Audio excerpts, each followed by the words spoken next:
Hi, welcome back guys. This is your friend, Cabbage Head Fanfics. Back with amazing fanfiction. This is the series of What If Deku Had Energy Overload Quirk. Now before starting, please give this video a like and subscribe to the channel if you want more videos like this. Now let's get into the fanfic. First week back of senior year and already Izuku was done with it all. It's not like he really had anything to complain about, he knew that. He studied hard so school was never a struggle, he had a good place to live with people who loved him, had a great childhood friend. Really, he had everything going for him. Everyone was always so nice to him. Nice to the murder. Slap. The sound rang out in the classroom as he smacked himself, trying not to let that thought finish. He knew it wasn't exactly the best coping mechanism, heaven knows he'd been handed 100 better ones already, but it worked, and he was going to stick with what worked. And ignore the voice in the back of his head that reminded him that it didn't work, all it did was delay the thought. He was jolted out of his thoughts when a hand was moved in front of his face, a small bottle of burn cream and bandage held in it. With a start, he saw the soft green glow in his right hand, the palm of his glove burned open, the pain on his cheek not fading as he expected, and he realized he'd done it again. Once again, that eating curse had gone off and flooded into his hand before he struck.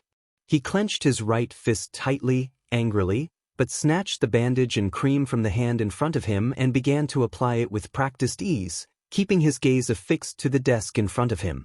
He didn't have to look up to see the looks he was being given, pity, concern, worry, everything he didn't deserve. Killers shouldn't get something so nice. Though it had startled the class for a moment, his teacher cleared his throat and went back into his lecture, as though trying to draw attention away from him and his stupid, foolish, useless antics. The green surge in his hand faded away, the pain in his chest pulsing again and again, the ever-swirling whirlpool of energy still straining against the walls he put up around it. He reached down into his pack and pulled out another glove, one of a half-dozen spares he carried, and replaced the now ruined one on his right hand. Taking a deep breath, shoving back against the pressure in his chest, he picked up his pencil and tried to catch back up on his notes. Hey! A pair of hands slammed down on his desk, making Izuku jolt. He stared up into the red eyes of his best friend, the other teen looming over him. You all right? Came the gruff question. Why, I'm fine, Kaken, don't worry about it. Don't lie to me, Zu, he growled back. Izuku rolled his eyes. It's fine. I just had a bad moment, that's all. I have it under control. Katsuki stared him down for a moment, before letting out an annoyed huff. Fine. Me and Tsubasa are gonna hit up the arcade. Want in? Izuku glanced over to the doorway, seeing Katsuki's friend standing in the door, waiting patiently with his red wings tucked against his back. He smiled at him, getting a wave back, before turning to look at Katsuki. No thanks, Kaken. I'm just gonna head home. Seriously? Come on, Zu, you need to get out sometimes. Izuku's smile faltered for a brief moment, almost cracking as he kept eyes locked on Katsuki's. Not tonight. Katsuki let out another annoyed huff. Fine. You'll probably be passed out before I get home, you effing nerd, so don't forget we got training tomorrow. You're more of a nerd than I am, Kaken. As for tomorrow, let's be clear, you have training, I'm just there to help, Izuku muttered. Katsuki growled for a moment, staring up at the sky as if asking the heavens for patience. You are such a pain in my butt sometimes. We're gonna train, we're gonna be skilled as F-, and we're gonna get into you, don't you FING forget it. I'll see ya later. With that, he turned around and stomped off, hands in his pockets as the other boy glanced back at Izuku for a moment, then followed him out the door. With a sigh, Izuku packed up his bag and left, walking slowly as he avoided following the same path outside as the other two had. Damn it, Kaken, stop saying we're going to UA. Izuku muttered to himself, annoyed and frustrated. He'd made up his mind long ago he was never, ever going to become a hero. He couldn't. You don't get to be a hero when you're responsible for what he was. But no matter how many times he had this same argument with Kaken, it always turned out the same. One or the other would get too angry and stomp off to cool down, and never made any headway. He knew it just came from a place of caring. He wasn't going to lie to himself, a part buried deep within him still wanted to be a hero, still longed for it. He wouldn't spend so much time on his hero analysis books if he didn't. And the problem was that Kaken knew too, knew what he wanted so deep within himself. But he couldn't be trusted. He couldn't trust himself. He wasn't stupid. If he tried to apply and got in, even if he did it without his cursed quirk, they'd force him to use it. Because it was dangerous, and they wouldn't trust that he could keep it contained. Not in such a demanding job, with so much energy around, so much power flowing through the air around him. Costumes got damaged. Skin got exposed. He could still absorb, and no matter how careful he was, he knew that. So no, he was not going to be a hero, no matter how desperately he may want to. Because murderers can't be heroes. He hadn't even really been paying attention to where he was going. He knew the way home by heart, well, in some ways. But since he wanted to avoid Katsuki and the others, he chose to take a shortcut, cutting through an old tunnel and heading back towards his house. So focused on walking, his head down, trying to ignore the pressure in his chest and the reminder of what date was coming up, he never noticed the strange swishing noise coming from behind. What followed was made of nightmares. Sludge filling his lungs, a voice in his ear cackling and bragging and thanking him as it tried to snuff out his breath, his life. He couldn't focus, couldn't hear, could barely see as the blackness started to close in around him. The pressure in chest roared, the whirlpool of energy becoming a fevered maelstrom, desperately trying to reach out and help him escape. But he couldn't. He couldn't let it escape, couldn't trust his monster of a quirk. Maybe he should just let go. What did it matter? He was a killer anyways. He should have been executed 14 years ago after he killed so many and maimed his best friend. Maybe this was his punishment, karmic retribution 14 years later. Tamping down on it with practiced ease, even as the sludge filled his lungs further, his vision fading, he just let go. As his mind fell into blackness, a manhole cover flung up into the air. Izuku didn't even know how to describe what the hell his life had become in the past few minutes. First, he gets saved by All Might, the hero he and Kaken idolized. Then he gets his autograph. Then, because he's an absolute idiot, he hitches a ride on the other man onto a rooftop to beg of him the answer to the one question that he pretended he didn't want the answer to, only to find out All Might was broken? Izuku wasn't even sure if his mind could comprehend everything that happened if he had a week to process, much less 5 minutes. But that wasn't enough. He had to know. He had to ask. Maybe, just maybe, if All Might told him what he knew was the truth, then Kaken would back off finally and let it go. Izuku knew what he'd say, he just needed him to say it out loud so it could finally snuff out that tiny spark of hope he never could get rid of. So kid, what's the question you wanted me to answer so badly you almost got yourself killed over? The shrunken All Might before him asked, eyebrow arched. See, can a killer become a hero? All Might blinked. Twice. A third time. That I feel like I'm missing context here, kid. Sounds to me like this isn't a hypothetical, you know, a killer. Izuku squirmed in place with his head down, his hands clenching repeatedly. He kept still, his form shaking slightly as the hero before him watched him appraisingly. All Might sighed. And you're not gonna answer me. Well, fine. You're a fanboy, you should already know my answer. I've said it 1,000,000 times, anyone can be a hero.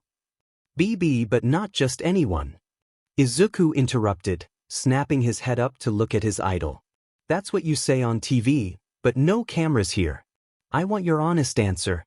I know you have to play things up for the media, it's part of the job, but it's just me. I just need you to tell me the truth, okay? Please, just tell me the truth. As his voice trailed off, tears pricked at the corner of his eyes, but he struggled, willing them not to fall as he closed them and waited for the doom he knew was coming to fall. Never been called a liar by a fan before, that's a new one, came the chuckled reply from All Might. Izuku opened his mouth to apologize, but a raised hand from the older man cut him off before he could. I'm not mad. You're not entirely wrong, the media does require heroes sometimes stretch the truth. But that one? That's not a lie, kid. I do believe anyone who truly, genuinely, deeply wants to help people can be a hero. And he raised his voice, cutting off Izuku's interjection. And I think that if someone did something bad in the past, that doesn't mean they can't do good in the future. That said, I'd like to hear more about this killer you seem to know. Izuku was going to reply, say something to get the focus off of that, but an explosion a few streets over caught both of their attention. Kaken? Izuku wondered. That stubborn, annoying... Katsuki kept muttering under his breath, the other boy with him staring worriedly. You alright, Bakugo? Tsubasa asked. No, I'm not effing alright. Arg. He kicked his left foot out, hitting a nearby trash can with a solid ting, sending it flying. He's being so goddamn stubborn and I can't get him to stop being stupid about this shit. It's senior year. He's got the brains, he's nearly as fit as me, he's just got to train his FANG quirk and he's a shoo-in. I know he can fight, we've been sparring each other for a decade. He has what he needs, he just won't do it. I mean, you've considered maybe he doesn't want to be a hero? Tsubasa asked. That's the effing thing he does. He won't admit it, but I know he does. He's just effing scared of his quirk. He has good reason to be. You know, after what happened? Katsuki rounded on the other boy, glaring at him. It wasn't his FA fault. Tsubasa held up his hands placatingly. I'm not saying it was. You of all people know we never blamed him. No one does. Point one person does, Katsuki muttered, the anger draining from him as quickly as it had filled. This was an argument he'd had 1,000 times over the years, and he worried he'd keep having it right up until it was too late. Still frustrated and with nowhere to put that aggression, he kicked at a bottle with his left once more, wishing he could feel something in that leg, just so he knew how hard he'd kicked. With a metallic clink, the bottle flew into the wall, the cap popping open and green sludge began to pour out. Katsuki barely had time to react before it lunged forward, wrapping around him and beginning to drown the young man. All Might called out to him, but Izuku was already gone, running through the door and down the flights of stairs as fast as possible. Kaken always had excellent quirk control, so an explosion of that magnitude was worrying. But it was worse than he'd imagined. Panting, he surveyed the scene of his best friend trapped in the same villain All Might had saved him from, the heroes standing around doing nothing. Kaken was there, right in front of him, buried in the sludge, what little explosions he could create slowly flickering into place. He could see it on Kaken's face, fear. Something that didn't belong on that face, the friend who'd helped keep him from falling into despair, the equivalent of his brother, the one whose family took him in when his own was gone. He could feel it boiling, roiling within him once more, the maelstrom of swirling force demanding he let it go for once. He didn't remember moving. He didn't remember shedding his backpack and throwing it. He didn't remember the moment where he pulled at the sludge, shouting back and forth with Kaken, his friend demanding he run and him refusing. None of that he could remember afterwards, it all fuzzy and muffled in his mind. Because at the moment where the villain gripped Kaken tighter, where it began to flood his mouth with sludge, Izuku let the wall fall. A green glow showed up beneath his shirt, right in the center of his chest. Snaking trails of green shot out, trailing down his arms and legs, long closed channels forced open within him, burning from the inside. The pain of disuse ignored in the moment as Izuku felt the energy flood him, granting him strength, granting him power, letting his hands finally grip onto the slimy beast before him as green energy coated his hands, flowing over them like water. Screaming wildly, torn between pain and panic, his hand finally grasped Kaken's arm. With every ounce of strength within him, he pulled as hard as he could, energy flooding out wildly, green rivers of it flowing through his hand and into Kaken through the grip he had on his shoulder. A swirling torrent of green built up around him, making those nearby have to shield their eyes from the light. He felt more than saw the moment Kaken move his hands up and slammed out the biggest explosion he had ever seen. Saw the sludge villain raining down in pieces, as the street they were on cracked and buckled beneath the force of the blast. Felt the tiredness begin to take hold of him as they both took in deep, gasping breaths. And felt nothing but fear as he saw the villain begin to reform, not even enough energy left within him to scream, much less move his feet. But there he was, All Might, there once more, shouting something as he pulled both boys out of harm's way and clenched his fist. Izuku smiled, eyes closing, knowing that with All Might there, Kaken was safe. Kaken screamed something in his ear, something he couldn't hear over the buzzing as he felt his consciousness fading, his breath leaving him for the second time this day as the energy trailed off, trickling into nothing, the well running dry, and with it, his heartbeat. Yagi had seen many things, but that scared young man with the secretive words running in to save another, when the other heroes had been too afraid to do their duty, gave him hope and joy in equal measure. Here he was, the exact sort of person he needed, the one who drove even him to go beyond his own limit to help. But when the boy fell from consciousness as he blew that demed sludge villain away, the way the other boy hovered over him in fear triggered the same response within. Zoo! Finji, wake up, damn it. Don't tell me you burned it all, you effing idiot. Wake the F up, the blonde boy shouted, his hands gripping the other one's collar tightly. When the other boy failed to respond, failed to even breathe, the blonde one tore at the collar, ripping at it and pulling it away, desperately even. Young man, you must let the paramedics dash, Yagi tried to interject, but was interrupted before he could finish. No. They don't know what to do. We need to get him into the sunlight or something. Or get one of those crash pad things, the defibrillators. He needs to absorb something quickly. Yagi had been a hero for many decades, and while quirks tended to be at least somewhat unique, it wasn't unusual to see many similar quirks over the years. While energy-absorbing quirks weren't commonplace, he'd seen enough of them to understand what the blonde boy was getting at with his hurried explanation. Likely his body required he keep some of that energy stored up somehow, which would explain why he was fading out. He'd used too much. Well, the two boys clearly knew each other, and the blonde one was panicking with clear worry, no reason to doubt the blonde before him. He reached down, grabbing the one who had impressed him so and bolting over towards the nearest EMS vehicle. The blonde followed angrily, snarling at the reporters trying to get between them and the heroes trying to speak to him. I gather he absorbs energy through his skin, young man? Yagi asked as he laid the other boy on the stretcher the EMTs had pulled over. Yeah. And he needs that sheet to live, else his heart stops. Get the effing shirt off him. With practiced ease, the one paramedic quickly pulled out the fabric scissors they used and cut the shirt apart, pulling it open as she spoke calmly to the blonde. Any particular kind of energy required? The blonde rubbed at his eyes, his hands sparking furiously. No, anything doesn't matter. But sunlight isn't enough right now. Don't you have one of those defibrillator things? The ones that shock people? We're getting it ready right now, young man. It'll be okay. We need to check you over too. Would you please take a seat? I'm fine. Worry about him, he shouted at her, smoke floating up from his now clenched fists. Yagi wanted to stay and speak to the boys further, but the media began swarming and he knew they needed space. So he stepped forward, pulling them away from the two boys, hoping he could distract them and get all those eyes off of them. They were in good hands now, he'd just have to catch up to the green-haired one later. Later, however, was going to be an issue. By the time he could escape the reporters and get to a place he could let go of his form, the ambulance was long gone, off to wherever it was headed. Neither of the two boys was available, and per the law minors' names wouldn't be released to the public. His best chance was gone already.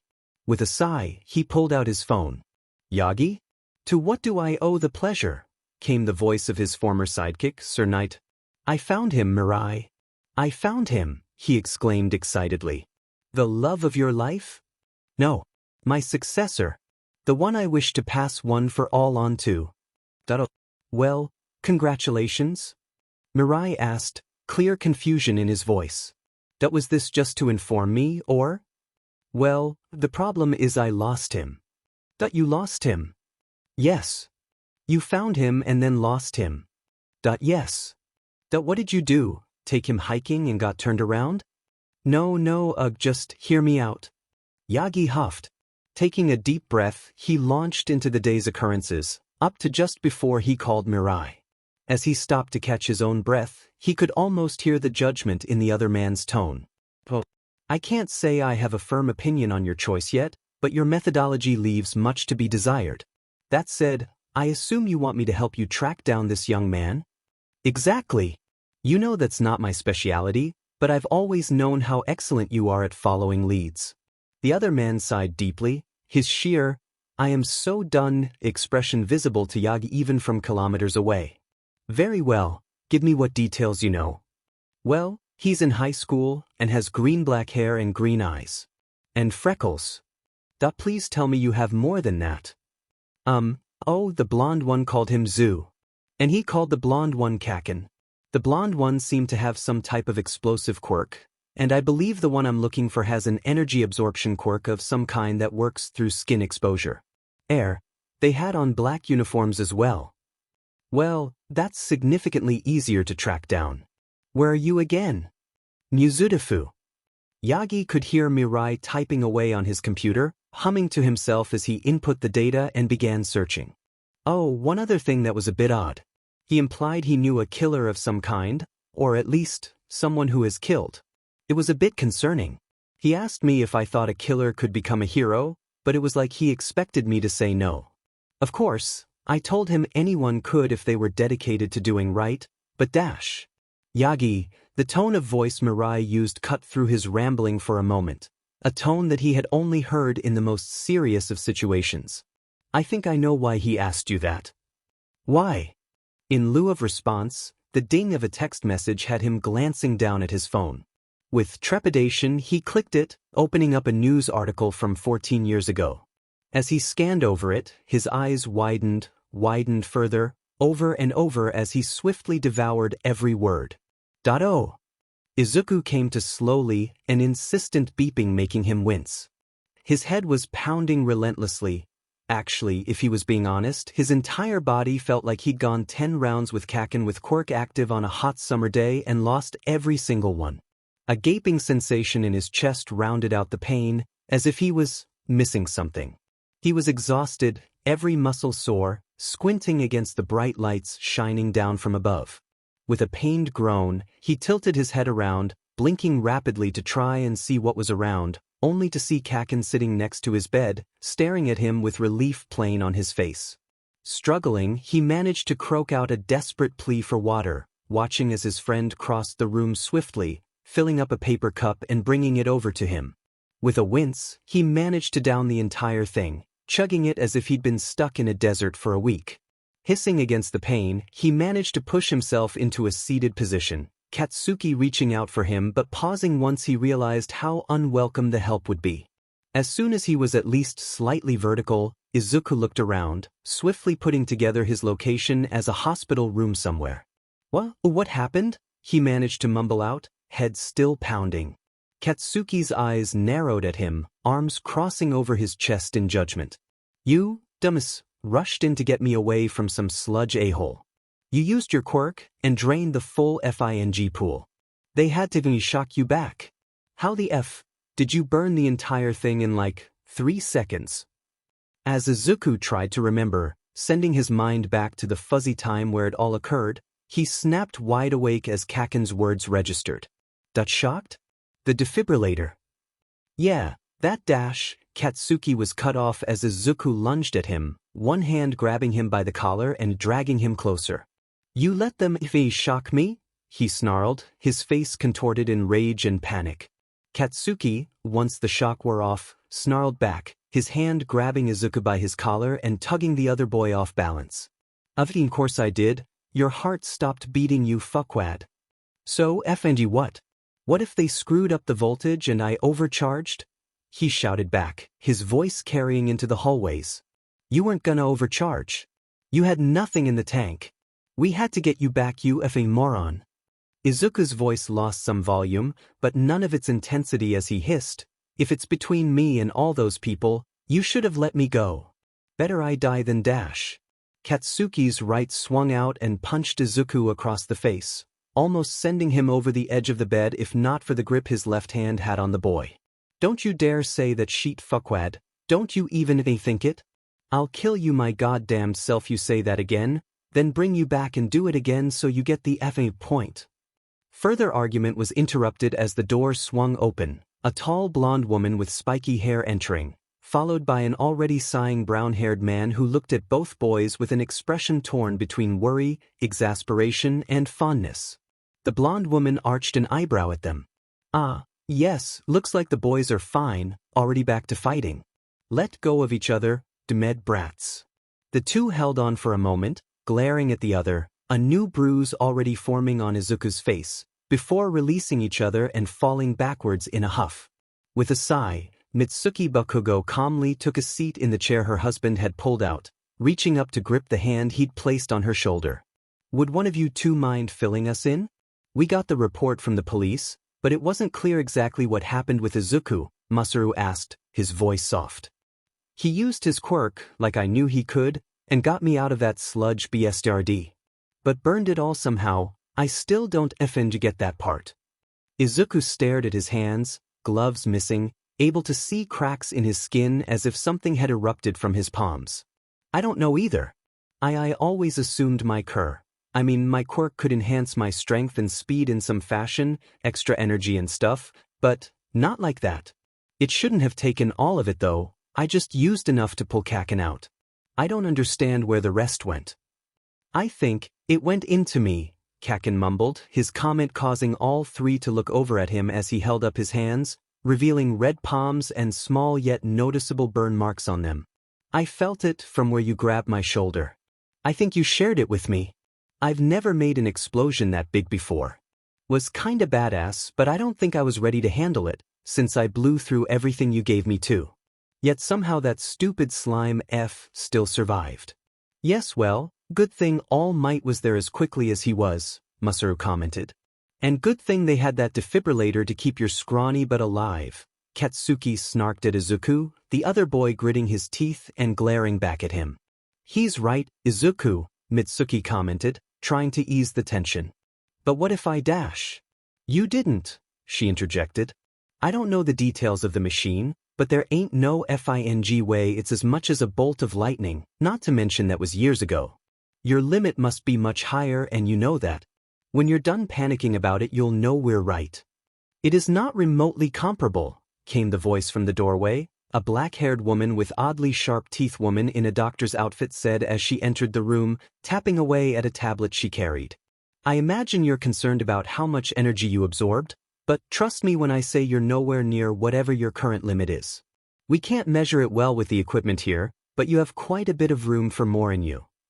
Izuku breathed a sigh of relief, but the tension in his shoulders hadn't left as he worried about what could have been. The doctor looked up from her tablet, meeting Izuku's eyes. "Allow me to introduce myself. My name is Dr. Kirishima." Izuku just nodded at her, waiting for her to continue. She nodded sharply, her gaze oddly fierce. "I have a very important question for all of you. Why are Izuku's quirk records blank?" "What?" the three Bakugos chorused, with a wide-eyed blink from Izuku. The doctor sighed. "It has a very brief description of what it does, and absolutely nothing else. It has nothing in here about the capabilities, the activation requirements, the mutations dash." "What mutations?" Izuku interrupted, his voice cracking in shock. Dr. Kirishima stared at him disbelievingly. "Well, like most quirks, your body has some internal mutations that allow you to handle it." "Like how I don't react to nitroglycerin?" Katsuki asked. "I didn't look at your records, young man, but if I understand the implication your quirk has something to do with nitroglycerin, then yes, same principle. I sweat it from my palms, and can ignite it to make explosions." She nodded at him. "Oh well then yes, absolutely. You likely ingest it all the time, which means your body would have to be adapted or something bad would occur. I also assume your arms are more sturdy than an average person, to deal with recoil." Katsuki nodded along. "Yeah, Doc told me I got some extra reinforcement in my arms and shoulders, so it doesn't hurt as much." She glanced down at her tablet. "Well, Izuku here has a few extra mutations that help him manage his quirk.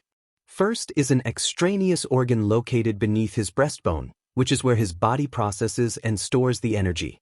From this, there are channels through which the energy would flow out from. These channels go to all four of his limbs and to his fingertips." All four people in the room looked over to Izuku, the green-haired boy frozen in shock at the idea of more to his quirk. After waiting a moment, the doctor continued.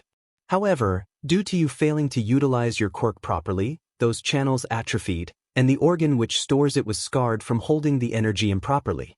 You damaged not only your quirk but your body itself, young man. You ripped those channels open today, and this has caused a significant backlash. You're going to leak energy now, at least until you can get those channels back into proper working order. Which means using them. Your body is designed around the energy being in motion. Flowing as it were. Tapping again at her table, she let it drop to her side as she continued her lecture. You should think of it not unlike a river in this case. You created a dam for it but did not allow for any flow at all. I assume the scarring on your chest and back also comes from mishandling of your quirk. Can we not talk about that? Izuku asked quietly, his gaze dropping to stare down at the bedsheets. Dr. Kirishima's gaze softened. Alright, I didn't mean to upset you. I am just concerned about your health, young man. Do you have issues with your quirk energy leaking at times of great stress? Izuku nodded, still refusing to look up. It's going to get worse. I have to ask, how did your doctor fail to address any of this with you? It just never came up? He told me what I had to do to hold it back and that was it, Izuku replied softly. Her eyes narrowed. That I would like the name of this doctor, if you would please. Tsubasa. Dr. Tsubasa, Mitsuki piped in. He handles all the neighborhood kids. But I mean he gave you good advice, didn't he, brat? Katsuki scratched the back of his neck. Not really? Zu gave me most of the advice. Now that I think about it, I think Zu gave everyone in the neighborhood quirk advice, huh? It never occurred to me the doc wasn't giving good advice. That little FNG sheet. I'll be reporting this to the board. That sort of failure could be catastrophic for powerful quirks such as these two young men here. Honestly, Izuku, your quirk is fascinating. As it's clear you were not given proper counseling or information, I'll be ordering a full diagnostic workup for you so we can nail down the way it works and we can come up with a proper plan to make sure you're okay. That said, there are some things you need to do now. And the first is you must practice channeling that energy. It must flow, as I said. Do you understand? Izuku just nodded, refusing to look up at the doctor. She stared at him for a moment, before deciding to let the issue drop. Well, Izuku can be checked out in a little bit. We're just going to prescribe some simple pain medication and rest. You, young man, need to recharge, and I mean that quite literally. Let us finalize the paperwork, and you can take him home. As the adults exchanged nods, the woman left the room. Masaru sighed. I'll go handle the paperwork. I know if you do it you'll just set something on fire, or ask Katsuki to do so. Mitsuki smiled up at her husband with a shark-line grin. I knew I married you for a reason. Yes, as I recall it's because you said I had a nice butt, he deadpanned. Oh gods, kill me now, Katsuki groaned, planting his hands in his face. Izuku glanced up and snickered for a moment, the tension breaking enough for him to giggle at their antics. Yeah, laugh it up, jackass. You heard the doc. You gotta work on using that quirk, you know. Izuku clammed up at that, his laughter disappearing as soon as it appeared. Masaru stepped forward to try to intervene, but Mitsuki stopped him silently, just shaking her head no. He looked down at her, before smiling and leaving the room. She stood up as well, reaching over and squeezing Izuku's hand as her other hand squeezed Katsuki's shoulder. Behave, boys. I'll be right back. As she closed the door behind her, Katsuki stared Izuku down, waiting for his argument that he knew the other one would have. Just as he assumed, the green-haired boy opened his mouth with a determined look on his face. I'll be fine, Kaken. I just have to work harder to control it, that's all. No, you're suppressing it, not controlling it. That's two different things, and you know it, Mr. Quirk Analyst. Kaken dash. Don't you Kaken me. Mom and Pops are right. You keep this up and it's gonna hurt you again, if not kill you. Auntie and Uncle wouldn't have dash. Izuku cut him off with a snarl. Don't talk about what they would or wouldn't want. Izuku, they don't need to be here for us to know what would have wanted for you. They loved you. Izuku stared at Katsuki, his green eyes shimmering with unshed tears as he whispered, and whose fault is it they aren't here to ask? You know who. It wasn't your fault, Zu. Even as he said the words, he already knew what the other boy's response would be. The same old song and dance, back and forth, A conversation the two had had hundreds of times since they were old enough to understand what happened.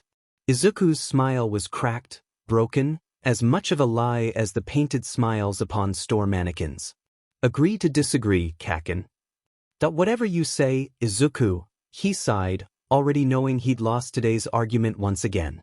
Katsuki grumbled under his breath as he headed to homeroom. Izuku had been prescribed rest at home for a few days, until he felt full, as the doctor put it, meaning he would be missing Monday. At least Katsuki got a good laugh at how annoyed Izuku was at having to literally sit outside in the sun like a goddamned plant. He'd snickered and told him he finally was living up to his true purpose of being broccoli, the other boy throwing a book at him in retaliation as he ducked it with ease. However, even with that bit of cheer, he was having a very bad day. Or well, days if he was being honest.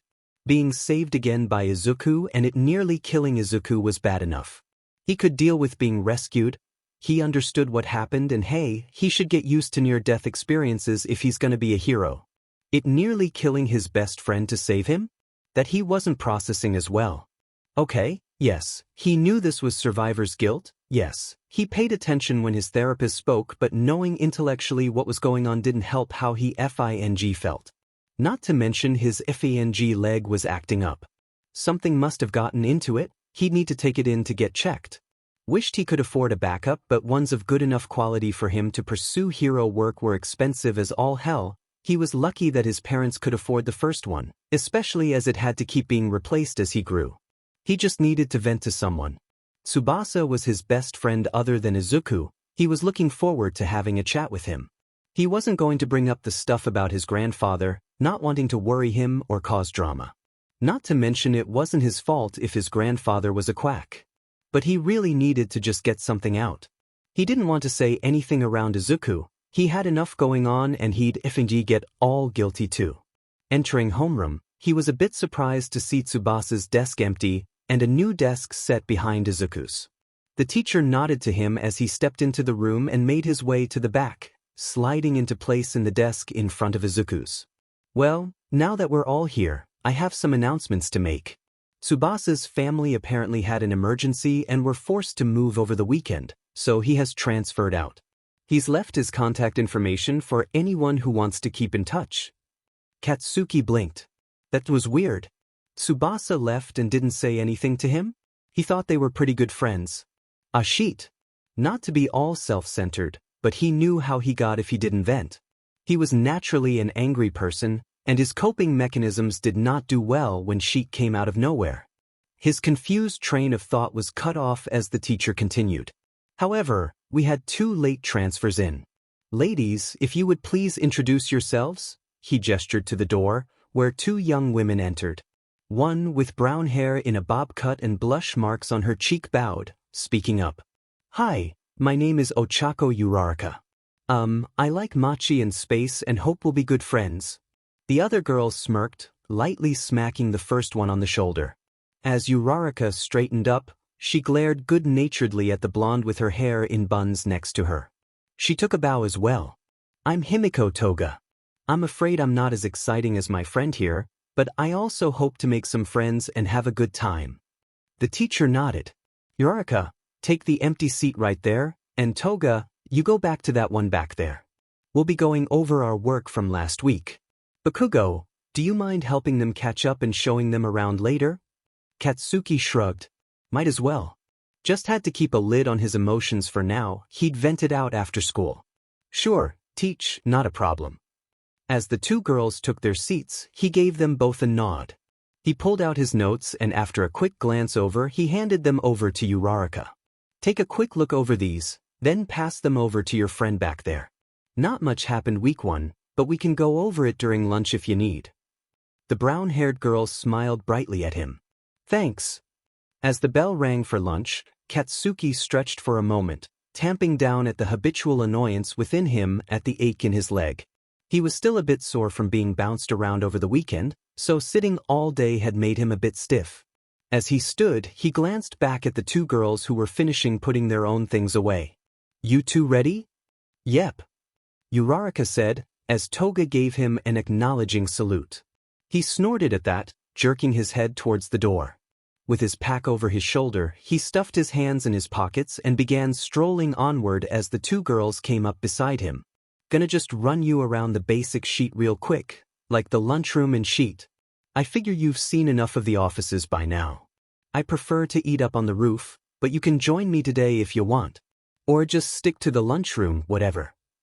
Roof sounds fun, Toga remarked, her teeth glinting. Yep, as he narrowed his eyes at her smile, he could see fangs peeking over her lips. Something the matter? She asked him, arms behind her back and practically skipping. Nah, just noticed the teeth, was curious. Oh, I have a blood quirk. Gotta drink it, and I can transform into someone. I don't get their quirk though. Uraraka popped up into his vision, her gaze appraising as she looked at him. Is that a problem? Hell no. Quirks are quirks. Why? Toga's shoulders slumped a bit and she looked away from him.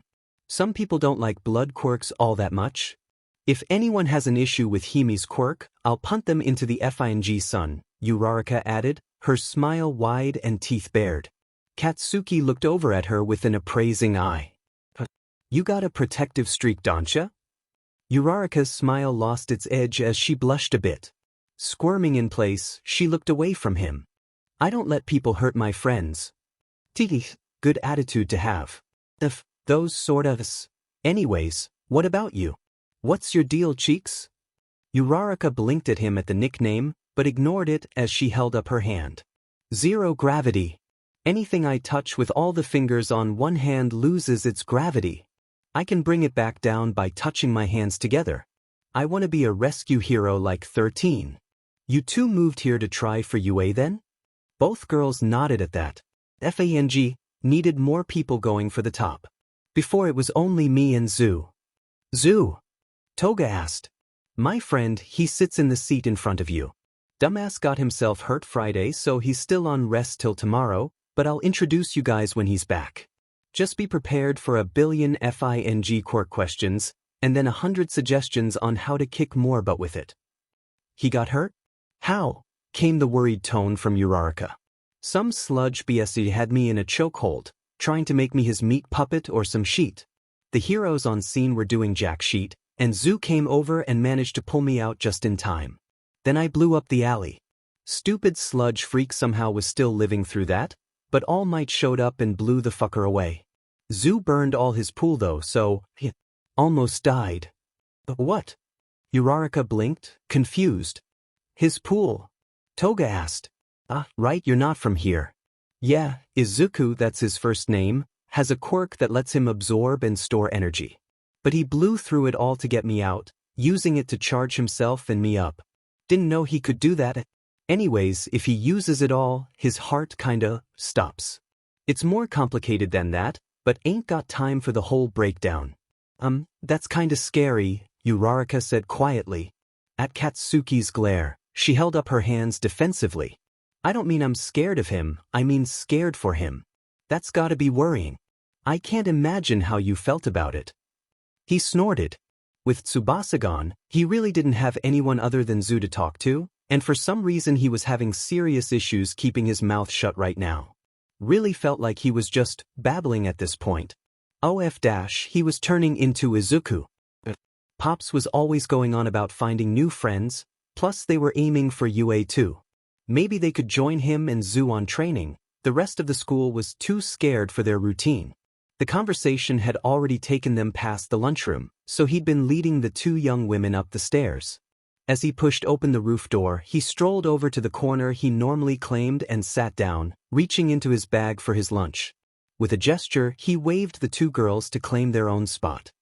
He rubbed at his left thigh absently as he thought about how to respond. I was said, if you must know. I think this he nearly kills himself trying to save me, for the second time mind you, and it wouldn't have had that bad a backlash if he'd actually been using his quirk, but no, I'm Izuku Midoriya and I refuse to use my goddamned powerful quirk my entire FNG life because of one bad day and that wasn't fair. How off-kilter was he, that he just blew up at these two brand new students just because they were willing to listen? Katsuki sighed as he hung his head. Sheet. Sorry. I got a bad temper. I was worried, you're right. And it ain't fair to him, I know why he's so hung up about his quirk. Don't take it the wrong way, and don't look bad at him, he's got a reason.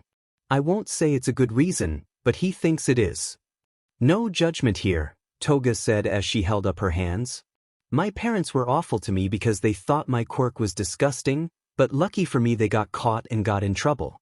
I'm lucky I found a new dad soon enough, and never been happier. I totally get quirk issues. Uraraka nodded. Yeah, I mean my quirk never caused me issues, but my parents don't make a ton, and it can be tough sometimes. That's why we moved out here together, it's easier if we share an apartment. And Himi's been a great friend. Oh, Cheiko, you say the nicest things, Toga said, winking at Uraraka. Katsuki snorted, hiding his smirk behind his drink. Stop, Uraraka said, shoving Toga away from her with a grin. She turned back to Katsuki, her smile softening a bit. It sounds like you and Izuku are good friends. Basically brothers. He lives with me and my parents. He's passed away a while ago. It's a sore subject. Like his quirk. His entire past is a sore subject if I'm being FNG honest. And most of the school knows. So they kinda, treat him different. So like, don't go asking around or looking please? I think he'd appreciate some people not knowing for once. Toga gave an exaggerated salute. Aye, Captain. Uraraka nodded, her smile still wide. Katsuki snorted. Alright, you two are chill. Me and Zu train for UA. Once he's back on his feet we're picking it up again double time. You two want in? Uraraka's grin turned a little feral as Toga's smile widened so far she almost resembled the Cheshire Cat. Yeah, Uraraka exclaimed, pumping her fist. He smirked. Yeah, this do.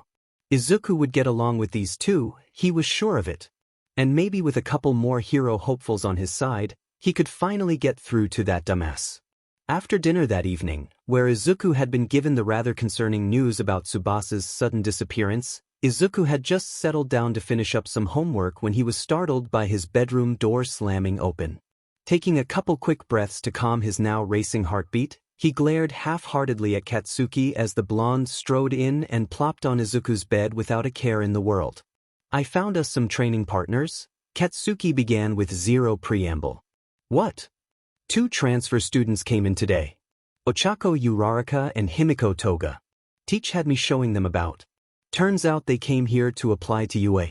Got to talking and they seemed pretty badass, so I invited them to our training. Since we're gonna have to pick it the F up, gotta get your quirk in working order and sheet. Oh, for F's sake, Kaken. Izuku growled. He didn't have time for this, he needed to finish his homework. He spun back around to face his desk, putting his back to his best friend. Look, you need to use your med quirk. They need some FING practice. I need more practice. We all get sheet out of this, so it makes perfect sense. Kaken, I'm not going to UA. Can't you just respect that? Katsuki stood up and crossed the room. Ignoring Izuku's protests, he sat on the desk and looked down at the seated green-haired boy. Then what the F are you gonna do? I don't know. I have time to figure it out, it's not a big deal. Bullshit. You're gonna delay until the last second and then just grab something out of a hat, because you don't FING care. There's one thing you give a shit about and it's heroes. So just be a hero. Izuku slammed his hand on his desk, leaping to his feet and storming over to his bed, away from Katsuki. He dove into it, burying his head in his pillow to try and drown out the other boy's voice. Muffled, he replied. Murderers don't get to be heroes, Kaken. I'm not going to argue with you about that stupid sheet again, Zu. But I am going to remind you that you have to practice with that quirk or someone else will get hurt. You remember what the doc said, right? You're gonna have more leaks. Isn't it better to practice now and avoid that sheet? You're exhausting. Besides, the girls could use more training partners. You're not gonna make the transfer students upset, are you? Oh, get the F out of here with that, Kaken. I don't need more pity or being treated like I'm made of glass.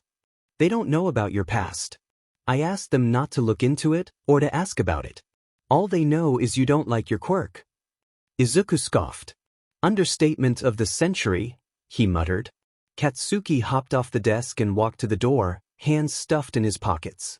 Without turning around, he walked out with one final comment. Just think about it. A fresh start, Izuku. Maybe you'll surprise yourself. The door closed behind him. Hi. I'm Ochako Uraraka. You must be Midoriya, yeah. The bubbly brunette said, sticking her hand out as Izuku stared blankly at the literal personification of sunshine in front of him. A nudge in his side from Katsuki broke him out of it, him taking her hand with a sheepish smile. A second later, she was shoved gently out of the way by a blonde girl with her hair up in buns. And I'm Himiko Toga. Hiya, she exclaimed, her smile wide. Izuku had the odd thought that the grin she sported was somehow both dangerous and adorable at the same time. He shook his head out of that line of thought and took her hand as well. Izuku Midoriya, but seems you knew that. Uraraka shrugged. Bakugo talks about you a lot. Izuku gave the side-eye to his friend, who stood there with a sheet-eating grin. All good things, I hope. Depends on if you consider a good thing when he says it, Himiko chimed in, snickering at the glare the brunette sent her.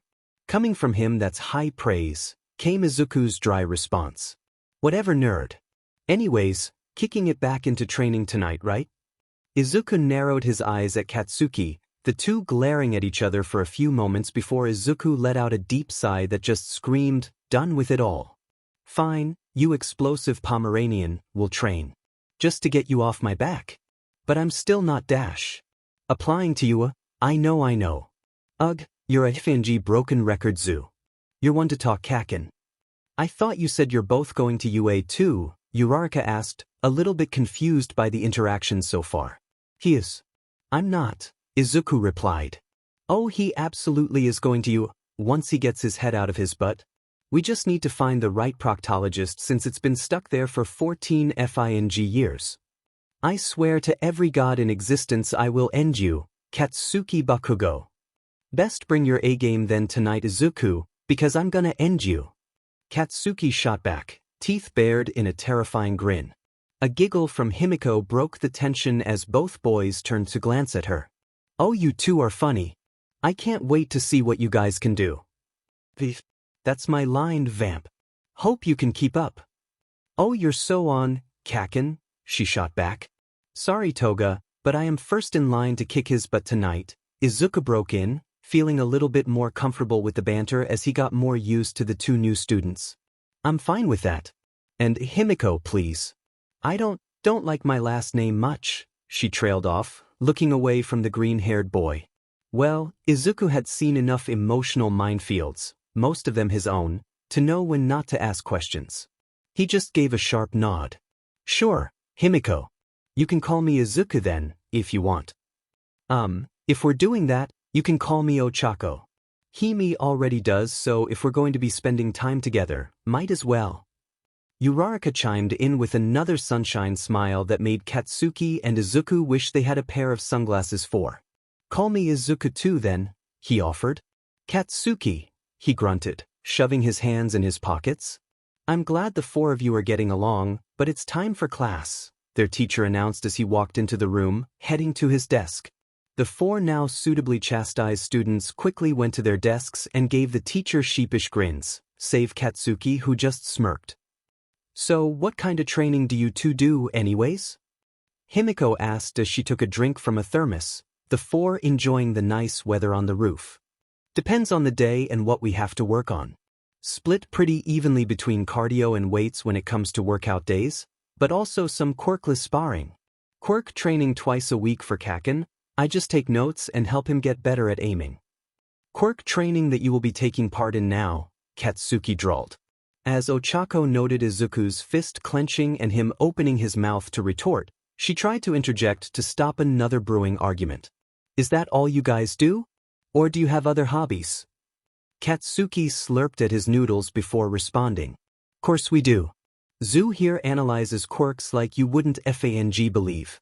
Takes a ton of notes about them and draws people in those notebooks. He's really good at it. As for myself, I like to cook. And we had all those other hobby classes Mom shoved us into to keep us from destroying the house. Like what? Ochako asked. We did dance for what, a couple of years or some shit like that? Yeah. And you took drum lessons while I was doing guitar. Oh, and the Effie singing lessons. You're still upset about that? You sound great. Yeah, and you sound like a effing angel. It's annoying. Yes, but I still can't cook nearly as well as you do. Don't sell yourself short, you cook just fine. What you can't do is fix an engine to save your goddamned life. I don't know why you're so obsessed with motorcycles anyways. You don't even have one. 'Cause the hag won't let me get my license till we're set for uni, but you. Best and believe once we're in UA, I'm getting my goddamned ride. And it's because they look effing badass, that's why. Kakin, you can fly with your quirk. You don't need a motorcycle. I don't need to drown my food in FING ghost peppers, but that hasn't stopped me yet.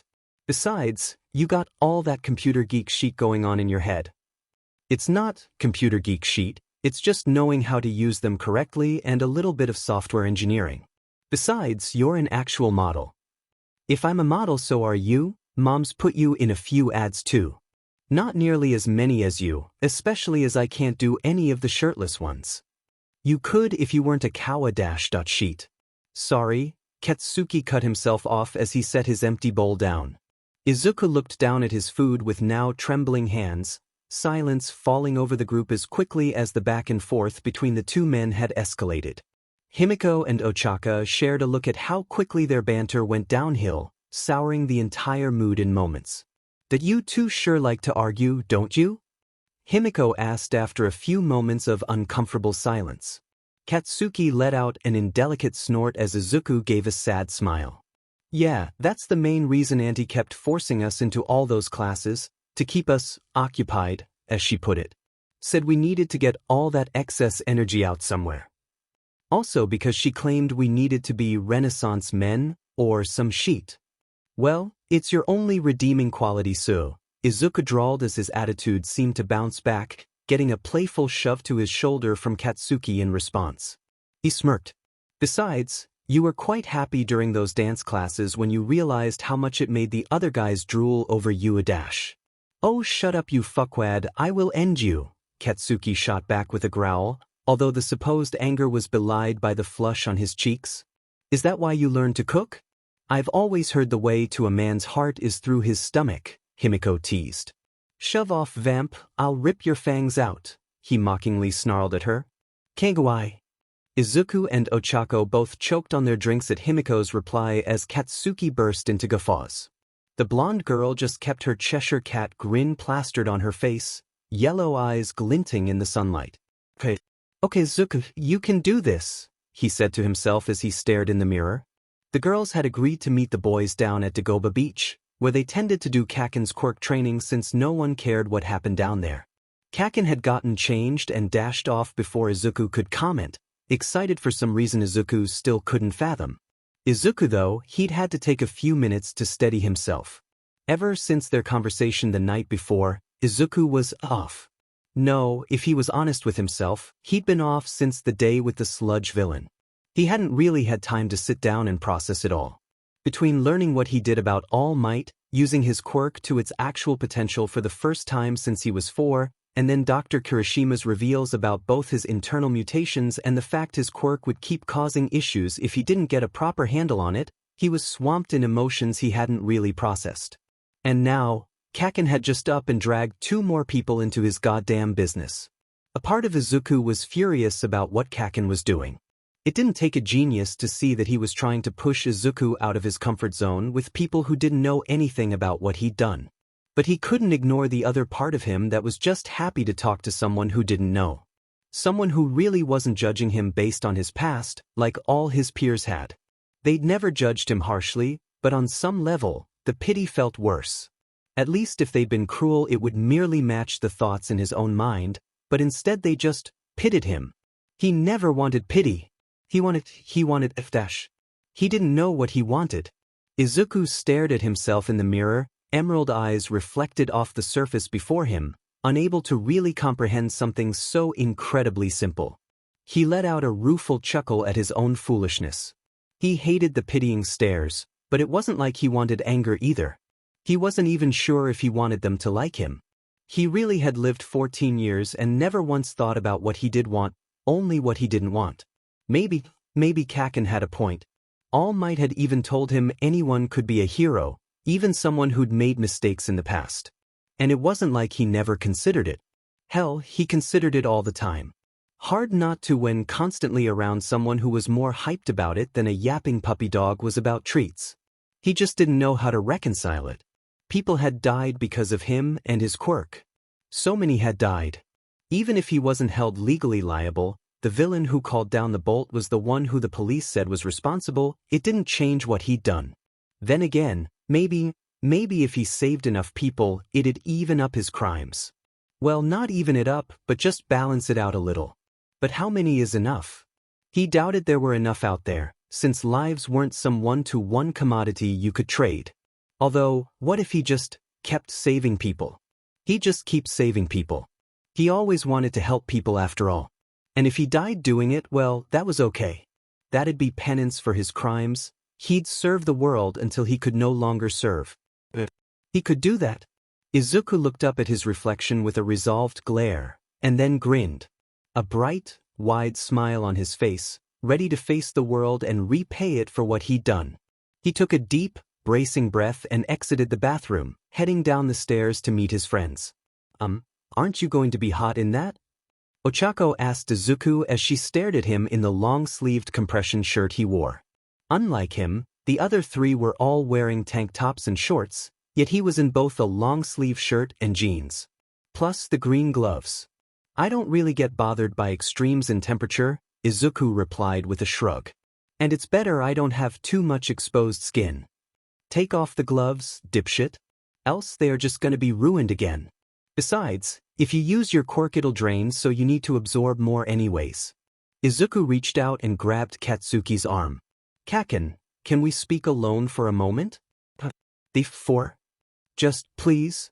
Katsuki looked over at Izuku's face, meeting the other boy's gaze for a good 10 seconds before nodding. Alright, we'll be right back. Feel free to break sheet if you want. It's all trash anyways.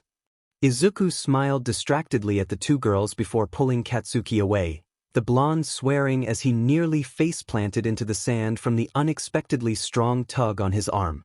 After they were far enough away they couldn't be overheard, he ripped his arm away from Izuku's. Okay, the F is this about? Izuku took a deep, bracing breath. I don't think I should practice today. As he saw Katsuki's eyes narrow and his mouth open, Izuku hurriedly interrupted. I'm not backing down. Just hear me out. Katsuki's mouth snapped shut as he gave Izuku an appraising glance. Izuku took another deep breath. I think, maybe you were right. And maybe I should take my future seriously. And learn how my quirk works. Finally, Katsuki exclaimed, throwing his hands up in the air. Took you long enough to get your head out of your butt? For f***'s sake. Perfect, let's get started. Not yet. Izuku hissed, bringing the blonde's attention back to him. At least, not today. Look, we don't know what I can do with my quirk besides, the thing. So I think I should take a day or two to, take some notes. On it. On me. On what I do know. And, the girls just got here, and we haven't seen their quirks either and dash.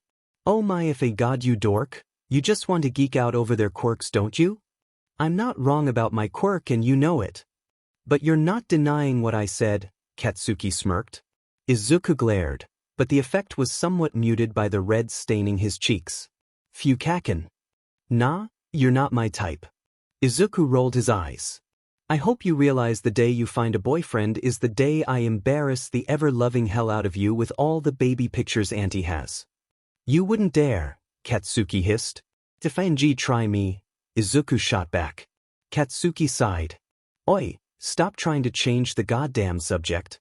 Going back to the whole quirk business. Fine. But next time we train quirks, you train yours too. For your own safety. Yeah. I will. I mean it, Kaken. I'll try. And about the whole hero thing, I'm considering it. Katsuki's eyes widened. You are? What changed your mind? I thought you'd be happy? I am. I just didn't expect it. Izuku gave a shrug. I don't know if I can put it into words. I mean, you weren't wrong about it being the thing I cared about the most. I guess I just figure helping people is more important than my hang-ups about it, you know? Katsuki narrowed his eyes at Izuku appraisingly, as if he was trying to solve a puzzle. He tilted his head to the left, then back to the right, scanning over the greenette's body language and expression.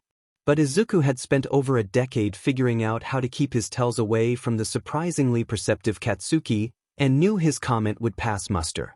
It wasn't like it was untrue. He just was leaving part of it out. Katsuki shrugged. All right, Aizu, if you say so. Good enough reason, I guess. Let's stop keeping the girls waiting though. It's effing rude. Izuku snorted at Katsuki, saying something about being rude, but chose not to comment as they walked back over. They approached while the two girls were apparently stretching, Ochako rolling her shoulders and Himiko currently leaning to one side to stretch out her legs. Alright, so dumbass here hasn't done enough studying on his quirk to use it today, so we'll be working on his later in the week. I don't want to tell you what to do with your own quirks, but Aizu here is pretty good at analysis, so if you want to sit and chat with him about it you might find some new sheet. I'm gonna be working on precision explosions, so just ignore the sounds coming around the bend. Katsuki finished speaking and wandered off without waiting for a reply from the other three. Both girls just blinked at his abrupt exit while Izuku sighed at his mannerisms. That's just how he is, don't worry about it. But, if you'd be up to it, I really do like doing quirk analysis. So, can I ask some questions? Izuku gave a sheepish smile as he glanced away from the two in front of him, rubbing the back of his neck. Himiko shrugged. Sure, but my quirk's really not that interesting. Of course it is. Izuku practically shouted back at her, making the blonde jump back in surprise. Seeing her reaction, his blush returned full force and he hurriedly began to apologize. Oh my god, I'm so sorry, I didn't mean to raise my voice, I just think it's a super cool quirk and you really shouldn't talk down about it and dash. Breathe you nerd, came the shout from the other side of the nearest trash pile, cutting Izuku off from his rapid-fire speech. Izuku jolted for a moment, before taking a deep breath and glaring off in the general direction of the voice. He turned back to the two girls before him. Anyways, I just mean, everyone's quirks are interesting. You shouldn't look down on it. Himiko tilted her head to the side curiously. Don't you look down on yours? Ochako hissed at her and swatted at her shoulder as Izuku froze for a moment, looking away. It's a long story. But I shouldn't be a hypocrite about it, you're right, Izuku replied sullenly. He perked up in an instant though, throwing a blindingly bright grin at the two of them. Luckily my quirk will be excellent for serving people once I get a hang of it. The two girls shared a glance at the sudden shift in attitude and strange wording, but shrugged it off. Izuku had been nothing if not strange, but it wasn't like it was that odd. Well, guess I could talk about it. So, my quirk allows me to transform into Dash. Ochako wondered if she could ever look at her hands the same way again. Much less at her roommate friend something Himiko, who looked as shell-shocked as the day her adoption went through. Within a half hour of the two of them explaining their quirks and Izuku writing down notes on them on a notebook, she still didn't know where he pulled it from. He'd somehow come up with an entire quirk training regimen for the both of them. Which would have been fine if A, he hadn't completely flipped her understanding of her quirk on its head, she wasn't negating gravity so much as matching its effect, and B, hadn't been right. She tried one of his suggestions and found out she could add gravity onto something. She'd actually completely crushed an entire washing machine with her quirk within seconds. Sure, it made her vomit and terrified her when she thought about that happening to a person, but he assured her she could easily figure out how to moderate how much she added. And Himiko, Izuku was absolutely convinced she could figure out how to call upon her transformed target's quirk. Though she'd not succeeded at it when she copied Ochako's form, and no, she was not elaborating on how Himiko already had her blood. Izuku already had an entire regimen set up for her to practice. Although Ochako was pretty sure what freaked Himiko out the most was entirely how nonchalant Izuku had been when he suggested she try his blood out so he could witness the mechanism. Not only did his expression not remotely change when she latched onto his right arm, he was taking notes with his left hand.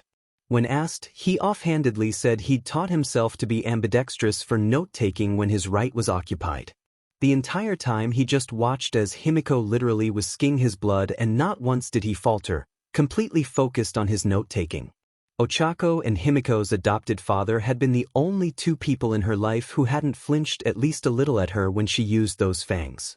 Even when Katsuki came back around the corner, sweating but looking pleased with himself, he didn't react at all to the sight nor to the blood spilling from Himiko's lips when she released Izuku's arm. He just looked at her with a studied curiosity, blinking only when she shifted into Izuku's form. He shrugged and said he was headed home, giving both girls a wide, toothy grin at the shell-shocked expressions. He clapped them on the back and said he'd see them tomorrow, gripped Izuku's shoulder and told him he'd catch up with him at home, and then just began jogging off. Ochako glanced over at Himiko as she dropped Izuku's form, Izuku immediately touching the gray sludge and muttering about what kind of substance it had to be. She coughed lightly. Maybe we should head home too? It's getting a bit late. Oh, I'm so sorry, didn't mean to hold you up, he replied, looking away from them and rubbing the back of his neck again. No, it's fine. You gave us a lot to think about, she replied, waving her hands quickly at the embarrassed boy before her. Well, I'm glad I could help a bit, he replied, smiling and looking up through his bangs at her. Thanks a bunch, Aizu. Himiko interjected, grabbing Ochako by the hand and waving at him with her other one with frantic energy. We'll see you in class tomorrow. Bye. And began to drag Ochako away, the brunette sputtering a bit before waving back at the now somewhat confused green-haired boy. He shrugged and turned around, following the same path Katsuki had. The hell was that? Ochako hissed at Himiko, trying to get Himiko to slow down and stop dragging her. Who the hell is he, Chako? Like, I've never seen you do that before. How did no one figure that out before him? Well, to be fair, it's not like we could afford to go to a professional counselor besides the school-appointed one. And you know he wasn't an expert, just a low-level guy. Yeah, but I have been to one, and he didn't think I could use other people's quirks either. Ochako shrugged. You haven't yet, so maybe he's wrong. He seemed real sure I could. Just cause he was sure doesn't mean he's right. He got mine right, but that doesn't mean he's right about everything. Himiko hunched her shoulders a little as she refused to look over at Ochako. I know, but something about the way he looked at me, it felt like he was so sure. And something about how he said it, I just get this feeling he's right. I can't explain it, but it feels like I could do it. Ochako hummed as they approached their apartment, a small one situated on the ground floor of the building they were in. Taking out her key, she unlocked the door and let Himiko walk ahead of her. Maybe it's his quirk? We don't actually know how it works. Katsuki said it was more complicated than just absorbing and storing energy. That seems like a stretch, Himiko replied, taking off her shoes as they walked in. Well, I don't know, you're the one freaking out. I'm not freaking out, he kind of scares me. But in a good way. Ochako snickered. Scared in a good way? Are we watching a horror movie now? Himiko gave a playful snarl, showing her fangs. I am a horror movie, Chako. Ochako rolled her eyes. She strode off to the kitchen, calling back. So, we have instant ramen, or instant ramen for dinner. What do you want? Well, obviously instant ramen. Can't believe you forgot about that one. Himiko replied as she walked into their shared bedroom to get changed. Of course, silly me. Ochako bent over to grab a pot from under the counter, hissing slightly as she did so. What's wrong? Himiko asked, walking into their little kitchenette. I think I slept wrong, my shoulders have been killing me all day, Ochako replied, frowning as she rotated her shoulder. Want a massage? You just want to touch me with my shirt off. Guilty. Himiko sang out with no shame. Her expression turned pensive a moment later as, but I also don't like you hurting. Ochako flushed slightly, hunching her shoulders as she turned away from Himiko. Well, maybe later. I'm okay for now. Okay, then tell me what you think about the boys, Ochako arched an eyebrow. What do you mean? Think they're cute. Himiko smiled as she did, fangs glinting in the sunlight. Katsuki isn't my type. And based on what the boys were saying earlier, pretty sure we're not his type either.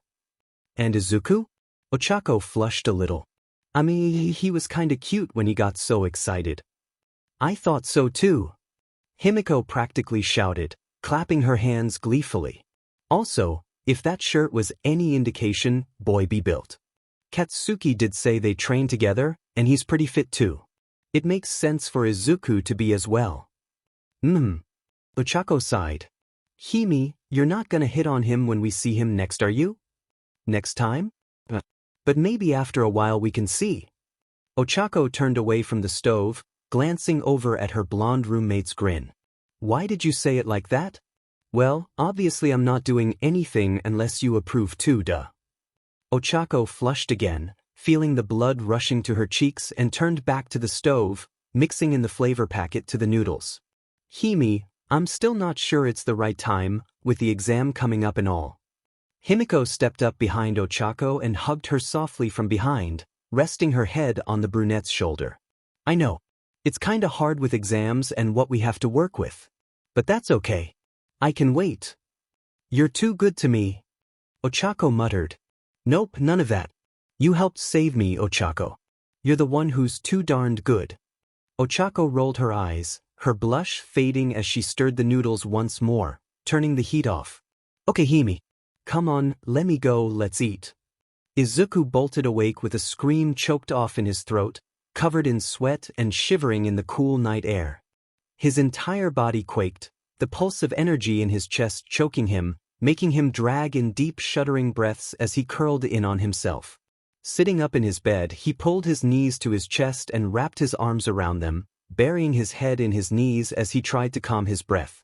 He could barely remember the nightmare, but it was enough to make him mentally flee from the memories, practicing his breathing exercises as he pushed and pushed and pushed, trying to escape the feelings rampaging through his veins.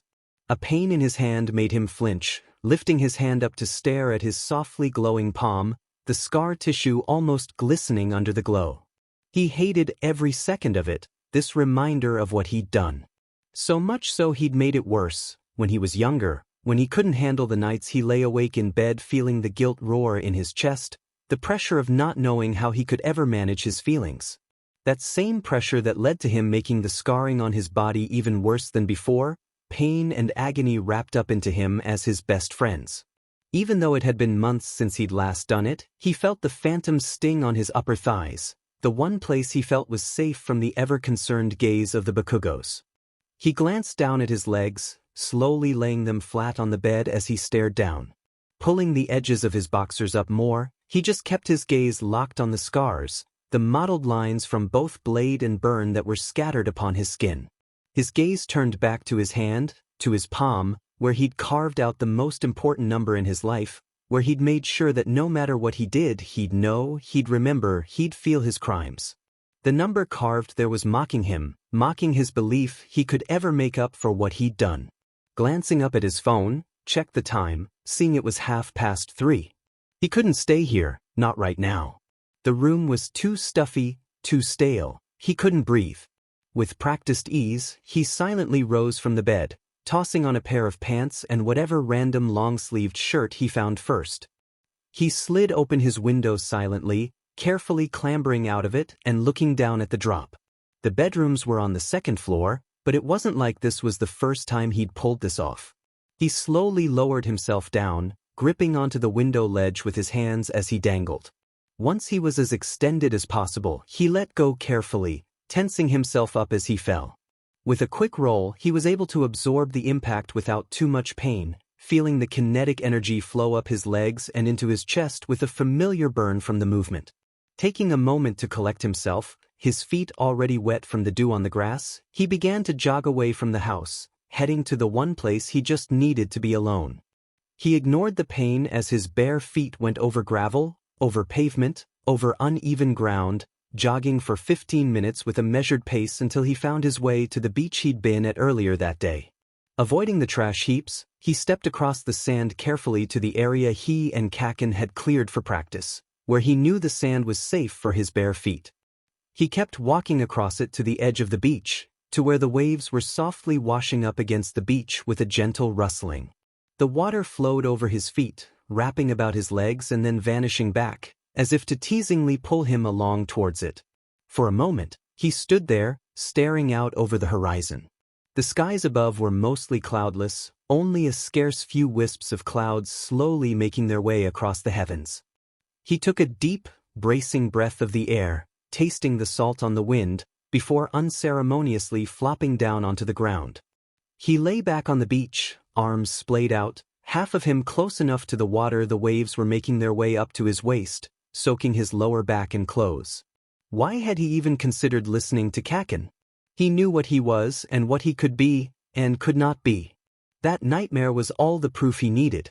The scars that dotted his skin, both from his hands and from his quirk, were proof that he was broken.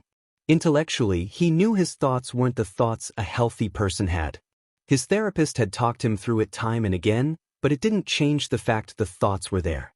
He lay there, staring up at the stars above him, at the navy blue and black of the night sky, the faint lights of the stars seeming to look back down upon him. In judgment? In sympathy? In pity? He didn't know which, and like most things in his life, he felt like he didn't want to know.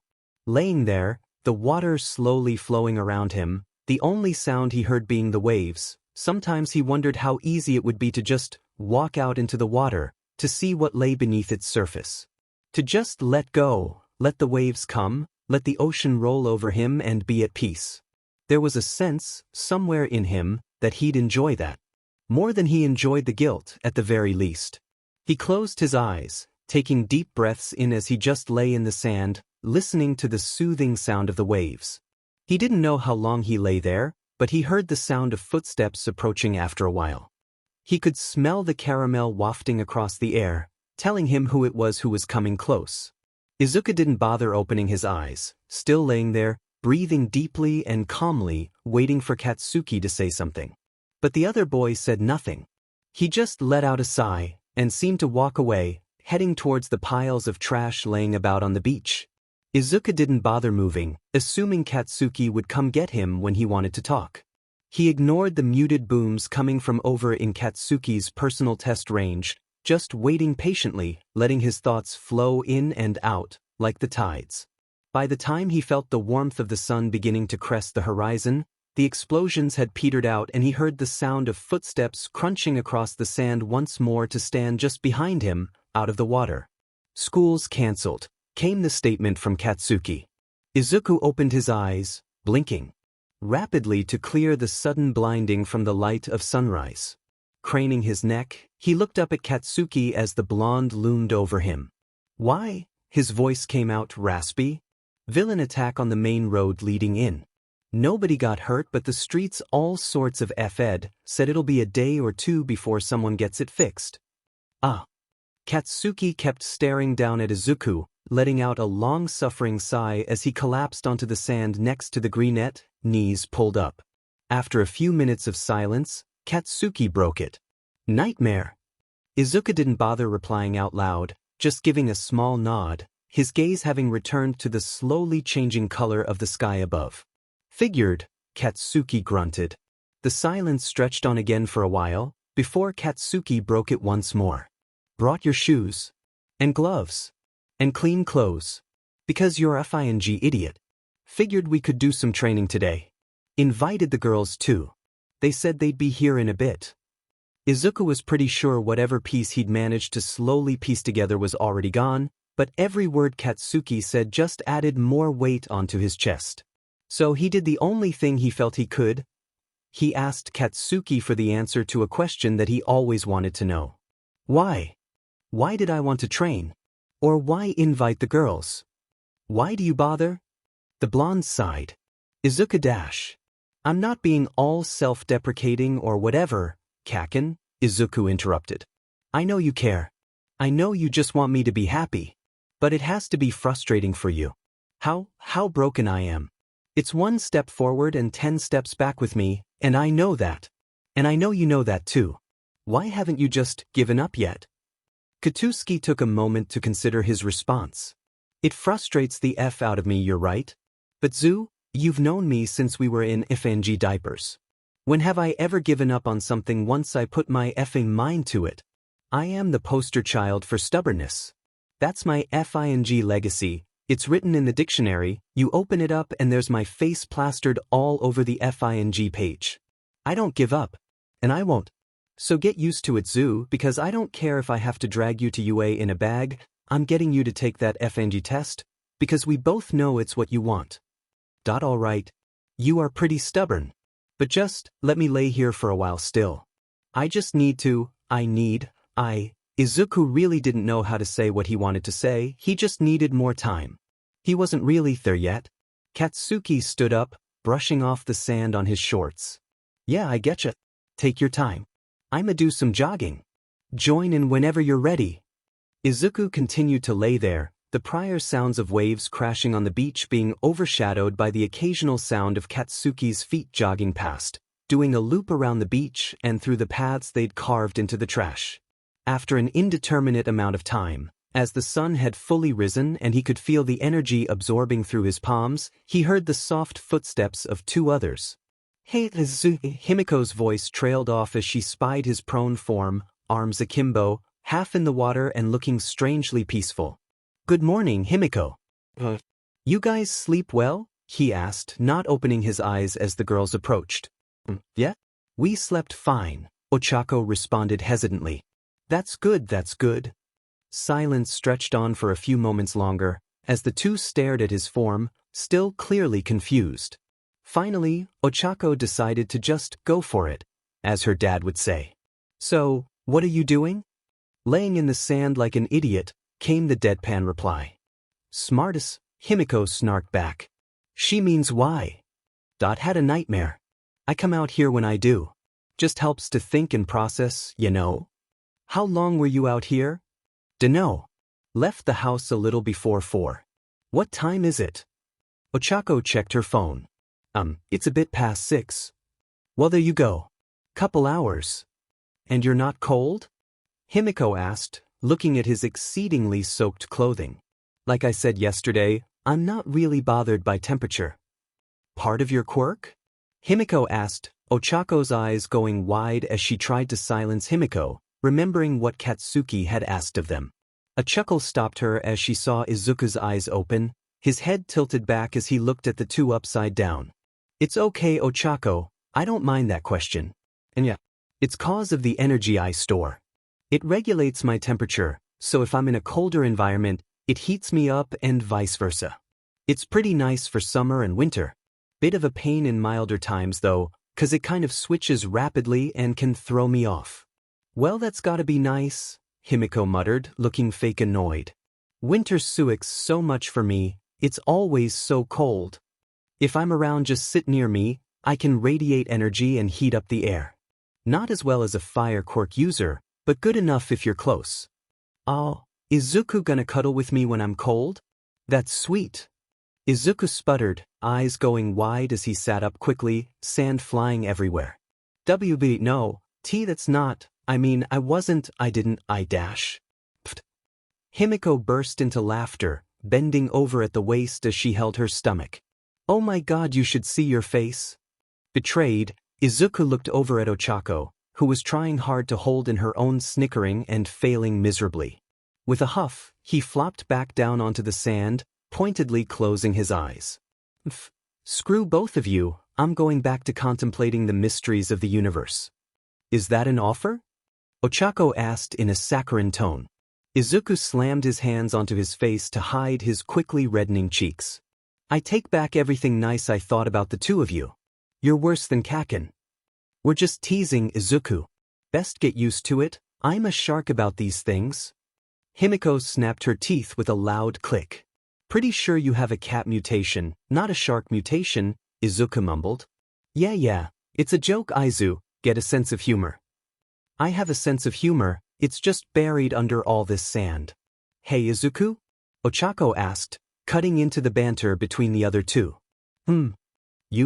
Your gloves aren't on? With a jolt, Izuku snapped up and clenched his fists to his chest, eyes wide. He glanced back to see Ochako looking away from him uncomfortably, Himiko looking between the two of them confused. He cleared his throat and said quietly, You saw? At her hesitant nod, he sighed, unclenching his fists and looking down at his lap. I'm not going to ask if that's what you're worried about, she exclaimed, waving her hands frantically. Already saw it. You may as well get your curiosity out now. No, I don't want to violate your privacy. I just noticed the gloves weren't there and I thought you'd want them on and not have us asking questions and dash. Breathe, Chieko, Himiko said, grabbing the other girl's hand in her own and squeezing, interrupting Ochako's ever-increasing nervous babbling. Izuku gave a sad smile, holding one hand out and opening it so it was clearly visible to the other two. Both of their gazes snapped down to it involuntarily. Across his hand were what looked like a series of scars shaped like a bolt of lightning that had split off in every direction, faint but noticeable. Underneath those scars, however, they could see a series of very faintly glowing green lines coming from under his sleeve and reaching out to the tip of every finger. The thing that caught their eye the most, the thing he'd been so concerned about, was the clear raised scar tissue that was above all others, a single number carved into his skin in such a way it was clear it was deliberate. After a few moments of them staring, his fist clenched shut as he opened the other. Same green lines, same lightning bolt scar, but a different number spread across that palm. He closed both fists and turned around to look up at them.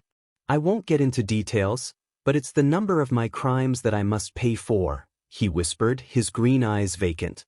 He watched the emotions flitting across their faces, Ochako an open book, Himiko better at hiding how she felt but still obvious enough for him to see. He awaited the pity, the questions, for them to change like everyone else once they heard the whole story. They both clearly were struggling against the urge to ask, but Himiko kept her mouth shut and simply nodded at him. Ochako cleared her throat. I won't ask. You tell me when and if you're comfortable. He gawked in surprise for a moment, a genuine smile crossing his face a moment later. The fact they'd respected his privacy enough to not ask meant a lot to him. With a grunt of exertion, he clambered to his feet, shaking himself off to clear some of the sand and water. He patted at his pants for a moment before realizing it was useless and let out a sigh. After a moment of looking about, he found the bag Katsuki had brought with his clothes and grabbed it, ignoring how the two girls kept watching him. I'm gonna go find a place to do a quick change. Then I guess more training today? Sure. Ochako added brightly, her smile a bit too wide for him to believe yet. Himiko gave another nod with a thin-lipped smile this time. He nodded back at the two and wandered off to find a private corner to change. So, you're seriously gonna do this? Katsuki asked, eyebrow raised and arms crossed. For F's sake, yes, Kaken. Izuku groaned exasperatedly.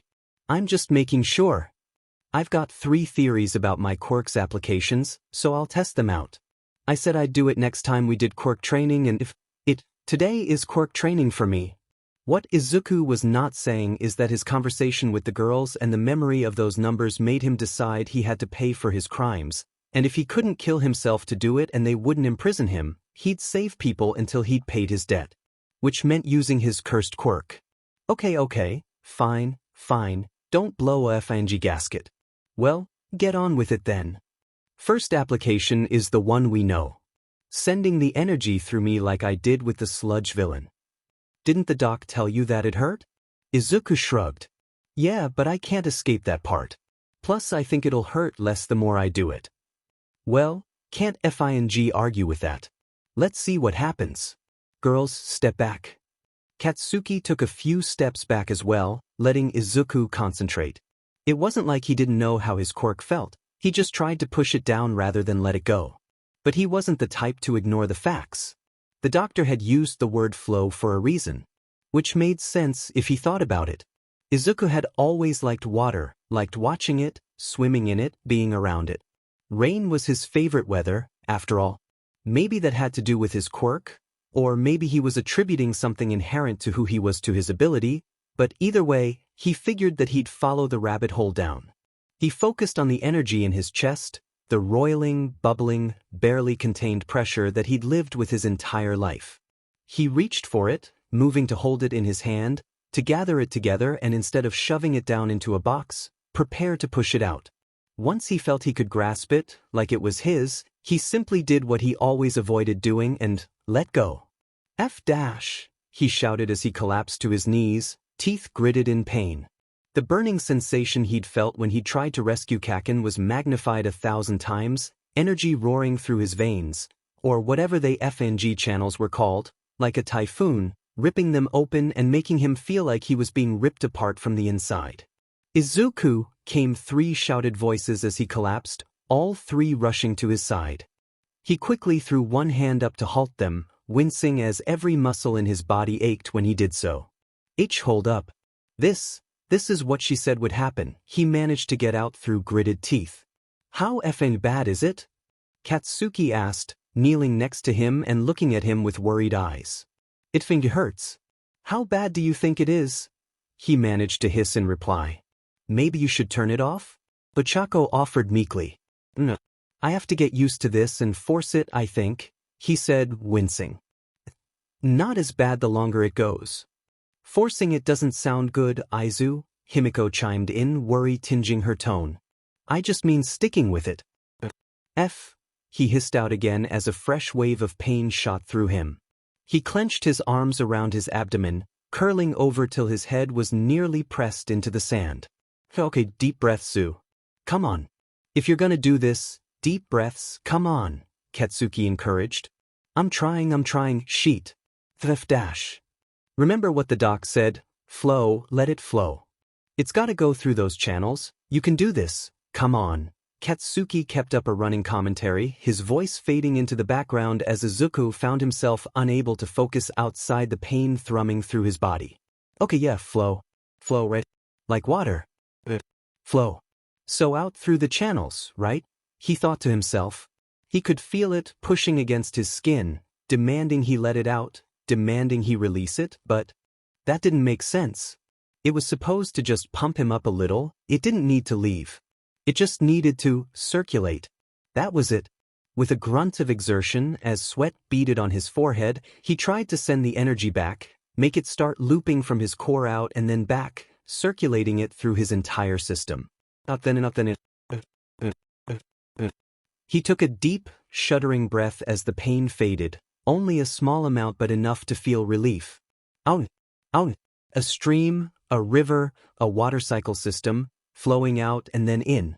Focusing on that helped cool him down. Where the energy had been burning, agonizing fire in his veins, now it was cooler, almost cold, bringing him some much-needed relief. He let his arms hang loosely at his side, his muscle unclenching slightly as he gulped in air like he'd been suffocating. The pain was still there, but finally manageable, a bone-deep ache that he could deal with. I think it's okay. I can handle this. This isn't so bad, he whispered, still trying to catch his breath. Alright. Good job, Zu. Can you stand? Katsuki asked, one hand hovering over his back as if scared to touch him. I think so. He said softly. Wincing, he rose to his feet, the ache still present but fading even more as he moved.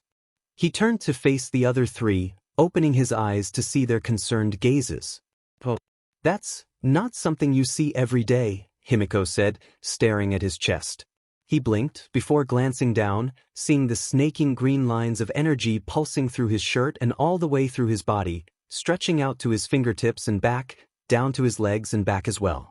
Huh, he remarked. Didn't really have a chance to see how it looked before. Looks pretty badass. You up to seeing what it can do? Katsuki asked. No time like the present? He shrugged, his lips twitching as he tried to avoid grimacing at the movement. Are you sure, Izuku? You still look like it hurts, Ochako said, stepping closer to him. She reached out as if to touch him, but stopped with her hands fluttering uselessly, worried she'd hurt him worse. It's going to hurt regardless of what I do. I have to keep using it until it stops hurting, I think, he replied. Sooner I deal with this, the sooner it stops hurting me. Well then, let's start lifting some sheet. Katsuki grinned. Further experimentation proved 2 things. 1, it did start to hurt less the more he used it, and 2, it was an overall body enhancer. From what he could tell from his very bare-bones math he scribbled in his notebook, it looked to be about a double increase in his strength and about 1.5 times speed increase. Honestly, it was throwing him off. He wasn't used to moving that fast or having that much force in his attacks. He'd need a lot of work to avoid screwing up his already established abilities. He was pretty sure he could push more energy out and get larger bonuses, But this already seemed to be consuming a large chunk of his current pool and he didn't want to take risks. As far as he could tell, it was basically using about half his total pool of energy at a time. It didn't seem to get expended much by simply circulating it, which made sense since it was still inside him, just not in his core, but when he started hitting things, that seemed to expend from it. Not a ton, and he was returning some energy from the kinetic energy that rebounded back into him, but still was an expenditure of some kind. I think I got this. So, application 2, he said, glancing over at Katsuki. Right, the transfer thing. Go for it, the blonde said, standing tall and ready. Are you sure? I could mess something up, Izuku asked quietly. I'm absolutely sure, Izuku. Give it your best shot. It'll be fine. Okay, Izuku breathed. Reaching out with a glowing hand, he pressed it into Katsuki's shoulder and focused, closing his eyes. The already flowing energy was coming right to his fingertips, like it was ready to be used, like it wanted to leap from him and out into the world. So he focused on the feeling of his best friend's shoulder, on the feeling of just sending a small dose, a small charge from him into his friend. Holy shit, came the shout from in front of him, making him jerk away and open his eyes wide. He panicked at the shout, reaching out quickly to check on the blonde. Kaken! Katsuki leapt back from him, grinning widely. I'm okay, nerd, I just didn't expect that. Holy shit, that's a wake-up call. Better than a 12-shot of espresso, hot dimmin'. Wait, what? Izuku asked, blinking rapidly. It was like a green glow surrounded him for a half a second and then he just jolted, Ochako added, her head tilted to the side as she looked at the two boys quizzically. Yeah, it's like a FING adrenaline rush. I feel like I can do anything. Yeah, time for some training. Katsuki shouted, throwing both fists up in the air. Duh. That didn't really cost a lot of energy either, Izuku mused. He whipped out his notebook and began scribbling notes, muttering under his breath to himself. He cursed as his pen snapped in his hands, annoyed at how he still wasn't used to how much stronger the channeling made him. Oh, do me next. Himiko shouted, hopping up and down eagerly with one hand raised. I want to see what it's like too, Ochako added, grinning. Izuku shrugged, gently placing his hand on both of the girl's shoulders and focusing. This time, he kept his eyes open, wanting to witness it. He watched as a green pulse flowed from his chest down his arms, swirling along and through the channels he'd seen already, reaching his hands and then flowing into his friends. The glow suffused their entire body for a brief moment, green energy flaring, before both of them jolted almost simultaneously. Whoa, Katz is right, holy shit. Himiko exclaimed, bouncing excitedly. This wow. Seriously, I feel like I could train for hours. Ochako said, clenching her fists with a toothy grin. Izuku, this is awesome. Izuku grinned back, the energy coming off the other three infectious. I can work with this. Second application confirmed. What's the third? Himiko asked, her voice coming out faster than before. She tapped her feet on the ground quickly, jittering back and forth like she couldn't stand still. Well, I feel like I can do more with the energy I release out of my hands than just, empower others. I just have this instinct that I can. But I'm not sure what yet. Okay, well, you work on that. I'ma blow some shit up, Katsuki said, rolling his shoulders. Without waiting for a reply, he bolted off into the dump, heading for his normal blasting zone. Blasty's got a good idea. I want to go practice my parkour. Bye. Himiko shouted, running off in another direction. Izuku glanced over at the practically vibrating Ochako, grinning at her. You can go too. I'll be fine now, I think I got the hang of it. Are you sure? She asked, biting her lip. It didn't take a mind reader for Izuku to know she was torn, but he was actually confident for once. Seeing how he could help people with just a small boost like that, he was all for that. Positive. Just give me notes on if and how it affects your quirk, okay? You got it, she saluted, running off towards the broken-down vehicles she'd been training with the previous quirk training day. He grinned ruefully, turning back to face the ocean and looking down at his softly glowing hands. With a deep breath, he began to focus again. It took a good 2 hours and change before the high that Izuku's quirk had given him had faded, but DMN if he didn't get some good blasts in. Though he felt amped up, he hadn't lost his cool, so he managed to keep himself from burning through all that energy in only a couple of explosions. Instead, he'd spread it out, just letting it filter into his shots as he went along. It almost felt like it was supporting him more than empowering him. Made the recoil from his blasts lesser, made it so his muscles got fatigued much slower, made it so he wasn't as quickly empty. Honestly, if Zu could bottle this sheet up, it'd be a goldmine.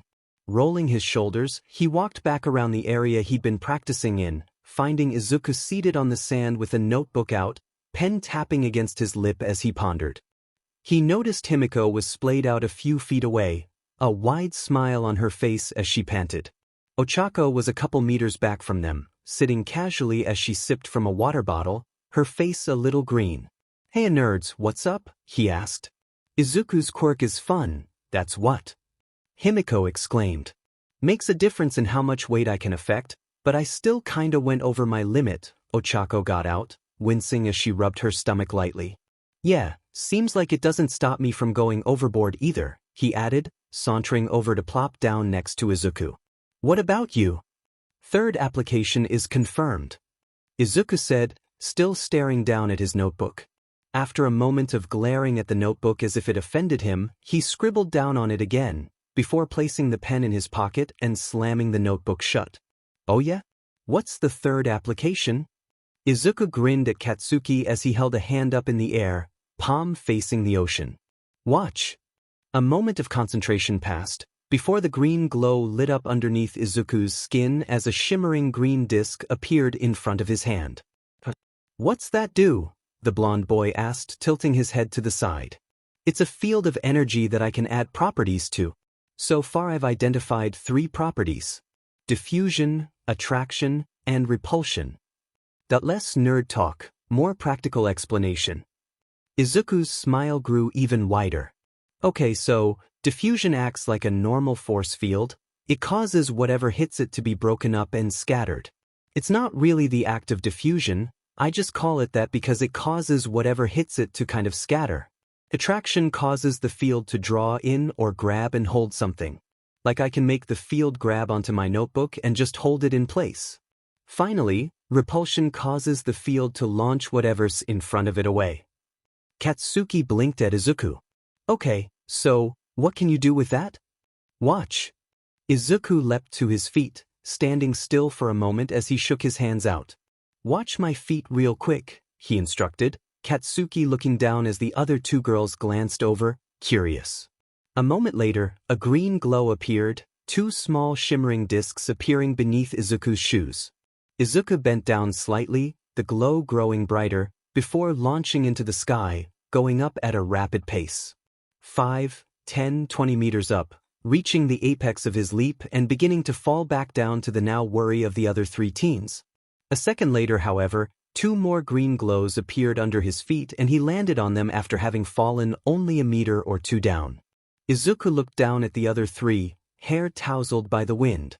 "See, by combining an attraction field to hold myself in place for a moment, and then switching it to a repulsion field, I can launch myself like a rocket. And then just place another attraction field beneath my feet to land on. It's not exactly flight, but it's close." "Okay, that I'll admit is pretty fing useful," Katsuki remarked. "How are you getting down though?" "Oh, that's easy," Izuku replied, hopping off the fields in the air. He began to fall once more, but created another set of fields beneath him, continuing this trend of dropping a single meter or 2 before generating another field until he'd gotten low enough to just hop down onto the ground. "See, no problem." "And your pool is good?" Katsuki asked, looking over Izuku appraisingly. Izuku wiggled ungloved hands. Kept the hands free and kept pulling in the sunlight. "They do take a decent chunk of energy out of me, but it's not too bad with how much I've been absorbing. I think I'm good for now so long as I stick to smaller fields. Bigger ones seem to drain an exponential amount. I also tried making a different shape with the fields, but that drained a ton of energy. I'm not really sure that's safe to do yet." "Fair enough," Katsuki shrugged. He opened his mouth to say something else when a booming voice cried out, echoing across the sand. I am here, for you are here.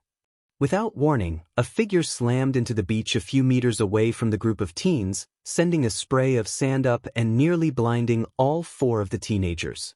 As they all frantically tried to wipe the sand out of their eyes, they found themselves agog at the sight of the smiling, towering form of the number 1 hero, All Might, standing there pointing directly at Izuku. I have found you, young Midoriya. I have been Lou Dash. His booming voice was cut off by a violent cough, blood spurting out as steam erupted from his body, obscuring his form before revealing the skinny form of Yagi Toshinori, blood dripping from his mouth as he coughed more violently. He blinked rapidly, looking up to see 3 teenagers frozen in place and the green-haired one he'd been looking for facepalming. Oops. What the dash? Katsuki managed to choke out, his eyes wide.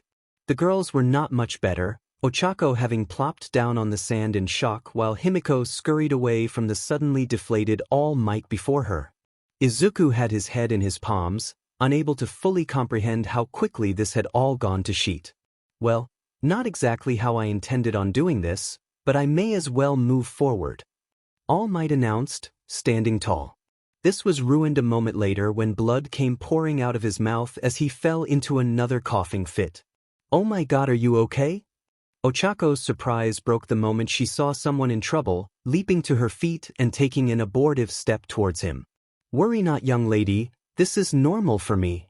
I'm perfectly fine. You just FNG deflated and are spewing blood like some sort of freak, Katsuki deadpanned. That doesn't seem very effing fine to me. All Might, what are you doing here? And not that I'm unhappy to see you, but this seems weird. Izuku managed to stutter out, lifting his head out of his palms. Well, you see, I came here to speak to you. Mirai had informed me you frequented this beach, so I have been checking it periodically. I just was not expecting your friends. All Might spoke, placing his hands on his hips as he puffed back up into his muscle form. Okay, what the hell? You have a transformation quirk too. Himiko managed to blurt out, amber eyes wide. No, young lady, this... Young Midoriya, these are your friends, yes? Are they trustworthy? Izuku's eyes went wide, unable to really comprehend that All Might was asking for his opinion on this matter. He glanced over the 3 before him, his oldest friend he absolutely knew he trusted. The girls were new in his life, but something about them just struck him as honest. He'd been feeling safe around them in a way he hadn't around many people for years. He took a deep breath. Kaken is practically my brother, and Ochako and Himiko are our new friends who are going to UA with us. But why are you trusting me on this? Allow me to explain my current appearance first. We shall get into why I've come to you afterwards. All Might spoke, his hands still posed on his hips heroically as he deflated again. The 4 young adults all shared a glance, before giving their undivided attention to All Might. Okay, that's more than mildly terrifying that someone could do that to you, All Might sir, Ochako managed to get out, her eyes wide and jaw dropped. Fret not, young? Uraraka, sir. Uraraka. Villains as strong as those are few and far between, and he was stopped back then. You have nothing to worry about. And please, while I'm in this state, you may call me Toshinori. All of you, it is easier that way. Izuku vibrated in place, muttering under his breath, I know All Might's name. Katsuki none too gently elbowed Izuku in the side, breaking the other boy out of his musings as he spoke out of the corner of his mouth. Shut up, nerd, before he gets freaked out by your fanboying. Don't pretend you aren't fanboying as much as me, Kaken. Izuku hissed back, returning the jab. Okay, before you 2 go off into another one of your bickering sessions, maybe we should hear out all, Mr. Toshinori? Himiko interjected. Just Toshinori is fine. And you are? In fact, please introduce yourselves to me, the only one of you I know of fully is young Midoriya here. Himiko. Himiko Toga, but please call me Himiko. Ochako Uraraka, sir. I mean, Toshinori. Ochako managed to speak, wincing a little. Katsuki Bakugo. So, by the way, thanks. For the other day with the slime fucker, Katsuki muttered, refusing to meet the taller blonde's eyes. Tashinori gave a rueful half-smile. I would say the thanks are more to your friend there. But you as well. Don't discount the blow you struck that villain before I was able to step in. I believe with only a bit more training you would easily be able to strike down such a foe in the future. We train every day we can out here, Izuku added, nodding to the other three. Tashinori took a moment to look around the area, nodding to himself. I imagine it's easy to train quirks here, when no one comes here anymore. Truly disappointing. This speech was once quite beautiful. We're getting off topic, Himiko said. Right? Good point, young Himiko. I came here for a reason. And that reason is, may we speak privately, young Midoriya? What? Came the reply from all four teenagers before him, deadpanned from two, worried from one, and utterly confused by the one being asked for a private conversation. Tashinori paused for a moment, holding one hand under his chin. You know what, never you mind about a private conversation. They already know about this form, I'll just explain why I'm here for you. Under two conditions, you all must understand this is a very important secret, and that it puts you in danger simply to know. But then why tell us? Katsuki asked. Because I believe young Midoriya will need support going forward, and you, young man, have already proven to be supportive. And if you speak of these two young ladies in the same vein, why, it's more than enough for me. Also because I make snap decisions about who to trust, so I'm sure I'll be scolded for this later. Which comes to my second condition. You must protect me from Mirai. Who? Himiko asked, still utterly confused. My former sidekick, Sir Nighteye. He's going to read me the riot act for this stunt, ha. Tashinori poofed into his muscle form once more as he gave out a great guffaw. That okay, yeah, I'm still trapped in a nightmare I think. That or All Might's gone insane. Either way, I give up. This is too much, Izuku muttered. Without fanfare, he collapsed onto the sand, laying down spread eagle in it once more and resolutely closing his eyes. I'm with you, Ochako said. She mirrored Izuku, flopping down onto the sand and closing her eyes. Himiko snickered and followed suit, as Katsuki just rolled his eyes and leaned back against the retaining wall that lined the stairs down to the beach. Tashinori looked at the four teens before him with an arched eyebrow, finally giving out a rueful chuckle. I suppose this is a lot to take in. And I may be acting a little silly. I assumed it would be easier to absorb what I have to say if I kept things light, but I see this is just confusing you more. Very well then. In all seriousness, are you sure the three of you wish to know what it is I intend on speaking to young Midoriya about? My favorite hero, All Might. You kick butt and I intend on taking the same spot you have. But Izuku is my brother. You got dealings with him, you got dealings with me. How is knowing this secret more dangerous than just being around Izuku anyways?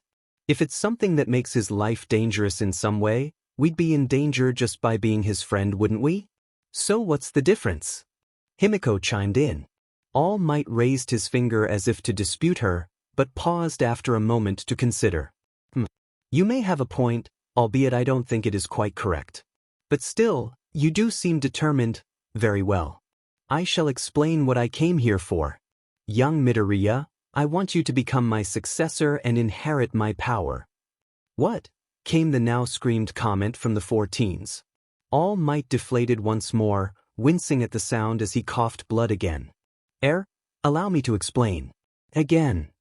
Tashinori stared at the muttering and rapidly note-taking Greenette sitting on the beach, glaring at his notebook. He leaned over to whisper to the rapidly blinking Katsuki. Does he always do this? Yes. Yes, he does. It does not matter. Young Midoriya, do you accept my awesome power or not? Izuku paused in his writing, looking up at the skinny form of Yagi Tashinori with haunted eyes. All Might, sir. Tashinori, please. Sure, Tashinori. I don't think I'm the right pick for that. You know, why you should get someone heroic to do it. Not something like me. Zoo, Katsuki began, narrowing his eyes at the green-haired teen. You know, when we met on that rooftop, you asked me a question. Do you recall what it was? Tashinori asked, his voice softer than before. Izuku nodded slowly, staying mute as the other three watched, confused. Toshinori continued. While trying to find out who you were, I had to rely on Mirai's help. He was able to find a lot out about you, young man, including a series of articles from 14 years ago. Izuku froze, eyes going wide with terror. Katsuki immediately stepped between the two, standing in front of Izuku's seated form and glaring at Toshinori. He crossed his arms over his chest and ignored the looks the two girls were giving the three others. What about it? Calm down, young Bakugo, Toshinori said placatingly, holding up his hands as if to show he meant no harm, turning to address Izuku once more. I merely put 2 and 2 together from your question, my boy. And after carefully thinking about it, I decided there is someone I'd like you to meet. If you'd be willing? Like who? Katsuki asked in lieu of the still frozen Izuku, keeping his stance between the two. I'd rather keep that a surprise. But it would be at UA. You all could come along, in fact. Get a nice view of the facilities. Katsuki stood up straighter, trying not to let the fact that the idea excited him show too much. He turned around to glance down at Izuku. The green-haired teen took a deep breath, before clambering to his feet. Why, you're sure? This is okay? We won't get in trouble or anything. Toshinori stepped forward, hands still outstretched before him. Of course not. I just think meeting this person would be able to give you an even better answer to the question you asked me than I did. Someone who might understand you and how you feel better than I do. How will we get there? Why, my truck is parked only a few streets over. It'll be a tight fit, but I'm sure we can all manage just fine. So let's just get this straight. We're considering jumping in a mysterious truck with a mysteriously deflated All Might and go to UA so Izuku can meet some mysterious stranger about his mysterious past to convince him to accept a mysterious quirk of mysterious power. Himiko asked, hands on hips, having clambered to his feet. It's all right, I don't mind going alone if you guys don't feel comfortable with it. I'm sure I'll be fine, it's All Might, Izuku said quietly. Oh hell no, you're not going alone, Izuku. Ochako snapped, her hands on her hips in a mirrored stance to Himiko. Today has already been a lot, and considering how we haven't even hit lunchtime yet, I think it's going to get even more crazy at the rate we're going. I'm not letting you disappear like that after all of this. She gestured wildly towards Toshinori. What Cheeks said. If this is what you want to do, Zu, let's FANG do this.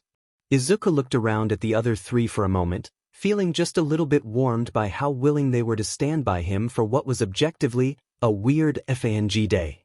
He turned back to Toshinori and nodded. Guess we're going? Izuku was very confused as to what his life had become.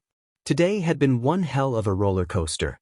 First, a very bad nightmare that had him spiraling for at least a few hours and led him down some unfortunately familiar dark paths in his mind. Second, his quirk experimentation, which ended up being both painful and also a little bit fun. Third, everything All Might had said and revealed, and just, oh God, how could he even begin to parse All Might wanting him, a murderer, as his successor? Especially as he seemed to know about it. Izuku was having a lot of trouble reconciling everything he'd thought. But fourth, how come he had Himiko and Ochako in his lap? Toshinori had slightly underestimated how much room 4 adult teenagers and one beanpole of a man took up in the cab of his truck, and it was quickly determined someone had to sit on someone's lap. Katsuki took the middle and growled that because he had to suffer in the middle, no one was sitting on him. Instead, the girls had a quick discussion about who would sit where, but quickly it was noted that even if one of them sat in a lap, they still couldn't fit properly. And that led to this absolute nightmare of a scenario, where both girls had basically claimed one of his legs for her own and were perched on it. Izuku wasn't the tallest man out there, but his growth spurt a year or two back had shot him up to nearly 6 feet tall, barely an inch taller than Katsuki was. Luckily, or unluckily depending on how you viewed it, both Ochako and Himiko were shorter than he, and somewhat more slender. Unfortunately, he could tell that was because both of them did not skip leg day, as he could very clearly feel the muscles in their legs as they sat on him. Not that he hadn't noticed before, when they'd stretched out before training began, with those tiny shorts and rather tight-fitting tank tops. Himiko had a dancer's figure, all long lines and toned muscles, while Ochako was bulkier, her arms showcasing how often she'd manually lifted things without her quirk as part of her training. Izuku was reminded that yes, he very much was weak to someone who was in shape and looked like they could snap him in half if they got angry. Someone had decided he was here to suffer, and that someone was definitely Kaken, the little BSUD who had silently cackled at him when their eyes met as the girls were situating themselves in his lap. Somehow, he didn't know how, but somehow he knew this was all his friend's fault. Even if it wasn't, he was blaming him anyways because this was not a good way to keep his blood pressure under control. He tried to keep his attention solely on the little stories Toshinori was telling them, small tidbits of some of his fights as Katsuki kept plying him for more tales of heroic missions he'd gone on. But Izuku was finding it very difficult every time there was a bump in the road and the girls were moved around on him. It didn't help that while he was pretty sure Ochako was trying not to be too disruptive, he could tell Himiko knew exactly what she was doing with the smirk she had tossed back at him when she clambered into position. Mercifully, it only took a little over 20 minutes to make their way there, it being before lunch when the roads were mostly clear of students and workers alike. Toshinori pulled the truck to a parking lot a block away and proceeded to exit the vehicle. Himiko took her sweet time getting off of Izuku, which had the unwanted benefit of making Ochako wait as Himiko had been the one closer to the door. This also led to Izuku internally cursing the brunette as well as his prior belief she wasn't trying to torture him went away at the grin and giggle she gave him as she clambered out, accidentally pressing up against him when she slipped. As he finally managed to get out of the truck, very flustered and looking like a Christmas tree between the red cheeks and green hair, he clapped himself on the cheeks to refocus. Ignoring the smirks from the other three teens and the raised eyebrow of Toshinori, he followed along towards the gates of UA. As the five of them approached, they were met by a small, white-furred mammal in a suit sitting on the shoulder of a shorter woman with short, light-colored hair and strange rings around her irises. "Hello. Am I a mouse? A dog? A bear? I am the headmaster of UA, Inizu. Here with me is Kuros, a teacher here. Also known as the space hero, 13. 13. Ochako squealed, eyes wide as she covered her mouth with her hands and bounced in place excitedly. Kuros smiled softly. I see I have a fan. You're my favorite, she managed to get out in an excited whisper, her hands fluttering in place. I want to be a rescue hero just like you. That's wonderful. I can't wait to see what you can do, Kuros replied. Izuku, who had been silently fanboying right behind Ochako but was trying not to make a bad impression, managed to break through his own fan instincts and looked up at Toshinori. Is this who you wanted me to speak to? Not so much young Midoriya, but it is someone she knows. Is he not here yet, Kuros? He's washing up, we're going to meet him in the lounge. We just got back from a collapsed building a few kilometers away. Oh well, then lead the way if you would. Toshinori grinned. Of course. It's wonderful to meet the four of you. While your friend is speaking to him, I'd love to hear more about your studies and plans, Nizu said, grinning at the teens in front of him with a strange glint in his eyes. Sure, sounds fun? Himiko said questioningly, a little bit creeped out. The other three just shrugged and began to follow the adults before them. Toshinori had walked up next to Kuros and was speaking quietly to her and Nizu, the four teens unable to quite make out what was being said. It did not take the assembled group long to reach the teacher's lounge, them quickly following through the campus to the closed door. There, Kuros opened the door and glanced in. Seeing someone, she spoke quietly to them, nodding and then stepping back as the door opened further. Out stepped a tall, slender young man, a few years older than the teenagers before him. Pale blue hair in a messy cut, red eyes, and pale skin were visible immediately. A pair of black gloves covered his hands, a black jacket over a white shirt and black jeans completed the ensemble. He ran one hand through his hair, musing it up further. Hey uncle, one of these the kid you wanted me to talk to? The man asked Toshinori, glancing over the teenagers assembled before him. That he is. Toshinori reached over and placed a hand on Izuku's shoulder, gently pulling him forward. This is young Izuku Midoriya, a young man I think would benefit from hearing from you. Kids, this is Tenko Shimura, also known as Chronos. Chronos. Izuku sputtered out, eyes wide. Oh my gods, that's so cool. You're like the most famous young rescue hero, and you're 13th's personal apprentice. 13 and Chronos and Headmaster Nizu in one day. This is so cool. Can I get your autographs? All four adults blinked in confusion at the notebook suddenly move out from Izuku's hands, having no idea where he pulled it from. Just roll with it, Katsuki replied in a deadpan voice and an eye roll. Toshinori reached out and took the notebook, holding it as he gestured to the lounge.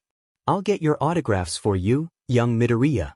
Why don't you and Tenko have a quick talk in the lounge? We're going to take your friends on a quick tour while you do this.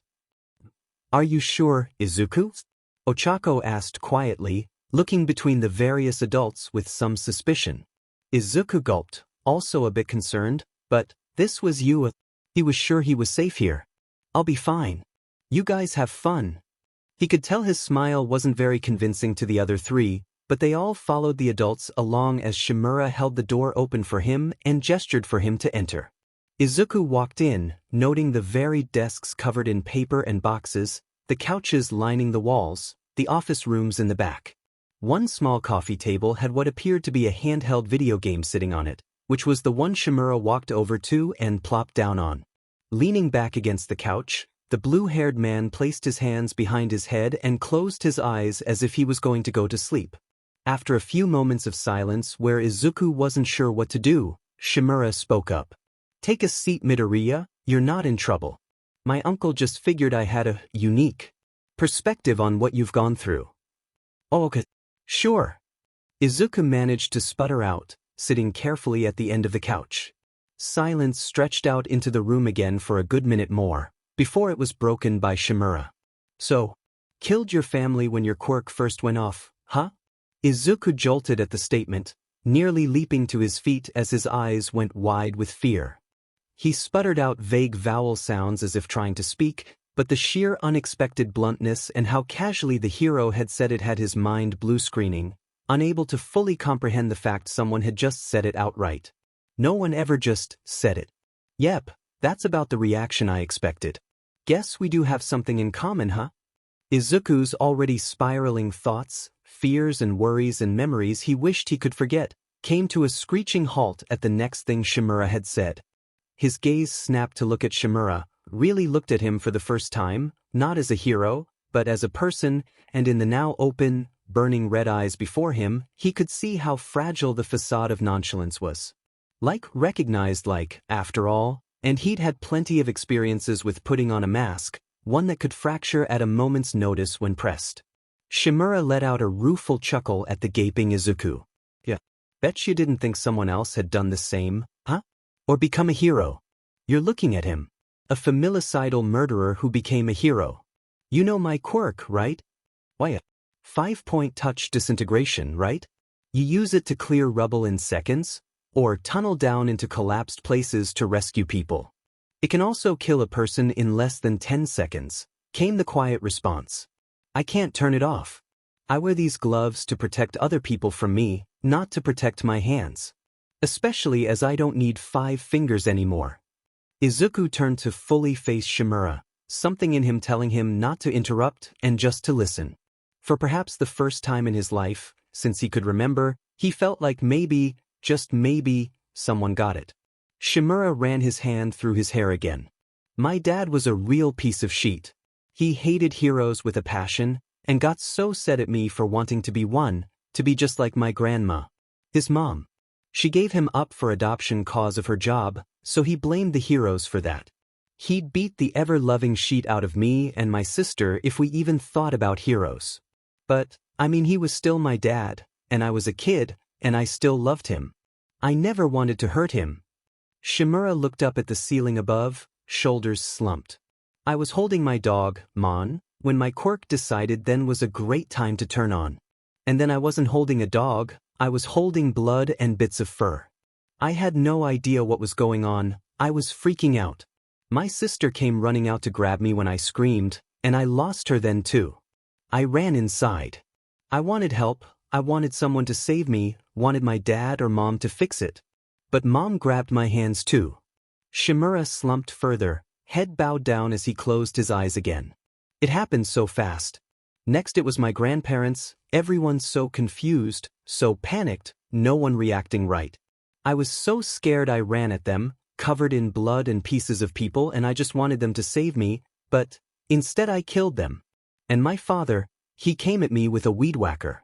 Just grabbed it and started chasing me like he was going to kill me, screaming at me, threatening me. I just reached, grabbing the handle of it, and then his arm. And that was it. Everyone. Gone. Just me, a 5-year-old kid, in a house that started falling apart moments later when I touched the floor. Alone with nothing but blood and the knowledge I had killed them. Silence stretched out in the room, an oppressive, heavy silence as the two young men sat. It stretched on for an indeterminate amount of time, 10 minutes, before Izuku finally spoke up, his voice raspy and quiet. What happened after? Uncle Yagi found me. I'm not sure what would have happened to me if he hadn't. I wasn't all there, if I'm being honest. Pretty sure I'd gone bats hit by that point. But he took me, kicking, screaming, trying to attack him too because I think it was all I knew. But he got me the help I needed. That's so you're okay now? Izuku ventured. Shimura snorted. Okay, is a loaded term, Midoriya.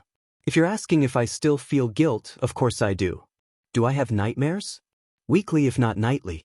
I have trouble sleeping, and I've gone down some dark paths in my mind many times. It's not something that just goes away. It sticks with you. But I made friends here. I have a life. And these people know everything I did, and they still never left my side.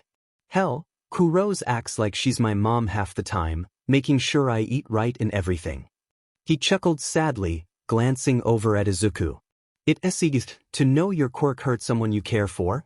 To know something inherent to you caused others pain, even if it was outside of your control. You end up feeling selfish for daring to hope you could have your dream, to have happiness of any kind, when every time you think about it you think you're a monster, a murderer, someone who should be dead. I still feel that way sometimes. It still gets to me on bad days. But I don't think that's what they would have wanted for me, This. Izuku tried to reply, tried to somehow choke something out, but he'd been hit with too many reality warping concepts in one day to really get his thoughts out.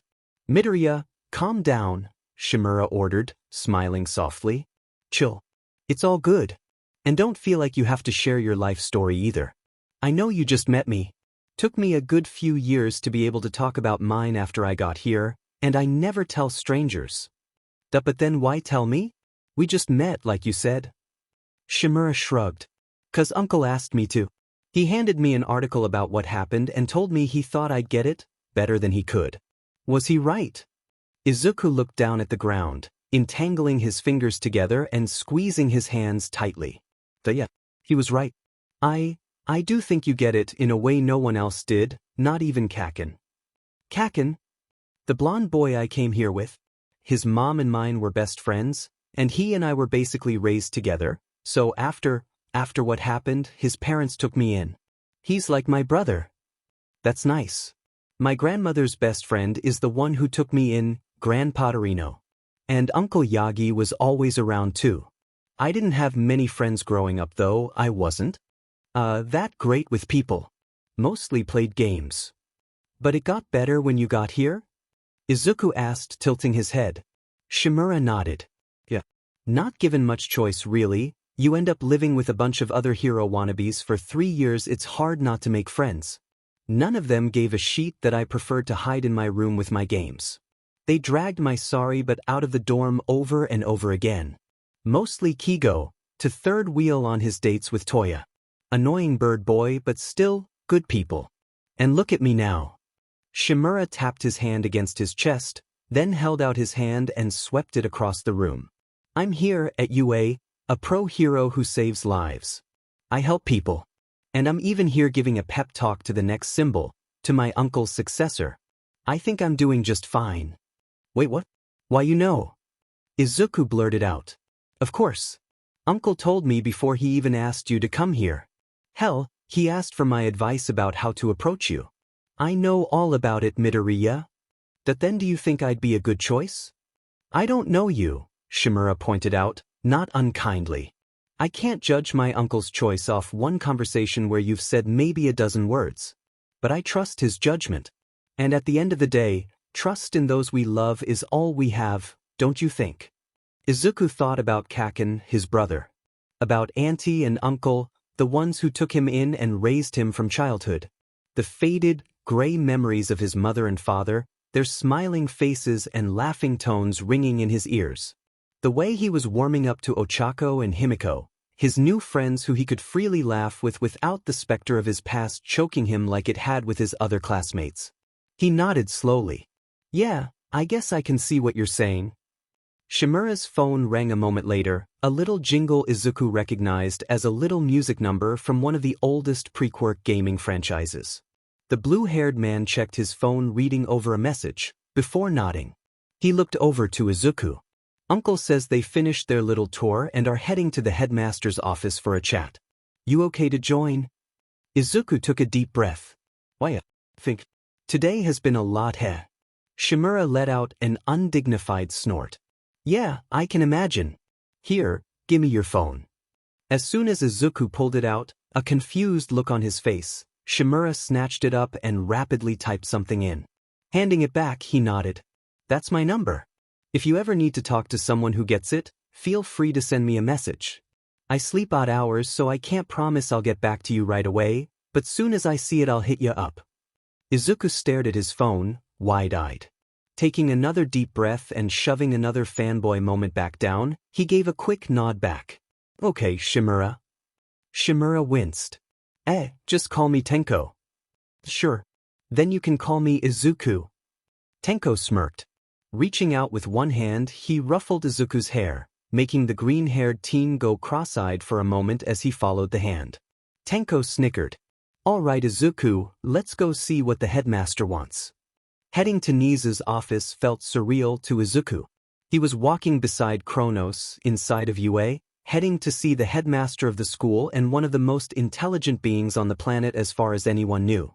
His entire worldview had been, for all intents and purposes, appended beneath the day's revelations. Not that it magically changed his feelings or views on himself, nor fixed the part of him that wondered about walking into the water, but he couldn't deny the fact it birthed an inkling of hope in his heart that he had managed to squash long ago. The idea that he could be a hero, someone who actually helped people, someone who could smile like All Might always did. He'd been considering being a hero because he felt like he could repay his debt somehow, or at least work towards it. And the fact Kaken would not get off his butt about it. But now he had to actually wonder if it was possible for him to be one just because it was the right thing to do, not out of a sense of guilt or desperate need to prove himself. Of course, taking up All Might's mantle was a very different thing, and one he still wasn't sure about. All Might was the symbol of peace, the man nearly single-handedly responsible for the generally peaceful days that Japan experienced right now. No one had seen a supervillain rise to power for decades since All Might began his campaign against villainy. And adding his quirk on top of it? Izuku's analytical mind had gone overboard since All Might had mentioned what his quirk did, not that it was very helpful information, but still. Stockpiling power was vague as all hell, but it made him wonder, did that count as energy like his quirk? Or was it its own pool of power? It didn't seem like it got consumed, or else All Might would have had to have burned through it like Izuku did sometimes. So how would it interact with his quirk? Could he manipulate that power as well? Or would it be entirely separate? Izuku? We're here. You want to stop talking to yourself so we can go in? Tenko's voice cut into his thought process, making him jolt. That was I muttering again? That's what you call it? Tenko arched an eyebrow at him. Izuku gave a sheepish nod. Tenko shrugged. Couldn't make out what you were saying, but you seemed focused. Anyways, we're here.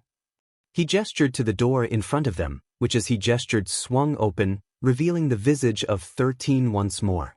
Oh, there you two are. I was just leaving. Are you coming, Tenko? We have yet to get lunch. The smiling woman said, her eyes glinting as she looked over at Tenko. He let out a long, annoyed groan. I told you I ate this morning. And that was 5 hours ago, Tenko. Besides, chips and soda are not an acceptable breakfast. Yes, Mom, came the sarcastic rejoinder. Rolling his eyes, he turned and looked over at Izuku. Well, this is where our quest lines diverge. I got mom aggro. Remember what I said, Izuku? Why? I will. Thanks a lot, Tenko. It gave me a lot to think about, Izuku replied softly. Tenko clapped Izuku on the shoulder, giving it a quick squeeze, then turned around and began walking off, shoulders hunched as he and 13 began playfully jabbing at each other. 13 looked back and gave Izuku a wave and a smile, before going back to scolding Tenko about his eating habits once more. Come in. We just got done discussing your analysis with your friends. The voice of Nizu came from the doorway, bringing his attention back to the office before him. Steeling himself, Izuku walked into the office. Glancing about, he saw All Might seated on a comfortable armchair to the left, while Kaken was lounging in another one in the middle. The only other available seat was a small love seat to the right, where the two girls were perched, but had left enough room between them for Izuku to sit, once again making him narrow his eyes at his best friend who didn't even have the courtesy to hide his smirk. Here, Ochako said brightly, handing him his notebook as he managed to squeeze himself between the two girls. He was pretty sure it wasn't his imagination that Himiko actually slid slightly closer to him, which he was starting to realize that tease was her default state. Either way, he flipped open his notebook and barely contained his excited squeal at the signatures of 13, Chronos, and even Midnight and Cementos. At his look, Ochako grinned. Yeah, we saw them while we were walking around. They were both happy to sign it. Thank you. Izuku smiled back at her brightly. He barely picked up on Himiko grumbling about needing sunglasses for some reason, which made him take a mental note to ask if she had some type of vision change due to her quirk. His thought process was broken by the voice of Nizu from the other side of the desk. Well, it's wonderful to see you again, Midoriya. We had a very productive time as you spoke to Shimura. The white-furred mammal grinned as he took a sip of tea. With a small push, he moved another cup towards Izuku, waiting for the greenette to take the cup before continuing. Now, before we get to the other reason you are here, what's this I hear about analysis notebooks? Headmaster Nizu, I don't think that we need to go over that right now. Toshinori jumped in, a wide, almost fearful smile crossing his face, confusing the four teens. It's all right, all Toshinori, I don't mind, Izuku managed to get out quietly. He handed the notebook over to Nizu, somewhat confused why he didn't see it before since he assumed that they had asked for autographs for him. Nizu began flipping through the pages rapidly, his small black eyes rapidly flicking back and forth as he scanned through it. His smile grew wider and more toothy, sharp fangs glinting in the light. Magnificent, he whispered. When he stopped on his own page, Izuku watched as he read over it once, twice, then nodded. Nizu snatched up a pen and scrawled his signature at the bottom. You are quite talented, Midoriya. You're coming here to attend you, a yes? Izuku glanced over at Katsuki, the blonde arching an eyebrow at him expectantly. He cleared his throat. That's the plan. Excellent. I look forward to it. Now, to the matter at hand. Nizu turned to look over at Toshinori. So, young Midoriya? Was the talk with Tenko helpful? Izuku took in a deep breath, pausing for a moment to gather his thoughts as the other three teens looked at him. Why, to us. You were right. He got it. Thanks for, having us talk. It helped. Excellent. Toshinori clapped his hands, smile wide. With a poof of smoke, his seated form changed back into the muscled All Might, his smile weirdly unchanging. Then have you decided what you wish to do about my offer? At Izuku's glance towards Nizu, All Might waved his hand dismissively. Oh, the headmaster is well aware of one for all, you may speak freely. Izuku looked at his friends. Ochako's gaze was both curious and concerned. Himiko had a look almost of anticipation, as Katsuki's gaze was steady, with no sign of judgment. After a moment of locking eyes with his brother, Katsuki gave a slight nod, something Izuku just knew meant he'd support him no matter what choice he made. Izuku clenched his fists slowly, cracking the knuckles as he looked over at All Might. I'll do it. No time to waste then. We'll need to get you trained up, my boy. Training. Katsuki broke into the conversation, looking intrigued. All Might nodded. Yes. The amount of power in One for All is significant, as you probably all can guess from what you've seen me do. And transferring it will cause it to grow even further, meaning young Midoriya will eventually surpass my strength as well. An unprepared body would mean your limbs would explode off your body, ha. Izuku and Himiko had been taking sips of their tea when All Might said that, and as if rehearsed, they both made spit takes at the announcement of his limbs exploding off. Nizu reached across the desk, pushing a small stack of napkins to the two of them, shaking his head at All Might's theatricality in his speech. Whoa now, don't you worry, that's why you're going to train. You're already in good shape, so it won't be that much more effort to get you in position. I even have the perfect idea to work on. That is? Ochako asked, eyes narrowed. Her expression had shifted ever since All Might commented about the limbs, face flat and eyes narrowed at the symbol of peace. Why, that very beach you've been training at, young Uraraka. Many years ago, it was a beautiful place, but over time it has become the trash heap you've seen before you. Cleaning such a beach would be a great workout for young Midoriya here, but not only that, there was a time that hero meant someone who did good things because they were right, not because it played well with the cameras. And I want to encourage that attitude of giving back to your community. I think it will be an excellent way to both do some community service and train your body. All Might nodded sharply as he finished. But what about them? Izuku said, gesturing to his friends. What about them? We train together. Kaken and me always train together, and now the girls do too. It's our thing. Zu, it's all good. This is important, we'll be fine, Katsuki said lazily. All Might put his hand on his chin and hummed thoughtfully. I see, that is a good point. And they know anyway. He pondered for a moment, before nodding sharply once more. I have it. We'll simply put all of you on a training plan together. It would be good practice for you anyways. We need to see the limits of your current quirk so we can figure out how it may interact with One for All. I'll need to call a friend of mine and see if he can swing by and help. He's very good with quirk training. A friend? Izuku asked. You would know him as Sir Nighteye. He's the one who helped me find you. Sir Nighteye would help me train too? Izuku practically squealed, eyes wide as he pressed his hands to his mouth. Like a fainting maiden.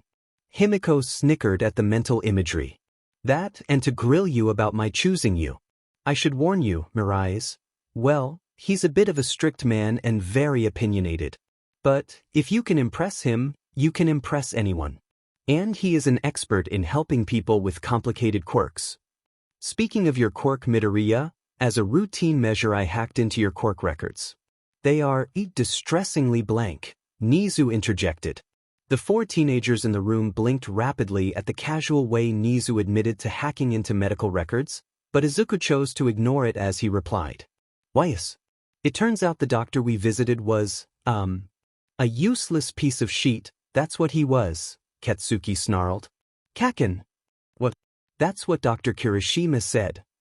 She didn't put it like that, Izuku hissed back. Katsuki threw his arms in the air. I simplified it. Izuku sighed and rubbed his temple. Looking back up at Nizu, he continued. Our childhood quirk doctor didn't put much down for anyone. The doctor who helped me in the hospital the other day said she was sending his name to the board for negligence, but I guess he moved recently. Izuku's voice trailed off into a questioning tone as he looked at Katsuki for confirmation. Yeah, Dr. Tsubasa and his whole family just up and vanished. Was weird. Tsubasa, his grandson, was my friend and didn't even say anything. It's effing weird. That. Well, if it's being reported it sounds like the issue is being handled. Could you perhaps tell me about your quirk then, Midoriya? I'm quite curious what you have discerned.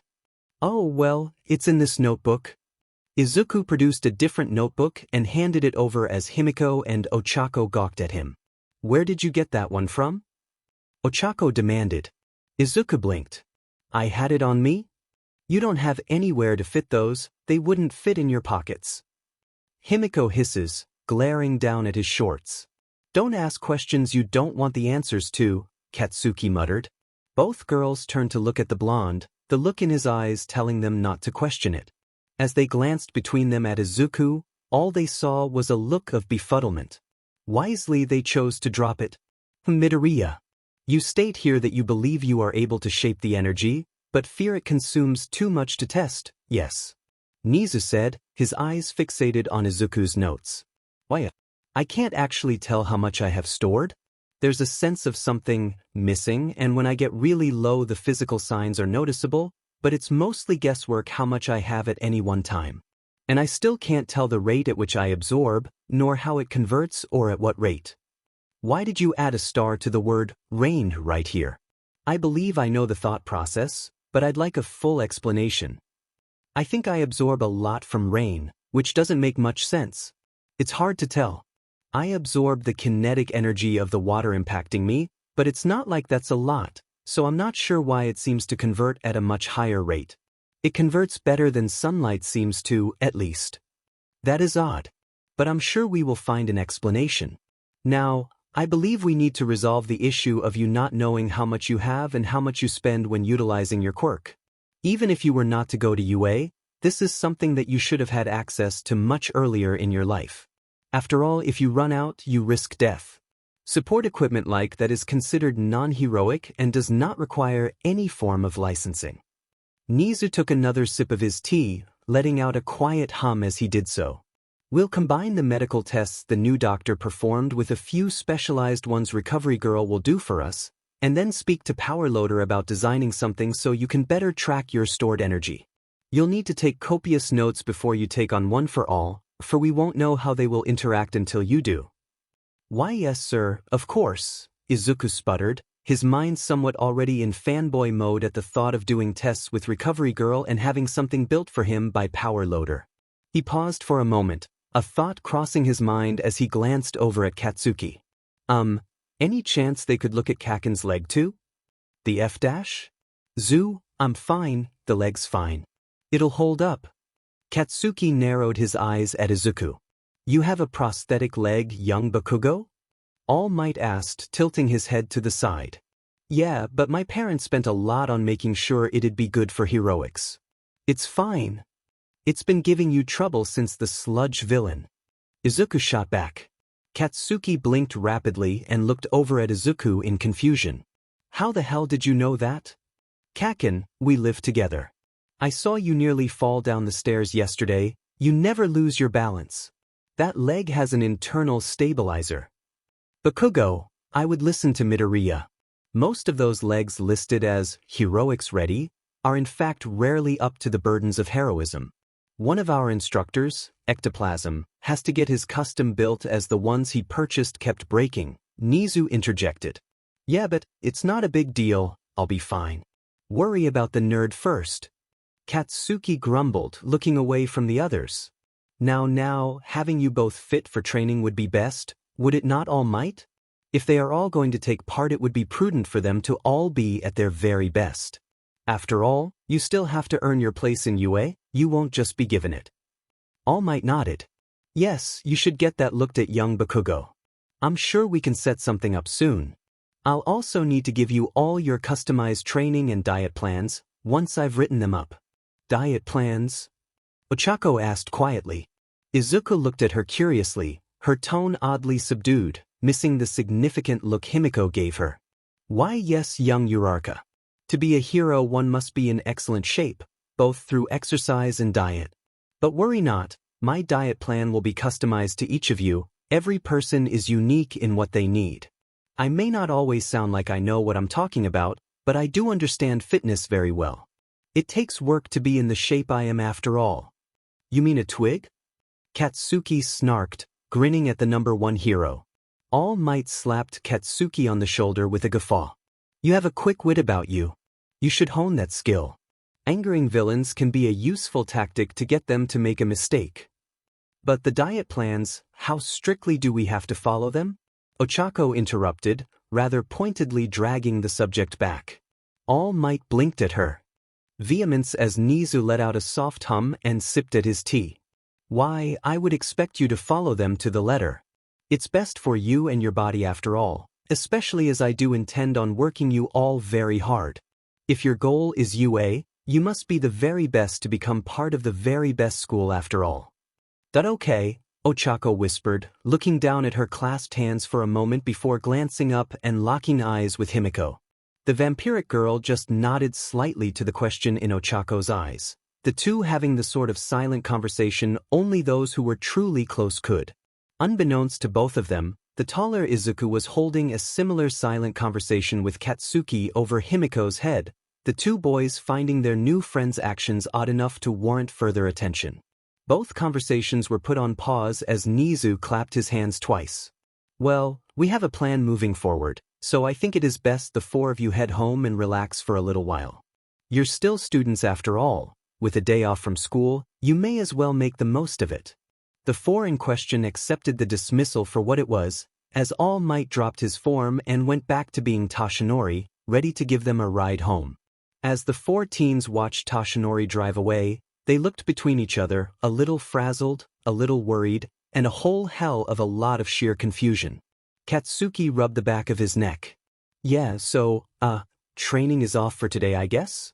So, we wait for his plan then?" Himiko asked. Izuku shrugged. "I guess so. Maybe we just head home."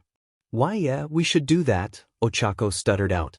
Again, Izuku and Katsuki shared a glance. Ochako had been acting odd the entire ride home, mostly silent and staring out the window lost in thought. She kept fiddling with her hands, clasping and unclasping them the entire time. Himiko had been less obvious about her withdrawal, but it was hard for Izuku not to notice how she practically curled into herself during the ride home. "That you two okay?" Izuku asked, his gaze flitting back and forth between the two girls. "Why yeah, we're fine. It's just a lot to process is all," Ochako said, smiling brightly. "That's the fakest FNG smile you've put on yet, cheeks," Katsuki drawled, causing Himiko to glare at him and Ochako's eyes widen in shock. "It's none of your business," Himiko hissed. "We don't pry into your guys' past, so don't pry into our personal lives." Hey, everyone calm down," Izuku raised his hands placatingly. "We're not prying, Himiko, we're just worried is all." "Yeah, and we're worried about you but you don't talk either, don't be a hypocrite," she snarled back. Izuku rocked back as if slapped, eyes going wide and hurt. "I've off with that. I'm the one being ed-, don't take it out on him." Katsuki stepped forward, fists clenched at his side. "Will both of you stop?" Ochako shouted, tears pricking at the corner of her eyes. "This isn't helping anything." But she." The two blondes began to shout at the same time, before a sudden slam into the ground cut them both off as sand flew up into the air. They looked over to see the glowing green lines of Izuku's quirk active, his foot practically buried in the ground from the force of his stomp. His voice shaky, he spoke quietly. "Ochako's right, this isn't helping anything. And Himiko's right, I shouldn't be a hypocrite and pry. I'm sorry." "No, don't say sorry. Himiko's the one who overreacted," Ochako said, glaring at her friend. The vampire gaped for a moment, before looking down sullenly. "I'm just trying to protect you, Chieko," she whispered. "I know, but they were just worried. But we really don't want to talk about it, okay?" she asked the second part as she glanced over at the two boys, one whose hands were sparking and the other with toxic green radiating from inside his body and setting his eyes alight with a glow. "Did I get that?" Izuku said with a sad smile. He turned to look at the explosive blonde next to him, his face flat as he looked over the three of them. "I wasn't FNG prying. I just commented on how fake the smile was. I don't mind you keeping your secrets, but you don't need to lie to us and pretend you're happy when you're not. I get enough of that sheet from Izuku, I don't need it from you too. If we're gonna be training together and sheet, we can at least be FNG honest if we're not in a good mood." Katsuki looked down, the sparks in his hands fading away as he kicked at the sand and muttered, "It's not like I had a lot of friends besides Zu and Tsubasa before, and Tsubasa f'd off on me. Sometimes I'm AD-, but I just want people to be honest with me, that's all." "That's sorry," Himiko muttered back, grabbing her left arm with her right and looking away from the others. "It's been a lot today, so maybe we just all need to take a step back. It's okay." "Have a point, Katsuki." "So Ochako took a deep breath in. "Yes, something is bothering me and I'm not sure how to deal with it. But I don't feel comfortable talking about it right now. Okay. Yeah, it's fine. I'm just being AD as usual. If I'm not allowed to be self-deprecating, none of you are, Izuku deadpanned. Nah, Katz has a point. I was being AD too, Himiko chimed in. Izuku rolled his eyes and threw his hands up in the air. You two are impossible martyr complex bullshit. Oh, you have no room to talk you ifing but? Katsuki snarked back at Izuku, glaring. Well, that's at least back to normal, Ochako snorted. Izuku face-bombed. Nope. Today has been so weird, I'm so done with it. Can we just go get lunch and then relax? Like 4 normal effing teenagers? I thought we were all going to go home to relax? Himiko asked. Auntie is doing designs for her next clothing line. There is nothing relaxing about being in that house right now. Oh shit, you're right. Yeah, me and Zu are not going anywhere near home, not when Mom's doing that. She'll rope us into it somehow, Katsuki shuddered at the thought. Ochako and Himiko shared another look. I guess we can? But something light and cheap? We didn't bring a lot with us today, since we were going to train. Katsuki waved his hand dismissively. It's on us, we're the ones dragging you two around. Besides, this is a chance to show you the best FING spots to eat. Ochako went to speak, but Himiko cut her off with a wide smile. Okay, that's fine. It's a date. Izuku choked on air as Katsuki rolled his eyes and smiled indulgently. Sorry ladies, but you're not my type. But we're Aiza's type, aren't we? Himiko kept her wide smile on her face as she grabbed Izuku's arm, making the choking boy sputter incoherently. Ain't that right, Izuku? Himiko! Ochako shouted, her face flushed. Himiko turned her head so that neither Katsuki nor Izuku could see her face, and her teasing smile faded to a significant look, communicating without words that she was trying to change the subject. Ochako gulped, willing her red cheeks to fade away, and plastered her own teasing smile on as she grabbed Izuku's other arm. Katsuki snickered at the shell-shocked look on his brother's face. All right, this sheet was worth it just to see the human equivalent of a FING blue screen. Come on, let's go, I know just the place. The two girls practically dragged the greenette with them, Izuku following along robotically as his cheeks burned, his mind successfully diverted from the worries he had had earlier. Himiko sighed as she took off her shoes. Ochako had gone straight back to the bedroom, refusing to look her in the eyes. The lunch had been nice, the 4 teens had been able to move past the awkwardness earlier, but the moment the boys went to pay the bill she saw Ochako sink into her seat once more, her expression falling again.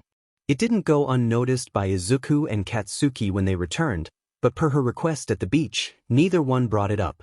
In their own ways, they tried to cheer her up. Katsuki started making snarky commentary on the people they passed, mocking their fashion choices, while Izuku had simply bumped his shoulder against hers, smiling brightly at her and dragging her into another one of Katsuki and Izuku debates, bickering, that they seemed to have every half an hour. But all good things come to a close, and while the boys were happy to walk them home, Ochako and Himiko had broken off before getting to their neighborhood with an excuse about how it was the opposite way of where the boys were headed. Which wasn't entirely untrue, it was at least not directly in the same path, but it was enough of a twisting of the truth that Himiko was entirely sure both Katz and Aizu knew the girls weren't being upfront. But they left well enough alone, and allowed the girls to wander off to their tiny apartment. With a determined stride, Himiko walked to the bedroom, stepping inside the dimly lit room. The window was open to let the air in, getting some breeze to help clear out the perpetual musty smell the apartment had. Ochako was laying face down on her futon, her head buried in her pillow with her arms beneath it. Himiko sat down beside her, one hand gently rubbing Ochako's back. "Want to talk about it?" "Not really," Ochako replied, her voice muffled by the pillow. "I really don't think they'll be judgy. You told Katz your family doesn't have a lot of money already." Ochako rolled over, glaring up at the ceiling blankly. "Yeah, but there's a difference, Himi. We're living off a instant ramen, rice, and dreams, air," she muttered, letting her accent slip out. Himiko began quietly. "Himi, you know what it's like. You know how people treat you different. I don't want no pity and I don't want no handouts. I worked hard to get air. Sweetie, remember who we're talking about. Aizu has something in his past he's ashamed of. Katz is missing a leg. He never talks about that either. Honestly, I didn't notice till they pointed it out today. I feel like they understand what it means to be ashamed of something. That I thought the same about the kids at our old school. And look at what happened. They all started mocking me. Do you really think the boys are like that? The only thing Katz gives a shit about is how strong you are. He didn't even flinch at me drinking Aizu's blood. And Aizu? The only person he makes fun of is Katz. He's too busy hating himself to be mean to someone else. Ochako closed her eyes and threw her arm over her face, sighing. I know you're right. I know. But I don't want to ruin what we got. Himiko lay down next to Ochako, resting her head on her arms and looking up at the ceiling. It might already be ruined. Tashinori wasn't wrong, Chieko. If we want to get into UA, we have to be fit and tough. And that means food. I just don't know how we'll pull that off. Ugh, I know. Ochako grumbled. She turned her head to look over at Himiko. And don't think I didn't notice. Notice what? Ochako arched an eyebrow. You're out of blood packs in the fridge. What happened? Himiko looked away from the brunette. Dad told me yesterday. There was a major disaster on the coast, and a lot of the blood banks ran low on blood because they had to send it away. So he couldn't send me any, and the nearby ones are also too low. Ochako moved her arm in front of Himiko's face. Okay, well, drink up then. Himiko shook her head. I can't. If we're training, you can't afford to be fighting off blood loss. And you can't afford to not drink. Ochako sat up, glaring at the girl beside her as she shoved her accent back down. I'll be okay, the blonde replied back hotly, sitting up and mirroring Ochako's pose. We're not even going to actually do training for a week, Himi. I can handle a little blood loss till then. And I bet if you asked the boys they'd be fine donating some too. Oh, so it's okay for me to accept charity from others but not you? Himiko shot back. Ochako sputtered. It's entirely different. You need blood for your quirk. And we both need food to live. Ochako froze for a second, letting out a huff as she flopped back down again. And what are you expecting us to do about it? Himiko sighed. I don't know. But maybe we should talk to the boys about it before it becomes a problem, or just ask to speak to Tashinori privately. I mean, maybe he can adjust his training program or something. I don't want them to look at us different. We just met them. We're new to this. I don't want to just drop a bunch of crap on them at once. You already told Katz that your parents don't make a lot of money and that we're sharing this apartment out of budget concerns. We just didn't tell him the extent is all. And what about your blood problem, We gotta deal with that too. Which reminds me, drink. Ochako shoved her arm in front of Himiko's face again. Himiko weakly batted at it. Stop that. We're not training for a week. So just accept it. Damn it, Chieko. Fine, you stubborn dash. Himiko didn't bother finishing her sentence, glaring at the other girl as she chomped down on the brunette's arm.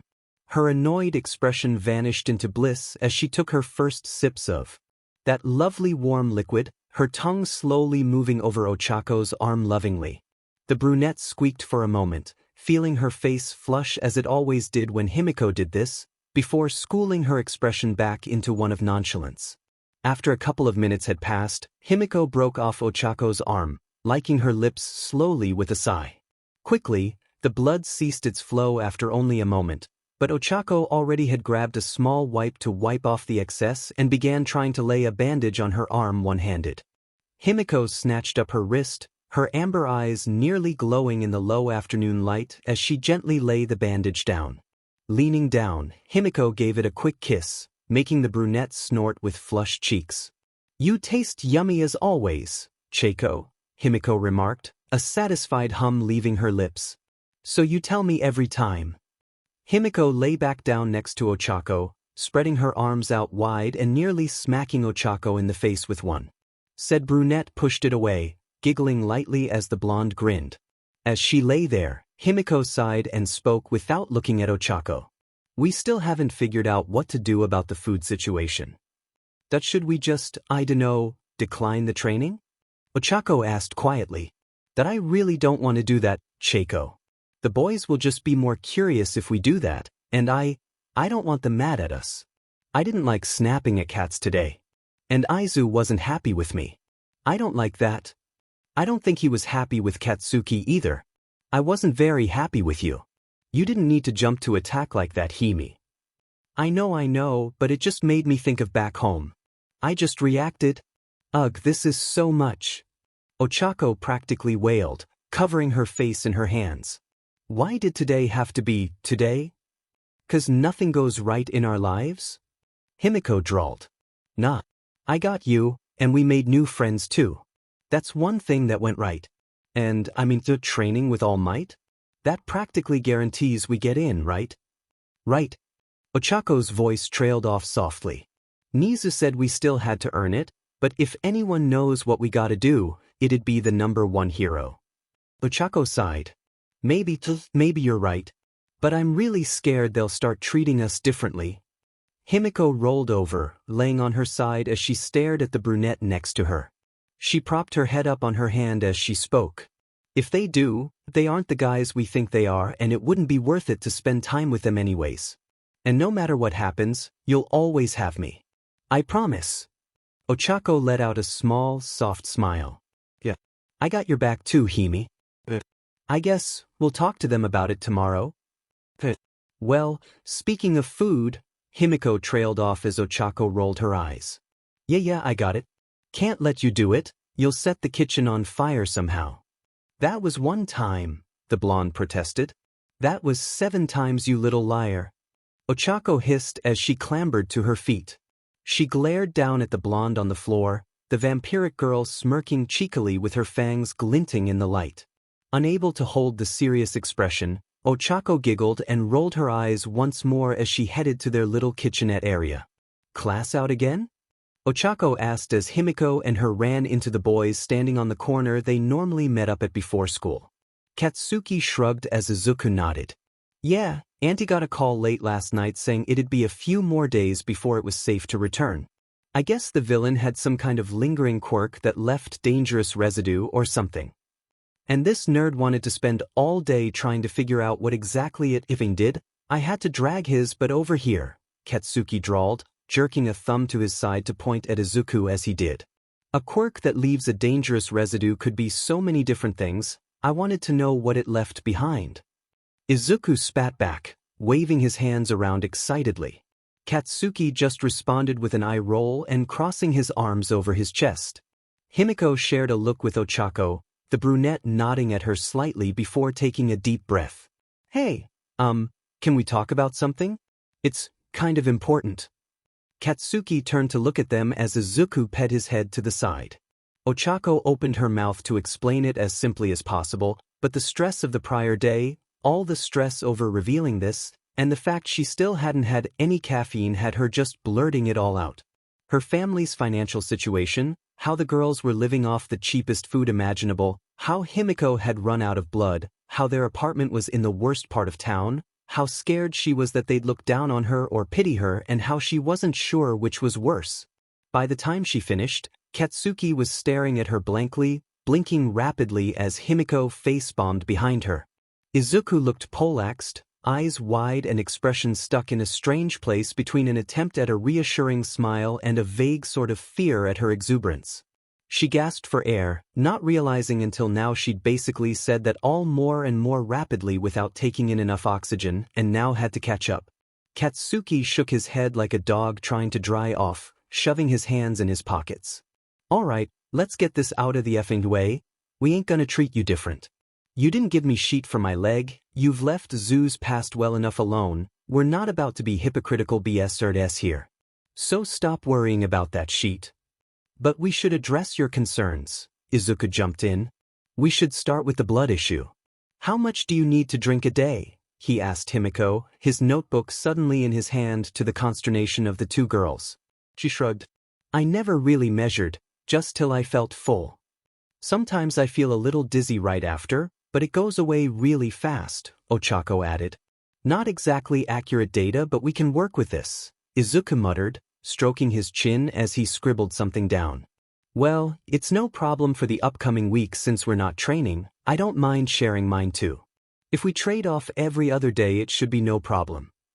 Every third day. Fangs can have mine too, Katsuki drawled. "Are you guys sure?" "I know it's kind of weird dash," Himiko began. "Quirks are quirks, nothing weird about that," Katsuki cut in. Izuku nodded. "Yeah, nothing to worry about there. It'll be fine, Himiko. We don't mind.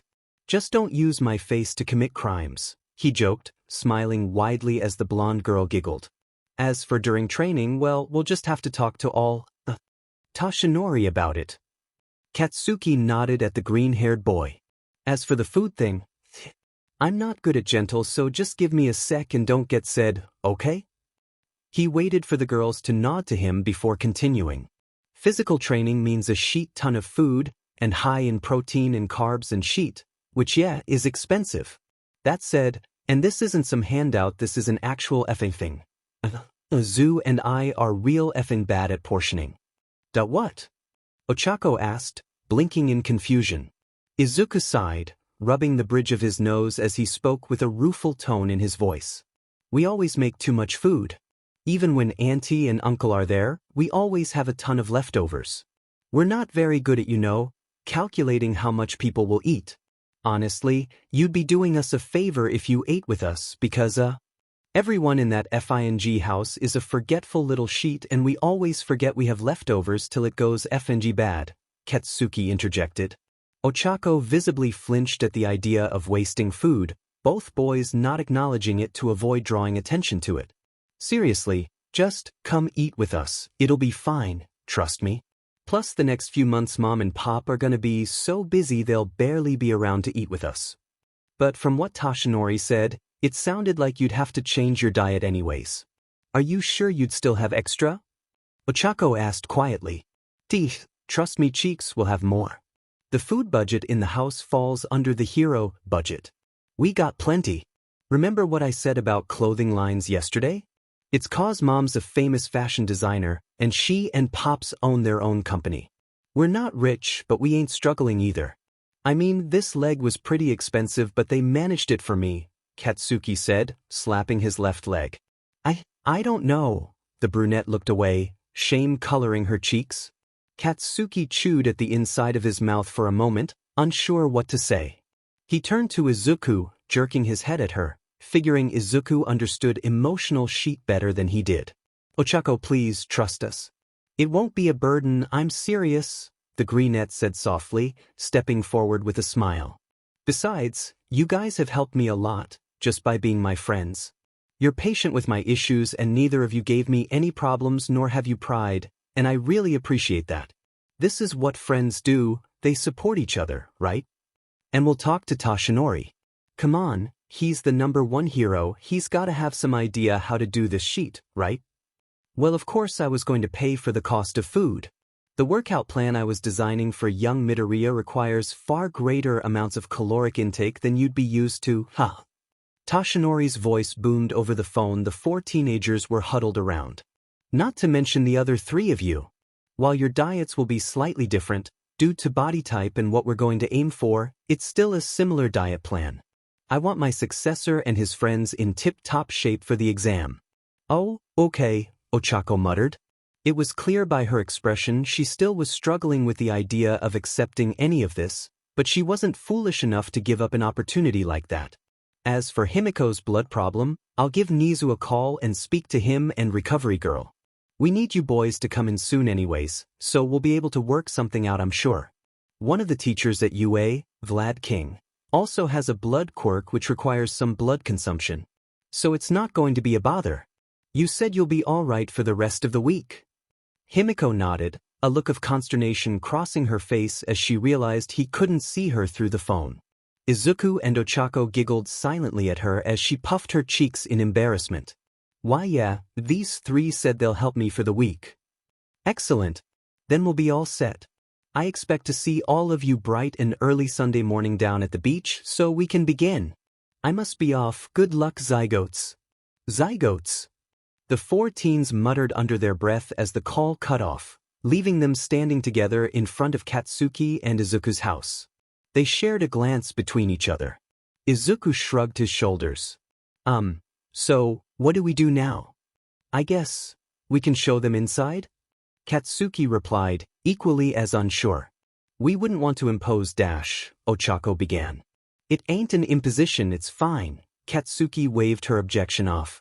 Without waiting for a response, he opened the door, ushering the two girls and Izuku inside.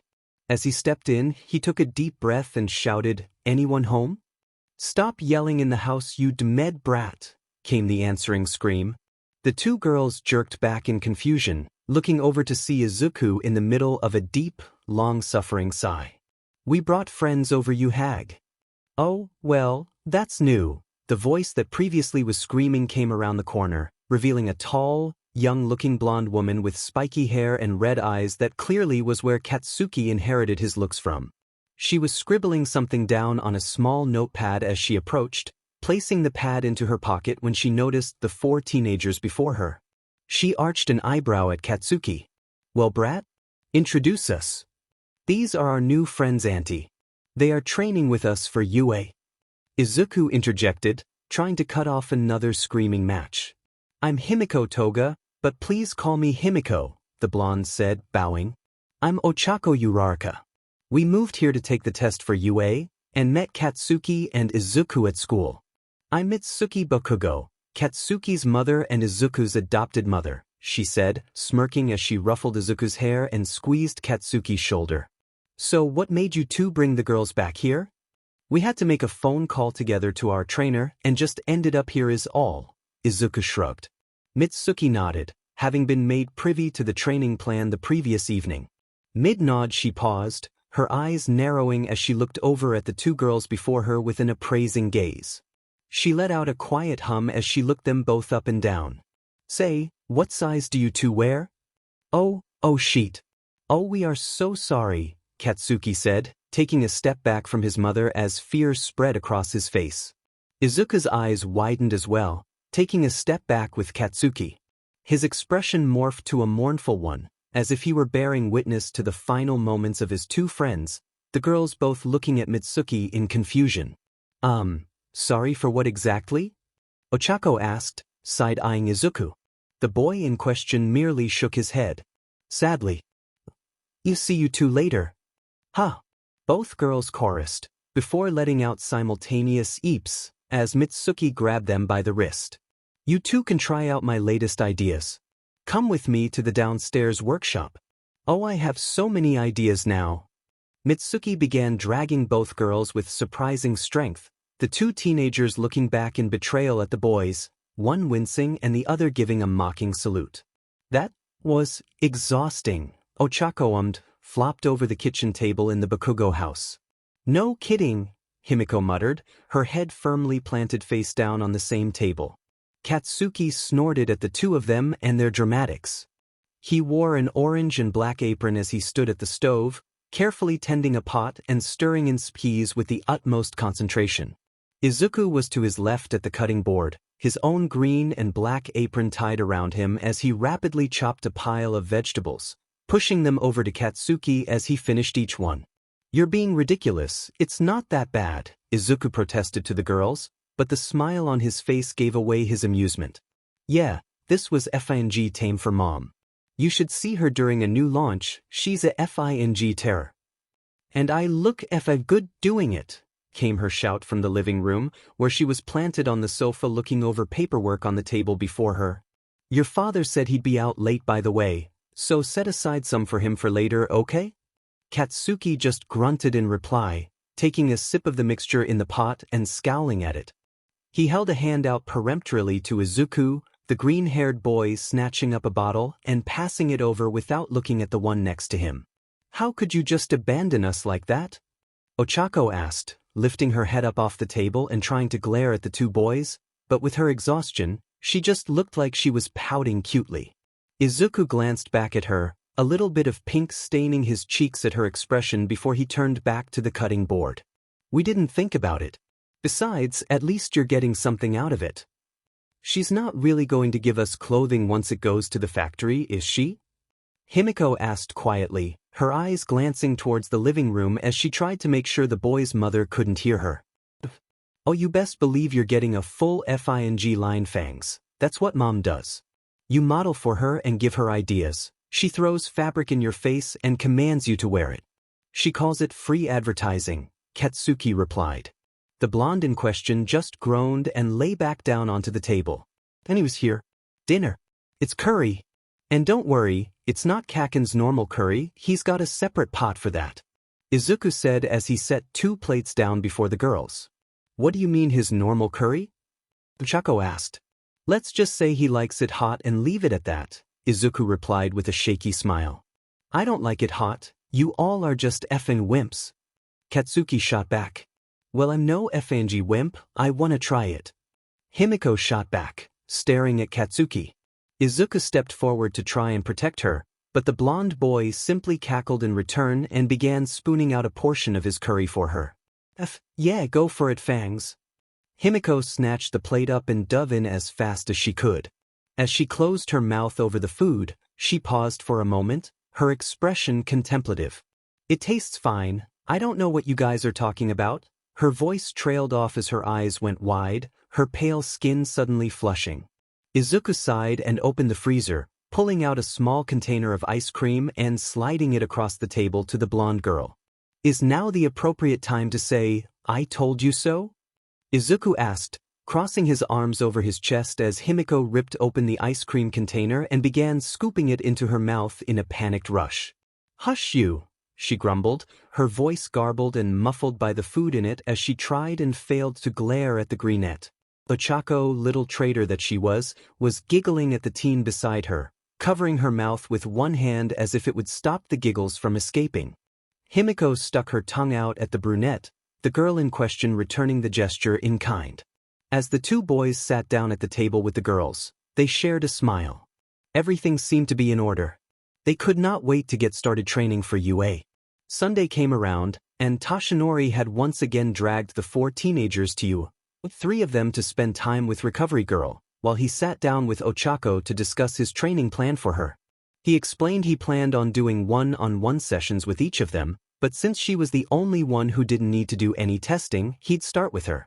Alright, young Uraraka, let's take a look here. Now, I'm no quirk expert, but I did listen to what young Midoriya said about how your quirk functions, and you mentioned your goal of becoming a rescue hero like 13. Taking that into account, I feel that heavy stamina training and upper body training will be most effective for you. Why exactly? Ochako asked, tilting her head to the side. Toshinori glanced down at his papers once more, as the 2 sat across a small table in the lounge. Well, rescue heroes tend to do some of the most long-term intensive work. Villain fights may be flashy, but they tend to be over quickly. Speed tends to be the name of the game when it comes to apprehension of villains. But rescue work tends to take hours upon hours of intensive work, dealing with the consequences of said villain attacks or natural disasters. Okay, that makes a lot of sense, she nodded, listening intently. Now a good limelight hero should still be helping with cleanup and have good stamina, don't get me wrong. But it's more important for a rescue hero. As for upper body work, even with your quirk, there will come times you need to be able to lift and move things physically. Especially if you're already floating something and it's hit your limit. Right now that's about 3 tons, right? I think so.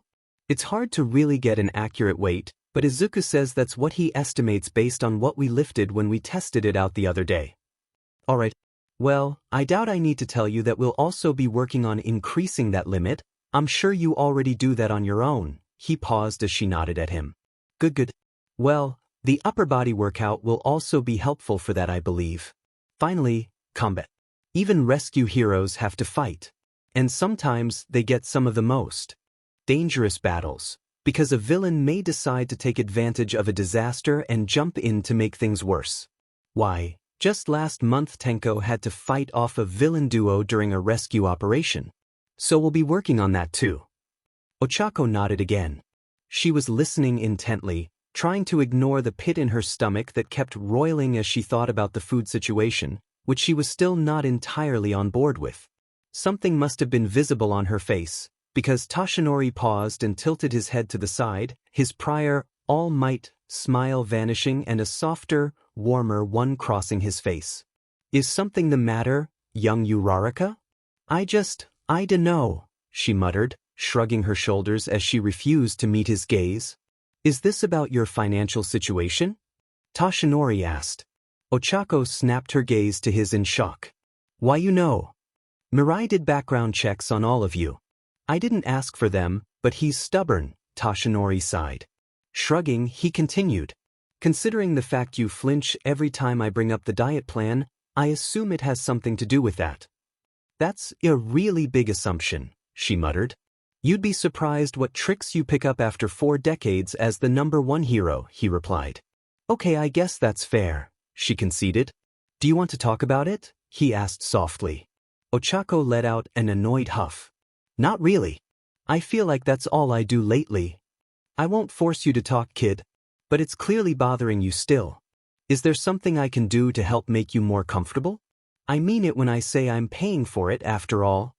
That's just it. I don't want a handout or charity just because I'm Dash. Toshinori cut her off with a raised hand. Young Uraraka, this is not a handout nor charity. For one, I'm providing for all 4 of you after all, and I'm well aware neither of the boys need this at all. For 2, this all has conditions. I need you to give it your all, to work your hardest, to go as plus ultra as you can. I expect to see the 4 of you taking the top 4 spots in the entrance exam. Ochako blinked at the tall, skinny blonde before her. He sighed, resting his hand on her shoulder and squeezing it. Uraraka, I want to do this. I want to help you achieve your dreams. For all 4 of you. Midoriya may be the one I've chosen to inherit my power, but I want each and every one of you to succeed. The more heroes we have with a true and righteous heart, the better. And I believe that you have such a heart. So please, perk up and let your worries go. You'll be fine. Ochako bit her lip, looking down at her hands clasped in her lap. What he said did make sense, and it wasn't like he was treating her and Himiko differently from the boys. And Himi had been right, this wasn't an opportunity she should miss. This was her chance, her best chance at making it into UA and becoming a hero that could help her parents and bring smiles to people's faces. Squeezing tightly, she squared her shoulders and looked up at Toshinori with a determined expression. I'll go as plus ultra as anyone else. And then I'll go beyond that. I'll do it. Toshinori grinned widely. That's what I like to hear. Now, let's finish reviewing this before your friends finish up. All right, young man, how does it feel? Recovery Girl asked, her gaze steady on Katsuki's left leg as he stretched it out. Same as the other one. Lighter, though, he replied, looking at the leg. It takes some getting used to when you're used to mass-produced options. But once you do, you'll wonder how you ever put up with it, Ectoplasm said, sitting a few feet away from Katsuki. Katsuki glanced up at the hero. Having been introduced to him when he came in for the change in his leg, he'd been unable to really comprehend having such a discussion with a pro hero. He wasn't ashamed of his leg per se, he just didn't like thinking about it. And it wasn't like his family or friends understood what it was like. But Ectoplasm, he understood better than the others, considering his leg situation. Katsuki nodded, standing up. Can I go test this sheet out or something? Ectoplasm looked over at Recovery Girl, the older hero sighing as she tapped her cane on the ground and leaned on it. Yes, you hyperactive child. Go on. Ectoplasm, please make sure he doesn't break anything. Ectoplasm nodded. Come with me, Bakugo. I'll take you to my favorite training ground, we can make sure it performs up to your expectations. Katsuki nodded again, following behind the pro as they headed to the door. It opened before they reached it, revealing Toshinori and Ochako behind it. Oh, hey Katsuki. Got the legs squared away? She asked, smiling. Katsuki wrapped his knuckles against his left leg. Yeah, about to test it out and make sure it doesn't blow up on me or some sheet. That's cool. Where are Himi and Izuku? She asked, looking around. Zoo's with the guy with the weird helmet, and Fangs is just around the corner or something.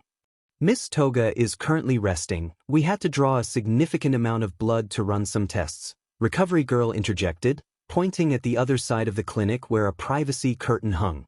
Mr. Midoriya is in the support lab with Power Loader, who is finishing up the device that will allow him to better track his own energy expenditure. You can wait here with your friend if you wish, just make sure she stays in that bed for a while longer. Yes, ma'am. Ochako saluted. She gave Katsuki a friendly pat on the shoulder, the blonde smirking at her and nodding as he walked out the door. Toshinori stayed at the doorway, smiling at Ochako. I'll go check on young Bakugo and to discuss his training plan as well. She smiled back in acknowledgement, heading over to the corner where Recovery Girl said Himiko was resting. As she stepped around the curtain, she opened her mouth to greet the blonde but paused. Ochako's bright smile morphed into a smaller, more warm one as she looked down at the sleeping form of Himiko. The blonde girl sprawled out with arms akimbo and mouth slightly open, her fangs glinting in the office light. Her blonde hair was slowly escaping her habitual buns. She put them in, splayed around her head like a soft halo. Ochako pulled out the chair next to her bed and sat quietly in it, just looking over her friend with a soft gaze. She wasn't seated long, the sounds of footsteps interrupting her quiet contemplation. The messy green locks of Izuku's smiling face came around the curtain, his own gaze shifting to a surprised one at first as he looked over the tableau. Before. Ochako quickly put her finger up to her lips with a grin, the greenette returning her gesture with a soft smile. He pulled another chair over and sat next to her. So, how did it go? Ochako asked quietly, looking over at him. In answer, Izuku held out his wrist. On his right wrist was a bracelet of some kind, made of a black, metallic-looking substance of some kind. Where a watch face would be, instead, was a raised section of silver metal surrounding a screen, in which a green glowing bar was visible, filled from one end to the other with a series of notches set periodically around it. Looks like they were able to figure it out, he replied in the same quiet tone she did. He pointed at the left side of the bar. This is the upper end, and as I drain it'll drop the bar. So I can see how much I use at any one time and get a better handle on it. Ochako noted a similar device on his left wrist, but instead of a bar the silver section had a series of small numbers. She pointed at it. Same thing there? Nah, that one is for data collection. They want to try and figure out how I convert and at what rate. So it's tracking when I absorb what it is and how many joules it has. Then we'll be able to look at the data of how much I store from different sources and work out my conversion rate. Ochako brightened up at that. Oh, so you can see if one source is better for recharging when you go low. He smiled back at her. Exactly. And the right wrist should start beeping if I start going low, so I'll notice quicker and be able to stop using my quirk. She hummed contemplatively. But what about when you get, you know what? Won't that throw the data off? He shrugged. I'm still not sure how the two will interact. I've got some theories, but until I actually get it we have no idea. What theories? He placed a hand beneath his chin, cupping it in thought. Well, the easiest one would be it ends up treated as the same source of energy I use, in which case I don't think I could run out, seeing as All Might never did. Another possibility is they have no interaction at all, but that one seems unlikely because from what All Might said, his master's quirk changed when she got it. Is there a third theory? Kind of, but kind of not? I mean, the third possibility is it enhances it in some way, which is what it apparently did for the prior holders. But that's very vague and not really helpful, Izuku said, shrugging. Sounds hot, came the murmured comment from the bed the two were sitting by. Startled, both looked over to see a yawning Himiko, her eyes blinking rapidly as she tried to ease the glare from the clinic lights. What? Izuku stammered, flushing both from the comment and confusion at the apparent non-sequitur. Well, with how your quirk does that cool rush when you give your energy to others, imagine what else you could do with it while touching someone? Himiko smirked. Ochako pressed her face in her hands, groaning, as Izuku sputtered incoherently. Ochako just looked at him helplessly with a flustered grin, as the greenette shook his head rapidly to clear it. Trying to get a little bit back on her, he managed to speak through his flushed face. Do you have an off switch or something? Dunno, why don't you look and find out? She shot back, smirking even harder as Izuku realized that he'd walked right into that. She sat up in the bed, winking at Ochako as she did.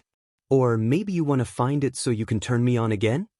Oh my god, Himi, Stop before you give him an aneurysm, Ochako said, breaking into giggles as Izuku's head dropped to his chest, unable to deal with the situation. Nope. Himiko giggled in return. After a moment to contain herself, she smiled sultrily at Ochako.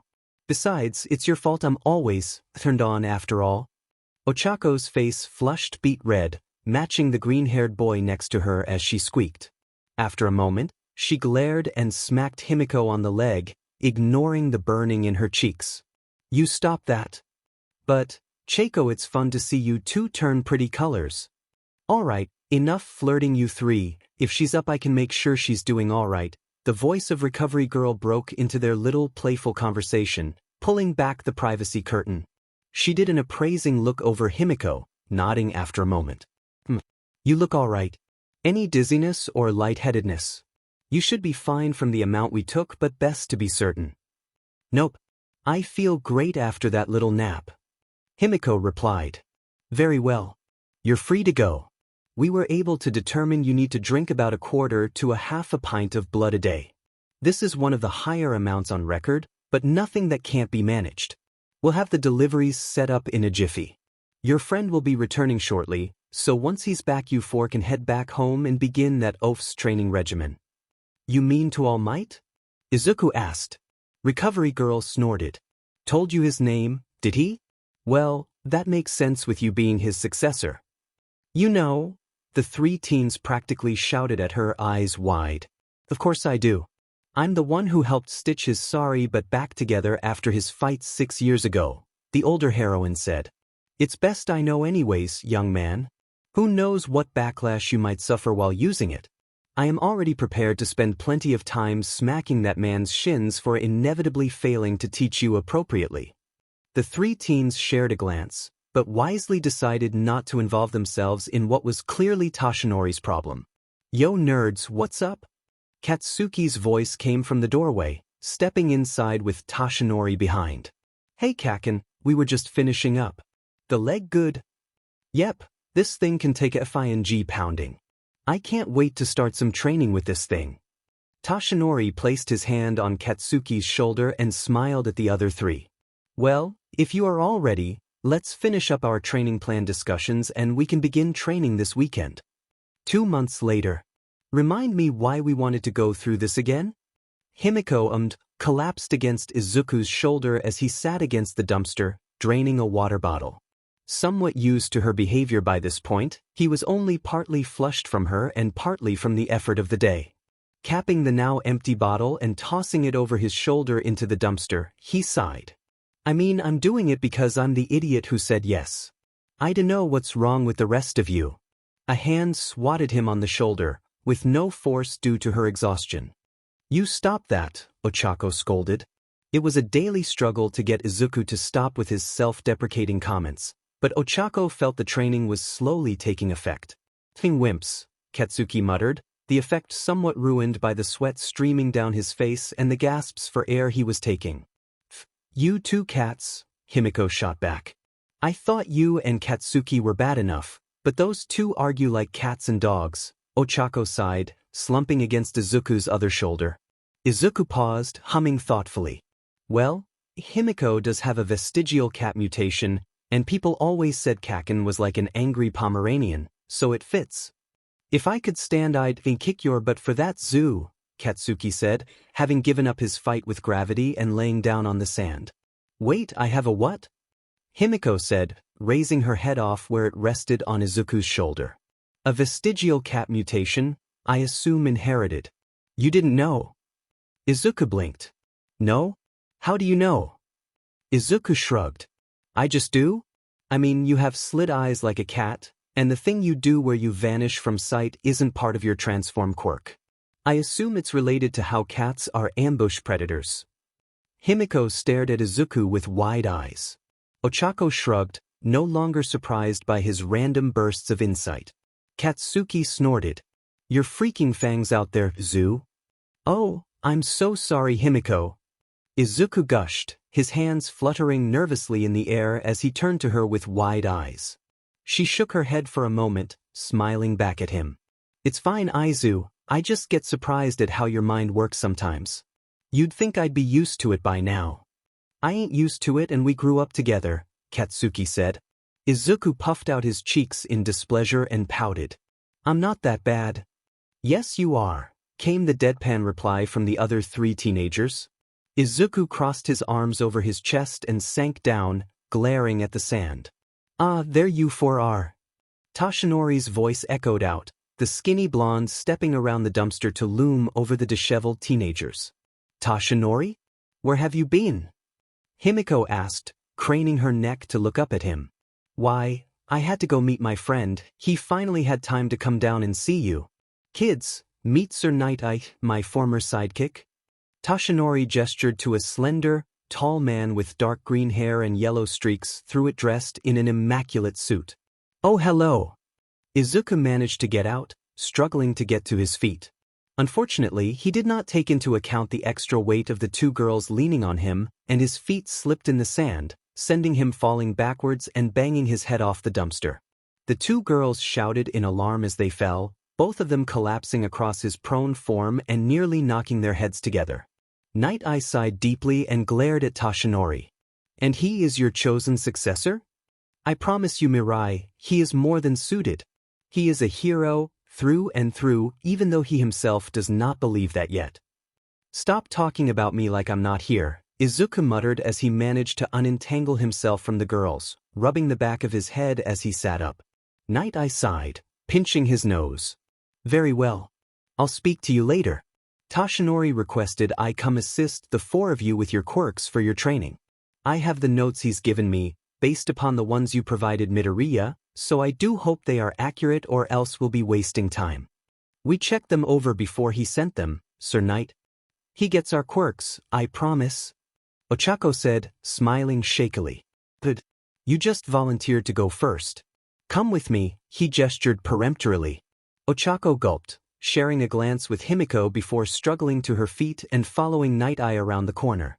I'm given to understand you have misunderstood how your quirk works. Where you initially believed you removed gravity, what you actually were doing was matching the gravitational field on an object subconsciously to make it float, correct? That's what Aizu thinks it does. I never tried anything but making things float before, but when I tried increasing gravity it crushed the dryer flat. Really tied my stomach in knots though. Have you tried altering the gravity to the side? Or in other words, rather than vertical movement, horizontal? Ochako shrugged. Not since the other day. Izuku suggested that too, but after how it made me react I'm a little hesitant. Nighteye nodded, scribbling in a tiny notebook. Alright, and can you transfer the mechanics through a wire as he also theorized? Also haven't tried that yet. Fine. We're testing each of these scenarios today. We're going to stick to very small objects just to see proof of concept. This should prevent the backlash you spoke of. Toshinori explained the wisdom in learning how to fight even a rescue hero, correct. Nighteye waited for Ochako to nod at him before continuing. Excellent. As a matter of course, I will suggest focusing on a fighting style that focuses on grappling, holds, and throws. Since your quirk is reliant on your hands, we'll prioritize defense of them because losing your fingers means losing your quirk. Ochako's eyes went wide at the clinical way he spoke. Is that something I should worry about? A smart villain who knows how your quirk works will prioritize your hands. However, you can take measures to protect yourself. Good gloves will help, especially ones that can cover your fingertips and retract with ease. Not an uncommon support item, but we're going to learn how to fight without support items. You can't become too reliant on equipment. In the field, the only thing you can truly rely on is yourself and the other heroes around you. Civilians will often be more hindrance than help. So, Nighteye snapped his notebook shut, pushing his glasses up on his nose. Let's begin our tests. Midoriya has it marked down that you have impeccable control over your explosions, yes? I had to, else I'd blow up our FNG house on accident, Katsuki replied. What do the 2 of you consider impeccable control? Katsuki shrugged. I never let him off unless I want to. I adapt to my fights to only use as big a one as I need to win. Explosions can kill and I'm no FNG murderer. And if you faced someone who has a weakness to heat or force, Would you be able to accurately gauge how big an explosion you need without this knowledge? Katsuki looked uncomfortable at that. Well, I try to start out small and sheet and ramp up unless I already know. And they don't really have as much heat as it seems. It's more force and sheet. Else I'd burn myself. But you can burn someone, yes? Nighteye asked insistently. Yeah, I guess, Katsuki muttered. And you can utilize it in many different ways, correct? Midoriya has written here that you can create bright flashes of light without heat, that you can use the concussive force to propel yourself around, and that you even have created a few super moves. Yeah, the flash is one, I call it stun grenade, and I have howitzer impact for someone big and tough. Explain howitzer impact to me. Air, so explosions and fire need oxygen, right? So I go into the air and quickly with my explosions to pull the air around me in, making like a mini tornado and sheet. Then I can throw out one really big explosion with the extra oxygen to fuel it. How well can you aim it? Katsuki shrugged. I don't use it till I got my target right in sight. Preferably upon hitting them directly. But it's hard to practice out here. So I've only done it a couple times and not at anyone yet. Nighteye scribbled down in his notebook. How close to actual nitroglycerin is the chemical you produce, and is it as dangerous to consume as normal nitroglycerin? Far as we can tell, it's pretty much FNG identical in all ways. But I'm immune to consuming it. It's why I'm always careful to wash my hands a lot while cooking for others though. Very well. Your fighting style is fairly set, I'm led to believe, but I'd still like to witness it in action so we can see what we can improve on. You have a similar weakness to Miss Uraraka in the fact that a smart villain will go for your hands. Granted, you have better ranged options than she does currently, but this is still an important thing to take care of. Let's see how well you do. So Miss Toga dash. Himiko, please. I don't like that name. Nighteye glanced up at her for a moment, before nodding. Very well, Miss Himiko. Unlike your companions, your quirk is not a major boon in combat. You will be better off relying on your natural agility and ability to avoid detection when you must fight, but it would probably behoove you to consider weaponry. Do you have a preferred weapon? I like knives, she replied with a smile, her fangs peeking over her lips. A reasonable choice. Knives would give you a way to get blood, and are effective at stopping villains. However, if knives are your weapon of choice, we will need to spend some time practicing how to use them without killing or maiming your foe permanently. That's a great way to end your hero career early. Himiko nodded. Yeah, Dad says the same thing. He also suggested I go into underground heroics, 'cause that's easier to get away with using knives and my quirk would work better in that. Your father has the right idea. I was going to suggest the same. Your quirk would be an excellent boon for infiltration, subterfuge, and investigation. And underground heroics could always use more heroes interested in it. They also operate with, I won't say fewer rules per se, as they must follow the same laws, but less scrutiny on said rules. Himiko nodded again. Yep, that's what Dad said too. Nighteye's lips twitched upward slightly. That all said, I am not a true expert in underground heroics, although I've done some work in that area. However, I think what I can help you most with is twofold. One, we're going to practice adaptability, especially your acting adaptability. Acting? If you're going to infiltrate somewhere, you need to be able to act like the person you've mirrored. I understand there are some instinctual mannerisms that come through when you transform, but we're going to hone those to a razor point so you would be indistinguishable. And the second thing? In response, Nighteye reached one hand into his chest coat, spinning about in a flash as his hand flicked. A loud crack echoed from the retaining wall behind him, a stamp partially embedded into the stone. He turned back to Himiko. I have no strength quirk, or any physical enhancement quirk. That is solely the province of a support item and my own agility. We're going to practice something similar for you. You don't need super strength to still be strong, and I'm going to make sure you can manage that and better. Himiko grinned widely at the image, and her grin stretched further as Nighteye pulled a knife from his pocket and set it on the dishwasher before him that he had been using as a desk. She met his gaze as he nodded towards the knife. All right, Miss Himiko, let's get started. Nighteye pushes his glasses up once more, sighing deeply. So you're Toshinori's chosen successor? Why yes, sir. Izuku replied. I will make this clear. I'm not second-guessing his choice. I believe him when he says you have the right spirit. What I am going to do is ask you if you believe you are the right choice.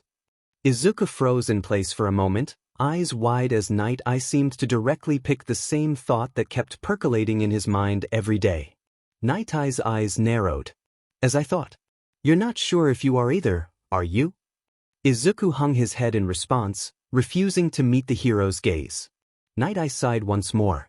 Stop looking like a kicked puppy. Why aren't you sure? Do you doubt Toshinori? No. All Might's been my idol since I first saw his debut video. He's the greatest. And talking to Tenko helped a lot too, but you caused the deaths of 37 people and injured 212 others.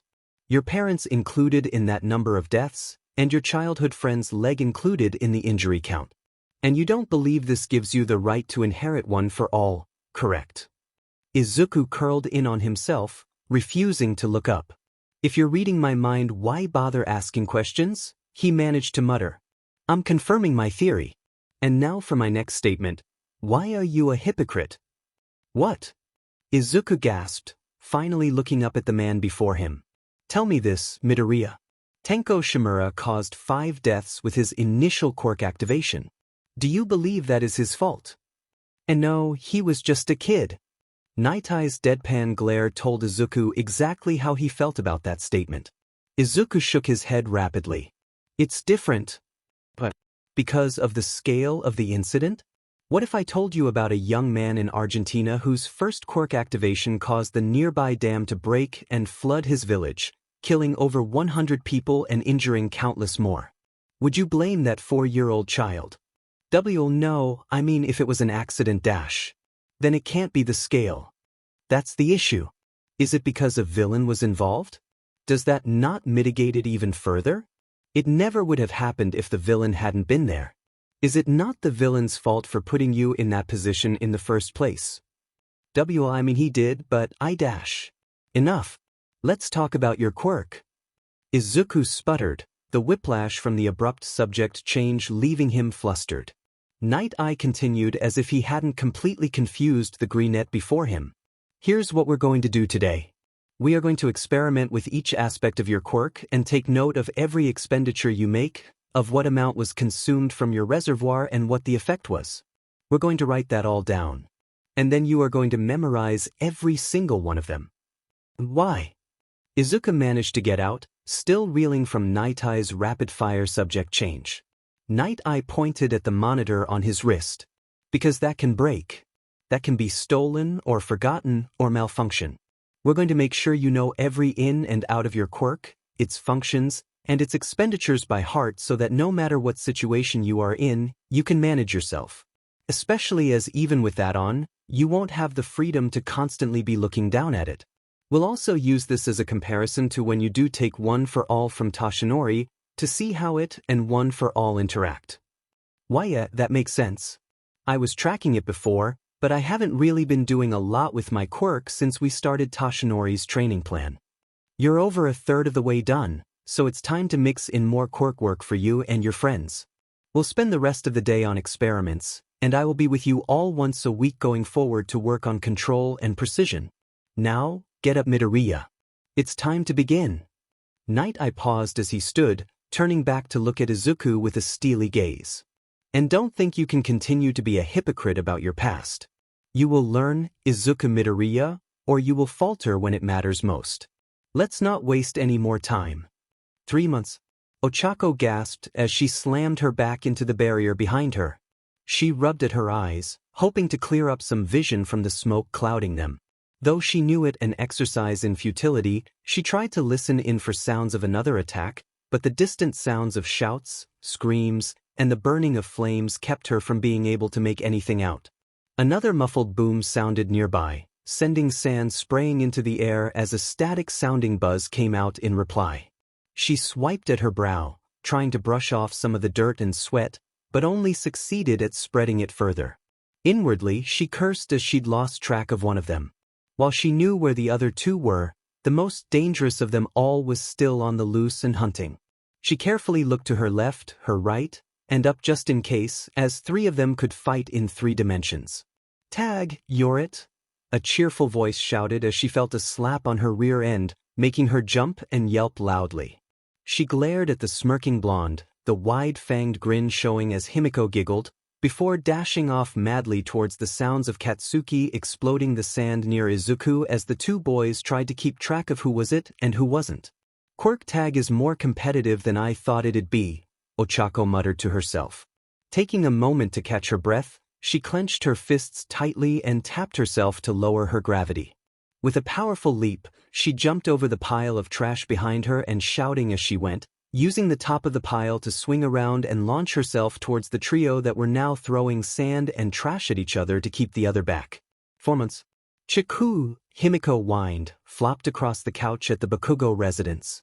Ochako arched an eyebrow at the blonde, comfortably curled up on the armchair with a book in hand.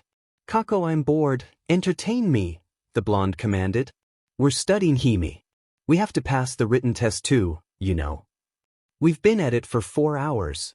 The boys already f'd off to do other sheet, why can't we?" "They're cooking dinner, Himiko."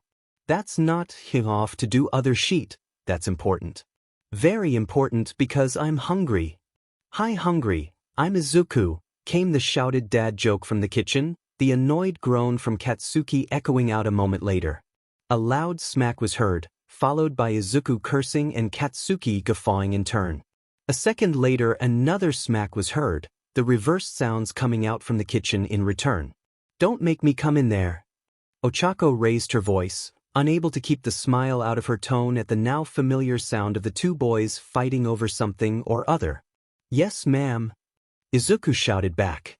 "God, you're so effing whipped, Zoo," Katsuki remarked, the eye rolling audible from the living room. Ochako's cheeks pinked a little, but she was mostly immune to the various teasing Himiko and lately Katsuki had been throwing towards her and Izuku. Not that she was ignoring it, she knew there was a very good reason the 2 had been so pushy and she knew it was ridiculously obvious, but she wasn't about to actually say anything. Not yet. Like she told Himiko, she wanted to get into you first, anything else had to wait. But DMN were those 2 making it difficult. Izuku had taken to wearing even tighter clothing since their training had kicked up, compression shirts especially because he mentioned it helped with his chronic pain. Not that he'd explained what exactly that pain was, but she was patient. She knew he'd open up eventually, and it was very noticeable what the training was doing to his musculature. Himiko hadn't slouched either, her already toned form becoming tight like a dancer or a swimmer, an athlete known for their speed and agility. And it was hard not to notice when they lived and changed together. Sometimes she cursed being a bisexual disaster, at the same time thanking the gods she was because she was surrounded by eye candy and both loved and loathed it at once. Annoyingly, while she knew she'd gained her own fair share of muscle and she was just as capable as the others, there was still that small layer of fat that stubbornly refused to leave. Toshinori did keep reminding her that that was, in fact, healthier in the long run for her. Being so visibly toned your abs were well defined was a sign of dehydration for most people. Izuku only got a pass because his quirk caused his body to handle body fat differently than most people. Not that she was unhappy with where she was. Though the training was brutal and painful, there was something to be said for being able to see and feel the results as she went. She could run farther, lift more, and her quirk was developing along with her body. She could see the results and it felt great. But it was so very tough to deal with how clingy Himiko was at all times, and when she trained against Izuku and was pressed up against him because she had him grappled or he had her in a hold, yeah, the stuff dreams were made of. Physical attraction wasn't her issue though. It wasn't like she hadn't seen hot people before. It was how nice Izuku was, how smart he was without making her feel stupid. He was often quiet, almost shy, yet when he spoke to Katsuki he became far more confident, more teasing, more able to stand up for himself, and she hated how much she loved seeing that side of him. A side that he was showing more and more about her and Himiko, the girl she already knew she had feelings for. Himiko made no secret of how she felt about Ochako, even if she hadn't said the words exactly. She'd blossomed so much ever since she got her new dad, and now she was seldom afraid to just be herself. Ochako loved that about her, how much she teased, how funny she could be, how confident she was in who she was when she was around people she trusted. But that was confusing, having feelings for two different people, even knowing at least one of them shared her view. Izuku was much harder to read. He was so practiced at keeping his true feelings hidden that it was very difficult for her to figure out what he thought about the two of them, if his blushing was just his unfamiliarity with how forward Himiko, and sometimes herself, it was cute how flustered he'd get. Or if he had some feelings in return. It was frustrating, but she was waiting anyway, so she'd have to see what happened after the exam. Who knew what the future would hold for the four of them? "Whatcha thinkin' about, Chako?" The questioning voice of Himiko broke her out of her musings. "Oh, nothing important," she waved Himiko off with a soft smile. Any further conversation was interrupted by Katsuki, yelling at them to get their buttes into the dining room because dinner was ready. She set her book down and stood up, stretching slightly as she wandered into the kitchen with Himiko, ready for another day in her new normal. 5 months. Ouch, Izuku muttered, holding one hand up to his temple. The three teens and their mentor turned to look at him worriedly. "What's wrong?" Toshinori asked. "It's nothing. I've just been getting annoying headaches recently," Izuku said dismissively. "Headaches? Perhaps I'm working you for too hard, No, it's not that. This is normal for me. They think I have a sinus issue or something," Izuku quickly spoke. "Yeah, Nerd's been having headaches and eye strain since we were little. Never could nail down what actually caused it. Fing annoying." Very well if you're sure. But if this is making it worse, be sure to speak up. I want you to stay in tip-top shape after all." "How much more we got?" Himiko groaned, slumped. "Maybe another month or two?" Izuku offered. "You're doing great, kids. I'm impressed. We're nearing the home stretch for this beach, so don't you be discouraged now." Toshinori exhorted, smiling widely at the teens while he stood there, hands on his hips. "Feels like we've been doing this forever," Himiko grumbled, but her tone lacked any bite to it. I know. But that's part and parcel of being a good hero, training. And you're doing excellent at it. You're also coming along very well with your quirks. Mirai's training is certainly leaving its mark. I have high hopes for all of you when it comes to the entrance exam." "Yeah, well, I was gonna be number one either way, but won't say no to some more training to assure my victory," Katsuki said. "Sometimes I wonder why I put up with you," Izuku deadpanned in response to Katsuki's arrogance. "'Cause no one else would put up with you for 18 years, Katsuki shot back. As the two boys began bickering again, the other three simply tuned them both out, well used to their somewhat weird antagonistic relationship. "So what happens after we finish this beach up anyways? I know you're gonna give Aizawa the quirk, but what else will we do for the last couple months before the exam?" Ochako asked. "Well, we don't have any more convenient beaches to clean, so we'll be moving to a slightly more structured form of training comparatively. Once you're in the right shape, it's much easier to keep it so long as you keep up with proper diet and exercise. We'll have to adjust your diet once more, and you'll start doing more things like distance runs and weightlifting, but I believe we'll focus further on your quirks. Mirai has some more exercises he wants you to practice." Toshinori gestured to the greenette, the young man currently embroiled in an argument with Katsuki about what wine to use when cooking Italian food. Ochako wasn't entirely sure and at this point was too afraid to ask, much less how they somehow got on that topic in the last 30 seconds. As for him, we'll need to focus pretty heavily on One for All and how to properly wield it, and especially how much it'll impact his existing quirk. The girls nodded. As a momentary silence fell across the beach, not including the boys now debating something involving jet engines, Himiko squirmed for a moment before reaching into her bag and pulling out a framed souvenir photo of All Might. "Hey Toshinori? My dad, he's like a huge fan. I know we're not supposed to tell anyone you're training us, but I haven't seen him for a while and he's done so much for me, so, could you, sign that? Of course. From what little you've said of him, he sounds like an excellent father. I'd be happy to sign." Toshinori smiled as he took the photo from Himiko and the marker she had in hand, swiftly scrawling his signature across the bottom. Himiko's smile was much softer than its normal smirk when she looked at the photo and gently put it back in her bag. Yeah. He's been so good to me, ever since he took me in. I don't know where I'd be without him. Things were pretty bad for a while, after my parents kicked me out. But he found me and did so much for me, and then I got to meet Ochako, and then the boys, and you, and he's just the greatest. Thanks, Toshi, it'll mean so much to him. I hope I can meet him one day and then I can thank him for raising a wonderful hero to be, Toshinori replied with a soft smile. A gentle punch hit Himiko's shoulder, making her turn to glance at the smirking face of Katsuki and worried smile of Izuku. Yeah, maybe he can swing by sometime. And Cheek's parents too, Mom and Pop would happily host a dinner or some sheet. Why don't you ask them if they can make it out here sometime? Izuku asked. We've got plenty of time before the exam, so it's no rush. Or if it's too much, maybe we should see about going to visit your home? I'm sure you miss it. Ochako shook her head with a sad smile. I do, but we wouldn't have any room to really host. Himi's dad isn't well off either. But maybe they can come out here, she asked, turning to look at Himiko for her opinion. Himiko looked up contemplatively. Your parents, maybe. I know Dad said he was going to be doing a lot of traveling while I was out here, so I'm not sure if he's even going to be home anytime soon. Especially once I got the blood situation cleared up, he said he trusted I had that handled and would be working harder than ever. Well, still, no harm in sending an invite, right? Izuku said. Why, yeah, that could be fun. I'll talk to mine about it tonight. Ochako smiled. Okay, yeah, I was gonna call Dad anyways, I'll see if he can make it, Himiko added. 6 months.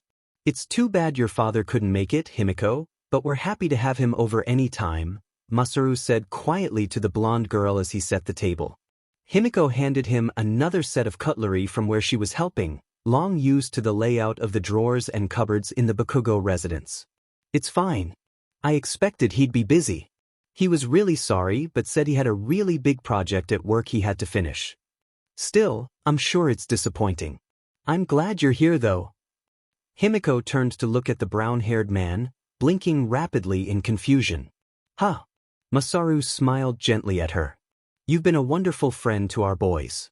Mistuki and I were so happy when you and Ochako met them and got along so well.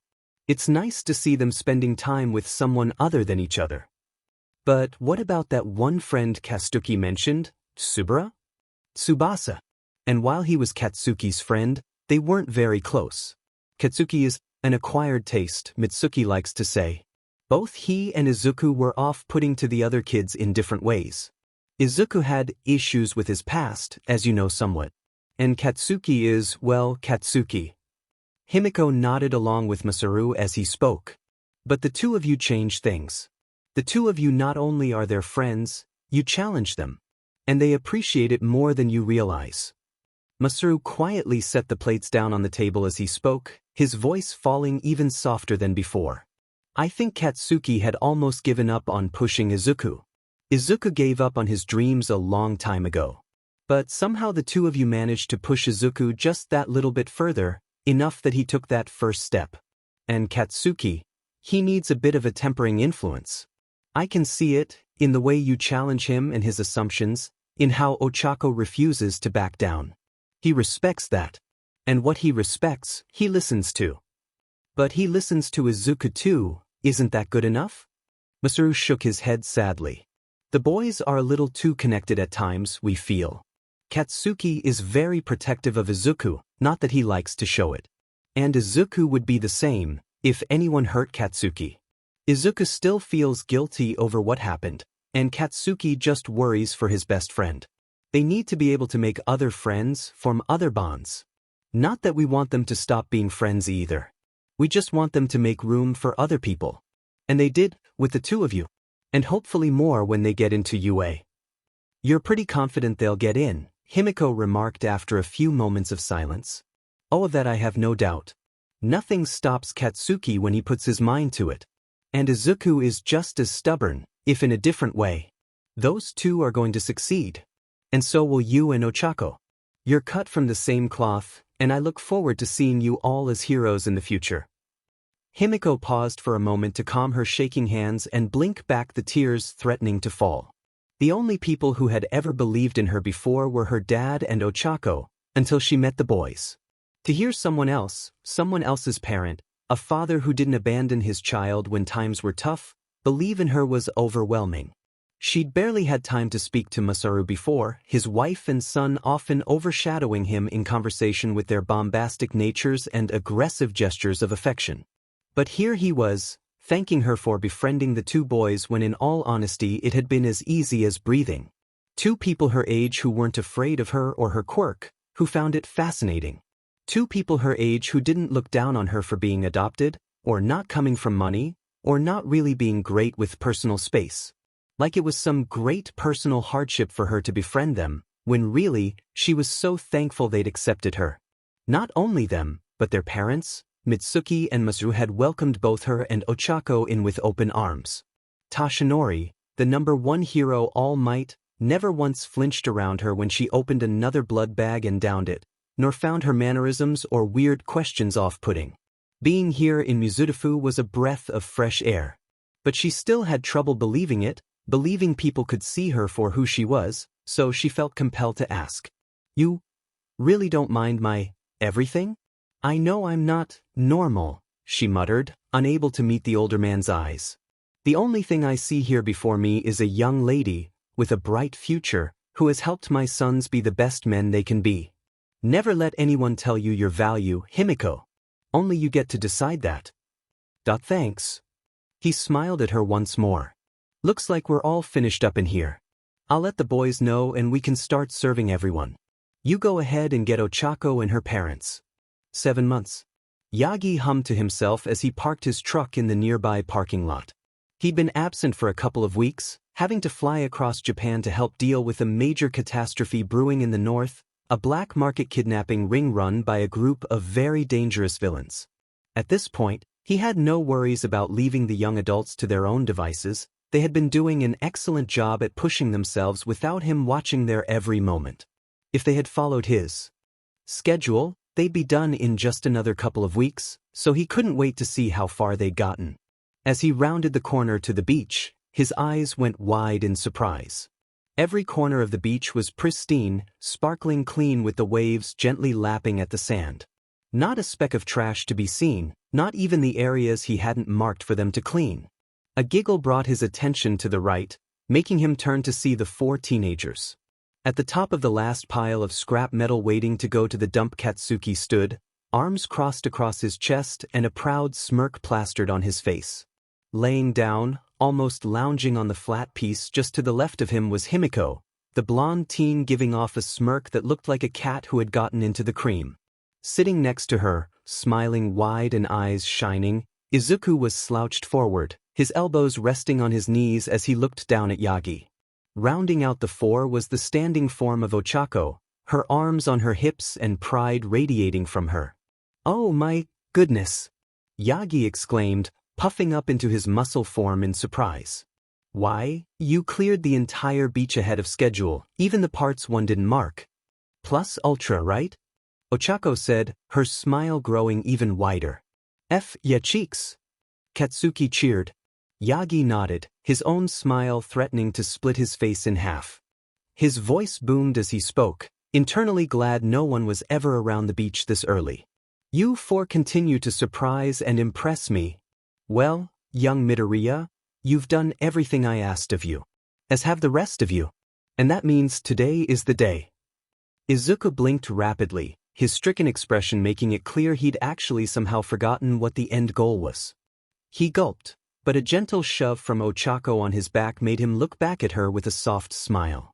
She beamed down at him as Himiko poked him in the side, her own grin appearing in his view.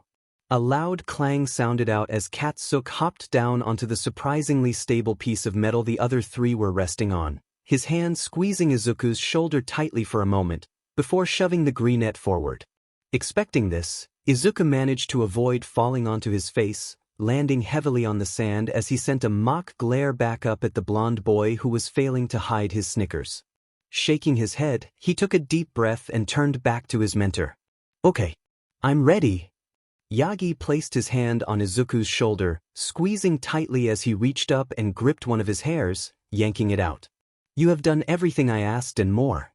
I am proud to have witnessed the growth you've undertaken these past months. You are an exceptional young man with a heroic spirit, and I am looking forward to seeing you and your friends surpass me. Now, today is your first step on your new path forward. So, eat this. He shoved the hair into Izuku's face. What? 4 voices shouted. After Toshinori had explained the reasoning and the 4 of them were able to set aside their disgust, well, the 3 who didn't have to do it. Izuku was still displeased. He swallowed it down, grimacing the whole way as he drained the water bottle Toshinori offered. He'd informed Izuku and the rest it could be a few hours before he felt anything, so he suggested they head home and relax for a while. The moment you feel it, be sure to call me and I'll come pick you up so we can do some work with it, Toshinori had stated. For now, I need to set up a room at UA for practice, as well as do my normal day job. Lives to save, villains to stop, you know the drill. I'll be awaiting your call, young Midoriya. With that, he'd driven off as the 4 teens collectively decided to just hang out at the Bakugo residence, where the girls had been staying so often that the guest room had practically become their bedroom at this point. They were so familiar with the house that they didn't bother with niceties, which Mitsuki had insisted on either way and practically beaten it into their head to consider it a home away from home, causing Himiko to wander off into the kitchen looking for a snack while Katsuki went downstairs to the small home gym they'd set up.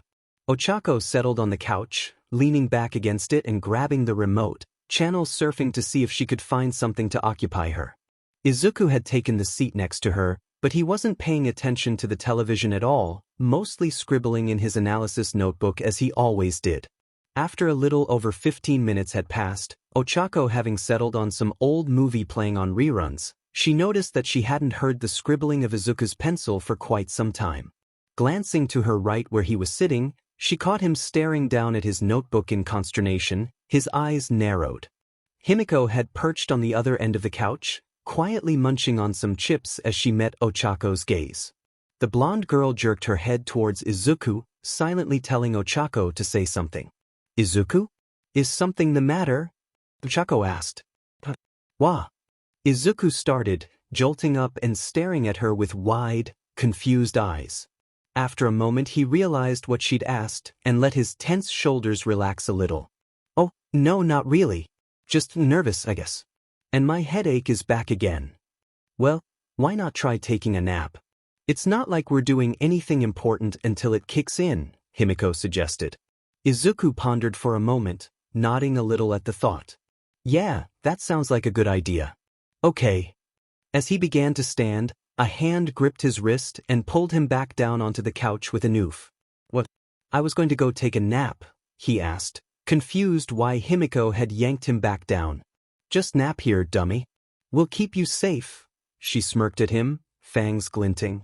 Izuku glanced over at Ochako, the brunette giggling behind her hand with a playful gleam in her eyes. Yep, listen to Himiko, we'll keep you nice and cozy. Izuku, almost inured to their teasing, just rolled his eyes with an indulgent smile. Fine, whatever. Wake me up in a couple hours. You got it, Cap'n, Himiko said, saluting. Ochako shoved him with her shoulder as she grinned at him. With a sigh, Izuku leaned back against the couch, almost sinking into the plush softness. He couldn't deny this couch was excellent for taking naps. His uncle had apparently been insistent when they bought it that all their living room furniture was nice and cozy, specifically for nap time. He expected it would take him time to fall asleep. He was never really easily able to sleep, but for some reason it seemed to sneak up on him rapidly. The exhaustion from the morning's rushed work, the anxiety over what he'd accepted, the pressure behind his eyes from his annoying headache, all of that and more contributed to a level of tiredness he rarely felt all at once. He found himself drifting off to sleep within minutes, the quiet hum of the television and soft chatter of the 2 girls becoming a lullaby sending him off into dreamland, his breath evening out and slowing, his muscles relaxing and sinking into the couch. He fell asleep gently, softly, feeling safe and warm and comfortable, and woke up underwater. Water? Izuku's sleep-addled brain questioned, before it hit him. He panicked. It was dark, as if it were night, and underwater in the dark he couldn't see anything. Desperately he began spinning around in every direction, looking for some light, some indication of the surface of the water, something to tell him where to go or how to get to air. He needed air, he was holding his breath. Wait, wasn't holding his breath. Izuku's panic paused as his analytical mind took over. He realized he'd had his mouth open the entire time, his panic causing him to breathe rapidly, and yet he felt fine? Nothing in his lungs, nothing in his mouth, he could breathe without issue. This had to be a dream, that was the only solution. That or some sort of quirk, but dreams seemed more likely since he just fell asleep. Taking a moment to calm himself, he tried to look around again, this time without the panicked motion. After a moment, he finally spotted a glimmering of light in a direction. He began swimming towards it, finding the movement almost too easy. He enjoyed swimming normally and thought he was decent at it, but he felt like he was moving far faster than he ever had before, as if the resistance of the water simply wasn't there. As he swam, the glimmer he saw became brighter and brighter, until he could finally see the surface of the water, refracting the glow from above and scattering it across the surface above. He swam as fast as he could, desperate to try to understand what was going on and to get out from under the surface. As he neared it, his hopes rose, giving him a final burst of speed to breach the surface. Instinctually, he took a deep breath, even though he hadn't had breathing issues prior to that. He simply couldn't help himself. Eyes closed, he rested for a moment, laying back against the water and floating gently to try to calm his racing heart. After a few minutes, he took stock of his situation. He was floating in some form of liquid, he was starting to doubt it was water, and as he looked around he could see almost nothing. Everything was pitch black on the horizon, only the light from above granting him any vision. Daring to glance up, he was nearly blown away by the vision above him. Where he expected to see the moon and perhaps some stars or clouds, instead he was greeted by a massive glowing orb, predominantly green-colored but with sparks flying about it of a myriad of other colors, white, yellow, purple, red, gold, and blue, all spiraling about it. Sometimes they seemed to fly into the green orb, the orb flaring into that same color for a moment, before appearing once more outside of it as the orb returned to the radioactive green shade that it was before. This orb seemed to be the only source of light around, illuminating as far as Izuku's eyes could see, which was not a lot. Although, he narrowed his eyes in one direction, almost feeling like he could see something that way. Something inside him felt compelled to head that way, and though he remained concerned, he figured he may as well find out where this was taking him. He was still pretty sure this must be a dream of some kind, since the last he remembered was falling asleep and this place clearly was no place on Earth, so he assumed the dream would end when it was supposed to. He may as well see it through. He swam for what felt like an hour, the tug getting progressively stronger and stronger. It wasn't until he'd been at it for at least 10 minutes he realized he wasn't feeling tired at all, and decided to kick up his speed to his maximum, zipping through the liquid surrounding him. As he went, his mind catalogued the strangeness around him, how the liquid wasn't moving, as still as possible beside the disturbances he was causing, how he didn't actually feel wet from it, almost as if the liquid was simply sliding off of him and his clothing. But as he neared what he felt was the hour mark, not that he could remotely tell time, much less the idea that dream time matched real time, he finally spotted something in the distance. As he got closer, it became visible to him, a tower seemingly made of cracked and marred stone rising out of the water, a set of spiral stairs following around the outside of it, the end of them dipping into the water, a convenient place for him to reach. At the top of the tower it seemed to expand outward, some sort of platform visible up above, but not something he could see what was up there. Well, may as well see what's up there, he thought to himself. When he reached the base of the tower, he clambered out of the surrounding liquid and began to trudge up the steps.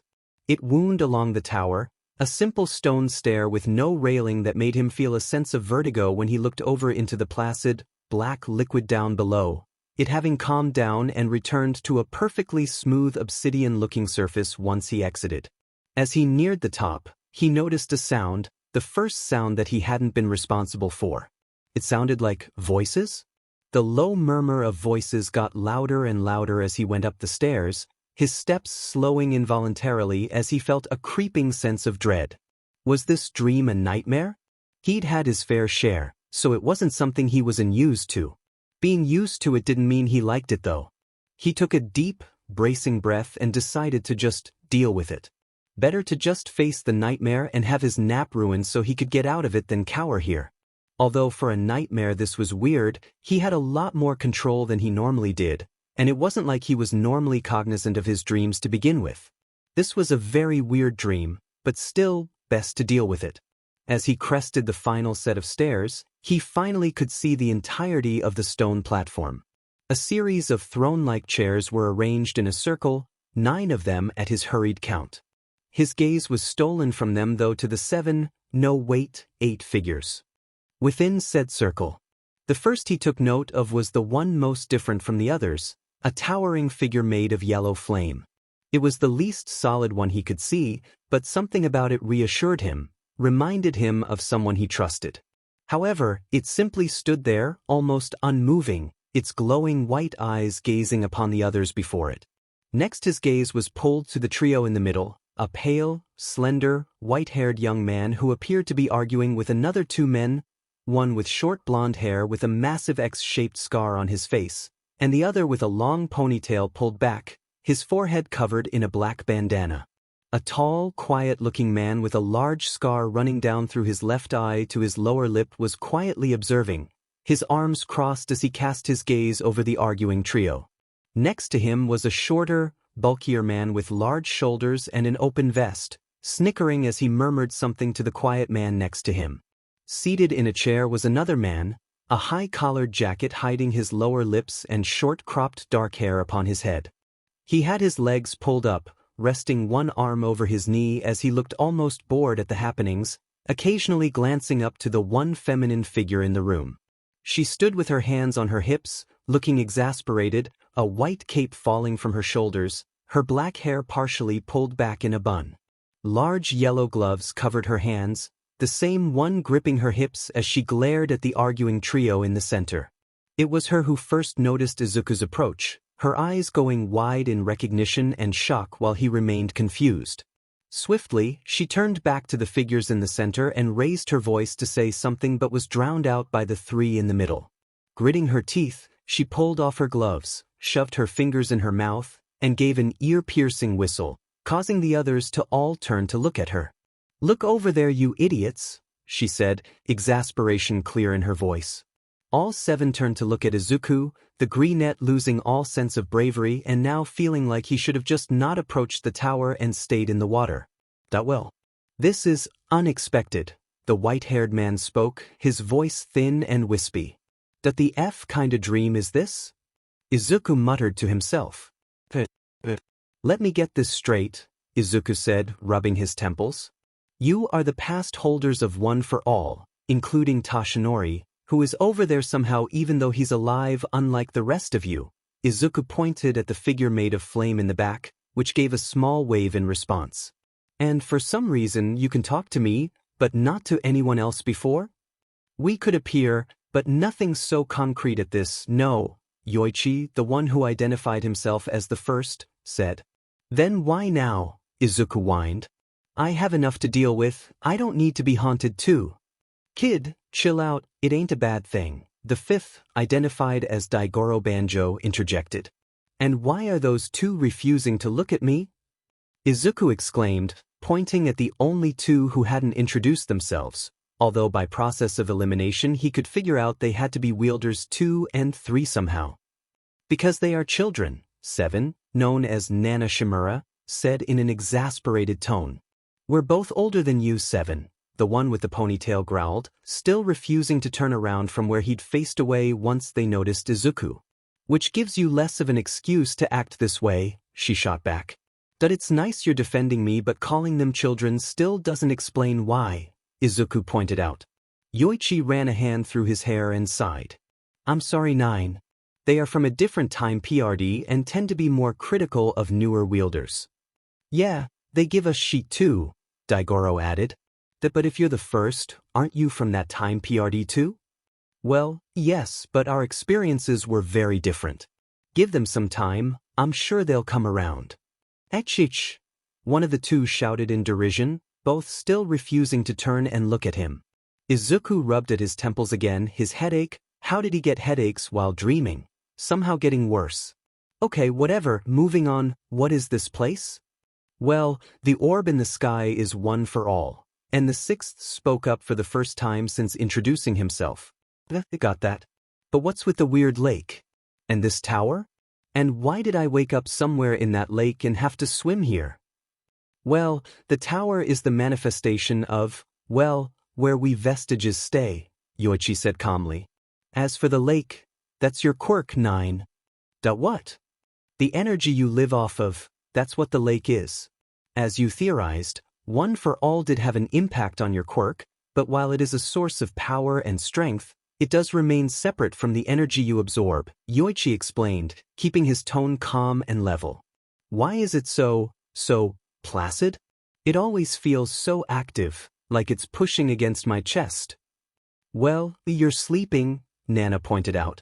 It mirrors your mood, like most quirks do. If you're feeling anxious or upset, it will react like you are and become more turbulent. Oh, so it's always going to feel that way, Izuku muttered quietly. Considering he spent most of his life either anxious or upset in some fashion, it seemed like it'd always be disturbed unless he was asleep apparently. But as he considered the complexities of his quirk, a sudden thought popped into his mind. Wait, do you know how it impacted my quirk? Izuku asked hurriedly, his inner quirk analyst nature coming to the forefront. A little, but not the whole thing yet. You gotta experiment to see. We can only see the connections, not how the connections impact the usage, Nana replied. DMN, Izuku muttered, disappointed. Be honest with yourself, would you have been happy if we had all the answers, or would you prefer to figure them out on your own? She asked, grinning. Izuku flushed slightly, his shoulders hunching. Why, yeah, I guess I'd rather figure out the details myself. However, that's for your quirk. As for one for all, we do intend on helping you with that because otherwise, you're just going to get hurt. Oh. So, what do I have to do? Well, it isn't entirely different from what you do to activate the power-up effect from your own. Spread the power evenly across your body. As far as we can tell, it appears to have supplanted that earlier ability since their activation mechanisms are so similar. But it does appear like you need to keep following the concept of it flowing in and out, Yoichi explained. But keep the percent you use low, kid. You're in good shape, but 8 spent 4 decades adding power to it, so it's more powerful now, Daigoro said. What's the point if I can't use it at its best though? Izuku asked. We're not saying stick to a low percentage forever. We're saying to build up your ability to handle more over time. Besides, it's best to start there. You don't want to punch someone with the full force of one for all if they can't take the hit. Learn to use the weaker percentages and move up to the stronger for more dangerous foes, Nana replied. Izuku thought about that, thought about what he'd seen All Might do and flinched instinctively at the thought of hitting a normal person with a Detroit smash. Okay, they had a point about starting smaller and working his way up. You'll need to work that out on your own though. We can speak to you here, but one for all hasn't settled in enough for us to speak to you outside this shared dream space. Yoichi gestured to the platform they were standing upon. So, you can't watch me all the time? Daigoro waved his hand back and forth. We can, we choose not to, not unless something pings with the hermit. What? Izuku blinked in confusion. My quirk, Danger Sense, fourth, the one called Hikage, spoke up. Even as a vestige, it's active for me, and I can tell when you feel like you're in danger. Eventually, you should be able to access it yourself. Wait, what? Izuku choked. Yoichi rubbed his forehead. Hikage, we were going to ease him into that over time. Hikage shrugged. I see no reason to not inform him of everything. Yoichi sighed and turned back to the frozen Izuku. This current transfer of one for all pushed it over the edge into its singularity stage. I assume you've heard of the quirk singularity theory? Izuku simply nodded, not entirely sure where this was going but having enough of an idea he didn't want to interrupt. Well, we've reached a point like that. Over time, you will gain access to the quirks of the past users. Well, except Toshinori's since he did not have one, and the stockpiling power is mine as is. So, 6 more. That every day I wake up and think it can't get any worse and it somehow does, Izuku deadpanned. You're asleep, so that statement doesn't work here, N interjected. Not to mention you can't pretend you haven't been happier these past few months. Nana chimed in, grinning widely. How would you know that? I've only had this quirk for, like an hour or something? 3 hours and 17 minutes, Hikage said. Izuku stared at Hikage, idly wondering if he was somehow more pedantic than Izuku was. He dismissed that after a moment to continue his line of questioning. Fine, whatever. Either way, you haven't been here long enough to know. Daigoro rubbed his head sheepishly. Well, you see, we kind of get to see your memories when you get the quirk. Izuku stared blankly at the man, blinking slowly. He turned to look at the others one by one, his gaze studiously blank as they all either avoided his gaze sheepishly or matched it, unconcerned by his reaction. Izuku took a deep breath. F-, he muttered. Well, F-, he repeated himself. The fiery figure of Toshinori's vestige stepped over to stand beside Izuku, laying one hand on his shoulder and squeezing in such a familiar, comforting fashion that it nearly brought tears to the greenette's eyes. Izuku quickly rubbed at his eyes and took another deep, bracing breath. Okay, I'm okay. That's not ideal, but I can handle it. We're not going to judge you, 9, Yoichi said warmly. Well, except for 2 and 3, but they don't count. You 2 first, the short-haired one said, although there was no venom in the voice. Oh come now, we get you don't like pro-heroes and such, but no reason to take it out on the kid, Nana said, the earlier exasperation back. Okay, I'll say this now so we don't have to say it AFNG gain. 9, our problem with you has nothing to do with all that stupid guilt you're carrying around. We have a higher body count than you do by a metric fuckton. So don't go getting stuck in your head about that. We have other issues when it comes to 8's choice. Got it? The ponytailed one turned just enough to meet Izuku's eyes, a half-hearted glare in them. Why sure. Okay, Izuku muttered, his gaze falling away from the vestige's searching gaze. With a humph, the vestige turned back to the wall, going back to ignoring Izuku's presence. My point stands. We're not judging you, I promise you, Yoichi said into the silence that fell. Why not? If you saw, then you understand, don't you? Not really. Looked like an accident to me, Daigoro shrugged. Izuku gaped at him. I wouldn't be so flippant about it, but he is correct, 9. Childhood quirk accidents can be devastating, but that is rarely if ever the fault of the child, Hikage said. Plus it was definitely that a-hole's fault, Nana chimed in. If he hadn't been some creep who was getting off on hitting kids with lightning bolts, none of that would have happened. If you don't mind me asking, what happened to him? Was he ever apprehended? Your memories aren't clear on that. And asked, tilting his head to the side. Izuku shook his head no slowly. No one has seen him since, but I don't think I got him. Everyone who was lost that day of No need to struggle to explain, 9. We understand what you're trying to say, Yoichi gently cut off his stuttering attempts at answering the question. Izuku, if you're going to be stuck in my head, I'd rather you just called me by name, he said quietly, still not meeting anyone's gaze.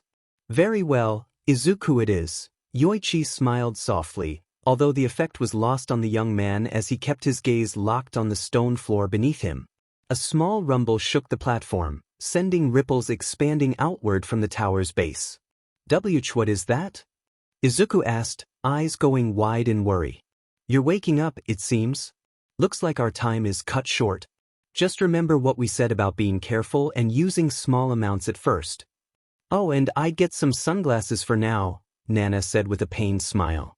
Izuku went to ask another question, but the entirety of the world rumbled once more and he found himself yanked out of it, the tower, the orb, the lake all vanishing before him as he snapped into alertness, practically leaping up from the spot he'd been laying in.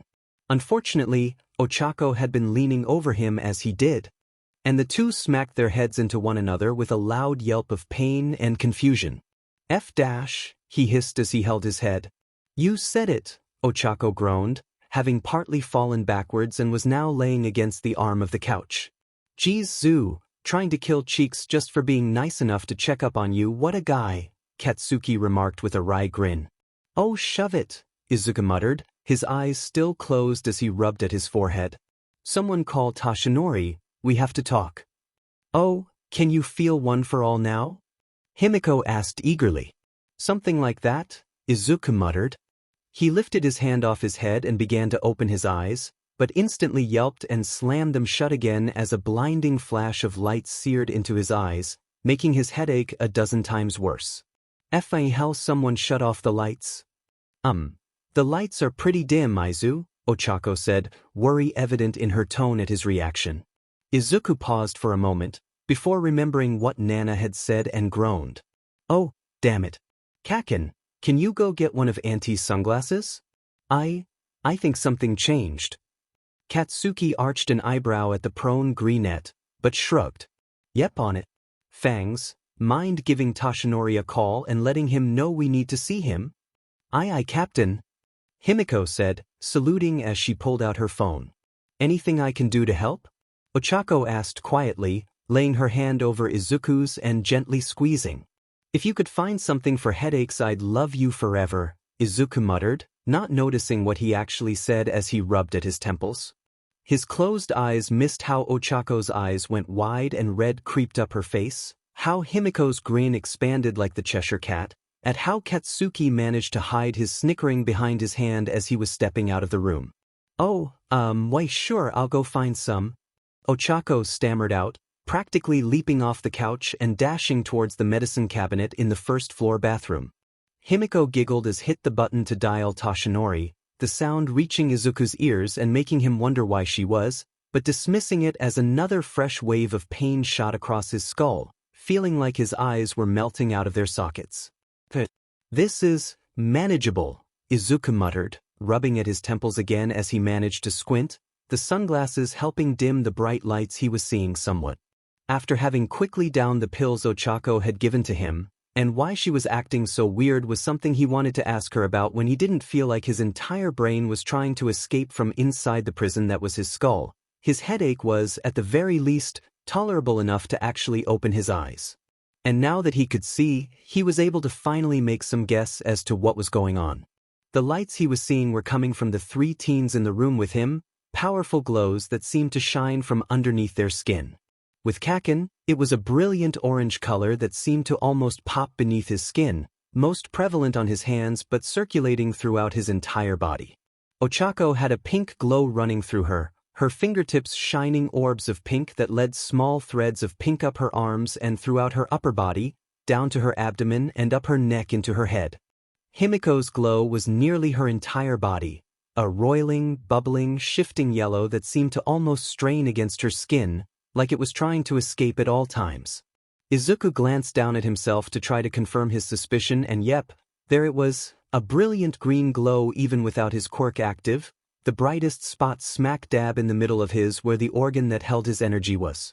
But now, he could see another glow, one that shifted through the colors just like the orb he saw in his dream space had, that one glowing as bright as the sun just below the green one he was somewhat familiar with. Just to check, he ignored the questions the other three were asking him and went to the door, opening it and looking outside, just to see if he could see other people. Though the street wasn't too busy, he could spot a few people around. The ones he recognized were awash in colors, dark red, navy blue, deep brown, etc. But strangely, anyone he didn't know were all a simple soft white.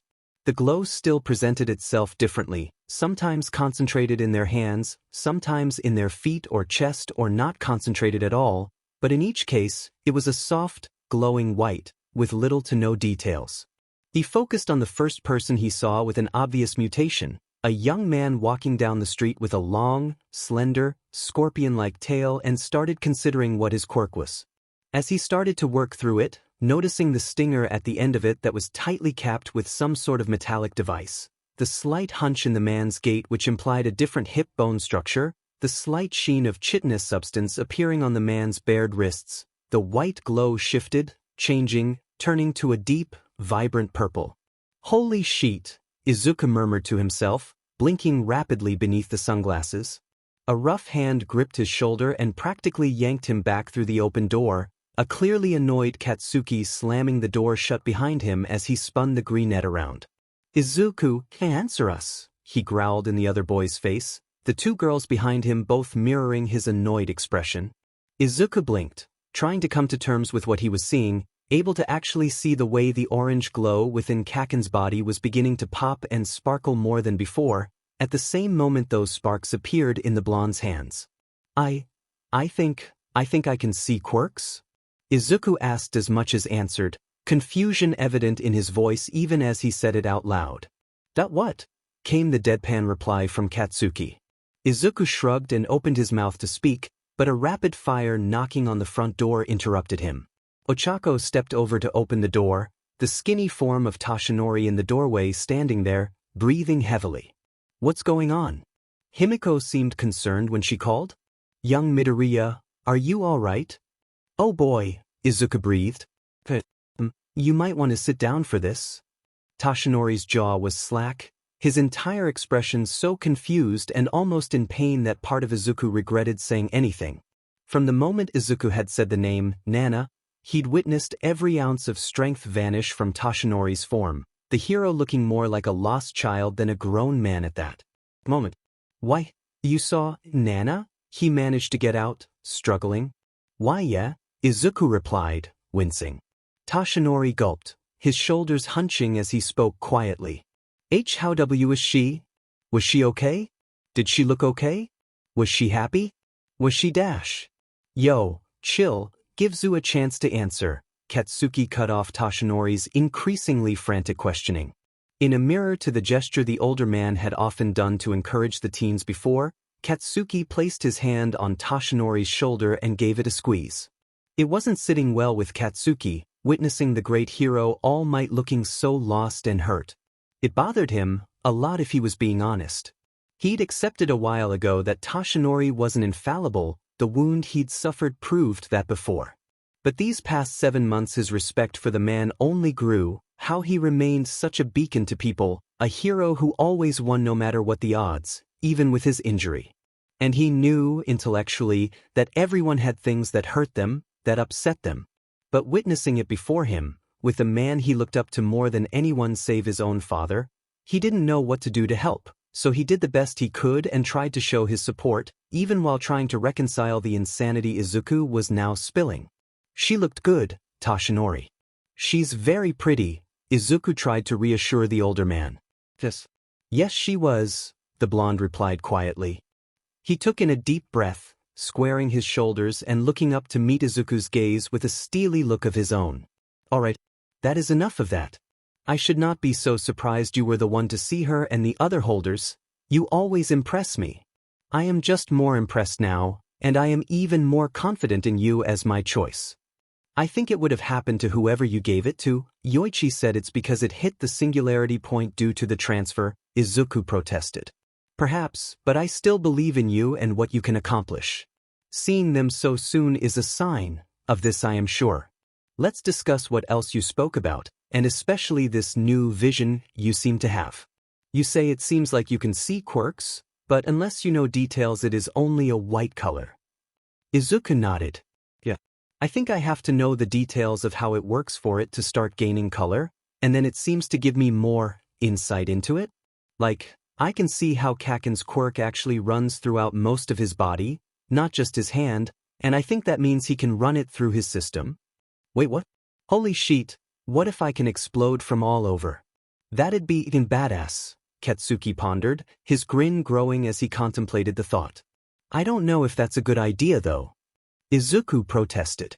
"It's like, the thing I see implies you can, but also that it can hurt you if you do it. Your arms are reinforced against your explosions, but not all of you are. Yes, let's hold off on experimenting with turning you into even more of a walking bomb than you are," Ochako deadpanned. Fine. But I'm not forgetting this. This sounds fang cool," Katsuki muttered. "Wait, if that's not something from One for All, then that's been part of your quirk this whole time. Is that why you thought I could use other people's quirks when transformed?" Himiko gasped. "Huh," Izuku replied thoughtfully, looking up at the ceiling in contemplation. Maybe this was always part of my quirk, and it was only when One for All integrated with me that it became so much more obvious. Well, that'd explain those headaches of yours then, Katsuki remarked. Maybe, Izuku shrugged. It's weird with you though, Toshinori, like I see the same color-changing orb that I saw in my dream and in my chest, but it's much dimmer and seems to be slowly draining. Toshinori nodded solemnly. Yes, a visual indicator of the remaining embers of One for All within me. It is interesting you'll be able to see it fade. If I may ask a favor of you, please do keep me in the loop with how far it's fading. I can better prepare for my retirement this way, huh? Yeah, sure, okay, Izuku said. That said, it would probably behoove us to figure out how to manage it. Chronic headaches and eye strain is likely not good for you. Either another support item, or perhaps there is a way to turn it off. Have you tried seeing if you can, disable the effect? Worth a shot, I guess, Izuku muttered to himself. He closed his eyes and focused on his quirk, trying to see if he could somehow find the mechanism that was controlling this new vision of his. Since he didn't have any eye mutations he knew of, he was pretty sure this wasn't directly related to his eyes so much as that was where the sense was being used. Especially as the colors didn't make sense unless he took his own biases into account. He was pretty sure what he actually was doing was sensing a form of energy, that of quirks, and his subconscious was showing it to him through his eyesight and relying on his own thoughts of what color that quirk would be. It was the fact that a color didn't occur until after he puzzled out what the quirk was that clued him into that. So if that was true, he should theoretically be able to turn the sense off, or at least, make it so it was dismissed, like how people could ignore background noise in their everyday life. He tried to follow the path of his quirk through his body, following the channels he'd slowly been able to sense over time how they functioned and how well they could channel his quirk. Using that as a basis, he figured he could follow the sense that was showing him this and turn it off, or at least make it fade into the background. Now that he thought about it, now that he witnessed how his mind had turned his quirk into some sort of lake or sea, he decided to keep with that metaphorical reality. Concentrating, he could see it before him, and like the vestiges had warned him, while awake it was no longer placid. The surface was covered in waves and roiling currents, a constant motion that he could feel mirrored in his chest. It was almost hypnotic, how he could feel the pulses in time with the waves surging across the surface before him, how he could actually feel the currents tugging and pulling across his body. He dove into it in his mind, swam deep down, seeking, searching, scanning for anything that indicated one of the powers of his quirk hidden underneath the energy. And there he could sense something. A spherical bubble, whirling and spinning beneath the surface. A swirling sphere of water that pulsed, ebbed, and flowed. That was what he was looking for. He could see a current spiraling off of it, carving through the lake towards the stone tower he'd witnessed before. He followed it, moving incredibly fast now that he knew he was within his mind, no troubles traversing it. And yes, there, it swirled about the bottom of the tower, deep under the surface, far deeper than he had initially been, almost as if it intended on grasping it and crumbling it into the lake. Izuku could only assume that the tower must also be the link between his quirk and One for All, which explained why it seemed so supercharged if it was causing him headaches. He could see other currents wrapped about the tower, spiraling off into the distance. Other aspects of his quirk, he figured. Now to figure out how to make it turn off without destroying it. Izuku pondered for a moment, before shrugging his shoulders mentally. Maybe just moving it? This was his mind after all. Could he just detach it? Or perhaps he could just lessen the control it had. Izuku focused on the current, all his mental strength pushing against it, trying to slow it down, to bring the current to a less drastic and fast speed. He could feel it slowing down, lessening, still there but far less drastic. Just to check, he spun it back up, letting it whip itself into a frenzy once more, and in no time it was back to full strength. Assuming he was right, this was how he could call upon it at will. Experimentation requires verification, he thought to himself. He pushed the current back again, slowing it down, and allowed his mind to fade back into his body. His eyes flickered open, the sunglasses still firmly in place, but no longer did he see the glow. He focused, calling upon the current again, and wham, the light was back and he winced. Swiftly he shoved it back down again, breathing a sigh of relief as it faded, and he reached up, snatching off the sunglasses. "You got it?" Katsuki asked, arching an eyebrow. "Yeah, I can turn it on and off now." "Pretty cool," Izuku grinned to himself. He was starting to enjoy this, enjoy finding the little twists and turns in his quirk. Something he'd avoided his entire life, but now he was actually having fun. "Well done, young Midoriya," Toshinori exclaimed, slapping the green net on the back. Izuku jolted forward a step, turning to give a playful glare at the taller man who chuckled in response. "But that said, I think it's time we got you testing out one for all. Let's head over to UA. Nizu has already set up a training ground for you. And Chio is there as well in case something goes wrong." "That is not encouraging, you know," Izuku deadpanned. Toshinori simply chuckled again and led him and the other 3 teens out the front door. "Okay, young Midoriya, remember what the vestiges told you. Let's start small and work your way up. Feel the core of one for all within you and channel it, just a little bit. You have to feel it," Toshinori said, as they stood a few meters away from where Izuku stood in front of a series of punching bags, Principal Nizu and Recovery Girl also part of the observing group. Izuku took a deep breath, closing his eyes and focusing on the orb he remembered floating in the sky. Ignoring the pulsing energy in his chest, he chose instead to reach for the burning sun, grasping it firmly and pulling on it. Remembering the words of the vestiges, he only grasped at a little. Easiest way to do it was to work in percentages, so he thought starting at 10% would be fine, right? He exhaled, letting the energy flow across his body like he would with his quirk, and holy shit, that was a rush. His entire body felt electrified, a surge of power unlike his quirk and yet still felt familiar, somehow. His eyes snapped open as he glowed, red lines crisscrossing his body where his channels ran, a moment later vanishing as green lightning began to sparkle around him, crackling with energy. "Whoa," Himiko said appreciatively, the other 2 teens mirroring her awestruck expression. "Alright, that looks pretty badass," Katsuki said. He nodded once at Izuku. "Punch the thing, I want to see what you can do now." Izuku nodded, turning back to the punching bag in front of him.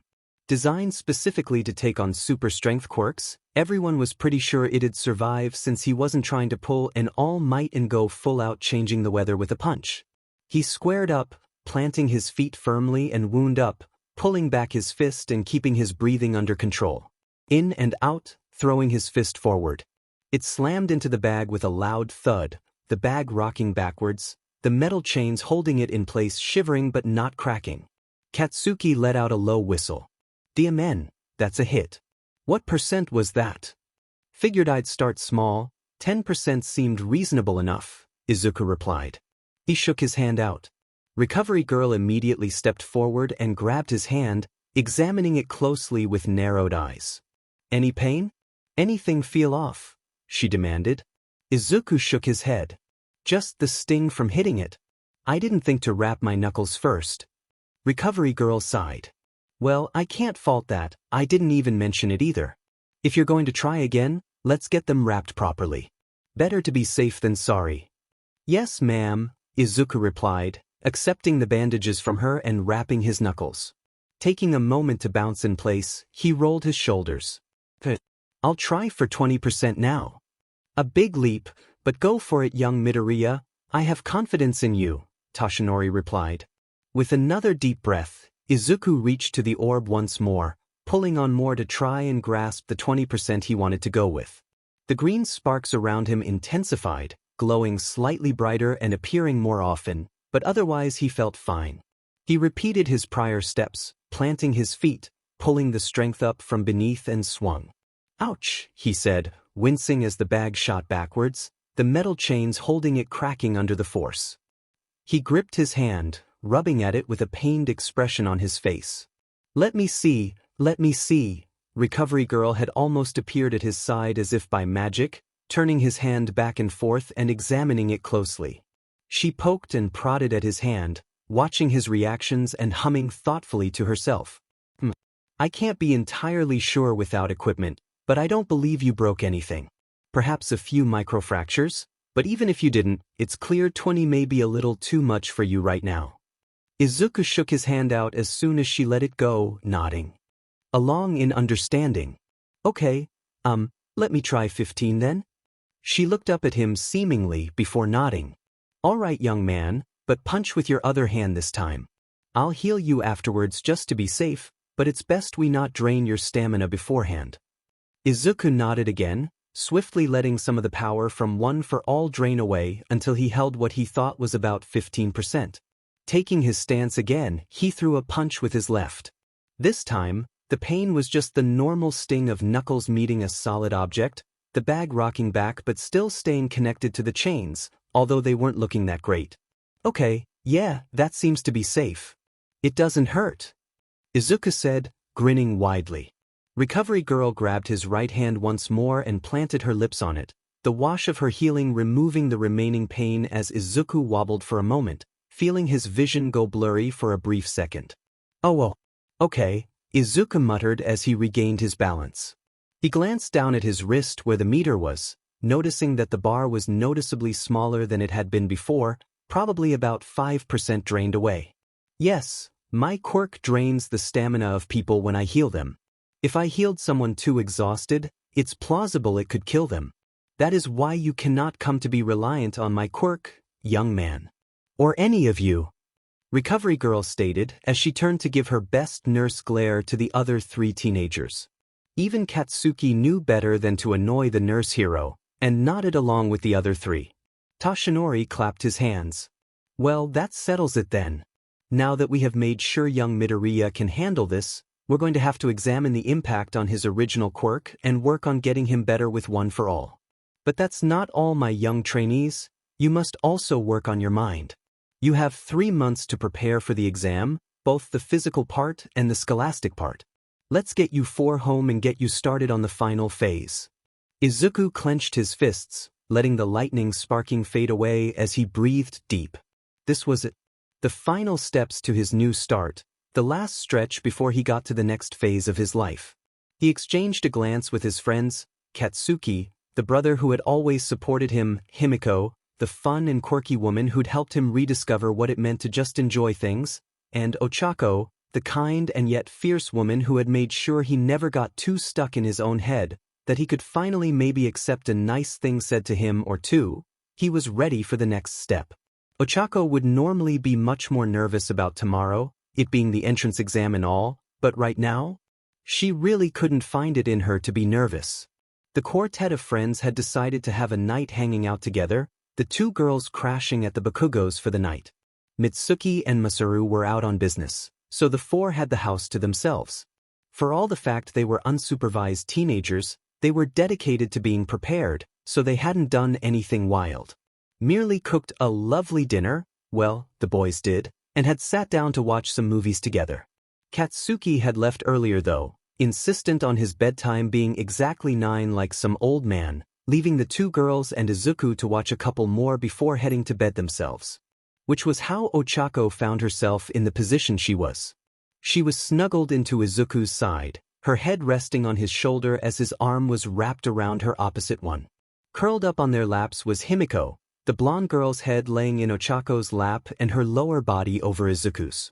Ochako had her free hand buried in Himiko's hair, gently running her fingers through it as Himiko quietly purred. She noted Izuku's free hand was resting on Himiko's lower leg, nothing inappropriate, just simply laying there and holding it gently. Moments like this had somehow become more common over the last 3 months before the exam, times when the 3 of them found themselves tangled together. Sometimes they had Katsuki with them, but the boy wasn't entirely comfortable with that level of touch and preferred his personal space. Though he'd often just be a foot or so away, still with them, still part of the group, just not quite as cuddly. On some level Ochako understood his reasoning. He never lied to them about how he felt about touch, the fact he was always cautious about it due to his sweat getting to places that wouldn't be safe for others. But she also knew, from the way he'd look at Izuku and his gaze would soften just a tiny bit, how he'd study her and Himiko, like he was waiting for them to do something wrong, that he really was trying to encourage whatever this was. What this was something she wasn't quite ready to say out loud, but, "Hey Aizu? Himi." Izuku turned to her, arching an eyebrow as Himiko, eyes closed, gave out an assenting sound to indicate she was listening. Ochako gave a soft, small smile, one unlike her normal sunshine grins, and spoke into the quiet of the late night. After the exam, I have something I want to talk to you two about, if that's okay? Himiko's eyes flickered open at that, rolling over slightly so instead of being curled inward towards the two of them and their body heat, she was laying flat as she looked up at Ochako with a searching gaze. Izuku's look was almost blank, but there was a sense she got from his wide, guileless eyes that he understood what she wasn't saying. Chako. That's good with me. I wanted to talk to you too about something as well. After the exam, Himiko said quietly.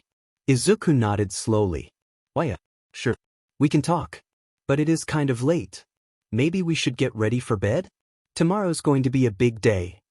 Himiko stretched, arching her back and spreading her arms and legs out wide, barely avoiding smacking the two others in the face. Her mouth opened in a wide yawn, eyes blinking slowly. Fine, but only if you carry me. Izuku rolled his eyes fondly and shared an exasperated glance with Ochako, the brunette's smile slightly wider. He lifted her in his arms with ease, the training he'd gone through making it so the fit Himiko was barely an afterthought of weight in his arms. Ochako stood with him, following behind him as he carried Himiko to the guest room that had been set up for the girls, already having some of their personal effects from how often they stayed over. As he lay Himiko down gently, the blonde smirked at him. Gonna tuck me in too? Behave, he admonished her, tapping her on the nose with his own smirk. Ochako chuckled as Himiko playfully snapped at his finger, clacking her fangs together loudly as she did so.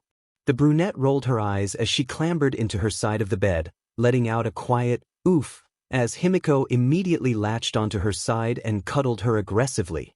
She shared another commiserating glance with the standing Izuku, the green-haired boy taking pity on her and lifting the blanket she now couldn't quite reach and placing it over the two of them. Himiko giggled, having gotten what she wanted, Ochako shushing her fondly. Izuku stepped to the door, flicking the light switch to turn off the lights and began to shut the door, but not before stopping and looking back at the two girls. Good night, Ochako Himiko. See you tomorrow morning. Sweet dreams. Sweet dreams Izuku, see you in the morning, Ochako replied. Good night Aizu. Get sleep, we're gonna kick butt tomorrow, Himiko muttered, her voice already muffled and fuzzy as she began to drift off swiftly. Izuku gave the two one last smile, before shutting the door and heading off to his own room. Katsuki cracked his knuckles and grinned, standing before the testing grounds entrance. The quartet had arrived together and taken their test, with Katsuki still snickering at how Izuku had managed to trip within the first 10 seconds of entering UA, saved from an embarrassing fall by Ochako's quirk, and then ended up in the auditorium with present Mike explaining the rules. After breaking Izuku out of his fanboying over the hero, the four had compared cards and realized they'd all been sent to different testing grounds. Izuku figured this was to separate those from the same school, to prevent them from teaming up. Which was fine with Katsuki. He wanted them all to do their best, but he also wanted to shine by himself and intended on it. Some uptight punk had yelled at them for talking quietly and lambasted present Mike for the mistake in the exam parameters brochure, but Mike had explained the premise of the zero-pointer. Idly, Katsuki wondered how hard it would be to blow up, but dismissed that. Points were what mattered and he was going to get them. Not only that, with the opponents being robots, he only had to be careful he didn't hit the other examinees. He could go all out on the robots. He was looking forward to showing off what he'd been able to learn over the past 10 months, especially the final 3. Sir Nighteye may have been a SLV driver, but DMN if the man didn't know his quirk training. Between Izuku's ideas and new quirk vision, they really needed to come up with some badass name for it. Katsuki had been able to pretty much perfect his stun grenade and howitzer impact moves, and was working on a new shot he called AP shot, something with a much smaller explosive radius but would drill through armor and shields much easier. And finally, he now could pretty much fly without issue, able to maneuver in the air quickly enough. Even Izuku with his barriers he flipped around on couldn't quite match his speed, though it was close. And now he was ready to FNG prove himself to the world, to UA, and to All Might, making sure the hero knew he hadn't made a mistake when choosing to train all 4 of them. They'd separated at the buses, and Katsuki demanded the other 3 promise him they'd pass. He intended all 4 of them to live up to his promise to Toshinori, top 4 spots in the exam. The written exam had been easy, the studying they'd done paid off. Now it was time. He glanced about, taking in his fellow competitors.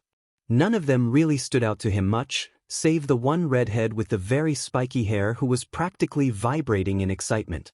He couldn't see many details of the other boy, with his back turned, but the hair was rather eye-catching.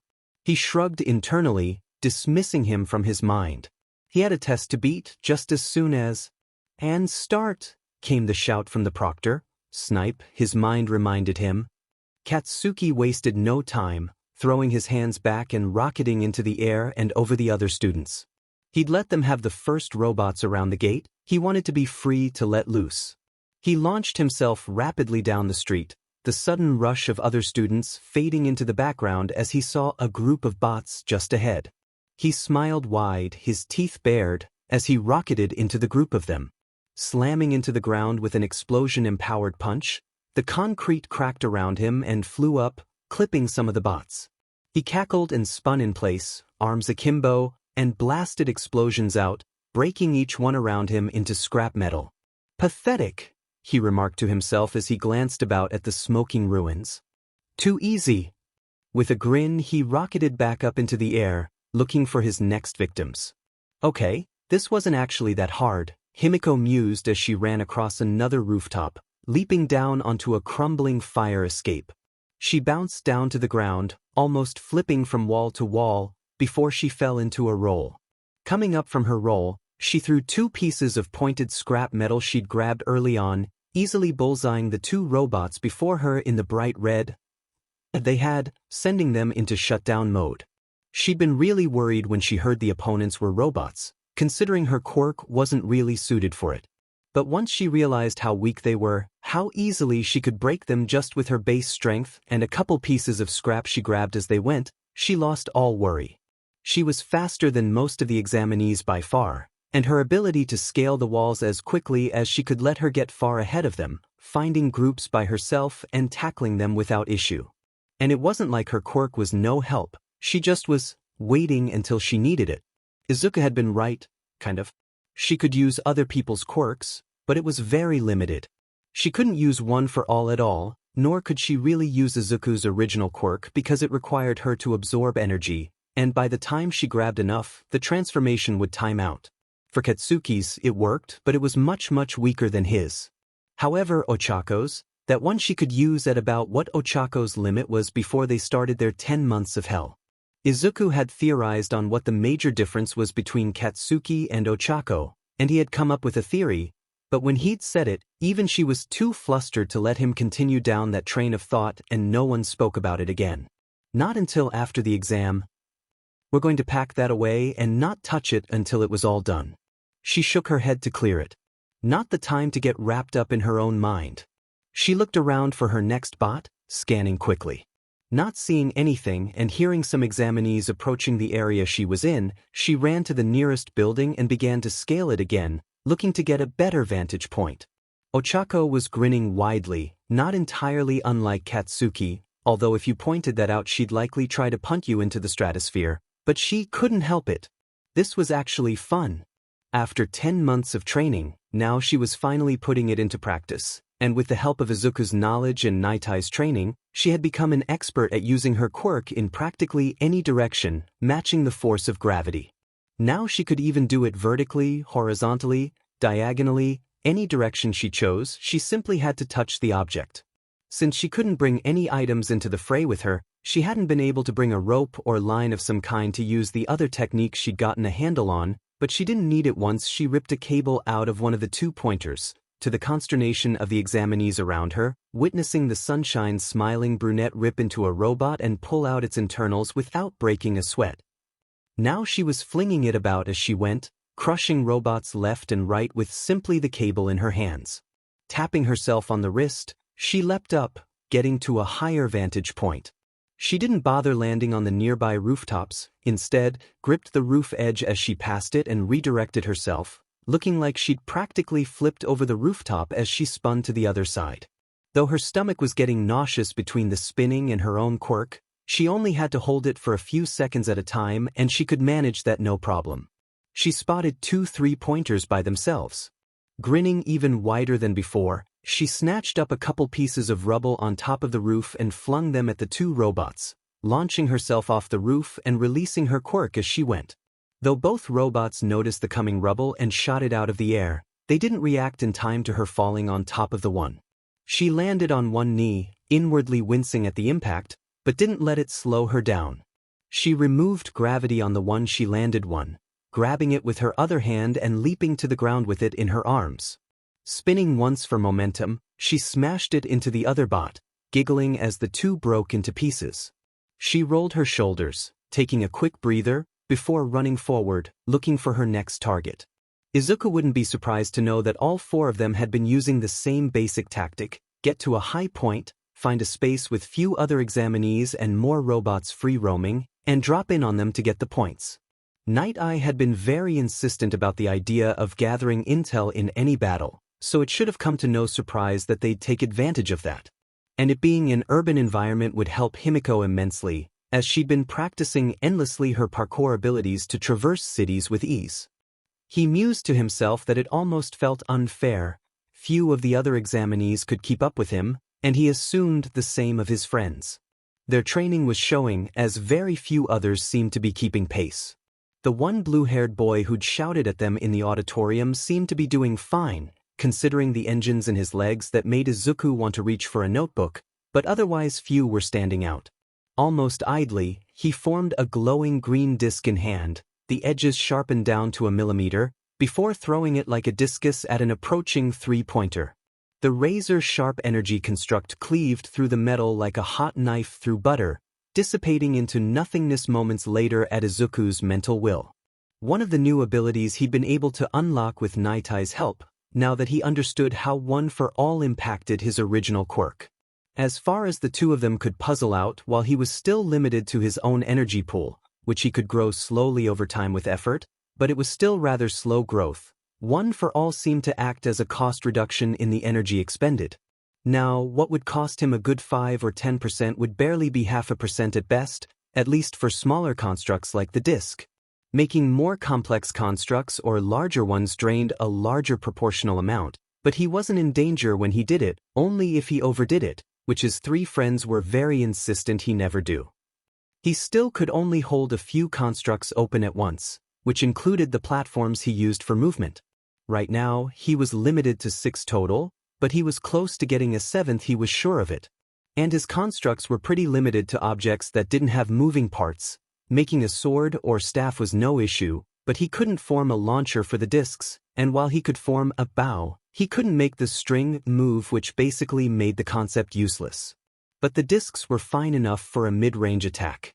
Not that he needed a ranged attack right now, considering what else the now 18% of One for All he could use safely. His fists and feet were crumbling the robots within seconds, and while it was clear the engine boy was faster on the ground than him in bursts, he could outmaneuver him by using his platforms to launch himself about. A loud crash down a dark alley had him glancing to the left, seeing a trio of bots closing in on a tall, slender, purple-haired boy holding a broken piece of pipe and snarling. He stood protectively in front of another examinee, a blonde boy with a weird grin and thumbs up who was swaying in place. Izuku didn't hesitate, slamming his foot down onto the ground and sending a line of green energy along the ground rapidly. As the line reached right before the purple-haired boy, he called up a barrier, a much larger one than normal, internally wincing as he felt his pool drain further, but blocking the multiple lasers that were being fired at the 2 boys. The bots apparently noticed him, spinning about and firing at him instead. He ducked beneath the shots as he dropped the barrier, rolling forward and leaping up at the tail end of the roll, spinning about with a kick as the green lightning of One for All sparked across his skin. He smashed one into the other, sending the 2 of them careening into the wall. A loud clang behind him made him glance back, seeing the panting purple-haired boy having slammed the pipe into the red of the 3rd bot, disabling it. Izuku took in a breath, swiping at his forehead. He nodded his head to the blonde boy still swaying in the back. What's up with him? Purple Hair shrugged. No clue. Found him wandering around like this. Izuku wanted to try to puzzle it out, but the exam was still going on. He wasn't entirely sure what to do though. He couldn't just leave the blonde. And the purple-haired boy had sacrificed his weapon to stop the third bot. Izuku switched on his quirk vision. Even if he couldn't see the color, he could still see the shape of the energy. And that was some weird energy he witnessed, sparking and cracking, reminding Izuku of lightning, and no, he was not internally cringing away from the thought. But weirdly, it seemed oddly faded, disjointed, dull. Let me try something, Izuku said. Purple Hair just arched an eyebrow at him, his stoic expression slightly ruined by how hard he was breathing, but he made no move to stop Izuku. Izuku grabbed the blonde by the shoulder and tried giving him just a small jolt of energy. The jolt seemed to snap into the boy, his energy jumping into action and brightening up almost immediately. The weird smile and fogged eyes faded as the blonde shook his head rapidly, one hand reaching up to rub at his temple. "Ah man, did I overdo it again?" the blonde said plaintively, almost whining. "Hell if I know, you were just acting like an idiot and almost got hurt. I was trying to get you back to the gate but we got trapped by the robots." The purple-haired one deadpanned. "Yeah, but he protected you. Good job. I didn't catch your name?" Izuku said, grinning weakly at the purple-haired one. He stared back blankly at Izuku, before sighing. "Shinso. And you saved us, so don't give me your pity. I couldn't beat back all three of them. I'm Midoriya."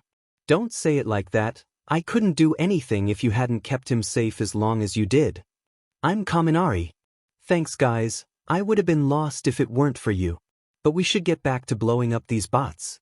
We can catch up after the exam's over." The blonde boy interjected with a big smile. "He's not wrong. We should get going," Shinso said. Izuku nodded. He paused for a moment, before reaching down into the broken bot and pulling out the remainder of the broken pipe Shinso had been using. Concentrating, green energy flowed from his hands onto the pipe and beyond it, spinning about and spiraling until it formed into a blade-like shape, the pipe acting like a hilt.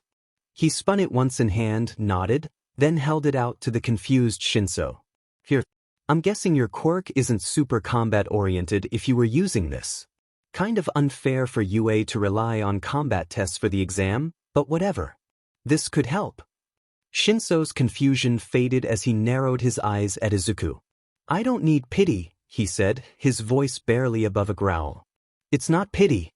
I know how much pity SCKS.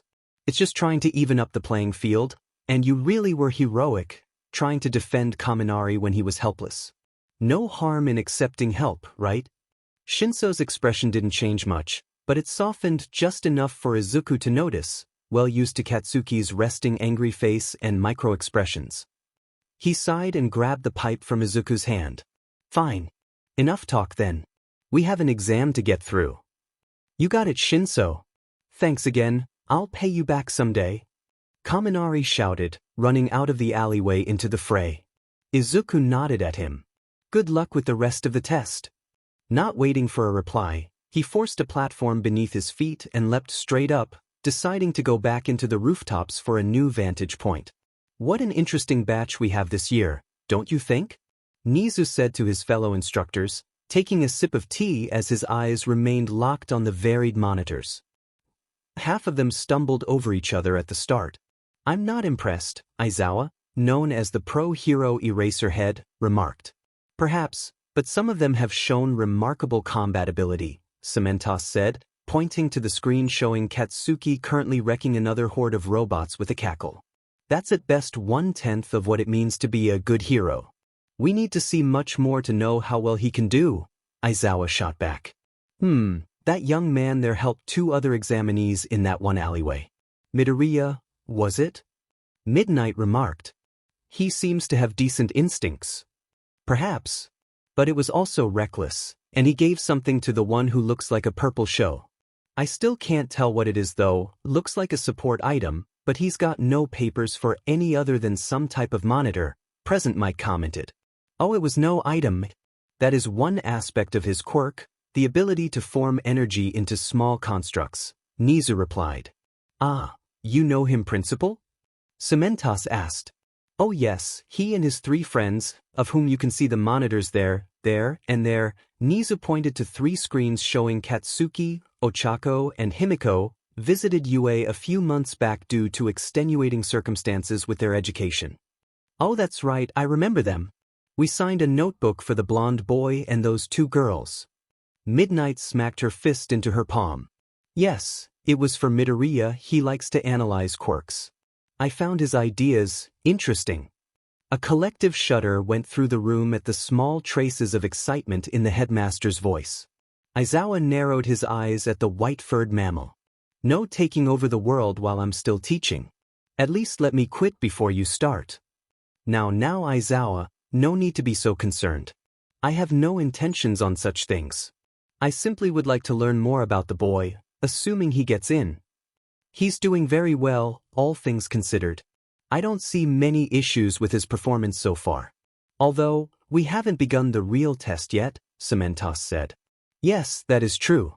Perhaps it is time to begin phase 1 of the new testing system, yes. You're sure about this, Principal?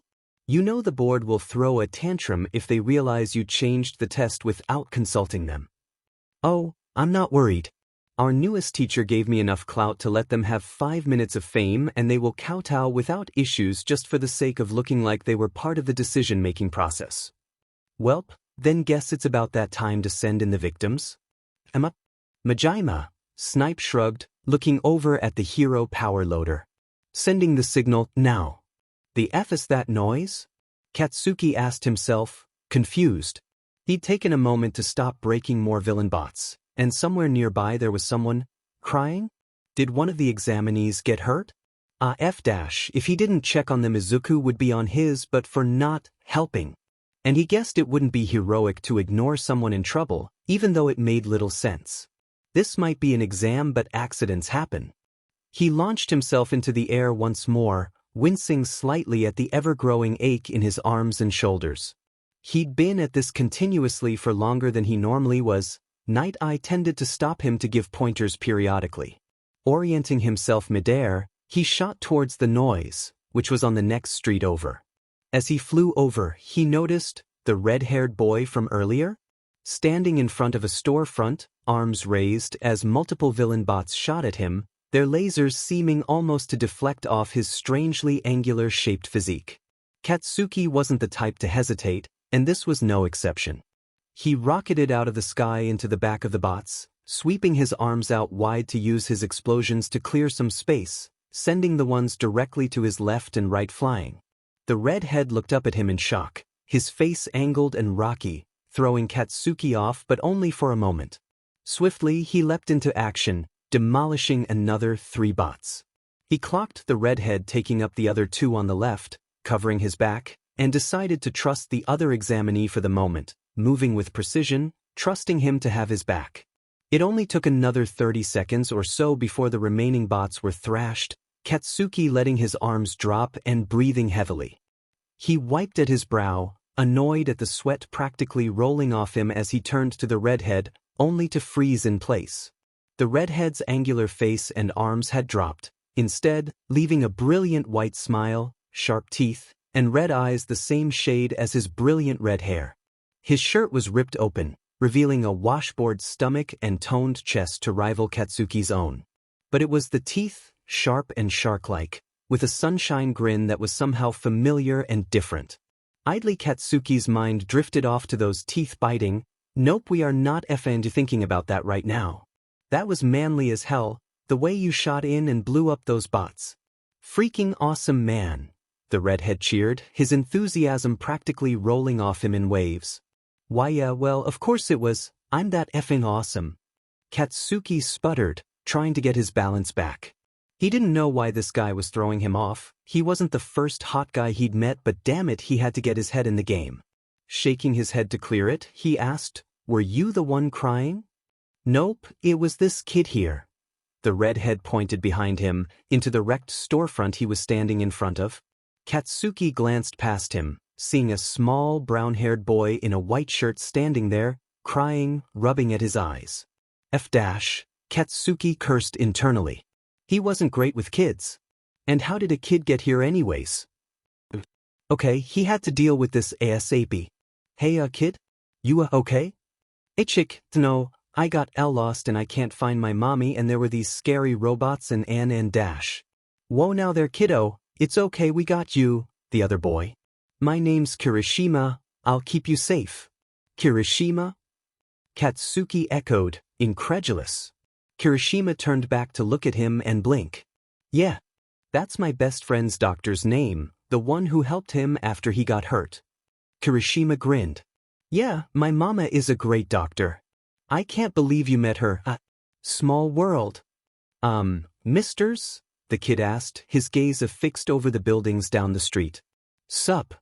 Katsuki asked, looking back at the kid. The kid didn't speak, pointing in the direction he was looking.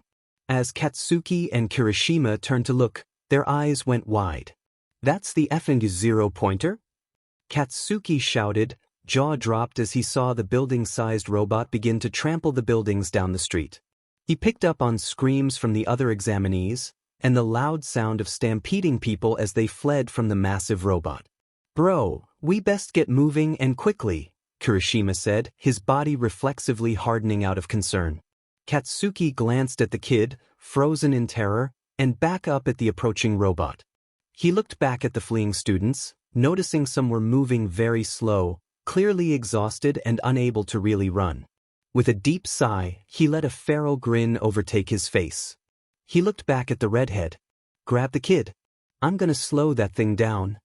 Kirishima's eyes went wide, his arm reached out to grab Katsuki's arm, but the blonde took a couple half-running steps away before launching himself off the ground, narrowing his explosions as tightly as he could to avoid sending any spray back at the two others. Not his best idea, but he didn't need to defeat it, just delay it. Okay, who was he kidding? He wanted to blow the FING thing up, but he wasn't stupid and wouldn't go nuts if he couldn't. But he sure as hell was going to try. As he flew at the zero-pointer, he took stock of his condition.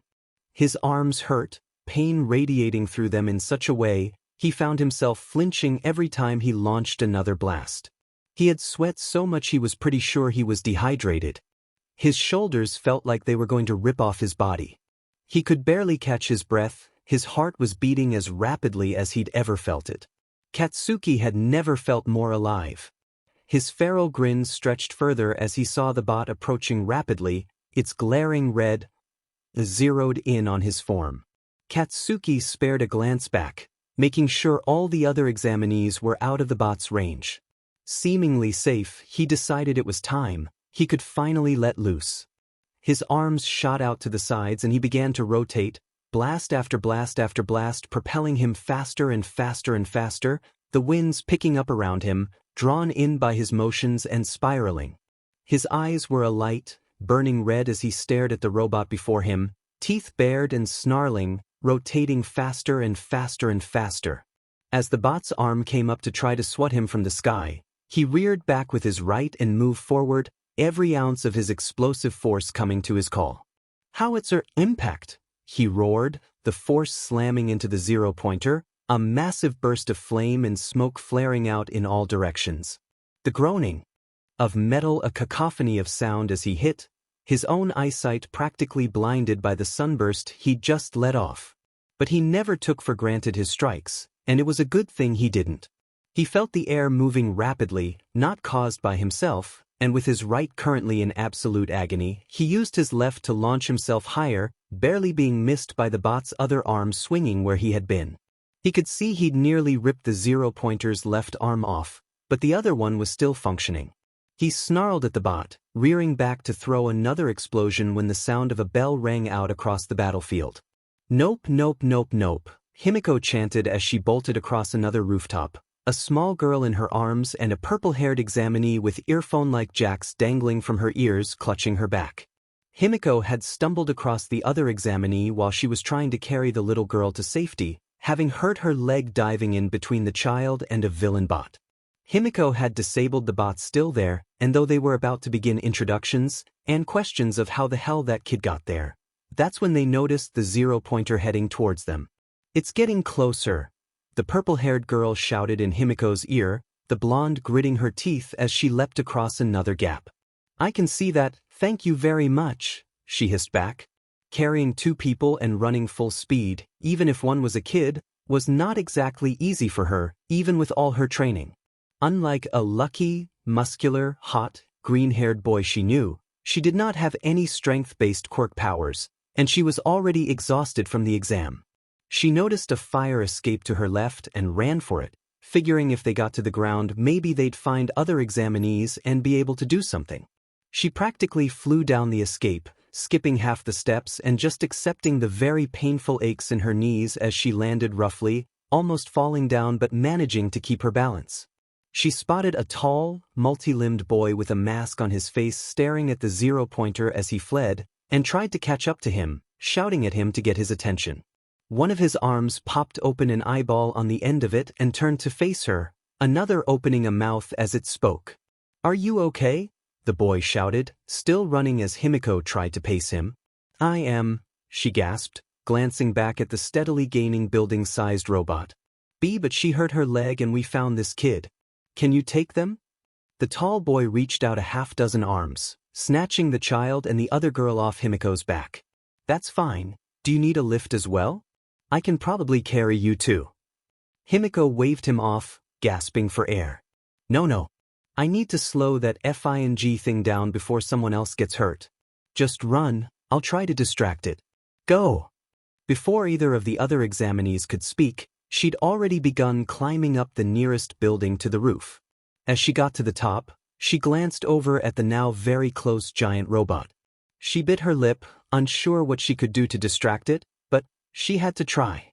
She glanced down to see the multi-armed boy running, now carrying a third examinee as the purple-haired one was apparently blasting robots away with sound waves, since the villain bots hadn't stopped acting just because the zero-pointer was moving, but with the fleeing examinees more people were getting hurt. They had this. She just had to somehow get a building-sized robot to ignore them. Well, she was an expert at ticking people off after all. Himiko smiled, showing her fangs at the zero-pointer, before running towards it, looking for the closest roof near it. As she got to the building it was about to pass, she glanced over to its swinging arms, mentally calculating the distance.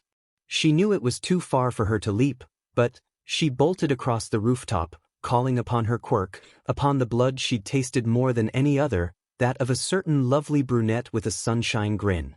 She felt her form shift, her body morphing to match the blood of the first person she'd ever fallen for.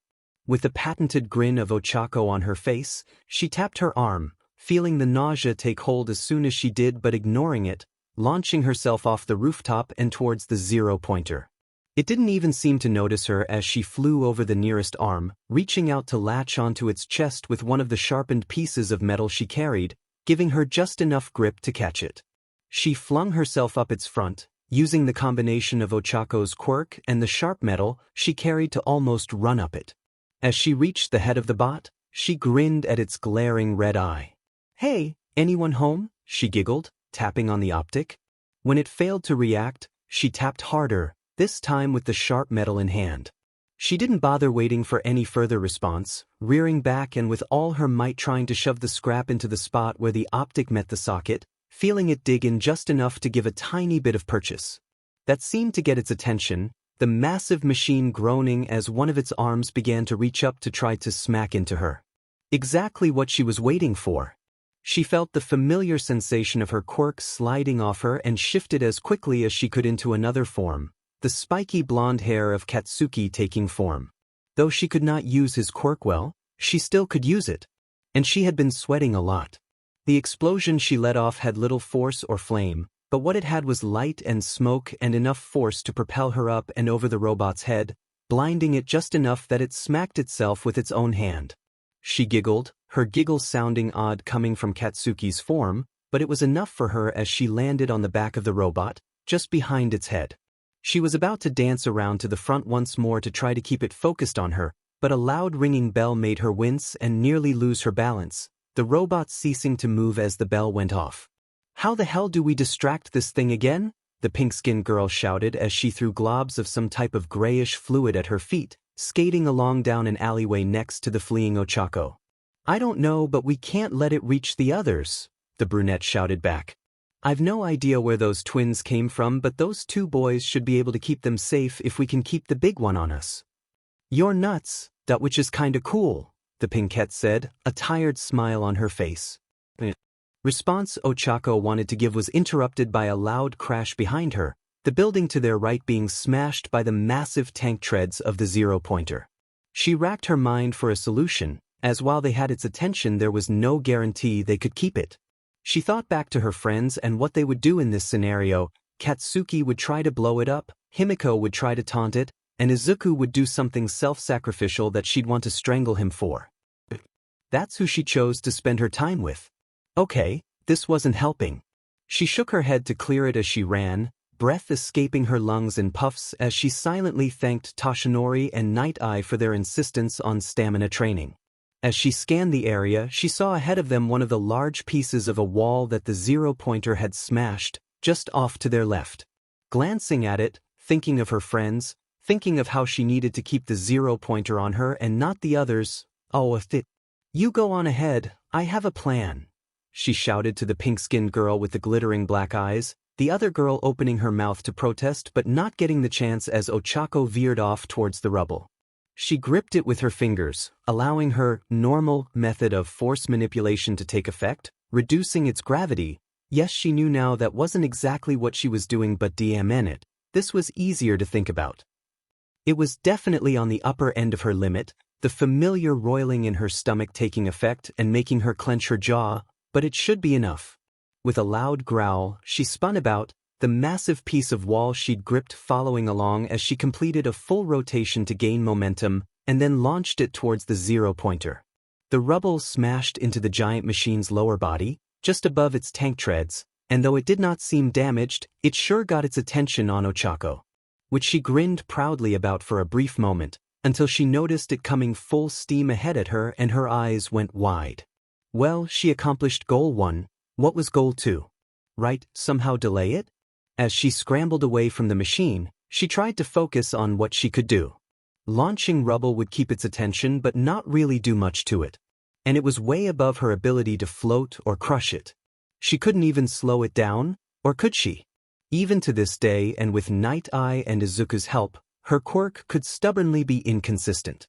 Sometimes she could touch someone's clothing and only float the clothes, other times she was able to float the entire person without even touching their skin. Their best theory was it was all subconscious, that her desire was letting her selectively choose what she affected with her power. Nighteye tried desperately to train her to have conscious control over it, but at best she could just want it really, really hard and it would maybe do what she wanted. But if she could choose what her quirk was impacting, maybe, for the second time during this exam, she decided, oh, it's it. Instead of running away, she bolted towards the bot, grabbing the loop of cable she'd wrapped around her belt off it, letting it trail behind her as she prepared to try another crazy idea she was pretty sure her friends would strangle her for. Izuku was probably a bad influence on her. As she neared its tank treads, she dodged to the side, wanting to be out of its direct path. She pulled her arm back, focusing, concentrating, demanding her quirk work the way she wanted. She whipped her arm forward, the cable flinging out to touch onto the machine's treads, and she pulled down, her will focused on the idea of increasing weight onto just the giant tank tread on its left that let it move about. It was just like the first time she tried to increase force on an object. Her stomach violently rebelled and she felt bile force its way up her throat, practically spilling out of her lips as she trembled internally. But she refused to let go. She could feel it taking effect as the machine stuttered in place, the treads slowing, creaking, the sound of metal shearing and groaning echoing out into the air. The street beneath her feet crackled and grumbled, the concrete buckling. With a loud, echoing crash, the street beneath the zero-pointer's left tread broke, the machine tipping sideways as its foot fell into the hole, sending the entire thing into the building next to it, the opposite direction as any of the fleeing examinees. Ochako fell to her knees, wiping at her mouth and the tears that had built up in her eyes, before shakily climbing to her feet. The fight wasn't over. A loud bell ringing made her pause, looking up as the announcement rang out over the battlefield. Izuku wasn't sure why there were children around, but he didn't think there was time to worry about the why so much as the getting them the hell out of Dodge. He'd already passed a couple off to various other examinees, namely, the blue-haired boy who had lectured him in the auditorium. As he went searching for more, his ability to see quirks helping him locate them easier, but he had to assume there were others just in case. He was scanning about, not seeing anyone else, when he heard a loud exclamation of pain down the street to his right. He bolted down it, looking about for someone when he saw a brilliant white glow, a humanoid shape underneath that looked to be beneath some rubble. Hissing in pain at the light, he flipped his vision off to see nothing? What the hell? He flipped it back on. Humanoid shape of glowing light. Off and nothing? Hello?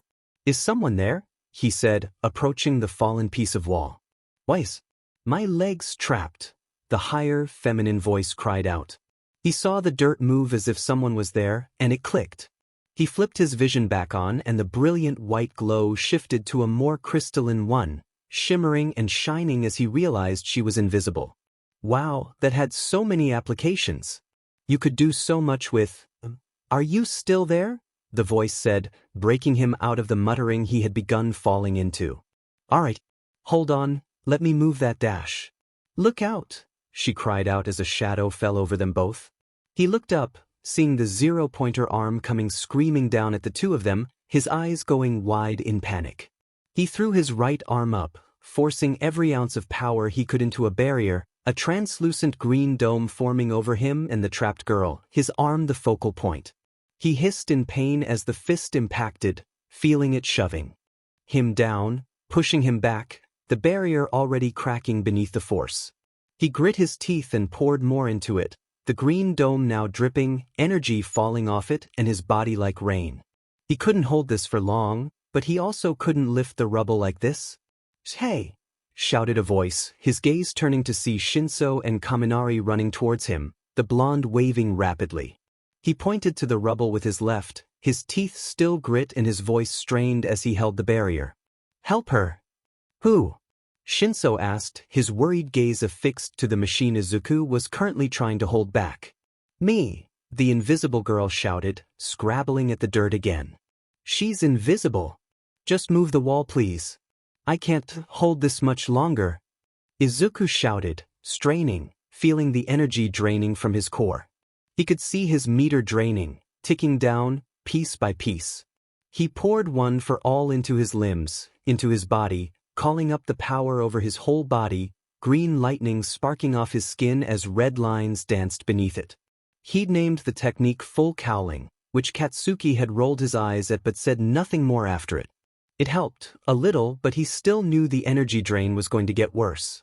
The other two boys were pulling, trying to lift the rubble as best they could, but it was heavy, and neither of them had a strength-based quirk.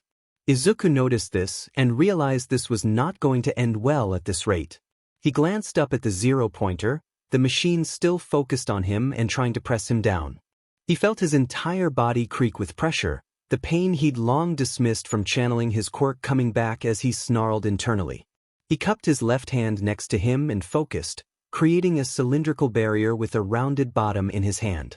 The loud whistling of air caught the attention of the other three, visible signs of wind rushing into his hand and swirling at the bottom of the cylinder, the meter on his left wrist draining even faster.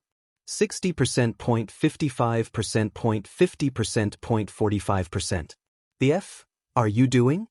Shinso shouted, his voice strained as he slammed his shoulder against the rubble, trying to leverage it up. Something really stupid, he shouted back, focusing as much as he could on the barrier in his left hand. He'd tried smaller versions of this before, but nothing as focused and pressurized as this. With the way his attraction property worked, he could choose what it attracted so long as he had a clear mental image of it. And he was choosing the air.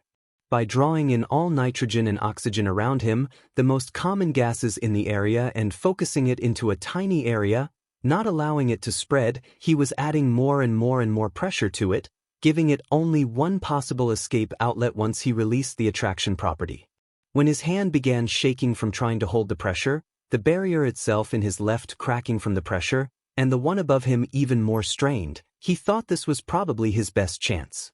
He lifted his left hand up, putting it just beneath the other barrier he had and mentally prepared. He had to change the attraction property to repulsion at the same time he dropped the diffusion barrier he'd put up to protect him, and make sure the barrier in his left was very focused so it went the direction he intended. He didn't spare a glance at the others, but managed to growl out, "Take cover," before letting go.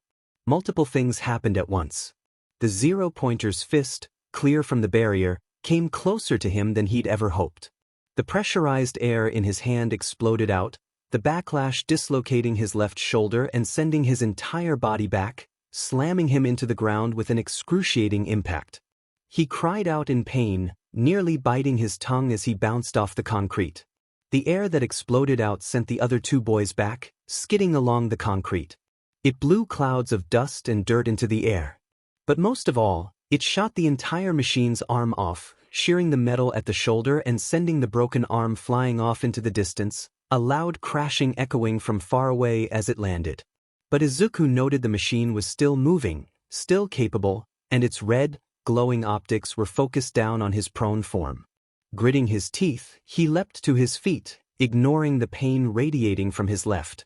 With a grunt, he heaved the rubble off the invisible girl, making sure to turn his vision back on so he could see her. With one hand, he gripped her shoulder and helped her to her feet, his mind dismissing how odd it was he didn't feel any fabric on her shoulder as he pushed her gently towards the other two boys. "Take her and run." "I got this," he said to them, wincing as his left arm dangled helplessly. "You saved her, let's go." Kaminari shouted, the odd view of him crouched as if an arm was thrown over his shoulder without the arm visible. "Things still can move, can't trust it not to trap someone else." "Go," he shouted. He didn't wait for a response, forcing repulsion barriers beneath his feet and crouching. With a thought, he sent energy flowing up his left, wrapping around it and trying to hold it in place so it stopped moving about. He didn't have the precision to shove it back in place, but at least he could hold it in place. He leapt up, the force of the barriers combined with full cowling sending him rocketing into the sky, just barely above the zero-pointer's head. He twisted in midair, forming a pair of vertical attraction barriers and letting his feet rest on them. He was now perpendicular to the ground, his knees crouched as he stared down at the glaring red eyes of the massive machine. He noticed the machine's other arm moving towards him, almost as if in slow motion, but he did not care. He took one deep breath in, ping his right fist back. Like his left, he wrapped green energy around it, spiraling the barrier like some sort of reinforcement cloth, tightly snapping it to his skin. He ignored the insistent beeping of his bracelet, the color on the meter in the red, 20%, 0.18%, 0.15%. He channeled every ounce of one for all into himself, the searing pain ignored in the moment as he shifted the attraction to repulsion and launched himself at the zero-pointer. He smiled wide, a mental image of all might in his mind as he decided to show homage to his mentor and the man who had slowly become another father figure in his life, roaring at the top of his lungs, "Smash!" as his fist slammed into the zero-pointer's head. The front of the machine bent inward, the entire upper body rocketing back as a multitude of explosions began to fire out from the robot, its internals overheating and reacting poorly to the impact. Izuku felt himself begin to fall, idly realizing that even with reinforcement, he'd definitely broken his right arm. The pain hadn't quite caught up to his mind, adrenaline flooding his form somewhat mitigating it as he fell. Gritting his teeth, he glanced at his meter. 12%. Oh no. He could feel the blackness creeping into his vision. He could land and stay conscious, he totally could do that. He just had to be sparing with the barriers. Okay, 5 meters down, barrier. He hissed in pain as his legs hit it, but let the barrier go as soon as his momentum stopped. 5-meter fall, repeat, pain, let go, fall, repeat, more pain. 10%. Just a couple more, 1 or 2 more, fall, barrier. He fell to his knees. Legs couldn't hold anymore. Vision was going dark again. But it was okay, he was only a few meters above the ground now, he could just go. Izuku's body dropped from 7 meters up, falling into the ground with a loud crash. He slumped to the side as his legs hit, managing to roll just enough to avoid breaking his legs. 9%. He let out a deep breath, hearing a ringing sound in his ears. Oh wait, no, that was the sound of the test ending. That was okay. 9% wasn't heart-stopping, just not great. He could feel his hold on the waking world slipping, but he was sure he'd be fine. Well, until his friends found out what he'd done. But he couldn't let it go just yet. He had to know, had to see. He managed to lift his head off the ground just enough, eyes blurry, flickering his vision on and looking for the crystalline shimmer he'd seen before. Oh, there it was, heading towards him, 2 more white glowing figures following behind in a hurry. And, in the distance, the dark pink of Recovery Girl approaching him.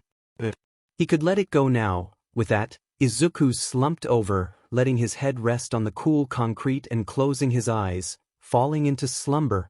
Point 3. Shoot. Wait, I thought it was shoot on 3? No, it's 1, 2, 3 then shoot. Wait, are you saying we shoot on shoot or do we shoot after shoot? Shoot on shoot, damn it. Will you 3 quiet down? I don't care if you wish to wait for your friend to wake, but keep it down while I'm working. Sorry, Recovery Girl. Okay, let's just try this again. I still think this is FING pointless. I've known him the longest, I get first. Hell no, cats, no way you're as set as me. You're used to this sort of idiocy, we're not. I'm pretty sure I'm the one set off the most. He promised he'd be careful. Yeah, well, get used to FING disappointment when it comes to Zoo and taking care of himself. Izuku groaned as the voices filtered into his ears, echoing in his cranium with an annoying tinge of pain. He tried to move, but every nerve in his body erupted in pain, making him hiss in response and stop trying to make any sudden motions. Oh Shizu? You awake, Dums? Izuku slowly opened his eyes, blinking blearily as he did so. The light was dim, so at least his eyes didn't hurt more than expected. Although the act of opening them still took much more effort than he expected. He tilted his head to where he heard the voice, seeing Katsuki with a towel draped around his shoulders and water bottle in one hand glaring down at him with deep red eyes. Looks like... The overly cheerful voice of Himiko brought his attention to seeing her amber-colored eyes boring into his own, her smile not matching the clear anger bubbling beneath the surface. His eyes flicked to the third member of their group, the brunette simply staring down at him with a blank expression, her arms crossed over her chest as she arched an eyebrow at him. Hi. Izuku managed to croak out, wincing at the dry sound of his voice and crackling in his throat. Oh, for F's sake, Katsuki growled. He uncapped the water bottle in his hand and shoved it in Izuku's face. Izuku managed to sit up, aching the entire time, enough to grab the bottle and drain half of it in one go, the cool liquid soothing his sore throat. He wiped at his mouth with the back of his hand, looking at the other 3 tiredly. What were you doing that required counting to 3? Oh, we were just playing rock paper scissors to see who gets to hit you first for being an absolute idiot. Himiko said, her voice dropping into a growl as she reached the last word. She was in danger, I had to dash. It was a test, Midoriya. She was never in any real danger. Or do you think the staff are so incompetent that they couldn't control the testing equipment? Recovery Girl butt in, grabbing his wrist and examining the bracelet there.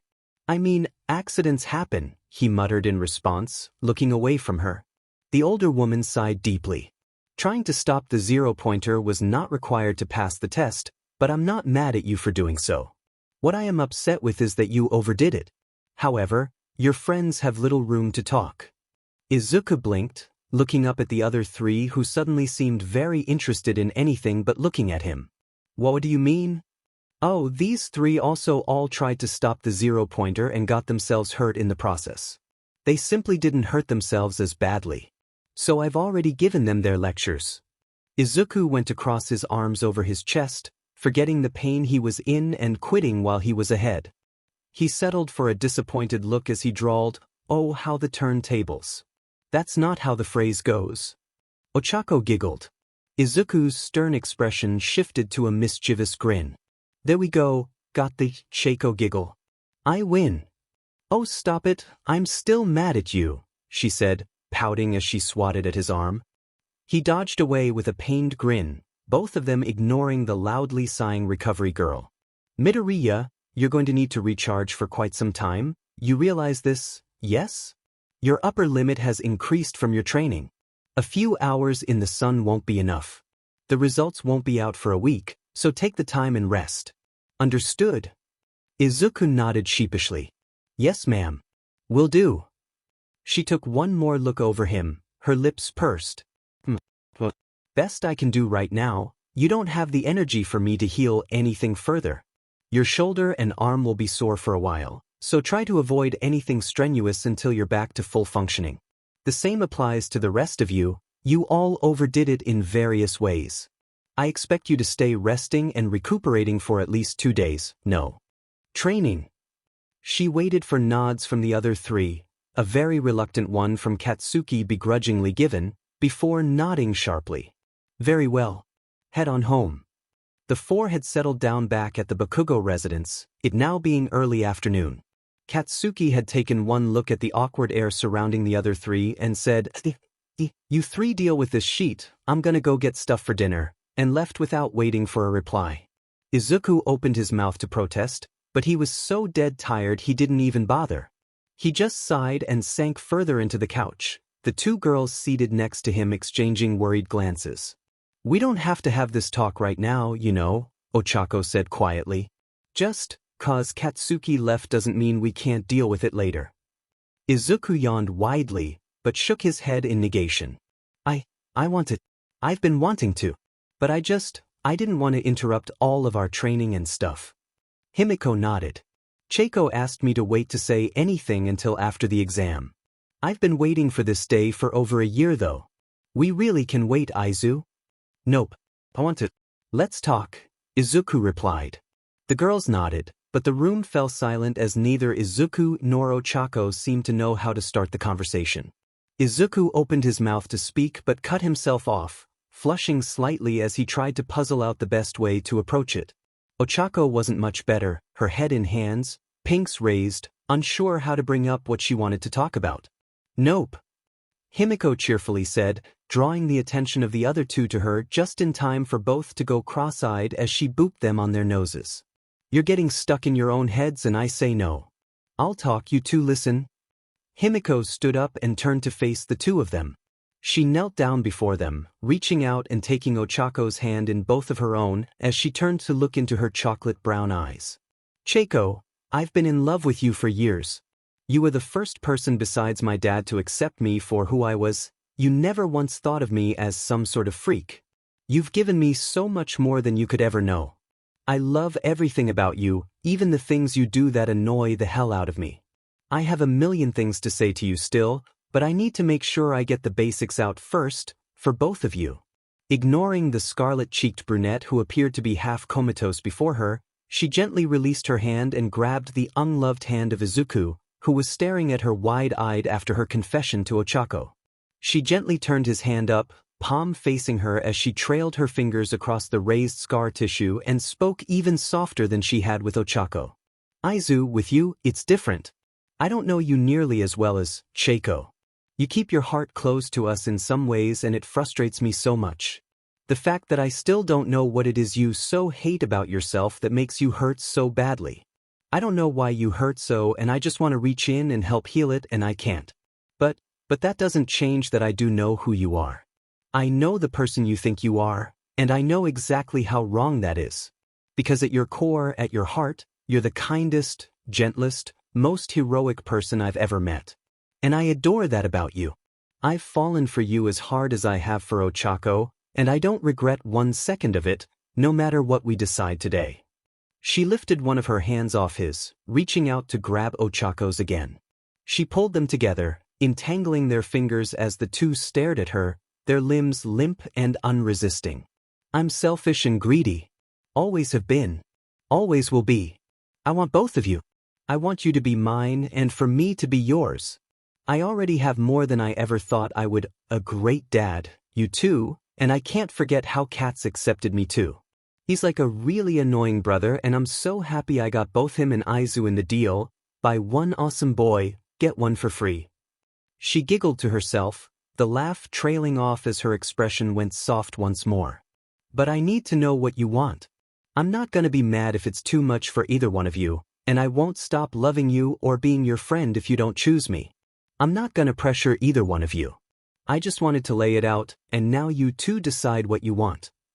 Izuku seemed to be almost catatonic at first, but the blinking and how his expression shifted slightly told Himiko he was still listening. Ochako squared her shoulders, her limp hand gripping the other too tightly as she let out a shuddering breath. You always know how to cut to the chase, Hahime? She didn't wait for a response beyond Himiko's soft smile. I already knew how you felt. I felt the same. You know I wanted to wait and you did, and I really appreciate how much you accommodated me and my needs. But yes, Hime, I've loved you this whole time too. You're so mischievous and flirty and always know just how to make me feel better about anything, no matter how down I am. How could I not fall for you when you were just too perfect? She turned slightly in her seat to look at Izuku. Reaching up to his face, she pressed her hand to his cheek opposite her, keeping her pinky slightly raised as she turned him to look at her. Green met brown as she looked at him. Hime's right about you. We're not stupid, we can guess some of it based on what you've said before and what Katsuki lets loose. But we promised we'd never ask unless you wanted us to, and we've kept to that. But gosh, it's so frustrating sometimes. Every time I see you flinch from a reminder, every time I see how you go blank when the memories of whatever hurt you surface, and I can't help it hurts. It hurts because I care about you, Izuku. She takes a moment to gather her thoughts, looking down at her lap, part of her wondering what was going through his head. She jolts for a moment when she feels a squeeze of her fingers that wasn't from Himiko, looking back up at him to see his eyes clear and open, paying attention to what she said with a contemplative expression. She nodded, squaring her shoulders. But it doesn't change how I feel. You're so smart and driven, and yet the sweetest boy I've ever met. You don't have to make machi for me when I'm having a bad day, yet somehow you always know. You go out of your way to make Hime comfortable with her needs. You've never been judgy, and you just are the cutest when you start muttering. Although I still want to know where you hide those notebooks, she shakes her head to clear it, deciding that wasn't important right now. I'm with Hime on this. I'm not leaving you even if this isn't something you want, but I want you. I want her. I want both. I'm going to be greedy too, because this is something I want. The two girls remained silent after Ochako's confession, waiting to see what Izuku said in response. The boy's previously shocked expression had morphed into a contemplative one they had rarely seen on him. It wasn't his studious one, the one that made you think he was picking you apart in his mind to puzzle you out. It wasn't the excited one he got when he was muttering about a new Quirk's applications. No, this one was just passive. The only indication of his emotional state now was the slight pink in his cheeks, but even that was only partly there as he looked between the two. I didn't know it was possible to love someone the way I love the two of you, he said softly. I've always loved Kaken as a brother. Auntie and uncle raised me and are as close to my parents as they could be. I still love my mom and dad, even though they are gone. He choked on the words, blinking back tears before shaking his head rapidly, continuing in the same quiet tone. But it's different with you. Himiko, you're not a breath of fresh air, you're an entire hurricane of it, a force of nature of fun and cheer. Ochako, you're so brilliant as well, you shine so brightly when you smile, it's like the sun, bright and warm and lovely. I'm so lucky, because when I see you too it's like I'm seeing two brilliant stars, shining in the sky, lighting up my world. But, he trailed off for a minute, looking down at his lap even as he squeezed the girl's hands tighter. I can't accept what you've said until you know what I did, he finally managed to whisper. It's not fair to you. But he cut them off before either could interrupt him, raising his free hand up to ask them to wait. That's why I decided to tell you today. I'll tell you what I did. And if you still want me after, if you still can love me after what I've done, then I want to talk about us. Us as something more. But you have to know first. So just let me talk and listen and yeah. Okay. Himiko and Ochako shared a glance, nodding to each other. Ochako squeezed back as Himiko quietly said, We're listening, Aizu. Ochako had her arms wrapped around Izuku's arm as he finished telling his story, her head buried in his shoulder as she wept quietly. Himiko was mirroring her on the other side, but instead of crying she was simply stroking Izuku's back with a soft look, her habitual smirk gone.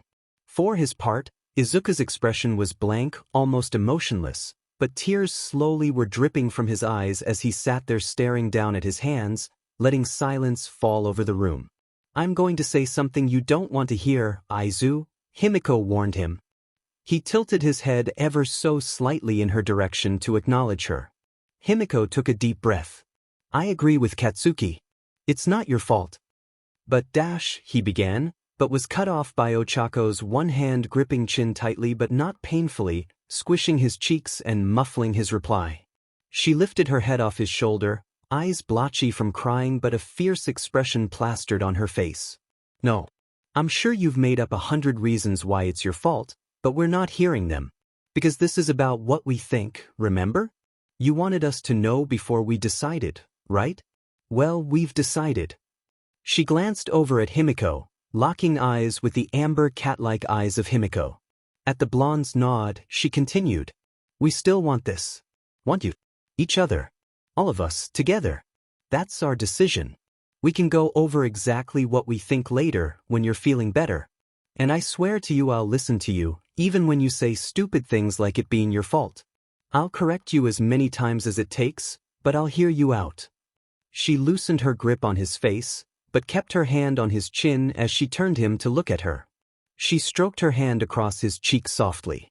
But for now, you said you can't accept it until we know. We accept you. So the question now is, do you accept us?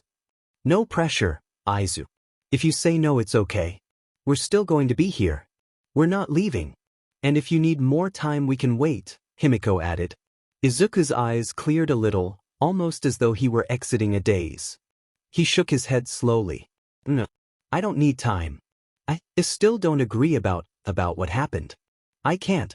Not yet. But, for us? I want it.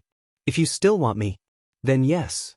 A wobbly smile crossed Ochako's face as she wrapped her arms tighter around Izuku's shoulder. With grabby hands, she tried to reach around him enough to grab Himiko and pull her closer, but Izuku's broad shoulders made it difficult and she whined quietly. The blonde giggled quietly before wrapping her arms back in return, gripping Ochako's arms beneath hers. Izuku let out a breath he didn't know he was holding and lifted his arms out from under theirs, wrapping them around the shoulders of the other two. He leaned back on the couch, the two following, Ochako burying her face back in his shoulder as Himiko tucked herself into his side. She reached one of her hands out over his chest, gripping Ochako's dangling one and pulling it closer, lacing their fingers together. We should probably make sure we got it all laid out though, Himiko said, her eyes closed. What do you mean? Izuku asked. Well, we're all together, right? Ochako nodded. Yeah. So that's polyamory. Which that can include others, or just us, or whatever. I just want to know how you guys feel about that. Because, you know me. I kind of fall pretty fast for people, she added quietly. And not that I'm not happy because I am. And if this is all we want, I swear I'll be more than happy. I just wanted to know what you guys thought, but if you're not okay with talking Abu Dash. Hime breathe, both Ochako and Izuku said in unison, sharing a small grin as they realized what they'd done. Ochako shook her head, burying it back into Izuku's shoulder to hide her smile. Emotional moments always left her feeling drained and exhausted, and made things that really weren't funny become more amusing to her, and she didn't want to make either of her new partners think she was mocking them. Izuku let out a quiet hum. I don't think I have a problem with it. I doubt I'd feel something for anyone else. I'm lucky as is just having the two of you. I'd be the luckiest man alive if I had one of you, and I get both of you so pretty. Sure, my luck's maxed out for the rest of my life. But I won't be upset if you fall for someone Hime. People are hot, it's okay, Ochako said, her voice muffled in Izuku's shoulder. I don't mind either. Same as Aizu, doubt I'd find someone else, but if I did you'd be the first I tell. But then how about that's the rule? Himiko asked. At the questioning hum the two gave her, she elaborated. If one of us thinks something's happening, or maybe someone confesses to one of us and we want to try, we tell the other two as soon as possible and decide together? Seems fair, Izuku said contemplatively. Ochako gave an affirming hum, snuggling further into Izuku's shoulder. He glanced over at her as best he could without disturbing her. You okay? Just tired. Today was a lot. And now I'm happy and warm and cozy but still tired. Himiko snuggled further into Izuku's side, her eyes still closed. She gripped the back of his shirt with her free hand. "Nap does sound good." Izuku smiled down at the two of them, a yawn escaping him unwillingly. "Not a bad idea."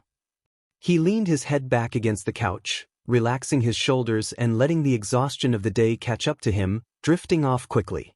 Minutes later, Katsuki's head appeared from around the door to the kitchen, having snuck into the house from the back door 10 minutes ago because he hadn't wanted to interrupt. Glancing at the three snuggled on the couch, he didn't bother hiding the pleased smirk on his face. He turned back to the kitchen to finish putting away what groceries he'd picked up. He'd work on dinner later, he didn't want to wake them.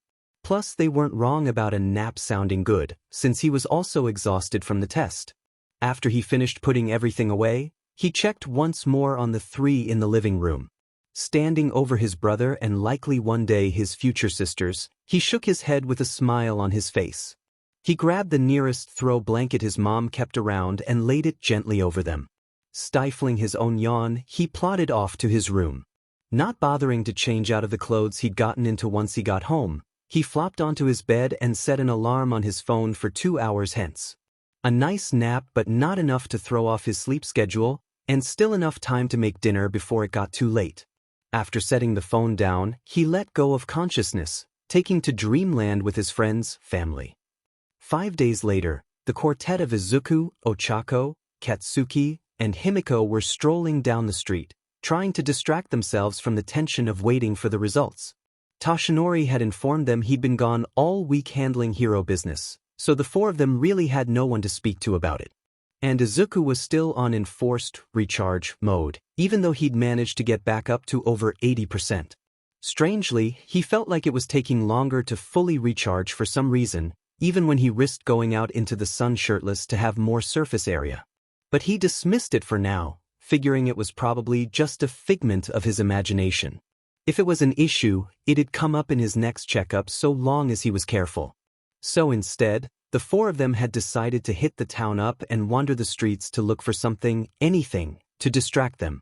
There had been a short discussion back at the house, where Katsuki had said he was fine doing his own thing if they wanted to go on a date, but the other three had insisted against that.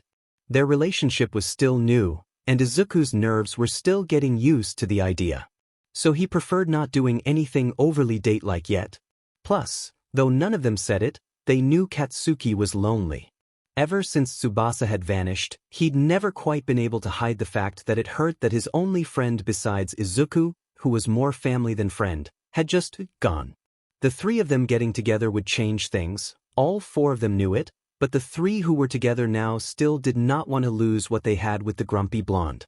They also wanted to avoid making him feel like a fourth wheel, so Himiko kept her habitual overly close PDA under wraps while out, just her normal levels of touchiness and flirting.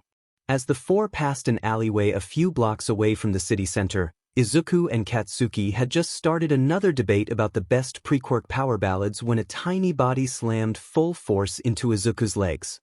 He was unmoved by it, but the figure fell to the ground with a quiet cry. Izuku dropped to one knee immediately, Ochako following him as Himiko bent over to check on the figure. Katsuki looked down at the figure, eyebrow arched. Izuku blinked at the dirty tan dress, the long, tangled white hair, the bare feet, the bandaged arms and legs, and the tiny horn poking out from the right side of her head. Every alarm bell in his mind was set off by this, and he spoke as quietly as possible as he held his hand out to her. "I'm so sorry, I wasn't watching where I was going. Are you all right?" The small child looked up at him with fear-filled red eyes, her head snapping back to look behind her in a hurry, staring down the dark alleyway as if she feared it would reach out and swallow her whole. She hurriedly clambered to her feet, ignoring his hand, and rushed towards him, latching her arms around his waist in what he recognized as sheer panic. "Pee-pee, please, please don't let him find me, please don't let him, please, please, please."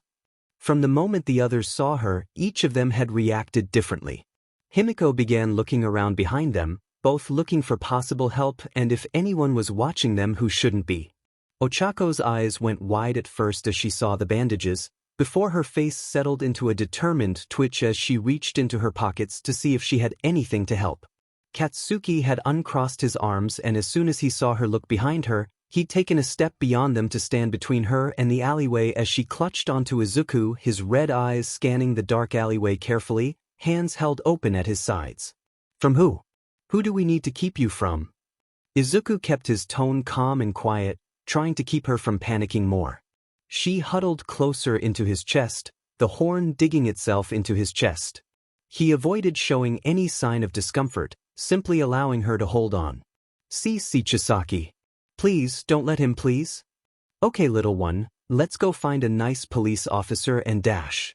No, she shouted in fear, almost leaping out of his arms.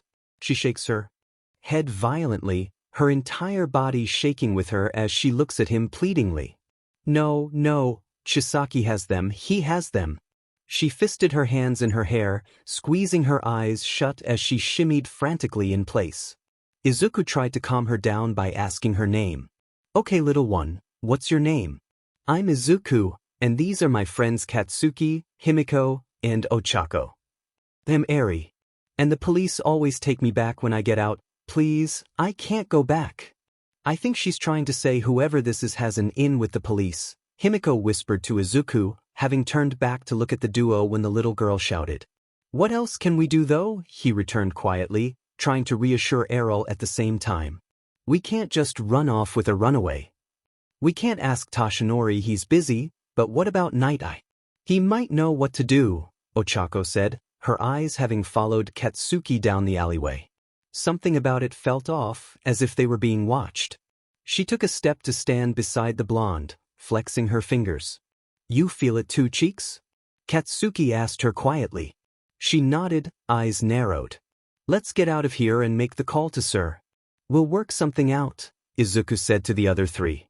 He looked down at the little girl, her eyes having gone disturbingly blank, almost as if she was going catatonic, something Izuku was far too used to.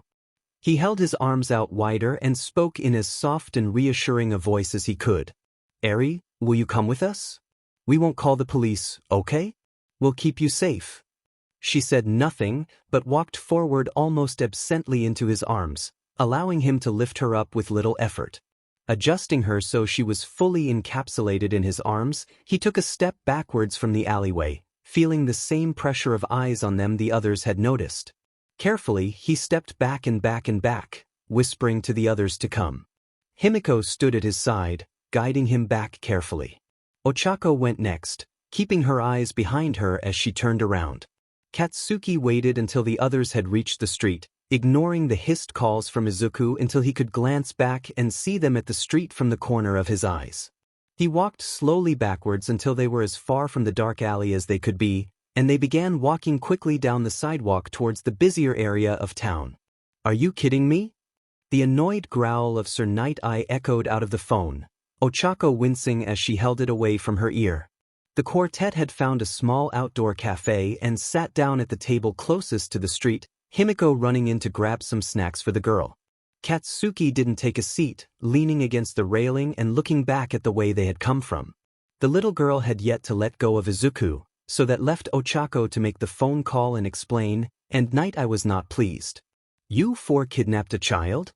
I swear, are you trying to ruin your careers before they begin? We didn't. She's hurt and begged us to keep her safe from someone. Then why didn't you take her to the police? Ochako huffed, turning away from the others and taking a few steps away to make sure she could speak quietly. She panicked the moment we mentioned them, said that the guy who had her had them. We think she means he had some sort of help from an officer or something. And you can trust her word on this? How old is she? Well, she didn't tell us, but she's small. Really small. I guess 4? 5? Somewhere around there. Ochako could practically see the facepalm Sir Nighteye must have been making. And you never thought perhaps she was wrong or exaggerating? Did she even say who it was who was supposedly hurting her? Yeah, someone named Sheet. Aizu. She turned from the phone to call back to Izuku, the greenette murmuring sweet soothing words to the girl in his lap, absently stroking her hair as she shuddered and shivered in his arms. He looked up at her, keeping his hand moving softly. What did she say the guy's name was again? Izuku looked pained at the question, glancing down at Eri with a significant look as if to say he didn't want to panic her by saying it out loud. Katsuki stepped over to Ochako and grabbed the phone, quietly growling into it. She called the fuckword Chisaki. Dunno if it's a first or last dash. What? Night-Eye's whispered voice cut Katsuki off. Did you say Chisaki? Kai Chisaki? Well, she didn't say anything about a Kai. Katsuki paused as the little girl whimpered when he said that. He clenched his free fist and turned back to the phone. Okay, yeah, that sounded like confirmation.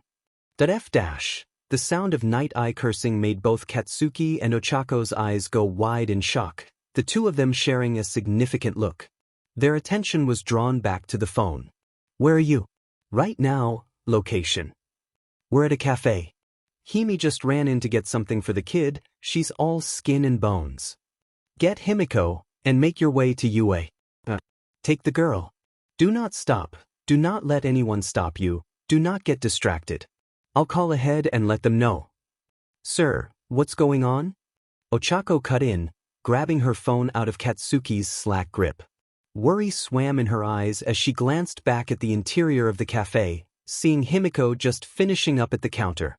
I don't have time to explain. Kai Chisaki is a very dangerous man, and if she's on the run from him it puts you in danger for encountering her. Do as I say and go to UA as quickly as you can. I will make my way there as soon as I can. There is no further time. If you see anyone with a bird mask, run towards the nearest hero. Now, go! The line cut off, Night-Eye's command echoing in the air as Ochako and Katsuki shared another glance. They glanced back to the table, seeing Izuku looking back at them with a seeking glance, just as Himiko came out of the cafe with a small box of pastries and a cup carrier with a few drinks in it.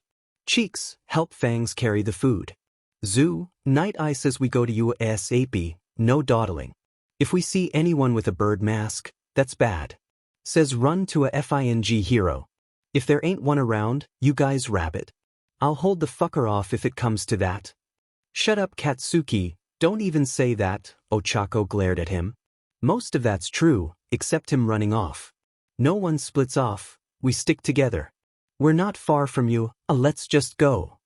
Katsuki didn't bother replying to Ochako, knowing that if it came down to it, he wasn't about to just run away while some BSTRD tried to chase his friends and that little girl. He'd blow the fucker up for even.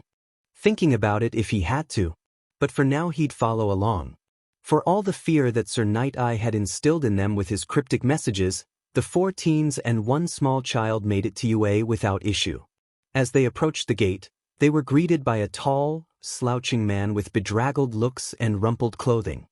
His black hair looked as tangled as the little girl's, and his eyes were narrowed slits as he looked at them. Of course it's you 4. I should have known, he drawled. Well, no reason to wait. Come in. We're going to Recovery Girl. The little girl in Izuku's arms, who had steadfastly made no noise since they'd picked her up, tugged lightly at his shirt. Izuku looked down at her, seeing her having looked up with wide, red eyes, fear still swirling within them. He spoke softly to her as he followed, ignoring how the other 3 were watching him carefully. What's up, Eri? Is he safe? He's not with Chisaki, is he? Oh no, sweetie, of course not. He's a hero named Eraserhead, he's Dash. How the hell did you know that, kid? The black-haired man said, narrowing his eyes. Izuku flushed, wanting to rub at the back of his head but not able to let go of Eri in his arms. I'm just guessing, but everyone we've met so far was a hero. I didn't think you'd just be some random person. And when I looked at your quirk, I saw it was focused in your eyes but had a negative feeling to it, so I just put the 2 together, and when I guessed erasure it shifted colors. I know about your quirk because I'm a huge fan. I've kept up with what little there is about you. You have one of the best crime-solving rates in the country, and are top of the underground heroes as far as I can tell with the basic math I've applied to Dash. Izuku breathed. Katsuki sighed, rolling his eyes as Izuku had devolved into muttering halfway through. Eraserhead blinked at him, trying to process what he'd said before letting out a long-suffering sigh. It's Aizawa when out of uniform, kid. That goes for the lot of you. You can explain what you meant by seeing my quirk later. For now, let's get you to the old lady. Eri had been getting steadily more and more nervous in Izuku's arms as they walked towards the nurse's office. But once she saw Recovery Girl, she screamed in terror. Her horn began to crackle and glow, making the others around her panic. But Aizawa reacted swiftly, his eyes flaring red and hair raising up, cutting off the yellow lightning pouring out of her horn before it had even been 5 seconds. His hair fell back down a moment later, the red leaking out of his eyes as he looked at the suddenly calm child. Eri's scream cut short as she stared at him in awe, eyes wide and shimmering with tears. "Oh, you stopped my curse," she sobbed out, still staring at Aizawa. He arched an eyebrow at her, a significant look exchanged with Recovery Girl. She stepped away for a moment, picking up her phone and making a swift call the others couldn't hear. She came back around the corner with no lab coat and a different cane, this one with no adornments, and smiled softly at the little girl. "Why don't we do the examination in the lounge? It will be more comfortable there." Left unsaid was that both her and Aizawa had a sneaking suspicion they knew why she panicked at the sight of her in her lab coat and syringe cane. But they didn't think they could go into that right now, not when the girl was still shivering. The group made their way to the lounge, Izuku sitting down on the couch in the center so Recovery Girl could look her over carefully. Though Eri was hesitant, the soft encouragement from Izuku and Himiko made her allow it. She flinched multiple times, every time Recovery Girl gently touched the bandages or her horn, but bravely didn't stop her from moving. Aizawa crossed his arms over his chest as Recovery Girl stepped away to write some things down on the notepad she'd brought with her. "Curse, you say? But I made my daddy disappear. Mommy left me because she said I was a sea-cursed child. Chisaki says he can fix everyone's curses with me. Eri, sweetie, is there any chance you'd be okay with one of my friends holding you for a moment?" Izuku interjected, his smile wide and tone soothing. She looked at him with a bit of fear in her eyes, but meekly looked over the other 3 teens. She pointed at Ochako, ducking her head back into his chest when the brunette looked shocked. "Oh, of course, I'll be happy to do it," Ochako said, her smile mirroring Izuku's. Himiko cooed at her as Katsuki rolled his eyes, a smirk quirking the corner of her lips up. Izuku carefully passed Eri to the gentle arms of Ochako, still smiling as he turned back to Recovery Girl. He stepped over to her and bent over to speak quietly, not flinching as Aizawa leaned back to hear him. "Her quirk signature is really messed up, Recovery Girl. I've never seen something like that." Recovery Girl hummed to herself and pet an eyebrow at him. "How so?" Izuku paused for a moment, trying to figure out how to explain. "So, like, when I see them, the energy is always continuous. Like, there are certain parts of people that glow much brighter, like Ira's, Mr. Aizawa's is mostly in his eyes. But quirks are all over a body, so it's always the entire body, just certain parts are much brighter. And it's always connected." "Are you trying to say she's not?" Aizawa asked. He wasn't entirely sure what the green-haired boy was talking about, but he was able to pick up context clues. Izuku shook his head. "It's like someone took a knife to it and cut it into 100 pieces. It's still there, but it's broken. It's not one connected energy, it's a bunch of smaller ones that look brittle and smoldering. Like they are going to either fade away entirely or explode." Further conversation was interrupted by a loud, angry snarl from Katsuki as Himiko hissed. The 3 spun about to see Katsuki's hands popping, his mouth moving like he was biting his tongue to avoid saying anything. Himiko had turned away from Eri, clenching her fists repeatedly. Ochako was still smiling, but Izuku could see how brittle it had gotten, the angry gleam in her eyes as Eri was looking around worriedly. "I just asked Eri how Chisaki would fix the curses with her. Eri dear, could you repeat to the others what you just told us?" Ochako asked sweetly, gently rubbing Eri's back. The little girl in her lap nodded. "See, Chisaki used to take my blood with knives and needles. He said he needed it to fix curses. And when I get really sleepy and tired he'd break me and fix me to make me less sleepy. Does anyone know what she means by that?" Katsuki managed to growl out, looking over at Aizawa and Recovery Girl. Aizawa looked over at the small child who had ducked her head back into Ochako's chest. He took a deep breath.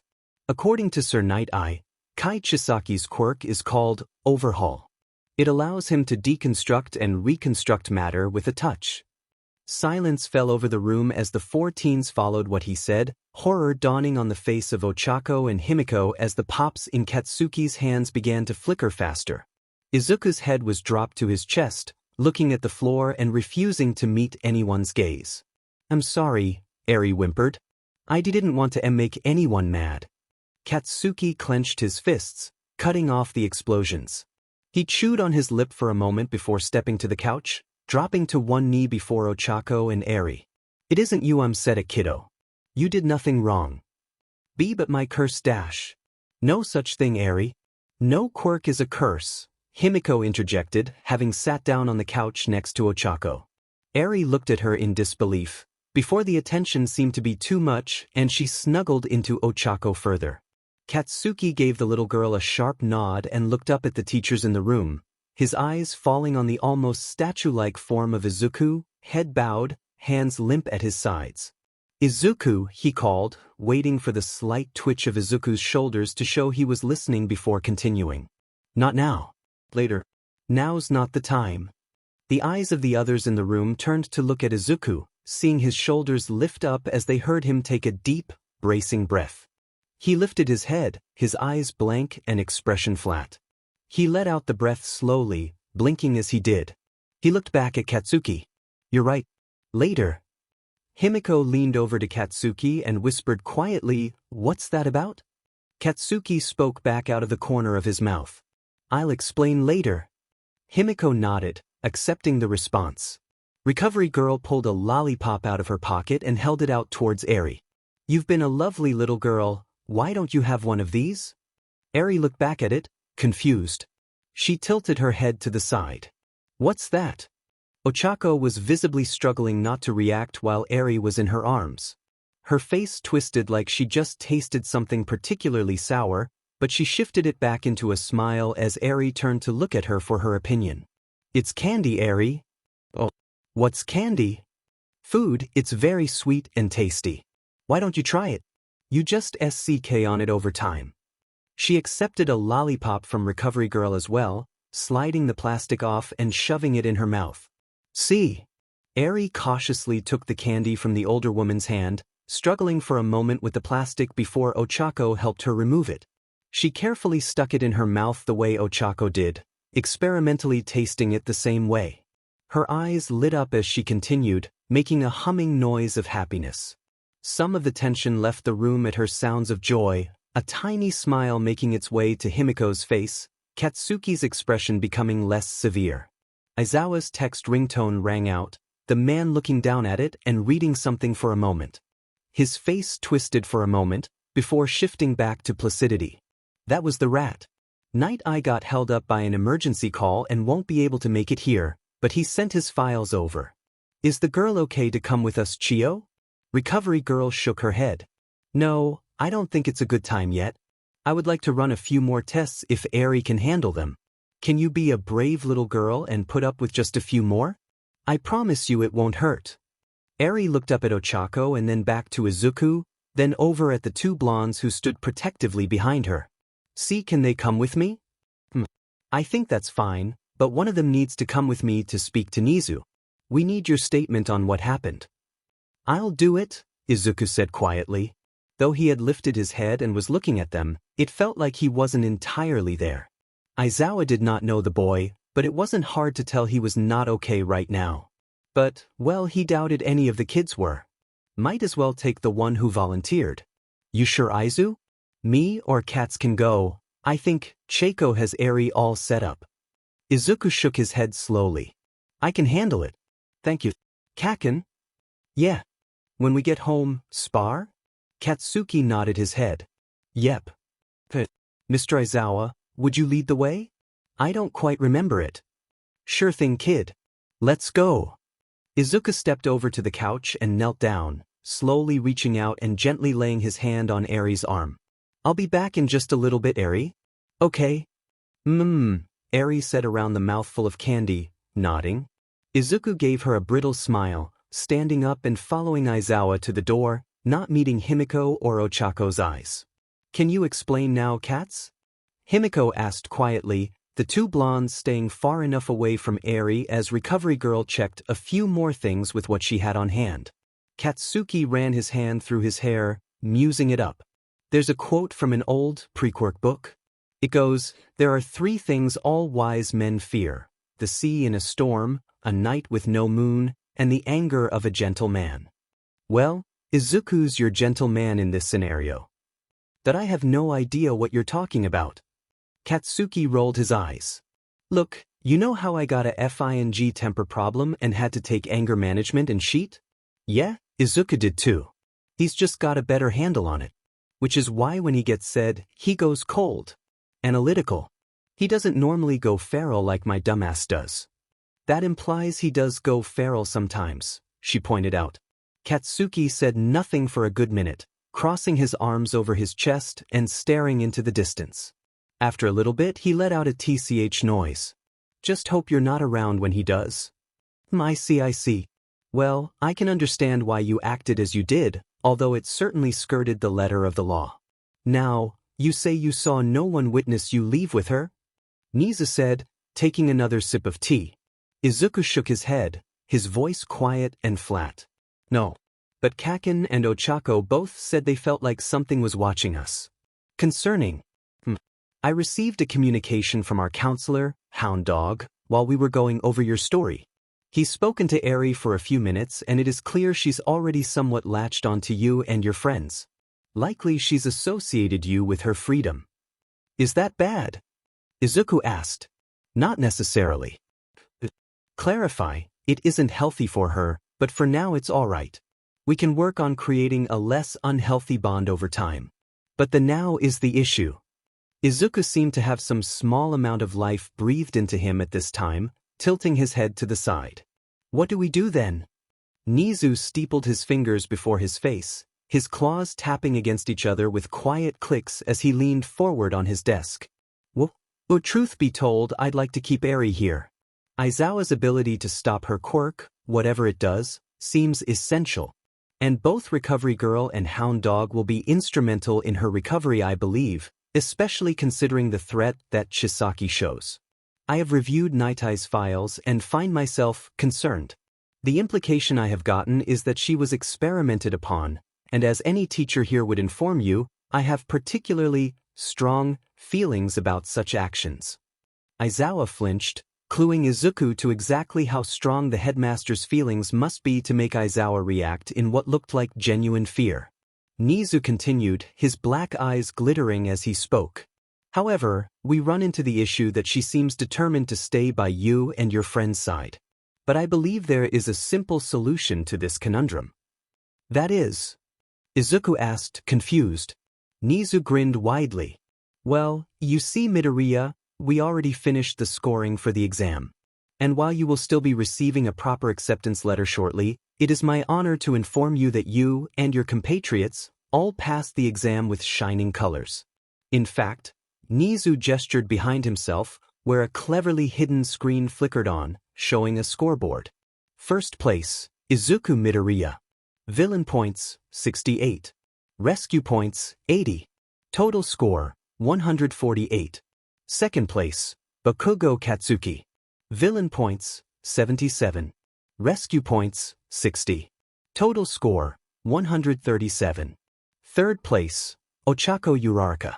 Villain points, 66. Rescue points, 70. Total score, 136. Fourth place, Himiko Toga. Villain points, 70. Rescue points, 65. Total score, 135. As you can see, the 4 of you did exceptionally. In fact, you surpassed All Might's previous record score of 145. And your friends managed to beat everyone but All Might's score, giving them the records for 3rd, 4th, and 5th places. So as you can see, you have all been accepted. Izuku stared at the screen in shock, blinking rapidly in shock. He couldn't believe it. He'd taken first place? Beaten All Might's record? Well, what? But he'd just been running around like everyone else. How was this possible? It didn't make any sense. And what in the world were rescue points? It makes perfect sense. You see, being a hero is far more than just beating villains. That's why we have rescue points, points awarded for helping other examinees. And this year, for helping the staged victims we had placed. The children you and your friends helped rescue? They are professional actors hero schools hire for examinations and rescue training. Not to mention your bravery in helping Miss Hagakure, Nizu replied to what Izuku belatedly realized he'd been saying out loud. The name made him remember the fight against the zero-pointer, and he suddenly had to ask. Was that the girl with the invisibility quirk? Is she okay? He asked, realizing he'd never checked back in on her. Internally he berated himself for not making sure she was okay, much less the other two boys who helped him save her. She's doing fine, Midoriya. As are the others who helped, Aizawa said. Izuku leaned back in his chair, letting his shoulders relax a tiny bit. Oh good. I completely forgot to check up on her. So stupid, he muttered the last part to himself, still upset he hadn't checked. We're going to have to work on that self-flagellation of yours at some point, Aizawa sighed, but didn't respond to the questioning look Izuku shot at him. Either way, you four made it in. So what's the plan then, Nizu? Nizu picked up his tea and sipped at it. Well, I think the most prudent thing would be to have them move into the dorms early. We'll have Samantis set aside a room for young Eri, and simply place the four of the young adults in the same dormitory building. This way she's with her rescuers as well as in the same building as you. Wait, what? Izuku asked, looking over at Aizawa, confused. The hero sighed.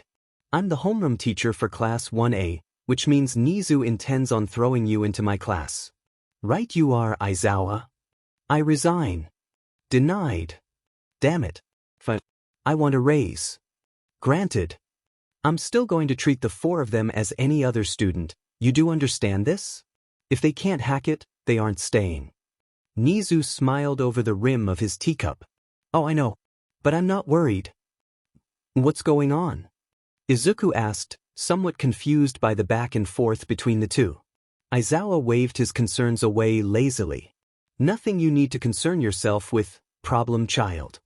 Of course, we need your parents' permission, and we still need to discuss it with the other three.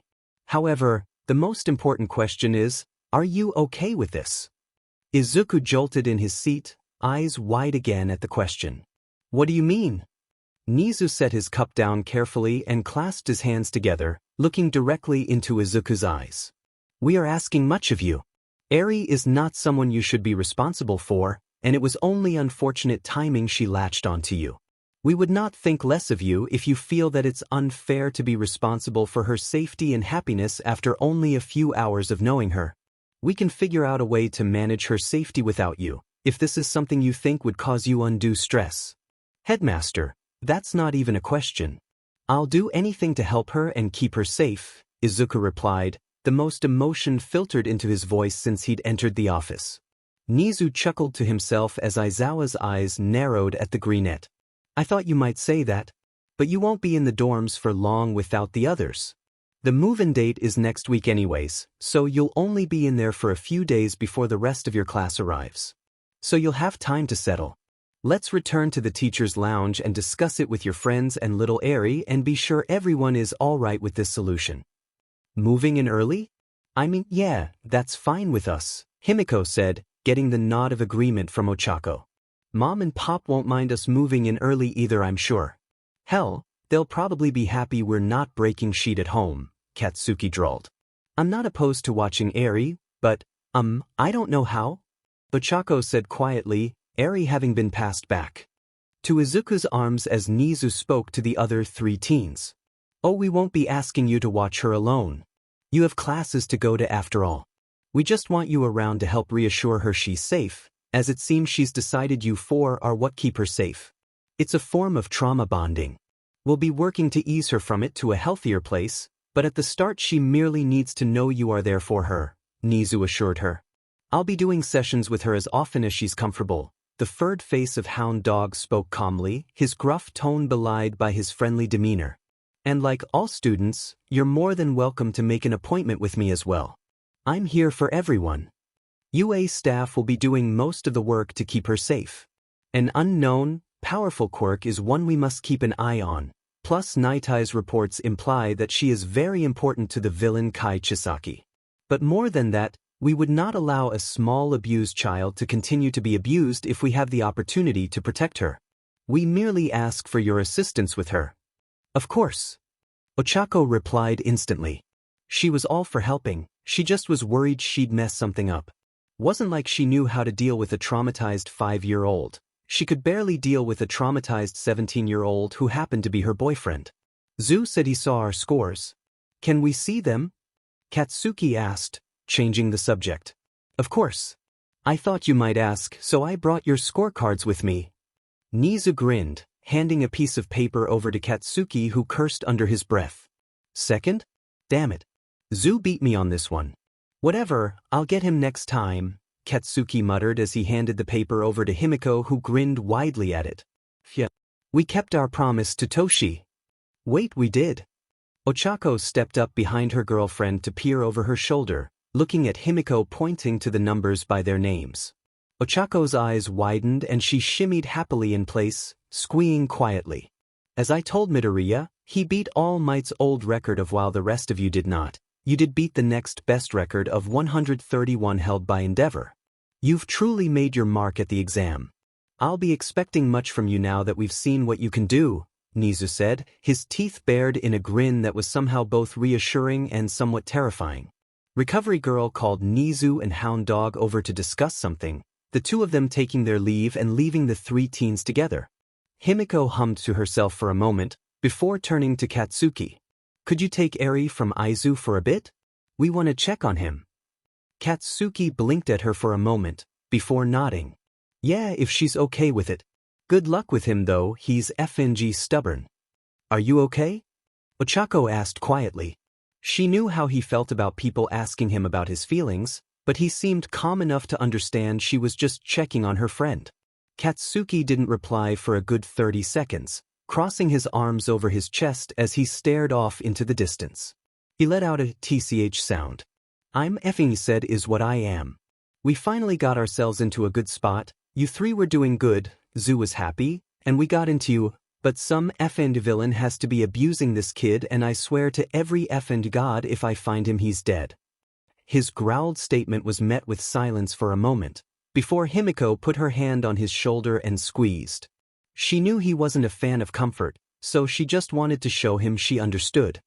His shoulders slumped slightly as if all the fight had drained out of him, letting out a sigh. He uncrossed his arms and ran one hand through his hair, tugging at it softly. But what about you? Ochako asked. He looked at her blankly, like he didn't understand the question. You spoke about us three, about Izuku being happy and the kid, but not about how you were feeling. Katsuki shrugged. It's not some big deal. I was happy too. Now I'm sad. I'll get over it. Are you sure? Positive. I'll be fine, cheeks. I promise. I'm no idiot like Zu, I'm not gonna lie. I'm sad but I'll manage it. Check on the nerd, I'm gonna watch the kid. Hey, Zu, pass her over, it's my turn to pet the unicorn. He ended the last part with a raised voice, smirking at the confusion on Izuku's face as he strode over to the couch. There was some small concern with Izuku that Eri wouldn't take as well to Katsuki, considering his relatively gruff nature compared to the other three, but apparently his clear annoyance at everything but her put her at ease. As well as the sweet scent he was always surrounded with due to his quirk helped relax her. So Izuku was happy enough to step over to his girlfriends and finally, let his shoulders drop just a bit, tension bleeding out of his form. You okay? And don't lie to us, Himiko asked, reaching down and taking Izuku's left hand in her own. Izuku sighs, his shoulders slumping further as he leans against Himiko bonelessly. Ochako steps closer and wraps one arm around his shoulder, the other around Himiko's, and hugs them both tightly. I'm just tired, Izuku mutters. You seemed pretty upset earlier, Ochako replied. I am. I'm exhausted and angry and sad and just tired. Every time I see how her quirk is, how broken it is, I can't concentrate. What must she have gone through? She's just a child. I want to FING kill that BSTRD for what he did. If I ever get a hold of him, he will regret it. And here we are given the reminder that you and cats are definitely related, Himiko murmured to herself. I feel safe saying we all feel the same, Aizu, Ochako replied to him instead, gently swatting Himiko's shoulder for her commentary. Himiko rolled her eyes, leaning further into the hug. I just want to go home and sleep, he whispered, his voice so quiet they could barely hear it over the conversations the others were having. We will in just a little bit, I'm sure. We'll just have to figure out the stuff for the whole moving in thing, Ochako tried to reassure him. He gave her a look, eyes half-lidded from emotional exhaustion and face pale and blotchy. She smiled softly at him and, daringly, kissed his forehead. It'll be okay, Aizu. We can handle this. The spray of blood splattered upon the wall, making Overhaul internally wince beneath his mask. Punishment for failure was necessary, but the mess was annoying to deal with. He gave no further thought to it, knowing Chronostasis would handle the cleanup. He turned and walked away, casually replacing his glove with another one. This one had an entire 2 drops of blood on it, disgusting. Get that cleaned up. The report. Chrono flipped the page over on his clipboard. We were unable to identify where exactly Eri was taken to, but Mimic did catch a glimpse of who took her. It was a group of 4 teenagers, 2 boys and 2 girls. However, they did not take her to a police station according to our contacts. Overhaul sighed.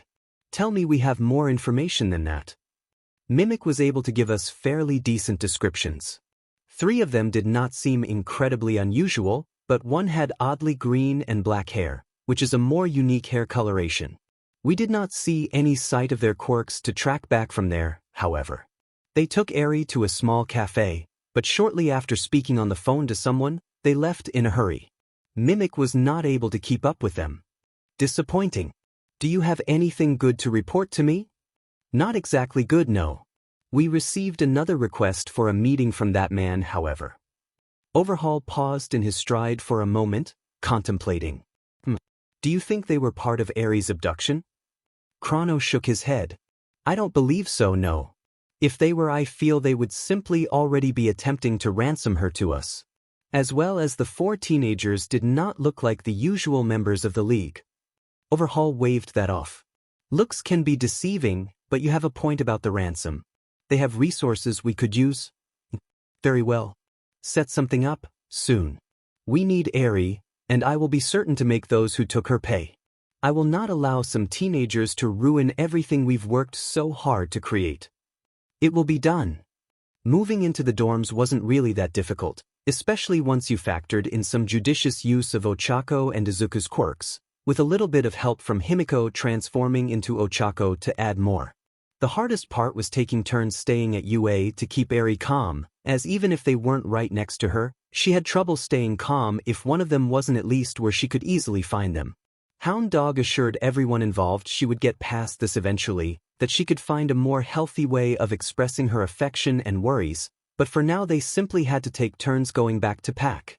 It was easiest for Ochako and Himiko, their apartment was only paid up through the end of the month anyways, since whether they passed or failed the exam, they'd be moving out of it once they did. They'd kept most of their stuff packed just to make it easier, so it took little to no time to get them moved in. Ochako and Himiko were pleased they ended up rooming next to each other. Katsuki and Izuku were likewise pleased they weren't next to each other, as while they loved each other like brothers, they weren't unhappy having some space for once. The most difficult thing to move was moving Katsuki's drum set into his room. Since he was assured the rooms were soundproofed, he decided to bring it. Izuku's guitar was easier to bring obviously, but the 2 boys had already planned on playing together sometimes to relax. Eri had been moved into the bedroom next to Izuku, as she seemed to like his presence the most. Cementos had created a doorway between the 2 rooms specifically for them to pass through, so Eri could avoid the hallway if she wanted privacy to come see him. Hound Dog had sat down with Izuku and gone over techniques for dealing with nightmares and panic attacks. Though Izuku protested he knew how to deal with them, Hound Dog patiently explained that knowing how to handle them himself was different than guiding someone else through it, not to mention the age difference meant they had to use slightly different techniques. They had set up a special panic button just for Eri if she felt too overwhelmed or if her quirk activated.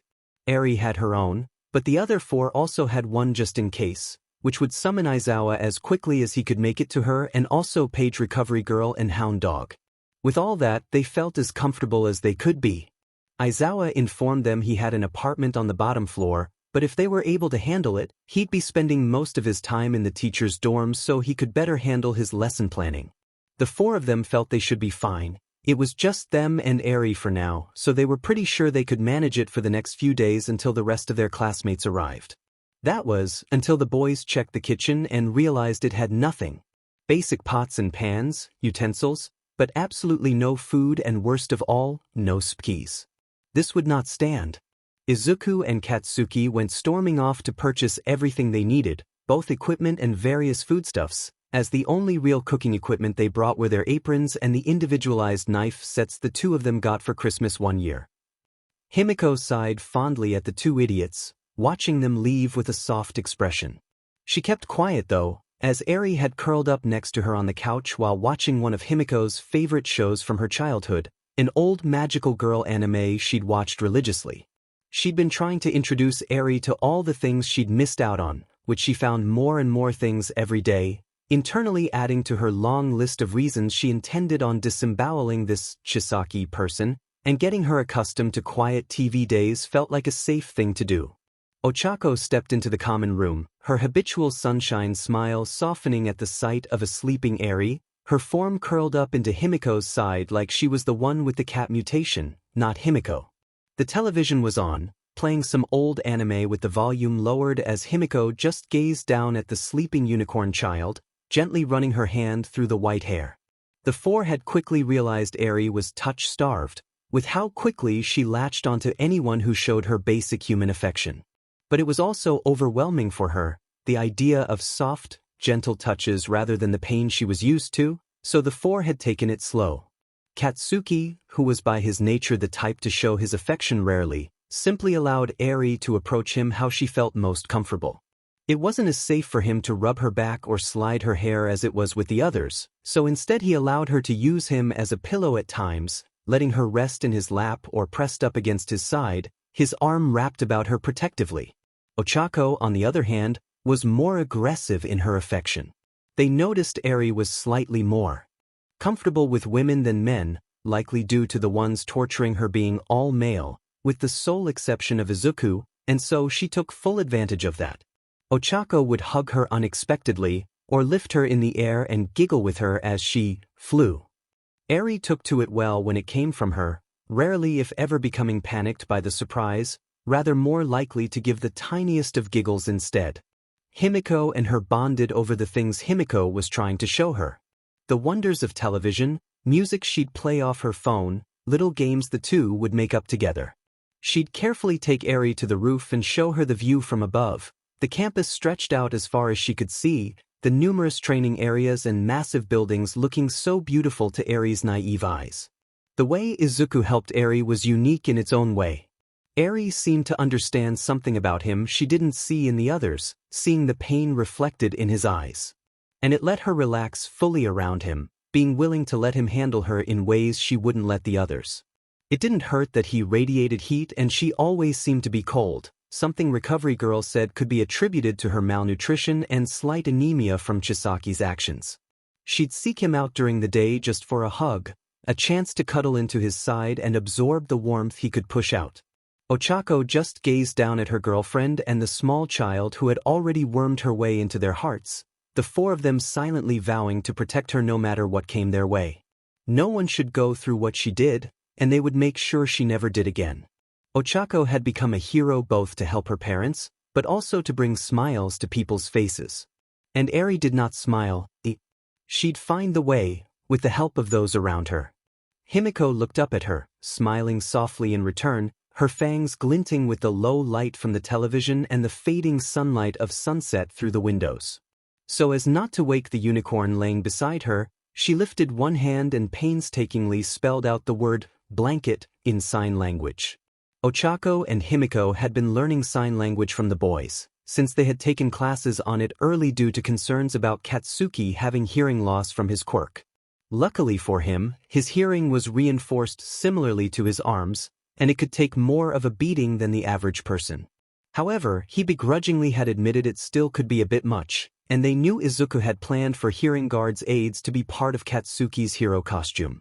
Ochako shook her thoughts off and nodded, quietly leaving the room to go grab one of Himiko's super plush blankets that Mitsuki had gifted the girls when they moved into the dorms. No one ever mentioned to her or Masaru about the girls' situation, but well, Katsuki got his brains from somewhere. They never said anything about it, but it wasn't hard to notice how often they gently pushed new things at the girls. New clothing, blankets, a new phone for them both after a long argument over it, Mitsuki insisting they needed it if they were going to UA so they could more easily talk to their parents. Though Ochako felt incredibly guilty over it, she couldn't deny how much more helpful it was. It helped her study better too, listening to music through a decent phone for once. The laptops the boys had gifted to them for Christmas also made the work easier to complete, not having to find a library to work from for some of the things required. She'd vowed the first chance she got, she'd find a way to spoil her boys back for what they'd done. But for now, her first goal was helping spoil Eri. And spoil her they would. She carried back the plush blanket with her, the color a deep navy blue, and gently laid it over the two of them. Himiko looked up at her and patted the couch on her other side, enough space for her to squeeze in without disturbing the two. Ochako rolled her eyes in mock annoyance and indulged her girlfriend, squishing herself between Himiko and the couch arm, snuggling under the blanket with her.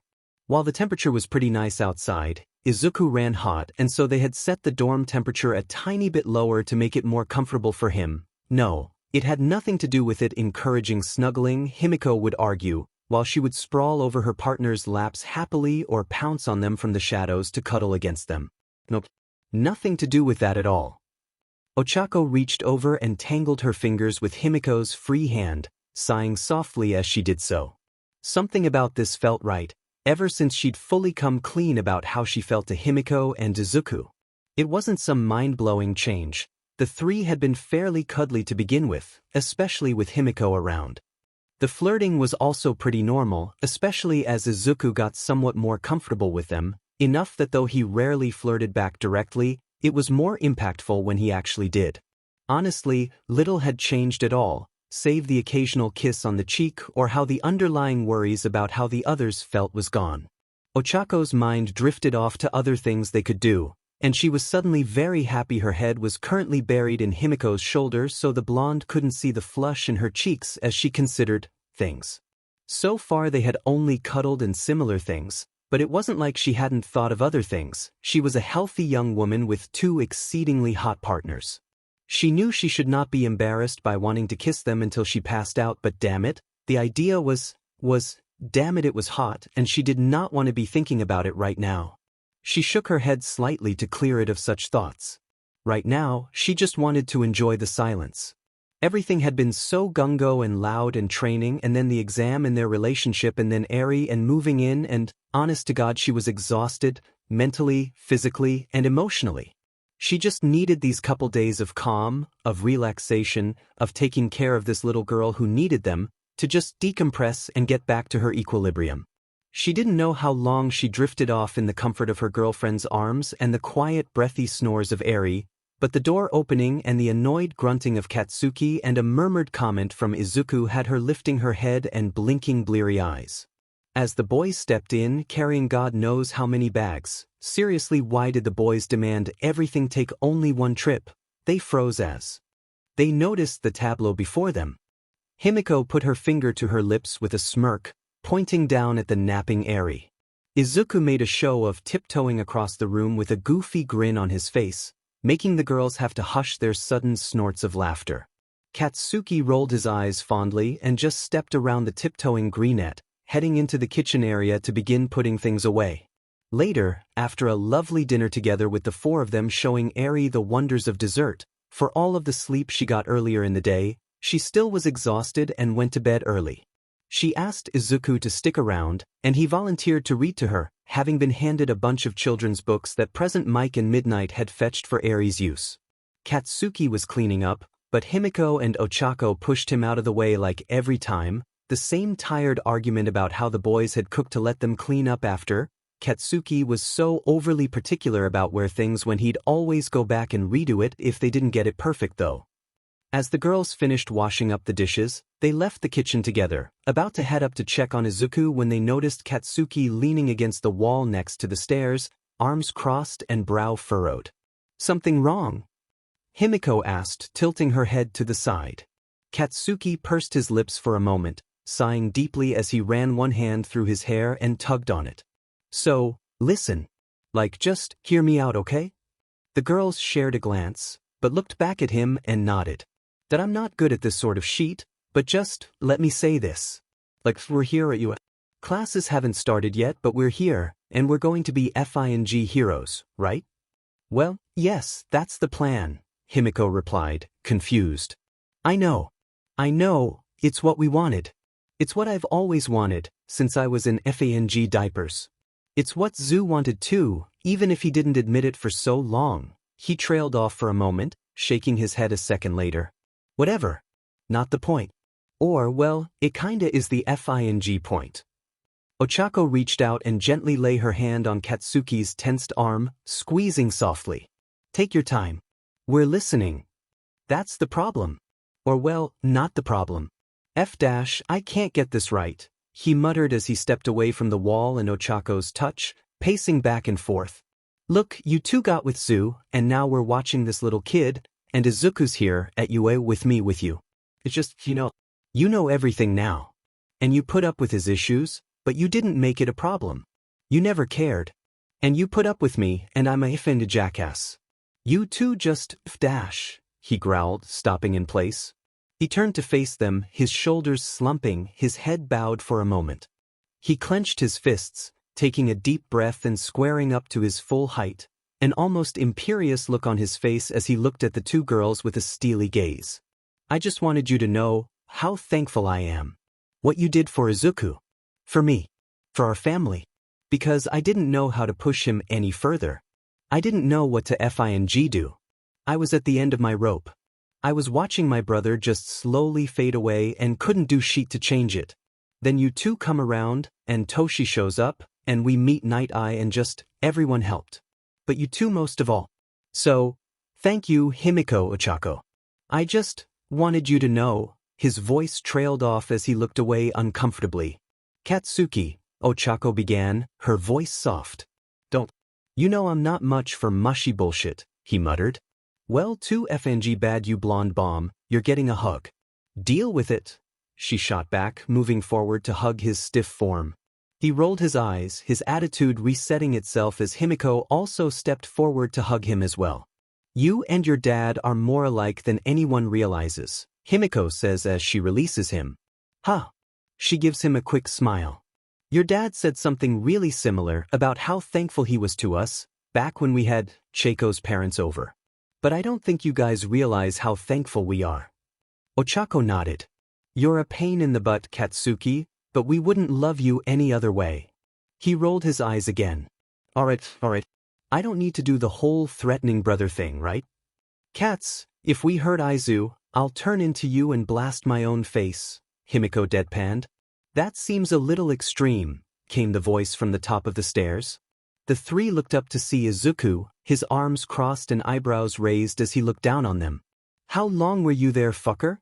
Katsuki demanded. Just the end. Eri fell asleep, so I figured I'd come down and see if you guys needed help with the cleanup. Yeah, well, convo's done, don't eavesdrop, Katsuki snarled. Izuku waved his complaints off.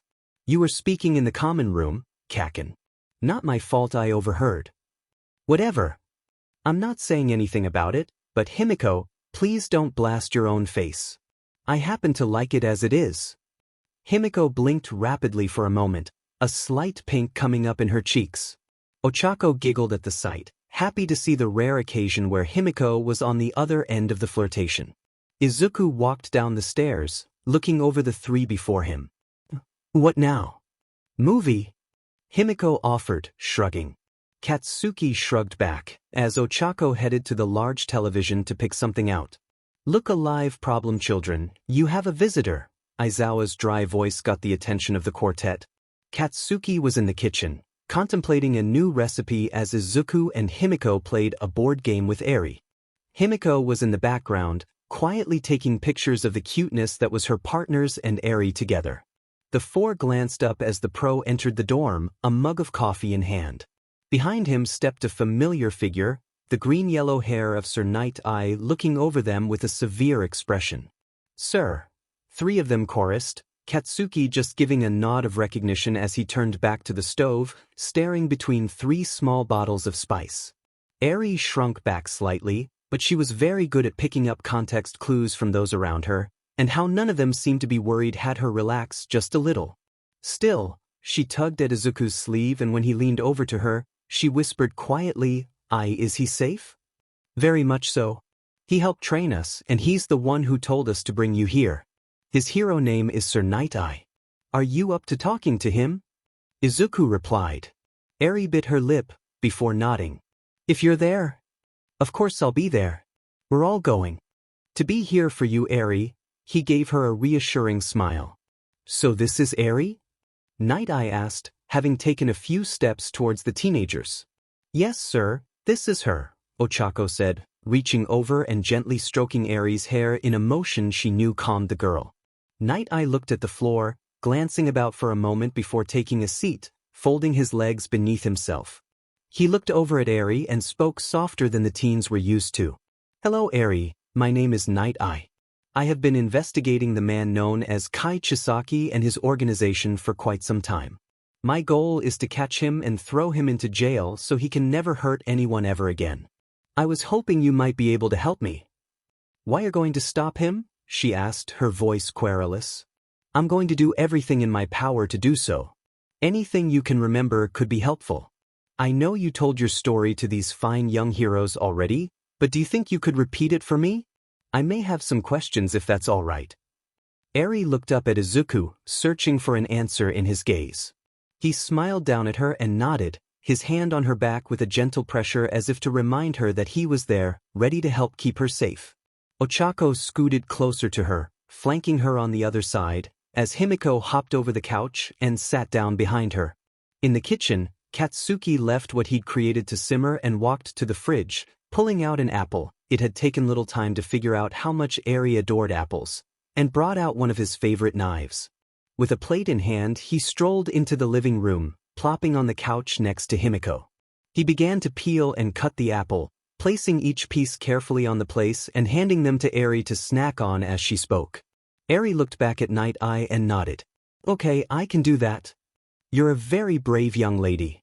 "Thank you," Nighteye said, a small smile crossing his face. Though they had already gone over it once, the four were still visibly fighting back their own reactions to Eri's story as she went over it with Nighteye. They kept Eri from seeing it though, well aware of how she reacted to perceived anger. Katsuki kept her supplied with small slices of apple to help ground her as she went over it. Telling it once seemed to have made it a tiny bit easier for her to retell the tale, but it still was clearly upsetting her. Nighteye asked pointed questions about specific details the others hadn't known, apparently knowledge he'd gained from his investigation into Chisaki's organization, which he called the Shy Hasaikai. He kept to the ones that rarely mentioned Chisaki directly, trying to pinpoint as much information as he could. When the discussion was winding down, it turned to the reason Chisaki wanted Eri and her quirk. When she commented on it, fixing curses again, Aizawa, who had been standing silent vigil by the door, stepped forward and knelt down. "What does your quirk do that it helps him with that task?" "It makes people disappear," she whispered, looking down in shame. "How does it do that?" Eri shrugged. "Chisaki said it made things go backwards." Izuku blinked at that. As the gathered individuals tried to puzzle what that meant, he allowed his vision to shift, looking once more upon the broken remnants of Eri's quirk. The entire time, it had remained white to him, even with what he'd seen so far. But that was information he hadn't thought of. His mind raced as he stared at it, ignoring the breaks and focusing entirely on the way it moved. It was focused in her horn, that much was clear, the brightest spot was there. He paused, tilting his head to the side as he tuned everyone else out. The horn was brighter today than before. He thought about the brightness of his quirk would shift, growing or shrinking over time. How one for all consistently gained in brightness, an infinitesimal amount over time, stockpile? Or at least, some sort of energy gain over time before expenditure. The color shifted slightly, leaving pure white to an off-white. That was enough to tell Izuku he was on the right path. Okay, he knew what fueled the power, but what did it do? Go backwards, reversal? Some sort of movement? No, that wouldn't have made her father disappear. Retreat? Also movement. Rewind? The flare of color in his face almost sent him rolling back, just barely stopping from throwing off the little girl in his lap. A golden glow suffused Eri's quirk, the energy shifting as though it intended on circulating counterclockwise. Rewind, he breathed out, looking down at Eri with wide eyes. The others looked over at him, his fellow teens confused, but by the sudden intake of air from Nighteye and the wide-eyed stare from Aizawa, he figured they caught on to what he meant. But what? Himiko asked, confused. Eri's quirk is rewind. She can rewind time. Or, well, a person's time maybe. As he spoke, the color dimmed for a moment when he said time, as if to say he wasn't quite correct. When he said a person's time, that's when it flared back up. Of course, that's what happened to her father. Nighteye exclaimed, planting his fist in his other palm. Eri whimpered at the thought, scrunching her shoulders and turning away from Nighteye. I'm sorry my sea curse hurt Daddy. No, you aren't cursed, sweetie. It was an accident. It happens sometimes with quirks, it's not your fault, Izuku assured her, not noticing how four other people in the room glared at him. Aizawa arched an eyebrow at the sudden hostility directed at the boy from the three teens and Nighteye, but chose not to comment on it. He swore he heard Bakugo mutter something that sounded like hypocritical a-hole, but no one else seemed to notice. Yes, that's very true, childhood quirk accidents are no fault of the person who had the accident, it happens, Ochako said with a biting edge to the sweet tone she used.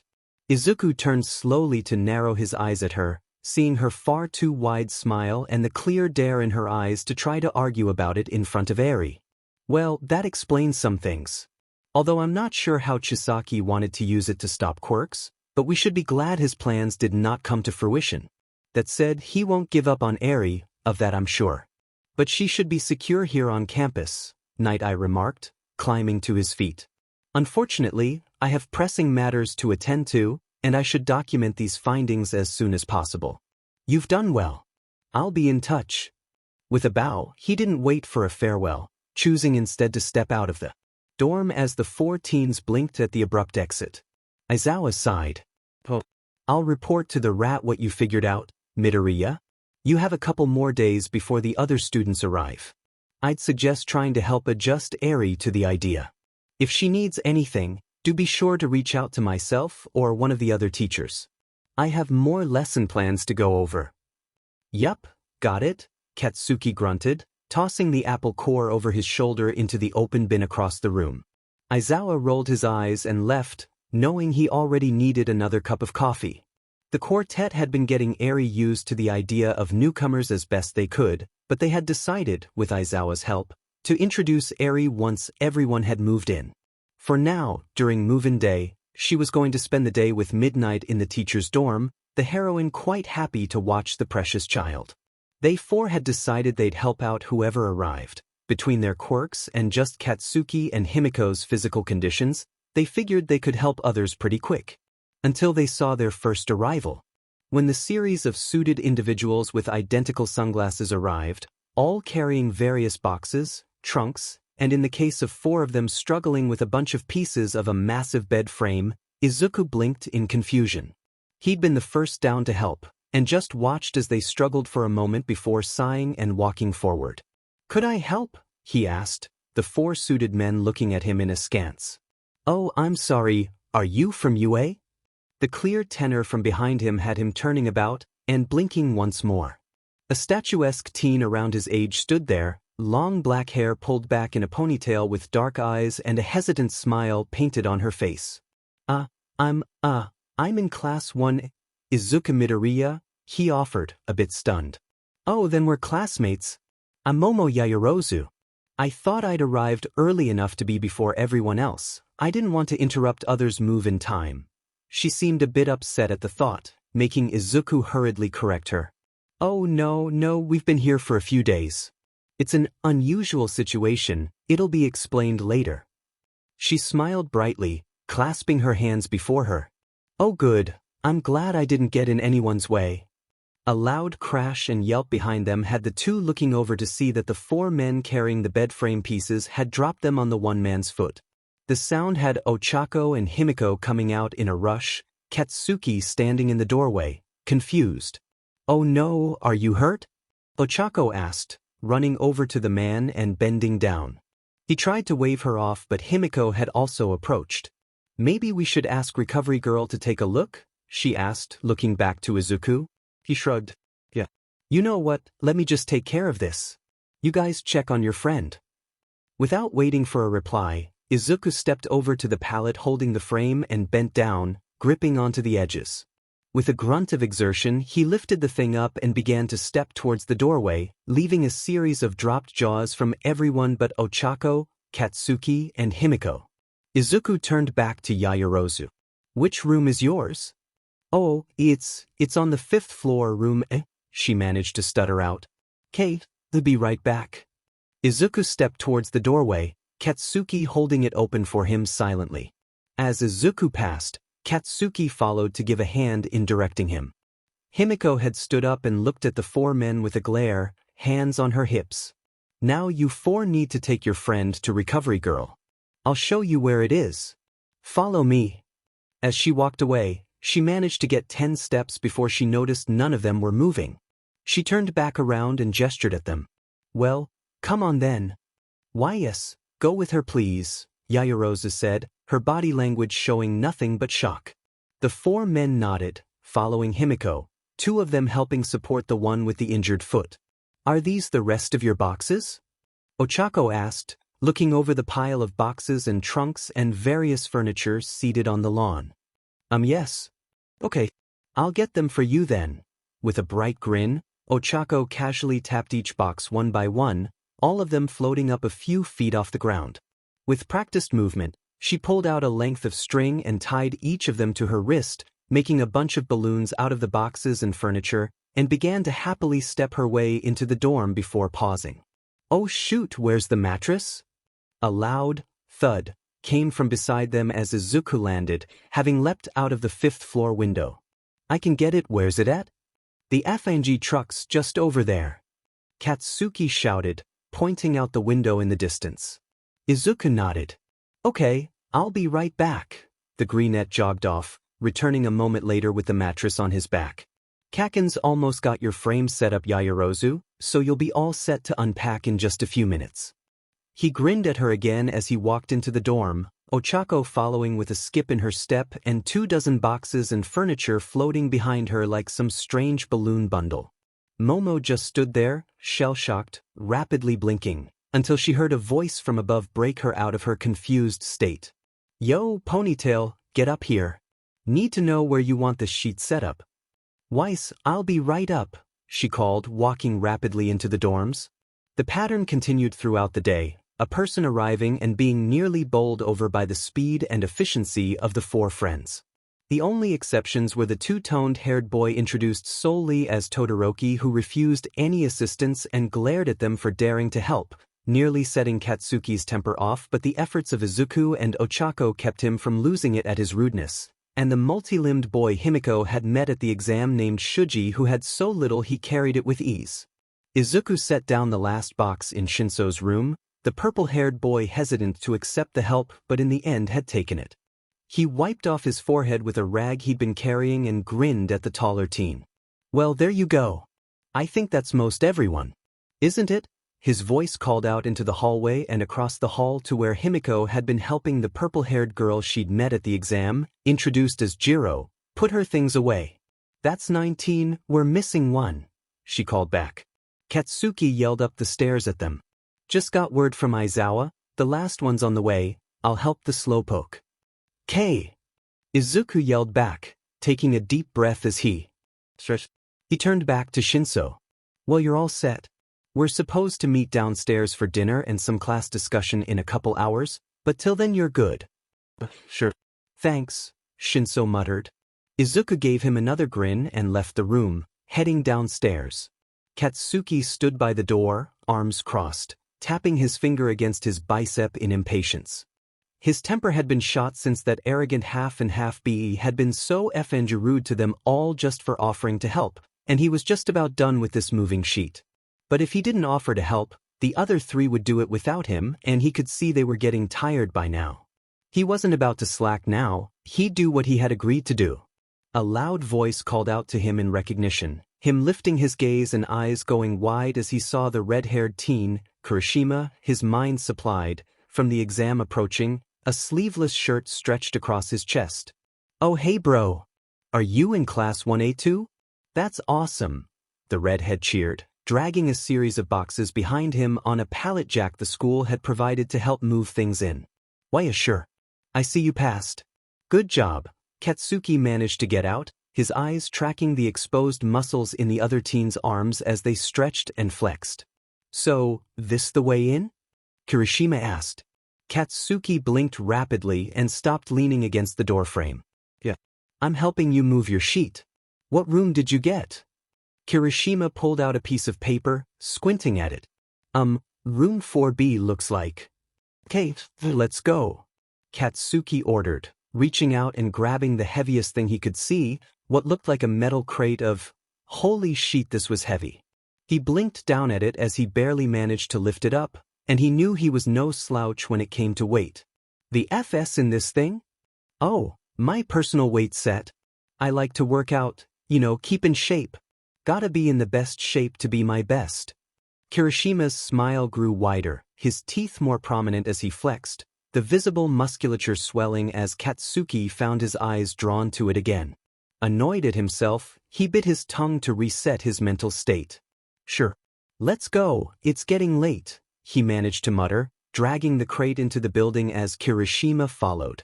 Most of the other students were still unpacking, so the common room remained mostly empty, except Izuku, the greenette in the kitchen washing his hands. Katsuki glanced at him, but didn't comment or get his attention as they crossed the room.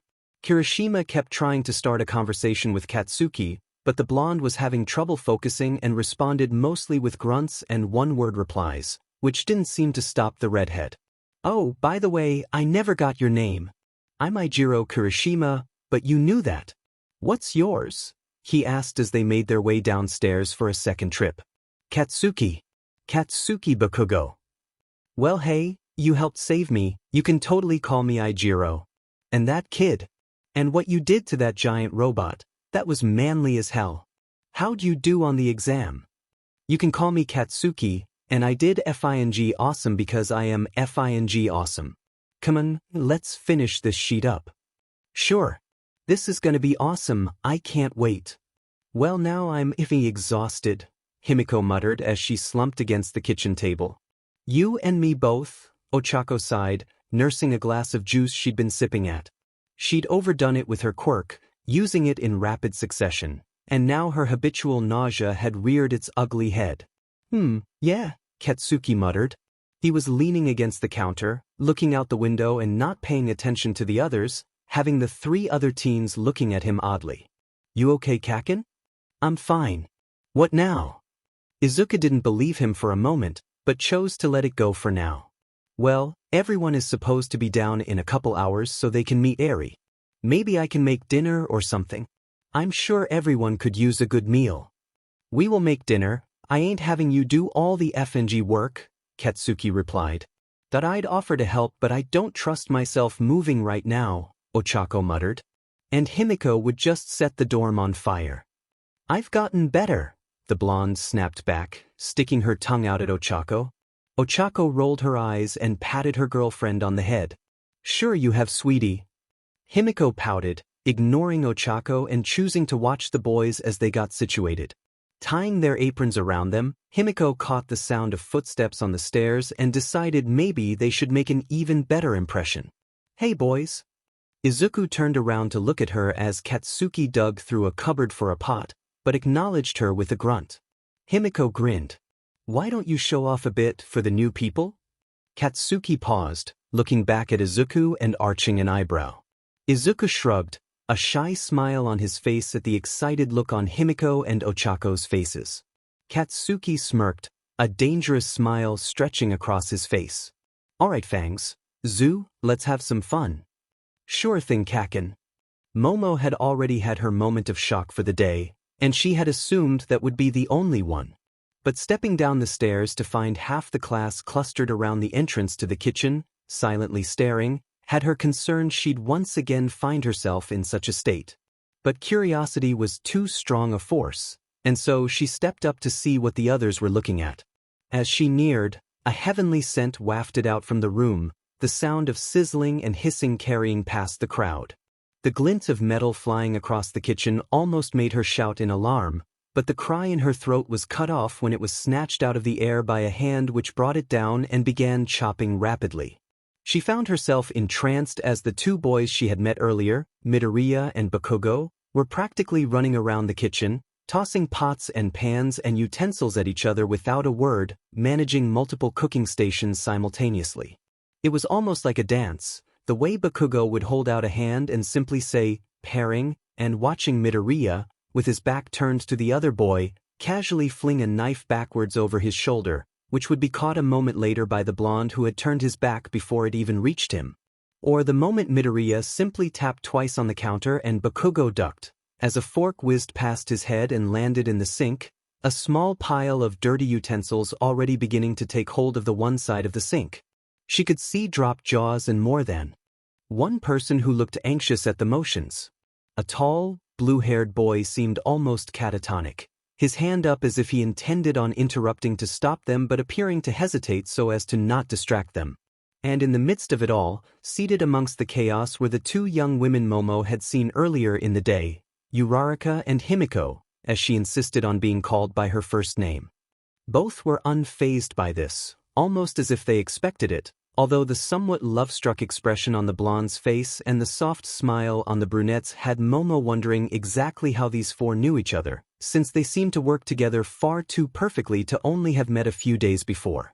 It was at that moment that Midoriya turned around to look at everyone, Bakugo slowly turning dials off and putting skis away. The green-haired young man smiled at everyone, nearly blinding them all from the sheer brilliance of it. "Well, dinner's ready. We made enough for everybody, so please, feel free."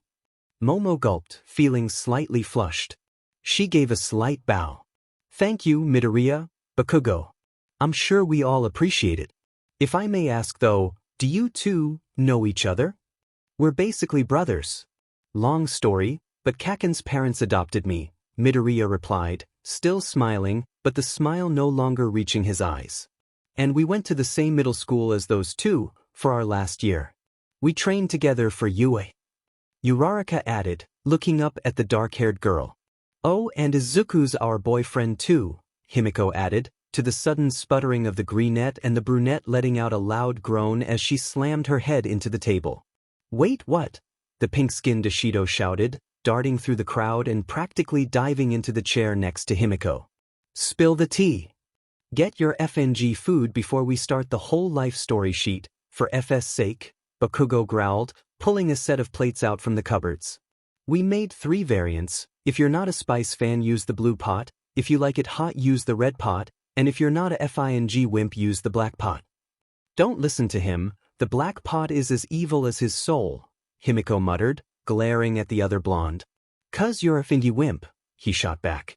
The blonde on the table just flipped him the bird, even as he set a plate before her and she began to devour it.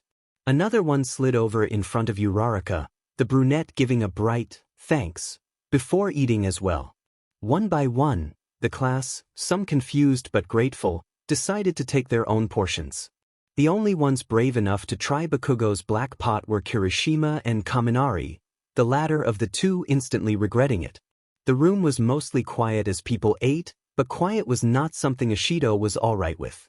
And this was an excellent time to grill the blonde. "So, we should introduce ourselves." "Hi, I'm Mina Ishido." "That is an excellent idea." "Hello fellow classmates, I am Tenya Ida. I hope we will become great heroes together. And speaking of that, I must apologize again to you, Midoriya, for my behavior at the exam. I should not have been so rude during the introduction, and clearly you saw more in the test than I," the blue-haired man spoke, bowing in almost perfect 90 degrees as he looked at Midoriya, the greenette and him having been introduced earlier. No, it's fine, I told you it's all good," Midoriya waved him off nervously.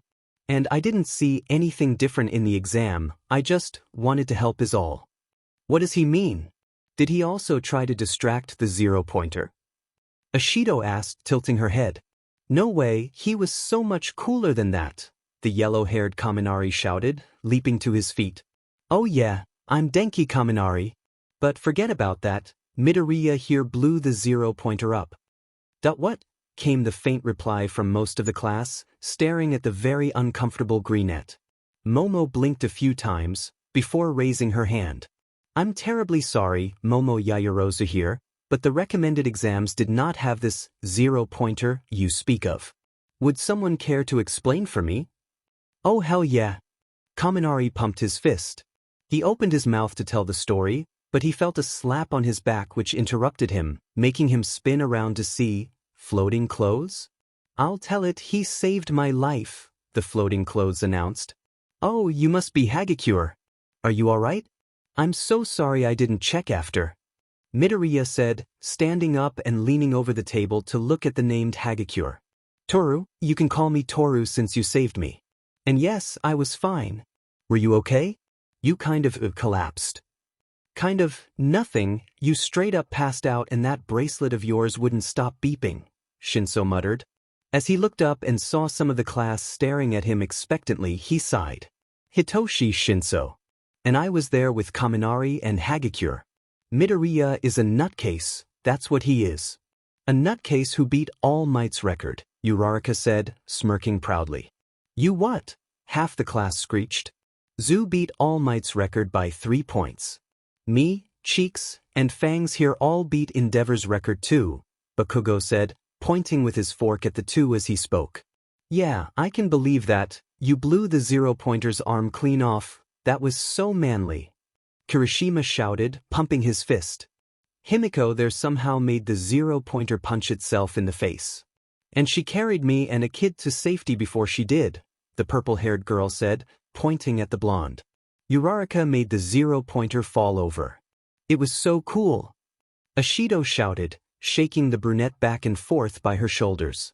Would someone please explain what a 0-pointer is? Momo raised her voice, somewhat frustrated. The exam had us fighting robots for most of it. There were varying levels of robots worth 1, 2, or 3 points, Midoriya began explaining. However, we were informed there was a 4th type that was to be treated as an obstacle more than an enemy and it would be worth 0 points. They arrived in the last few minutes of the exam. They were the size of the nearby buildings, perhaps 13 to 14 stories tall? Something like that. My word, Momo said, bringing one hand up to her mouth. That seems extreme. They were pushovers, Bakugo muttered. It seems not, if only the 4 of you managed to damage them, and only one of you destroyed one, Momo replied back. Just ignore cats. We all do, Himiko said, smirking. I swear I'm gonna kill you one of these days, Fangs. Kangawai. At Himiko's cheerful outburst, half the room coughed into their food, the other half began laughing loudly. Okay, we never even finished introductions. We should do that before we talk more about the exam, everyone who hasn't introduced themselves yet. Uraraka interjected. I'm Ochako Uraraka. Himiko Toga, but call me Himiko please. I am Yuga Oyama, you may now be dazzled by moi, a blonde boy who was seemingly sparkling for no reason posed as he spoke. Tsu Azui, but just call me Tsu, a girl with long green hair and wide eyes said. Ijiro Kirishima. Koji Koda, the boy with a rock-shaped head said quietly. Rikido Sato. I'd like to talk to you too about cooking later, I enjoy doing it as well, came the statement from a tall, muscular, brown-haired boy with big lips. Bakugo gave him an acknowledging nod as Izuku smiled. Mizo Shoji, the multi-limbed boy Himiko saw in the exam said. Kyoka Jiro, and thanks for the assist, the purple-haired girl said, not looking at Himiko as she spoke. Hanta Siro, a young man with strangely shaped elbows and black hair said. Fumikaga Tokoyami, and this is Dark Shadow, the raven-headed boy said, as a shadowy creature crept out from within him and leaned against his shoulder. Yep, I'm the fun one, it cackled. Down, Zoo, Bakugo muttered to Midoriya as the greenette's eyes went wide with excitement. Shoto Todoroki, the deadpan voice of the boy with the dual-toned hair spoke. Katsuki Bakugo. I'm Izuku Midoriya, nice to meet you all. Momo Yayorozu. A pleasure to meet you all. Well, good thing you got that out of the way, came the annoyed tone from the entranceway. As the class turned to look, they spied Aizawa standing in the doorway, hands in his pockets as he glared at them with bags under his eyes. Hey hobo, it that time? Bakugo remarked, getting up and rinsing his dish off in the sink. Yes, and call me Aizawa or sensei, anything else and I'll string you up for the crows. Sure thing teach, Bakugo drawled. Aizawa rolled his eyes and sighed. All right, listen up. I'm your homeroom teacher, Aizawa. We have some things to go over before you begin your stay, so clean up and get back here in 10. I have better things to do. Yes, sensei, Eda said, bowing. He turned back to the class. You heard him, classmates, we should clean up swiftly. Well, he's energetic, Himiko muttered to Uraraka, the brunette, giggling. It's fine. The discussion's important. Let's get everything cleaned up quickly. As the class all settled on various pieces of furniture around the common area, Aizawa stood there with his arms crossed over his chest. When everyone had finished sitting, he spoke up. Midoriya, Uraraka, Bakugo, Himiko, get up here. This involves you. You could have told us before we sat down, Himiko complained, huffing. I could have. But this is more amusing to me. Himiko glared at him, but said nothing further. This year, we have to change things slightly due to circumstances beyond anyone's control. Class 1A will be hosting a young girl in its dorms as well. Her name is Eri, she is 5 or 6, she is traumatized, and she has decided she only trusts one of these 4 individuals up here. You are to treat her kindly, without smothering her, without asking her about her past or her quirk. She will not be at the dorms at all times. But when she is, she has a room next to Midoriya's as he's the one she is most comforted by. Over time we hope to expand her circle of trust, but for now she will commonly seek one of these 4 out. Do not be surprised if she is unfamiliar with many things, she has gone through things no child should ever go through, and while we are slowly introducing her to things she should have had the opportunity to experience, it takes time. He paused to point at the 4 teenagers standing beside him. If you have questions about her, or what to do with her, or see her upset, you may ask them. She has a small horn on the right side of her head. If it begins to glow, stay back. She has a panic button that will call me to cancel it. If she cannot grasp it, each of these 4 has one for her. You can also attempt to locate me or call me. My number will be pinned to the fridge, you may add it to your phone for emergency use only. Staff at UA have ultimate authority with her, however, for minor things, you may ask one of these 4 for permission if you wish to spend time with her. However, I reiterate, she is emotionally unstable and we are trying to help her but it is slow going. Do not be offended by her actions or fears, and do not upset her if you can help it. Accidents happen but I expect you to be on your best behavior around her. Does everyone understand? Aizawa waited for the class to acknowledge him, before turning about. I'm going to go bring her here so she can meet you all. Do not overwhelm her. Without waiting for further response, he left the dorm, the rest of the class now staring at the 4 standing where Aizawa was. So can we ask you about her? Ashido asked. I don't think we're really supposed to get into it, and honestly, it's not super important to help her, Izuku said, scratching the back of his neck. It's not something you want to know about unless you want to be really FING set off, Katsuki added. That paints things in a poor light, Yayorozu mused. Just as a warning, she's less trusting of men than women, and she has a fear of birds and masks, but we can make sure she knows you're safe, don't worry. Ochako said, trying to reassure both Shoji and Tokoyami. I will not be offended. I understand fear quite well, Tokoyami said in a low voice. I'm guessing the fear has to do with her past? Shoji asked. Himiko nodded. Yeah. We don't know everything about it ourselves, for the record. But some bad people had her captive, and well, they wore masks. Bird masks. So. Understood. If she finds my presence difficult to tolerate, I shall make myself scarce, Tokoyami said. We're not saying that. No need for that. We want her to get used to all of you anyways. Just it may take a little bit of time for you is all, Izuku said, waving his hands frantically. But why you for? Why does she like you?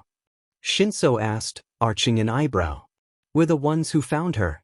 Hound Dog, he's the counselor here, says it's a form of trauma bonding. She's associated us with her freedom. More like she ran into us.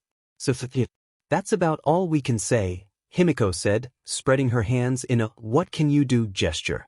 So, like, does she know anything fun?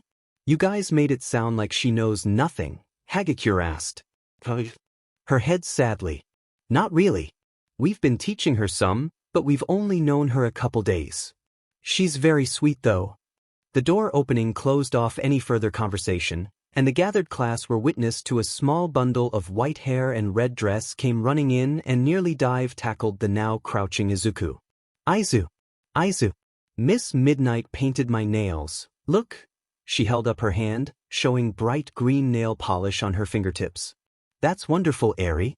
I'm glad you had a good time with her, Izuku said quietly. It was at that moment Eri seemed to notice the rest of the room, all the students near silent, with both Ishido and Hagakure, seemingly, holding their hands over their mouths to avoid gushing. Eri's eyes went wide and she stepped behind Izuku, using him to block the class's view of her. She gripped onto the shirt. Those are your classmates? She asked quietly. Katsuki crouched down beside her. Yep kiddo, that's them. You okay to meet them? We're gonna be living with them for a while. That way yes. I can do it, she said, nodding firmly. Izuku smiled softly at her and stood up, reaching one hand down for her to grab as he turned back to the class. Izuku took his time introducing Eri to each member of the class one by one, making sure she could accept them without too much trouble. Though they had been worried about her reaction to Tokoyami and Shoji, she didn't seem too bothered. The mask on Shoji apparently did not remind her of the shy Hasaikais, and while she had a start at Tokoyami, the fact his beak did not, in fact, come off was a great reassurance to her. It didn't hurt that Dark Shadow heard the word apple and popped out to babble with Eri about how awesome apples were. You seem set here. I'm going to head back to my dorm. I'll see all of you early for class tomorrow. Come prepared, I won't abide lateness nor laziness. If you can't cut it, you will be cut. With warning delivered, Aizawa left the dorm, the door shutting behind him loudly. Well, that seemed unnecessarily harsh, Himiko commented. We should probably get ready for bed though. Oh no, not till you explain what you meant earlier about Midoriya. Ishido said, practically zipping to Himiko's side. Todoroki took this as his cue to leave, and left for his room, ignoring any attempts to speak to him. Himiko smirked at Ishido, reaching out and wrapping one hand around Ochako's arm. What's there to explain? I'm greedy, so I got a perfect girlfriend and perfect boyfriend.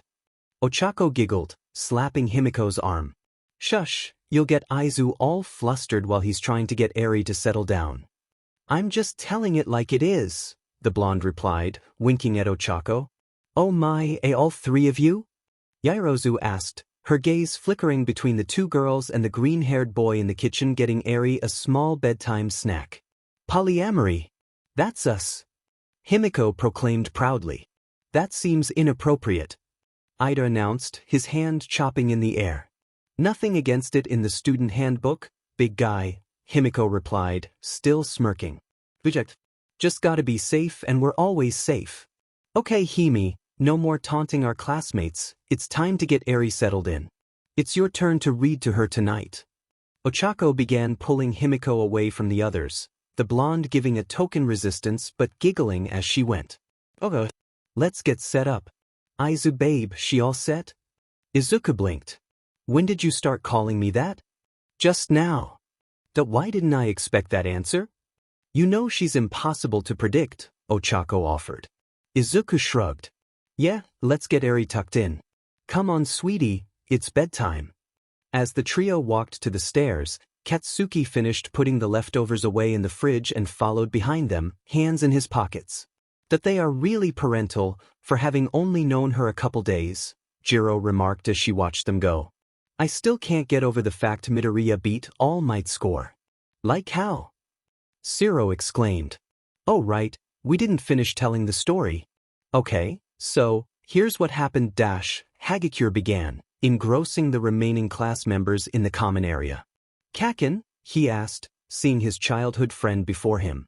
The blonde smirked, but a flare of green light emanated from him and he watched, horrified, as his body flaked away, piece by piece, bursting into ashes and vanishing into the ether. Himi? Ochako? His girlfriends, before him, smiling at him and reaching out their hands. But the green leapt from his form, a roiling wave of green erupting and destroying and washing over, their bodies vanishing into the green piece by piece, cracked and shattered like his dreams. Tashinori. Mitsuki. But. Each and every person who helped him, who saved him from himself, every one of them swallowed up by the inexorable green tides, the crashing waves roiling out from him. Aizu, the sweet, sweet voice of the little girl Eri, her horns softly glowing. He turned, desperate, running away from her. He couldn't hurt her too, he couldn't, someone had to live, someone had to survive. Aizu, the voice called again, her image before him, red eyes alight with worry and fear, clutching a small plush in her arms. No, get away, get back, no. Aizu, the voice shouted in his ear, making him shoot up with a gasp, sweat pouring down him as he felt his chest pulse with energy, his entire body vibrating in fear and pain and a deep, thrumming ache. He pressed one hand to his chest, feeling the hammering of his heart, blinking rapidly in the darkness, his eyes adjusting to the low light. A small, gentle hand touched the hand he'd left on the bed, making him jolt and turn to look, seeing the concerned gaze of Eri looking at him, her other hand holding the All Might plushie he'd gifted her the day before. Aizu? Aizu, are you okay? She asked, her voice echoing in the silence of the night. He gulped, trying to bring his heart back under control. He could hear its beats thrumming in his ears, pounding as if it intended on leaping out of his chest, as if it could escape the prison that was his body. With deep, aching breaths, he gulped again and tried to speak. Why, Eri, I am okay. I'm okay. Just a bad dream, it's okay. I'm okay. His voice was raspy, pained, his throat dry. A bad dream? You have those too? She asked. He nodded, his heartbeat slowing ever so slightly as he tried to banish the images burned into his retinas from his nightmare. Most people do, sweetie. We all have things we're afraid of, and sometimes it comes back when we sleep. What are you afraid of? Eri tilted her head to the side, confused. Izuku froze for a moment, internally cursing himself. He didn't want to lie to her, but he didn't want to answer her either, because if he told her the truth about how he was afraid of himself, she might take that the wrong way. He knew it was hypocritical to tell her that what happened to her father was an accident and yet still blame himself for his mistake, but logic held little sway over emotion. He shook his head. He would not lie to her, he'd sworn to himself he never would do that to her. But he just had to explain this the right way so she didn't take it as permission to feel that guilt too. Izuku patted the bed next to him, encouraging her to climb up on it.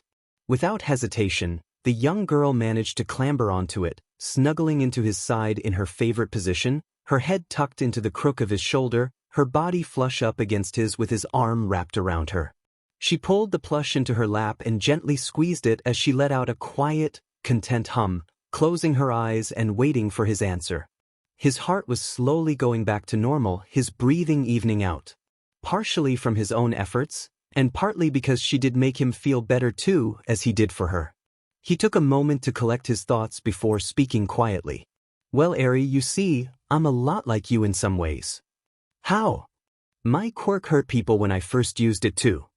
It did, she asked, lifting her head up to look up at him, ruby eyes seeking out emerald in the dim light of her nightlight spilling over from her room. He nodded solemnly. It did. And sometimes, even now, it still hurts me to remember what happened. But you said my quirk's not a curse? Because it's not, sweetie. It's not. It's okay to hurt, to feel bad sometimes. You just can't let that rule your life. She looked down again, fiddling with the plush in her hands. She rubbed one hand against it idly, as if seeking the right words. So, you don't think your quirk is a curse? He winced internally, but kept his expression and voice level. When I was younger, I did. But my family and friends made me understand it isn't. She looked up at him with a severe expression. I don't think you're telling me everything, Aizu. You shouldn't have bad dreams if you don't think that. He sighed, smiling ruefully. You're too smart for your own good. I promised I wouldn't lie, so I won't. Sometimes I still think that. Sometimes it still scares me. I scare me. I know in here that it's not right. He pointed at his head. Then he pointed at his heart. But in here, sometimes, it's hard for me to know that. Which is why I have my friends and family. They help me remember. Eri stayed silent for a few moments, contemplatively. She leaned back further into his arm, pressing up against him as if to ground both him and her. She looked up at him again. Will you help me remember when I can't know that? Izuku wrapped her up in both of his arms, squeezing gently. Anytime you need that reminder, sweetie, just ask, and I'll be there. No matter what. Can I be a reminder for you too? She asked, her voice muffled slightly as she ducked her head into his chest. He let out a soft sigh with a smile. You're too sweet, Eri. Yes, you can. You're good, Aizu. No more bad dreams. I say no. Well, if you say so, how could I have any? Your word is law, he teased, feeling more like himself as he spoke to Eri. Eri let out a small, huffed giggle, the sound warming Izuku's heart. She stilled for a moment as if thinking of something, before speaking quietly. Can I stay with you tonight? To keep the bad dreams away? Izuku swore somewhere along the line Eri had decided that he must not need his heart, because she was determined to break it with absolute sweetness. Okay, he managed to choke out, feeling tears welling up from just how good this small child was, especially when considering what hell she'd come from. She allowed him to situate the two of them comfortably beneath the covers, letting out a breath of relief as she curled into his side, the plushie all might tucked between the two of them. She was clearly exhausted, having woken up from his nightmare and worrying over him, falling asleep within moments of laying down. He simply lay there for a minute, just thinking about how she was just too pure for this world, and how the world had turned its back on her. Silently, he vowed for what must have been the 100th time that he would not allow anything to harm her ever again, no matter what it took. With that promise in mind, he let himself drift off to sleep, hoping it wouldn't be obvious in the morning he'd had another nightmare. Well, he was fairly confident in his acting. The others didn't notice anything was off. Except he forgot one tiny itty-bitty detail Eri knew. And he didn't tell Eri not to tell. First thing the unicorn had done was inform Himiko and Ochako that Aizu had a bad dream and did not sleep well. Which was a stretch. There was no way Eri could know he hadn't slept well, even setting aside the whole nightmare thing. Even if she was right. Izuku knew how his life worked. Any day where he had had a nightmare beforehand would always go badly somewhere along the line. It was like the universe would decide that specific days were, with Izuku, days and just make sure he suffered somehow. He had hoped he could suffer in silence, because any time someone tried to make it better, it only got worse. But nope, Eri told the girls, and they in turn told Katsuki. He also suspected Shoji and Jiro had known, because both of them had been eyeing him since they'd seen him making breakfast. While trying to... Somewhere in the middle of it, he slipped and knocked the pan over, splashing the partially cooked eggs onto him. He managed to avoid a burn thanks to the fact he had his gloves on, but there went his attempt at breakfast. Katsuki knew better than to try to interfere with one of his nightmare days. But the girls had yet to get the memo. Although they'd only seen it thrice throughout the time they'd known him, they had tried very hard to make his bad days less bad, to mostly disastrous effect. He understood it, of course. No one liked feeling unable to help someone they cared about. But over 14 years of life, he'd yet to see any solution to the simple fact sometimes, he just had days that went to shit. His tie was a mess. His uniform was rumpled, he had bags under his eyes to rival Shinso's. Perpetual state of exhaustion, and he nearly forgot his bag before he tried to make his way to the classroom. Nightmares always left him feeling tired, exhausted, like he'd burned through all his next day before even going through it. But he made it into the classroom, only half paying attention to Ochako and Himiko trying to cheer him up. He appreciated it, he did. The problem was he wasn't upset. They never quite got that. He wasn't in a great mood, but it wasn't bad either. He just knew that the day would SCK and was resigned to it already. At some point, something was going to go wrong. He didn't know when, he didn't know what, but something was going to go wrong. Aizawa slithered into the room in a hideous yellow sleeping bag, looking like a caterpillar about to morph into the most terrifying butterfly known to man. Though Izuku had known him now for at least a few days, this was not exactly how he expected his first class to go. Aizawa berated the class for how long they took to quiet down, and then tiredly held up a gym uniform and told them to go change into them and meet him at the athletic field. When the class stared at him confused, he reiterated his statement with an annoyed tone and made it clear there would be consequences if they failed to do it swiftly. And so Izuku found himself in the locker room and realized a problem. A very big problem.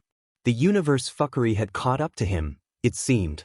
In his rush to leave the dorms after spilling his breakfast and being too tired to really focus, he hadn't put on one of his compression shirts beneath his uniform, and he had to remove his shirt to change. Katsuki noticed his hesitance and leaned over to him, speaking quietly. "What's wrong?" "That I forgot my F&G compression shirt," Izuku whispered back. "If anyone says anything, I'll kill them," Katsuki said, letting off a few pops in his palm. Izuku sighed. "Let's not get expelled on day one, Kaken. I'll just deal." Katsuki looked him over, eyes narrowed, before giving him one quick nod. He knew better than to argue with Izuku on a bad day. Izuku took a deep breath, pulling his shirt over his head and reaching for the gym top to hopefully not get noticed, but the sudden ceasing of chatter in the room had his shoulders slumping as he knew why everyone stopped talking. He knew they'd see it, the spiderweb of scars that crossed his back, spiraling out from between his shoulder blades like 100 small bolts of lightning. He knew that if he had turned around and they could see his front, they'd see the same marks ripping across his chest, the same scarred skin, the permanent mark of his shame. He decided to cut it off before anyone asked, hoping everyone respected him enough to keep quiet. He spun about to meet everyone's gaze, seeing all the other boys staring at him, save Todoroki, who glanced at him and turned away a moment later. Their eyes locked onto the scars that ran across his chest, down his arms, falling down beneath his waist along his legs, covering every part of his body in some various marks painted on his skin. He made sure to meet everyone's gaze with a blank look before speaking. "It's from an incident when I was a kid, don't ask." "No problem," Kirishima said, holding his hands up placatingly. His reply was echoed by the rest of the boys, all of them turning back to their various tasks of changing. He let out a deep breath of air, turning back to his locker and angrily dragging the uniform on. He was already done with this day and it hadn't even hit the test. Katsuki nudged his shoulder, giving him a significant look. Izuku just looked at him blankly, sighing when he realized the blonde wasn't going to let it go. He shook his head in silent communication, trying to express that he did not want to talk about it or do anything about it right now, and he'd rather Katsuki not bring it up to the girls right now. It seemed the message got through to his brother, who gave him another nod of recognition and finished up switching his clothes out. By the time Izuku had made it out to the field, he was the last one there, something which apparently annoyed his teacher, although it was hard to tell if he was annoyed. Izuku had picked up on a couple tells by now. He said nothing though, simply noting a time on his phone. "Welcome to your quirk assessment test," Aizawa said, his tone bored. "What about orientation?" Buchako asked, confused. "You're here to be heroes. You don't have time to waste on things like that. You all did physical fitness tests in school, right? You weren't allowed to use your quirks there. It's not logical. Today we'll see what you can do with your quirks." "Midoriya." Izuku jolted. "Why yes sir. You scored the highest on the exam. What was your best softball throw in school?" Izuku thought back for a moment. 65 meters. Aizawa tossed him a softball. "Throw it using your quirk. Anything goes so long as you stay in the circle." Izuku nodded, stepping into the circle. He thought for a moment, trying to decide the best way to do this. He rotated his shoulder, focusing inward as he called upon one for all, letting it flood his body. Emerald sparks scattered around him, his eyes glowing slightly as he focused. He channeled a field into his hand, one which held the ball tightly, pouring strength into it as he prepared to switch it right at the apex of his throw. He reared back, pitching it forward and switching the attraction to repulsion at the very last second. The combination of One for All's physical force and his energy field caused the ball to rocket away with a loud roar, the ball nearly vanishing from sight. The kickback sent sand and dirt flying away from him, Jiro covering her ears and wincing as Shoji shifted away all of the ears save one. 1,027 meters. Not bad. This is what we're here to determine. What your foundation is, to be built upon, Aizawa said, holding up his phone to show the number. 1027 meters? What the hell, Midoriya? Kaminari said, eye twitching. This looks like fun. Ashido said, clasping her hands together. Fun, huh? Aizawa interrupted further conversation, one eyebrow arching. Alright, you want to have fun? The person who comes in last place on all 8 tests will be expelled. What? The class cried out. That's unfair. Ochako cried out, clenching her fists tightly. Unfair? The world is unfair. Natural disasters, accidents, villains, none of these things are fair. The world is unfair.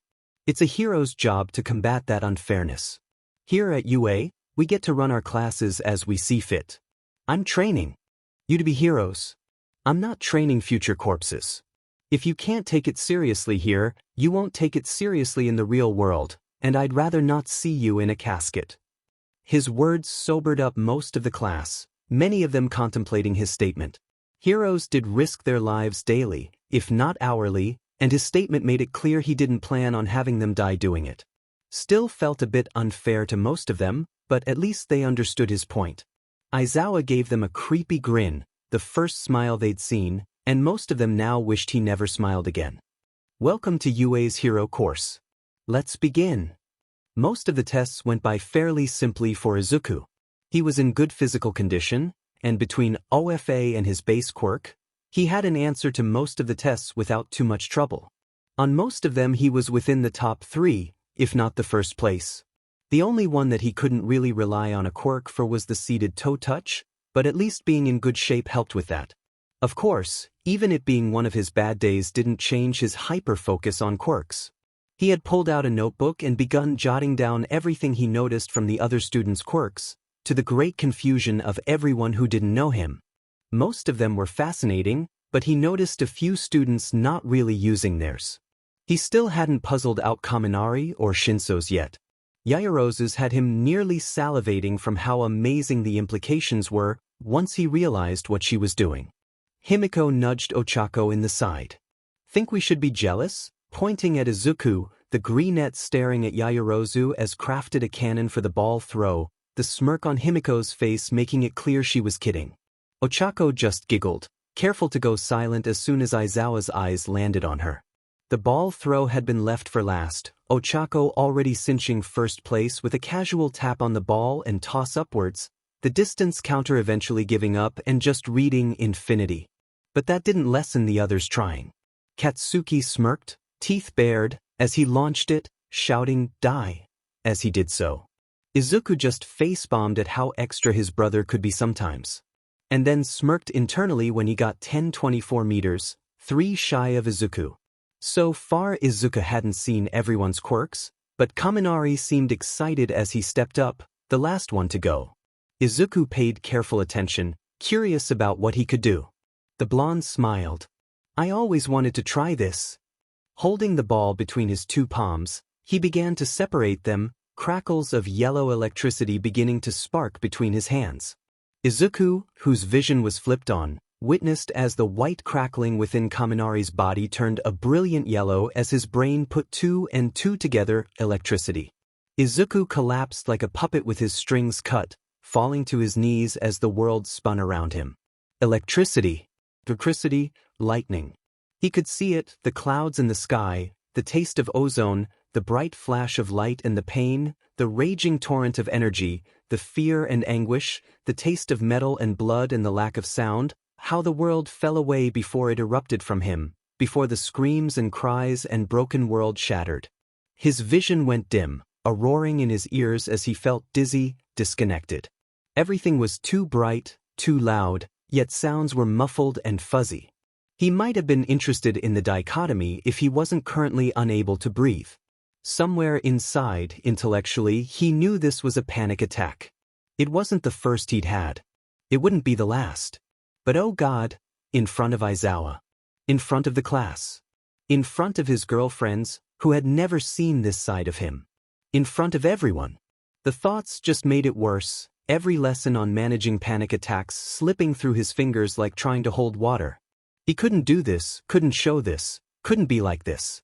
Toshinori would never forgive him for being so weak. No one would want to deal with this, with him, with his fears and worries and hurt. He felt more than saw the hand reaching out to him, the feeling of another hand holding his and pressing it to a warm surface. A moving one. Someone's chest. Trying to encourage him, he could barely hear it through the roaring in his ears, but someone was trying to get him to copy. Copy what? The breathing. Breathing. That's a thing he was supposed to do. It was like everything came crashing back at once, sound and scent and sight all back at once as he gasped for air, tears falling from his eyes and blurring his vision. He finally could hear the voices, the questions, the worried tones as Aizawa stood before him, gripping his hand tightly against his chest. Midoriya. Midoriya, can you answer me? Izuku gulped in another gasp of air. Shakily, he nodded, trying to croak out a noise. It was a struggle, but he managed to make some sort of acknowledgement. Aizawa nodded at him. We'll discuss this later. Bakugo. Take Midoriya to the old lady, you know the way. For the rest of you, I'll be posting the results later. No one's getting expelled today, it was a logical ruse to make sure you performed your best. Your syllabi are on your desks, for now your day is over. Grab them and return to the dorms. With careful motions, Aizawa helped the shaky Izuku to his feet, passing him off to Katsuki, the blonde solemn and silent. Izuku barely noticed how Katsuki had nodded to his girlfriends, Himiko and Ochako looking at him with wide, fear-filled eyes. The rest of the class looked at him with confusion, worry, and their own fear. Izuku really hated his bad days. Katsuki hadn't wanted to leave, but Recovery Girl had insisted she had him well taken care of. She told Katsuki Izuku needed to rest, and she'd have Hound Dog in to check on him as soon as he was available, but for now, Katsuki should get changed and go back to the dorms. She knew the girls would be worried too, and assured Katsuki if anything came up, she'd be sure to let him know. He snarled internally, his hands in his pockets and shoulders tense as he walked back to Heights Alliance. He knew Izuku was going to have a bad day, but he hadn't expected this sort of bad day. Now he was going to have to deal with the fallout. His classmates would want to know why Izuku had panicked, the girls would want to know if he was okay, and the moment Eri found out she'd want to see him, and he knew Recovery Girl would not allow that right now. This wasn't fair. Finally, things were going right. They'd been going right for so long, and then the very first FNG day things to go sheet. Hell, before the school day even started, Izuku had had another nightmare.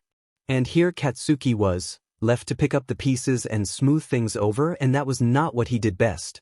Izuku was the one who did the talking, the smoothing, with his brilliant smiles and gentle empathy. Katsuki was gruff and competitive and had to struggle to understand how other people felt. He clenched and unclenched his hands, taking in a deep breath, holding it, releasing.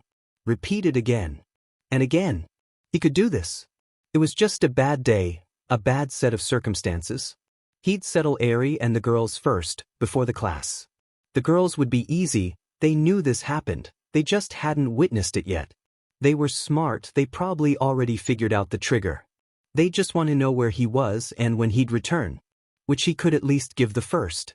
He approached the dorms and steeled himself, knowing he'd get pestered as soon as he entered. And lo and behold, there was a wave of sound as he opened the door, making him clench his fists and jaw as he tried to pick out the important questions. Please, allow Bakugo a moment. We are overwhelming him. Yaoyorozu called out. Katsuki reminded himself to make her something nice for dinner since they at least heard her out. He spied Cheeks and Fangs walking his way and let his shoulders slump slightly in relief. They leaned in close, shooing others away so he could speak quietly to them. Zoo's okay, he'll be okay. Panic attacks SCK, but it's not something he's not used to. The old lady is keeping him for now and the mutt's gonna check on him when he gets a chance. He'll be okay. Was it Kaminari? Himiko whispered as quietly as she could, hoping Jiro and Shoji were not listening in. Katsuki nodded. Electricity. It'll be okay, now he knows it's coming, he can cope. It won't come up again. What do we tell him? Ochako asked, her gaze flickering to the worried Kaminari, the blonde talking with Shiro and glancing over at their little trio over and over. I'll handle it. It's not his fault. We just got to make sure he knows. We can tell them a little. Katsuki trailed off as he remembered a discussion he'd had with Izuku only the day before. Izuku had admitted that with him getting noticed for breaking All Might's record, there was a good chance people might find out about the incident. He'd rather not just dump it on everyone, but he wasn't going to try to hide it if they asked directly. He told Katsuki the same thing, his permission to explain what he had to, and if it came to it, to just tell the story. He didn't think it was necessary right now though. Himiko nodded at him. Ochako nudged his shoulder with her own. Thanks for telling us, Katsuki. Don't thank me for something stupid like that, he growled out without heat. He ignored their rolled eyes and stepped past them to look over the rest of the room, the various students who were trying to act like they hadn't been interested in the conversation by the door now dropping the act. But I'm only gonna say this once. In order, Izuku's fine. He's with the old lady, he'll be back later. Second, this won't happen again. Yes, but what did happen? Ashido asked, her expression worried. Midoriya had a panic attack, did he not? Do you know what the trigger is, Bakugo? Perhaps we could avoid it in the future if it is something one of us did. Yaoyorozu asked quietly. It's nothing you need to worry about, he knows what the trigger is and it won't catch him off guard again. But what was it? Midoriya was fine until the end, when Kaminari Shiro asked. Sheet. Katsuki winced internally as he saw the dawning horror appear on Kaminari's face, watching the thoughts click into place for about a third of the class. He had to run damage control before the idiot went into some guilt spiral bullshit. Finus. It was the electricity. He has issues with electrical quirks. But it's fine, Pikachu. He just wasn't expecting it is all. Moron had his quirk vision enabled too, which made it worse. I promise you, he'll be fine going forward. He knows it's coming now. But I didn't mean to dash. Katsuki strode across the room and grabbed Kaminari's shoulders tightly, forcing him to look him in the eye. Stop that bullshit. Zu would feel worse if he knew you were freaking out about this. Seriously, you had no way of knowing. Not your fault, that's your quirk. Once he gets over it, he'll be pestering you about it, I'm sure. Are there other triggers we should be aware of? So we avoid causing him any more distress? Yaoyorozu asked. Katsuki paused, letting go of Kaminari's shoulders as he thought about it. Don't ask about his scars. Don't ask about my leg around him. That's about it. Your leg? Kirishima asked, confused. With an eye roll, Katsuki bent over and rolled up his pant leg, revealing the silver-gray sheen of his prosthetic leg. Most of the class looked at him in surprise, a few confused and a few almost concerned from what little context they had. He let the pant leg fall again. Yes, that's a prosthetic leg. Yes, I had an accident as a kid. No, I don't want to tell you the FING details. Any other questions? There was a silence in the room for a moment, before being broken by Tokoyami. You spoke of quirk vision? Pray tell, what is that? Tokoyami asked. Part of Aiza's quirk is he can see the energy of a person's quirk within them. Ochako said, grinning as she bragged about her boyfriend. Apparently it's kind of blinding though, so he doesn't have it on all the time, Himiko added. That is interesting, Yaoyorozu muttered, looking like she was considering something. If you want more details, ask the nerd when he gets back. He's probably already got a half-dozen pages of notes written on you all by now. Notes? Sato asked. Aizu likes to analyze people's quirks. It's super useful. He's the one who figured out that I can use some other people's quirks when I transform. Himiko gushed, her fangs visible as she grinned. Ochako nodded. Yeah, it's because of him I figured out I'm not actually canceling gravity, I'm matching its force, and if I focus, I can match it in other directions than just making things go up. Analysis, you say? Would he share that knowledge with the rest of us? Yaoyorozu asked.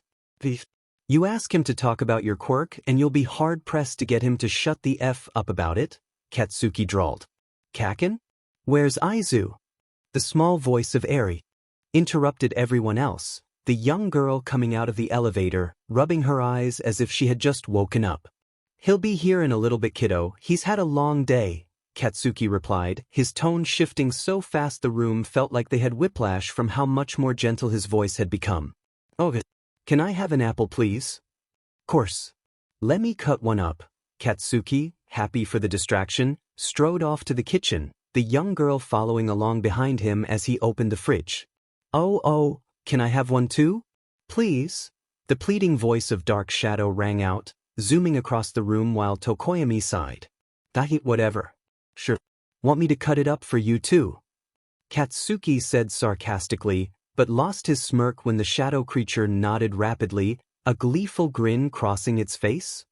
Katsuki just shrugged, pulling a couple apples out and reaching to his knife block to begin chopping them up. I'm sorry for the trouble, Izuku began, but a swift whap of a cane to his shin cut him off. Stop that nonsense, young man. You didn't cause any trouble. You have some issues and that is okay. You're not the first student in this school to have triggers and you won't be the last. I imagine you're not even the only one in your class, Recovery Girl, a severe expression on her face. Izuku dropped his head to his chest, sighing deeply. They're going to look at me differently now. Don't make assumptions about future actions others will take.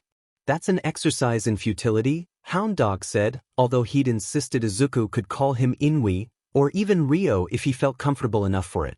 Besides, it's not fair to assume the worst of your new classmates, is it? I guess, Izuku murmured. I don't want to pressure you, but if you gain any form of fame as a pro, you're going to have people digging up your past. Perhaps you could open up about it to some of your classmates as you spend time with them. Hound Dog said softly. I told Kaken that if they ask, I'll just tell them the story. Or he can if they ask him. I already know someone will figure it out eventually. I may as well just get it out of the way. Izuku sighed, defeated. That's a very mature and thought-out response, Midoriya. Don't be discouraged. You must admit that statistically, the odds are good they will agree with everyone that it was simply an accident, just like little Aries was. Izuku clenched his fist but didn't reply, well aware of the fact he was a hypocrite and that Hound Dog was needling him about that on purpose. He didn't rise to the bait, keeping his mouth shut instead. Well, you seem to be recovered well enough, I suppose. You may return to your dorm, Midoriya. It'll be all right. Here, take a lollipop. Recovery Girl shoved one into his hands, giving him a gentle smile and shooing him out of the room. Izuku slowly trudged back to the dorms, not looking forward to the third degree he expected to get when he arrived. Unfortunately, he arrived at it much sooner than he wanted to, and decided to just get it over with. He opened the door, a wave of noise and the smells of something cooking wafting over him. The noise pretty much stopped as he walked in, all eyes turning to him. He hated it. Felt like his skin was crawling and he wanted nothing more than to go to his room and pass out until everyone forgot about what happened. He decided to just go for it, heading towards the stairs and hopefully up to his room. He wasn't given the chance to escape, as Ochako's arm reached out and snagged his own, halting his progress. Oh no you don't, mister. You need to eat. Come here, she ordered, half dragging his limp form into the kitchen and shoving him into one of the stools around the table. Himiko was seated next to him, casually flipping through the syllabus with a bored expression. As soon as she saw him next to her, she abandoned her view and smiled at him brightly, leaning into his side. He instinctively put his arm around her shoulders, pulling her in tighter and letting out a breath he didn't know he'd been holding. Ochako plopped down on his other side, choosing to lay her head on his shoulder rather than lean the same way Himiko was. He relaxed further, letting his head rest upon hers for a moment, ignoring the rest of his classmates. He glanced up at the stovetops, somewhat startled to see not Kaken, but the tall, buff boy who'd introduced himself as Sato there. He noticed the look and gave a grin. Well, it's not fair for you two to do all the work after all. I figured I'd take over for tonight. Ciro's helping, he just ran out to pick up some ingredients for me. Bakugo went with him, saying something about not trusting him with vegetable selection. Yeah, Kaken's picky about that sort of thing. Thanks, Sato, Izuku muttered. No problem, man. Glad to see you up and about. Hey, Midoriya? Izuku managed to look up to see the guilty gaze of Kaminari looking at him from across the table, shifting in place. Listen, Izuku cut Kaminari off with an upraised hand. Leveling him with a tired gaze, he spoke. Kaminari, stop. Just stop. It wasn't your fault. You couldn't have known. I'll be okay, and I won't be surprised again. It's okay. We're okay. Kaminari stared at him with watery eyes, before sniffling and bowing towards him. Thanks, man. I'll try to make sure to warn you if I'm gonna use my quirk. No need. Like I said, I know now, I can adjust, it's fine. Dude, you don't need to try to make me feel better. You look like you're still not feeling great. You should take care of yourself better. Izuku scoffed, releasing Kaminari from his gaze as he looked down at the table. Muttering under his breath, he remarked, "That, just kill me already." He spoke so softly he was certain even Himiko, as close to him as she was and with her slightly above average hearing, still wouldn't be able to hear him. But that didn't mean no one did. Jiro looked at him as he slumped in the chair, all the good cheer and helpful attitude from yesterday gone from his body. She pulled out her phone and sent a quick message to Himiko, the blonde having exchanged numbers with her when she helped her move in, informing the blonde of what he'd said under his breath. Himiko felt her phone vibrate in her pocket and opened it up, squinting as she read the message. Her mouth twisted as if she'd eaten something sour, and she forwarded the message to Ochako, making sure Izuku couldn't see. Not that he bothered trying, he'd already given up on the world, laying his head on the table. The two girls exchanged an annoyed glance over his slumped form, but waited patiently. He needed to eat before they dragged him off. Luckily, moments later, Shiro and Katsuki entered, the blonde looking utterly done as Shiro cracked a couple jokes, chuckling at his commentary. Sato took the ingredients off the two, Katsuki taking a seat at the table and just opening his phone, scrolling through something on his feed and only sometimes glancing at the slumped Izuku. It took about 5 more minutes for Sato to finish, and he put the food before Izuku, moving on to announce dinner to everyone else.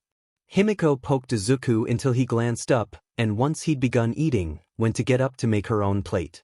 She was stopped by Katsuki, who slid a plate in front of her and one before Ochako, giving them a significant look. She nodded back at him, letting him know they were going to take care of it. After eating, Izuku went to go to his room, but found himself flanked by his girlfriends once more. The two steadfastly ignored his tired protests and simply pulled him along, everyone watching as they dragged him off to what they assumed was one of their rooms. Ida raised his hand to protest the impropriety of it, but thought better of it. Midoriya had been very understanding of his rudeness on exam day. He wouldn't begrudge him some time to speak to his paramours in private. And to be honest, he knew he missed social cues sometimes, but he was pretty confident that Midoriya was most assuredly not in the mood for anything improper. Kaminari watched them go with a conflicted expression. He was trying to listen to what Midoriya said about how it was okay and all that, but he still felt terrible. The sight of Midoriya, the ridiculously powerful boy who helped rescue him and was the coolest person he'd seen yet just collapsed to the ground with that expression of sheer, unadulterated panic on his face had completely shaken Kaminari, especially once he realized it was his fault. It wasn't like he didn't know what electrical scarring looked like. He hadn't said anything about it in the locker room, but he knew what Lichtenberg scars were. Granted, the ones on Midoriya were extreme, covering most of his body and some looked like they were from other sources, but still, he saw the fractal patterns. He'd accidentally caused a few of those on his parents when he was a child. He felt the couch next to him jolt as someone sat down on it, making him turn to look next to him and seeing the shaggy purple hair of Shinso beside him, the taller teenager looking at him with a deadpan expression. He opened his mouth to ask Shinso what he wanted, but found himself struck dumb when the other teen reached up and flicked him on the forehead, not hard enough to hurt but enough to make him rear back. "Get out of your head, Kaminari," Shinso drawled. "What are you talking about?" He shot back in a huff. "You heard Midoriya. You weren't at fault. He's just having a bad day. Shit happens, so stop moping. I've known you for a day and I can tell that's not like you. It's annoying. Kaminari crossed his arms over his chest and slumped back into the couch. Well, excuse me for feeling bad about making someone freak out because you used your quirk? Shinso cut him off with an odd tone of voice. Kaminari looked over at the purple-haired teen, confused. Do you even know what my quirk is? Kaminari thought about it, realizing he'd yet to see him use it. He shook his head no, the purple-haired teen continuing. Answer out loud. Kaminari opened his mouth to reply, but barely got a sound out before everything went blank. After an indeterminate amount of time, he found himself standing in the kitchen, staring blankly at the fridge. Freaked out yet? Shinso said from behind him, Kaminari spinning around to see the other teens staring at him with tired eyes. Half the room was staring at him, the other half staring at Shinso. What happened? Kaminari stuttered. My quirk. A nice villain quirk that brainwashes people who respond to me. Freaky, isn't it? Shinso, I believe you've made your point, Yaoyorozu interjected gently. Nope, not yet. You want to freak out, Kaminari? You should see how people look at me every time I show off my quirk. Look at how you all are looking at me right now. Stop beating yourself up. At least you don't have a villain's quirk. Kaminari sputtered for a moment, before stepping up towards Shinso, half flailing. And no, that's not a villain's quirk.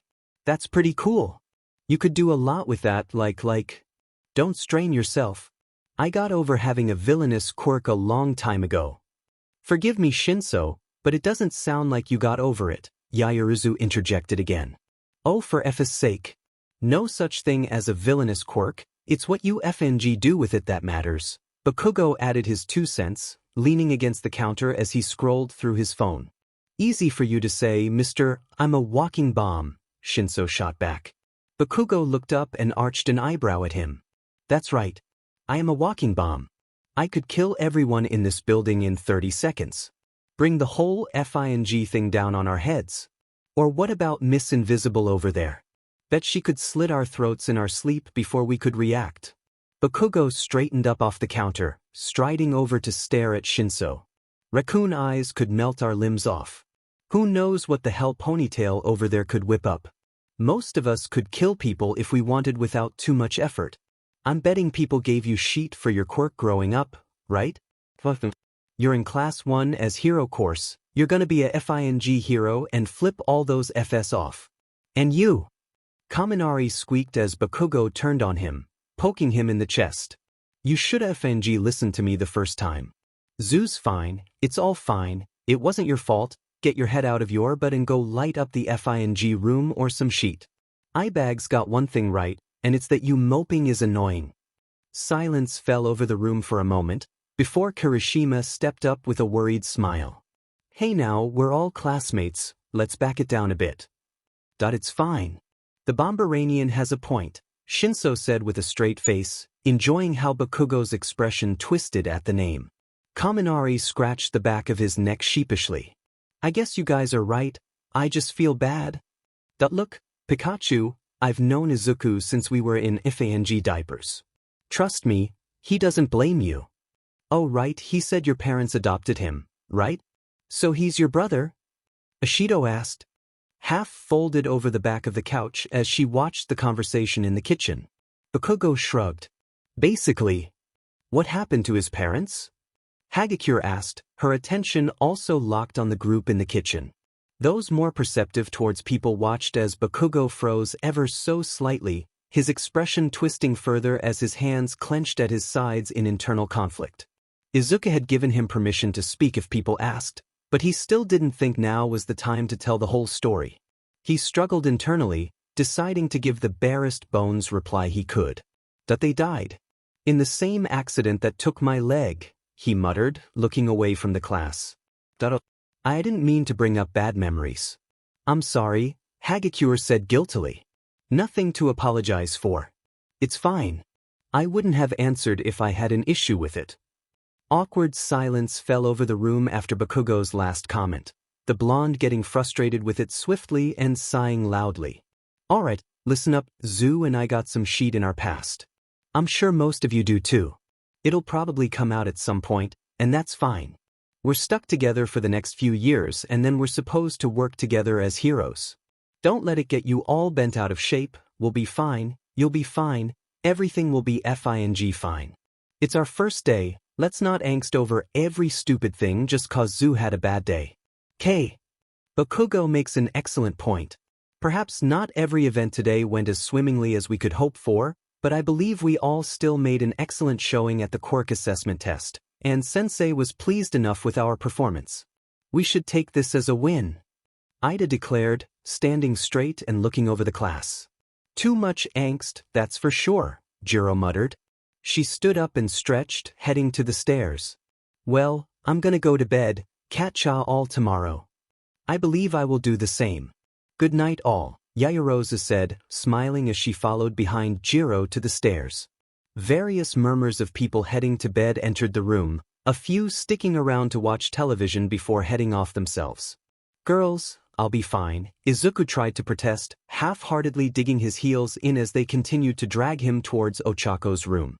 You're our boyfriend, we're allowed to want to spend time with you when you're having a bad day, Himiko replied, not giving him room to argue. Izuku sighed, but stopped protesting, recognizing he was losing this argument and not wanting to make them upset with him. The girls pulled him into Ochako's room, his tired eyes taking in the way she'd decorated it with some of the various gifts the boys had gotten her, a set of star-themed bed sheets, little glow-in-the-dark stars on the ceiling, a series of astronomy books she had carefully lined up on her small desk, a few various star maps and images from telescopes plastered on her walls. Ochako gave him a gentle push onto the bed, the boy allowing it, finding himself seated on the bedspread. Himiko sat next to him, Ochako on his other side once more, flanking him as they tended to do recently. Izuku sighed once more. Girls.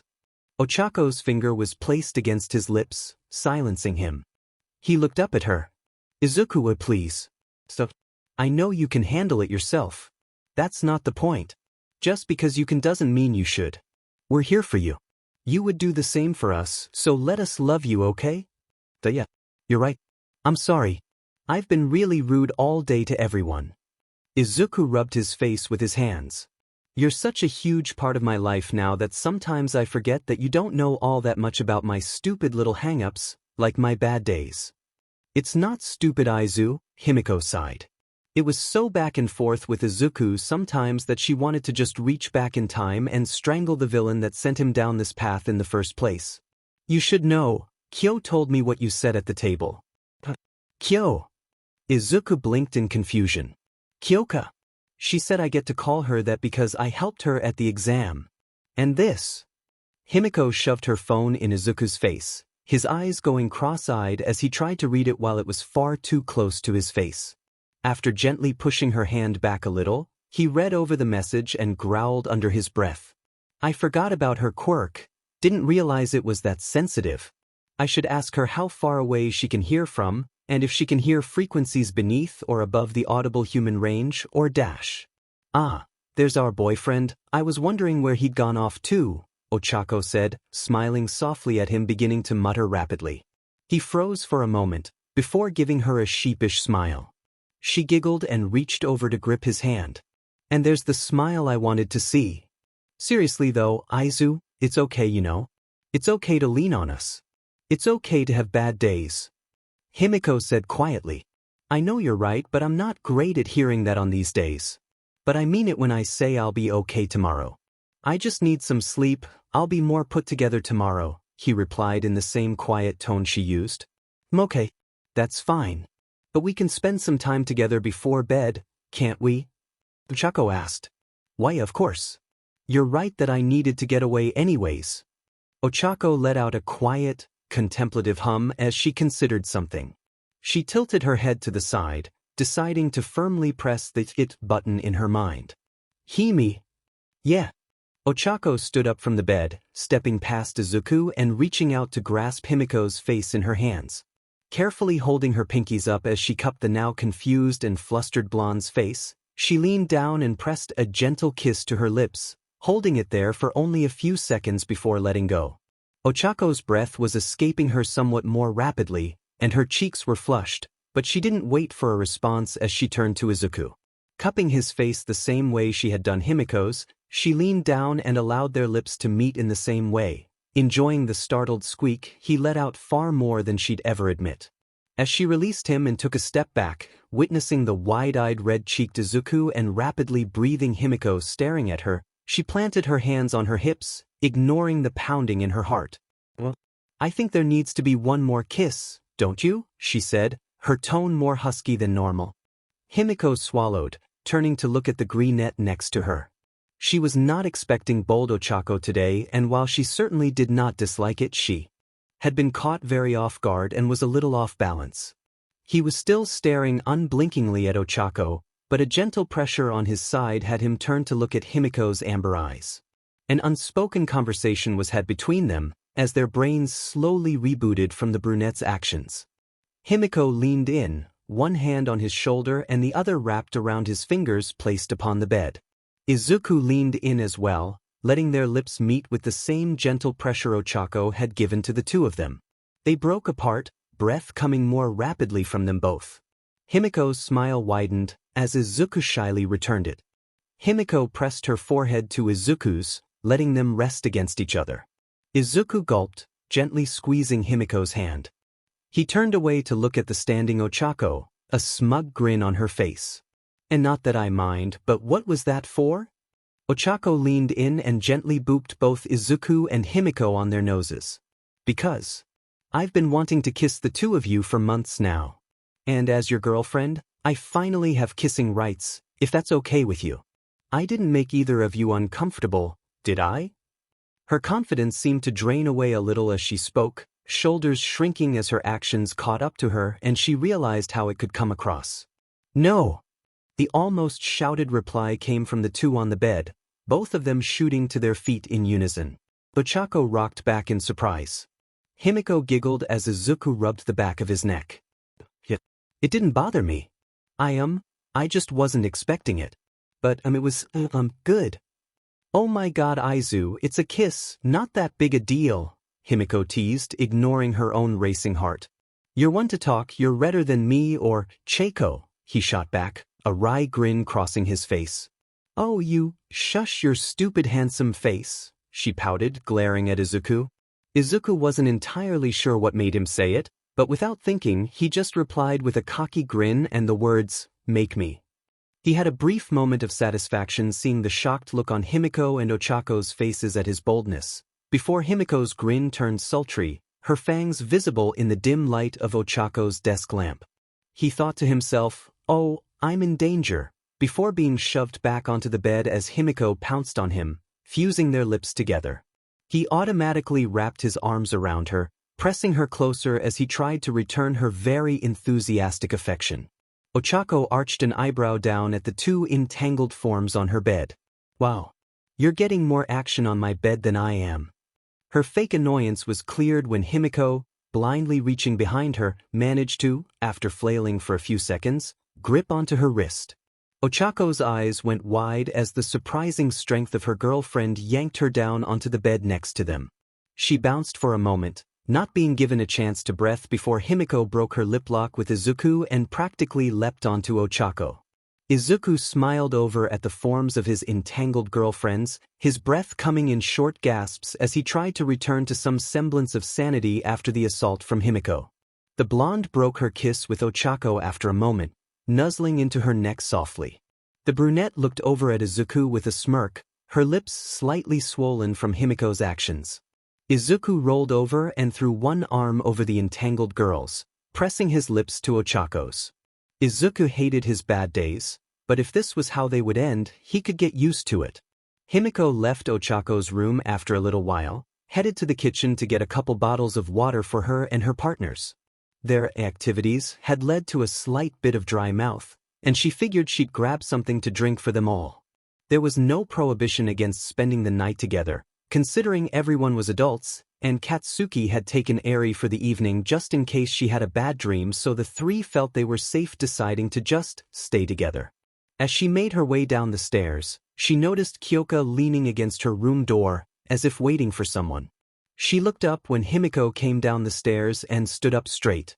"Hey, Himiko," she said quietly. "Hey, Kyo. Is something the matter?" Himiko asked, tilting her head to the side. Kyoka's cheeks pinked a little as she looked slightly to the left of Himiko. "No, nothing. I just, wanted to check if Midoriya's doing okay? I heard you leaving the room so I thought I'd wait and, ask." "Oh yeah, he's much better now. Took some effort but, Cheiko and I got it through his thick skull. It's okay to have a bad day." As emphasis, Himiko rapped herself on the head with her knuckles in a fist and made a silly face. That's good. And, are you okay? That's gotta be rough, right?" Kyoka seemed to be refusing to meet Himiko's gaze, which the blonde was a bit confused by but chose not to call attention to it. Maybe she just didn't like showing this much concern for people she barely knew. "Not gonna say I like seeing him like that, but I can manage. He's always there for me, so, returning the favor. Right, yo? So long as you all are good," Kyoka nodded. I'm gonna go to bed then. Just wanted to check up on you guys." "Thanks, Kyo." Himiko walked over and gave Kyoka a quick hug, letting go as soon as the purple-haired rocker froze in place. "Oops, sorry, didn't mean to overstep." "No, it's fine." Kyoka squeaked out. "Alright, I'll leave you be. Good night, Kyo." Himiko hummed to herself as she walked away, Kyoka watching her leave in her Cheshire Cat tank top and exceedingly short shorts. Her cheeks burned as she dove back into her room and leaned against the door. "Green and Uraraka are so lucky," she muttered. The blonde had been stuck in her head since she'd had to be rescued by her, carried by this ridiculously fit, flexible, cheerful blonde badass who somehow made the Dmed giant robot punch itself in the face, and it did not help that she seemed to have little regard for how people saw her. It also did not help that Kyoka was surrounded by a lot of hot people. Half the class were absolutely incredible looking, and she cursed being a bisexual disaster every minute she'd spent around them. But seeing how snuggly and adorable the trio was, how the two girls had helped cheer up the boy who somehow blew up a zero-pointer, the same one who cooked that delicious meal with Bakugo while doing knife tricks and, if she was correct, also played guitar considering what she heard the brothers talking about the day before. Ugh. She held her face in her hands and let out a muffled scream. She was okay. It's fine. It wasn't like she couldn't manage. Just so long as Himiko stopped wandering around in her version of pajamas. Izuku thought he might get embarrassed, having to leave his girlfriend's room in the morning and being seen by Ishido as he exited. But surprisingly, he really didn't care. Ishido was practically vibrating in excitement when she saw him, but she was far too sleepy to comment beyond a sleepy, mischievous grin. He rolled his eyes good-naturedly at her, feeling far better than he had before. Who knew cuddling two incredibly beautiful women all night could make a bad day much better? Getting ready for class was much easier this morning. He felt lighter. Although he did notice Jiro was acting kind of weird when he saw her, she seemed a bit flustered and out of sorts.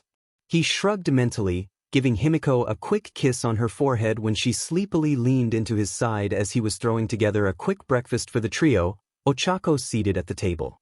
Katsuki strode past, having been up since 5 in the morning since he went to bed so early. Eri was beside him, running about to give her morning hugs to the other three, before climbing up to the table to sit next to Ochako as Katsuki stepped up next to Izuku to throw something together for her. In no time at all, the rest of the students had made their way down in varied states of wakefulness, spending time making breakfast or in some cases just snacking on something easy. They trickled out of the dorms towards their classroom. The quartet walked together, Katsuki with his hands in his pockets, Izuku gesturing wildly as he spoke about some of the things he'd noticed during the test the day before.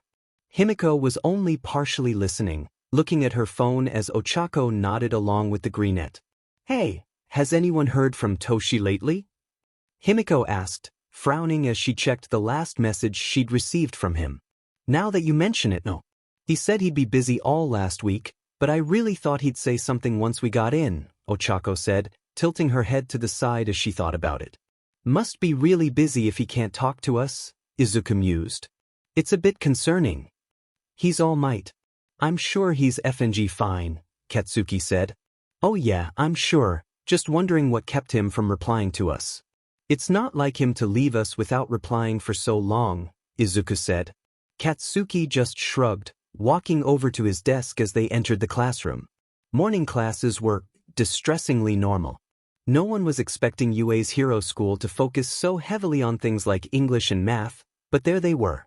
The one saving grace in Izuku's mind was each class was taught by a different pro-hero, which had him squeeing internally, to the smirks of his girlfriends and snorted laughter of Katsuki. Lunch was also a moment of internalized fanboying. He was trying very hard to keep quiet so as to avoid more mockery, but it being lunch rush really made it difficult. As they returned to class after lunch, the class was abuzz since this would finally be something they were waiting for, hero basic training. Izuku was excited to see which hero would be teaching them, and then he heard a voice he was all too familiar with. "I am coming through the door like a normal person."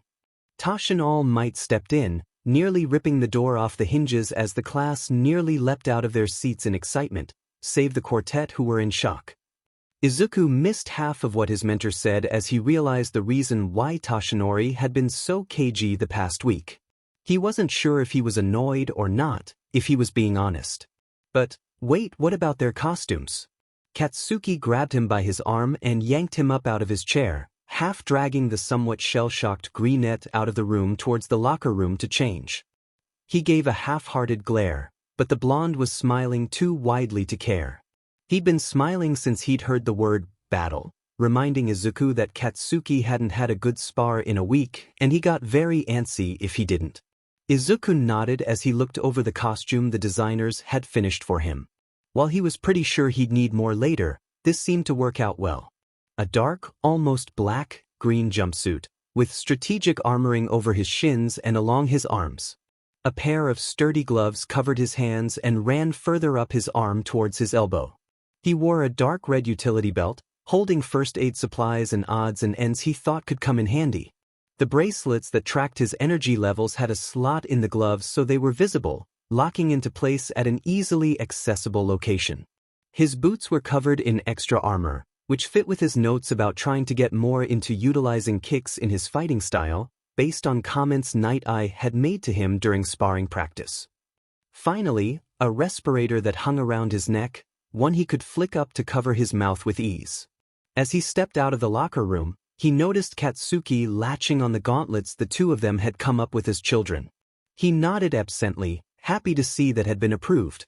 A way for him to store up extra sweat into a rotating chamber that would allow him to rapid-fire blasts just in case he was starting to run low himself, or just as a more concentrated version.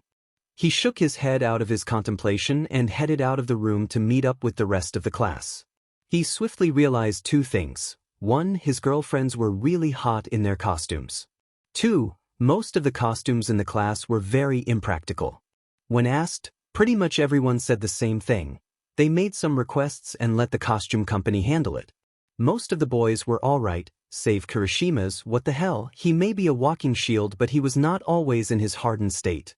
But between Ochako's skin-tight bodysuit she felt uncomfortable in, Yaoyorozu's lack of any form of protection, and Hagikure's everything, Izuku's eye was twitching in such a way Katsuki chose to step away from the muttering verdette.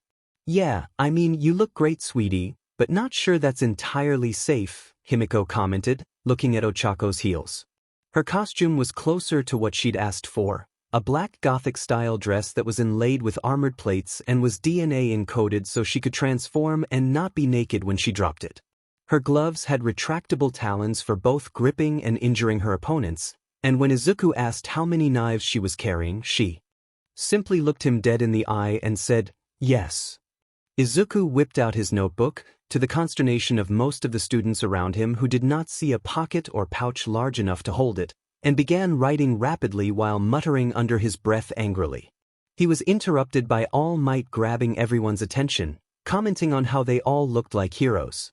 He explained they would be doing battle trials indoors, expressing how commonly villain fights take place within rather than without.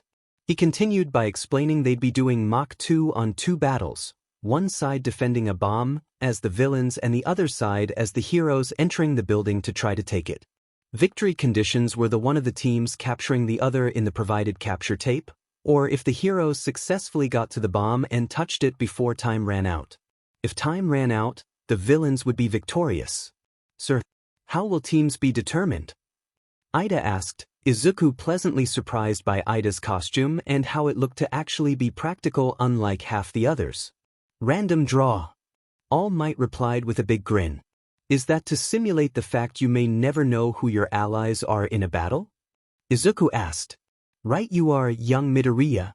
In the field, you can never quite be sure who will be at your side, so it is best to be adaptable and prepared for all situations.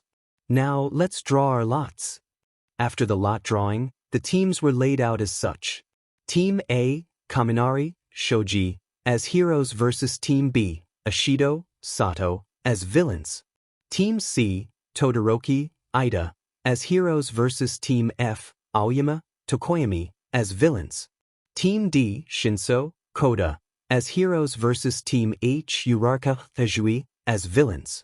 Team E, Hagakure, Siro, as heroes versus Team G, Himiko, Jiro, as villains.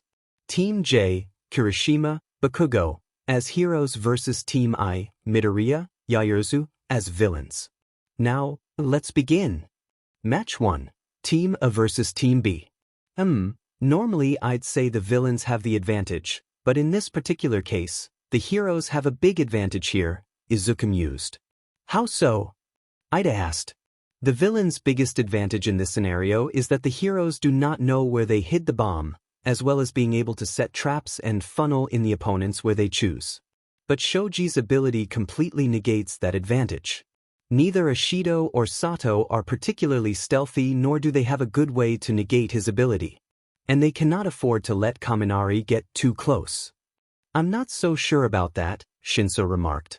Izuku tilted his head to the side, looking up from his notebook. How so? I saw him use his quirk at the exam. If he overdoes it, he goes all slack and confused. That's why he needed help. I wonder why that is. What constitutes overuse then? Is it simply accessing too much electricity? Or does it depend upon the range he uses it? Does it dash? Doesn't your fancy vision tell you? Shinso asked, arching an eyebrow at Izuku. Izuku shook his head. No, it doesn't work like that. When I look at someone with it on, the color is white and kind of flat, although I can see how it moves, for lack of a better term. Once I figure out the base power, it gets a color. But it doesn't necessarily tell me how it works. It just lets me examine it. I still have to figure out the way it functions. It's more just a clue? Like yours. I know it has something to do with your voice and your mind because it's brightest at your throat and your brain, but that could be 100 possible powers.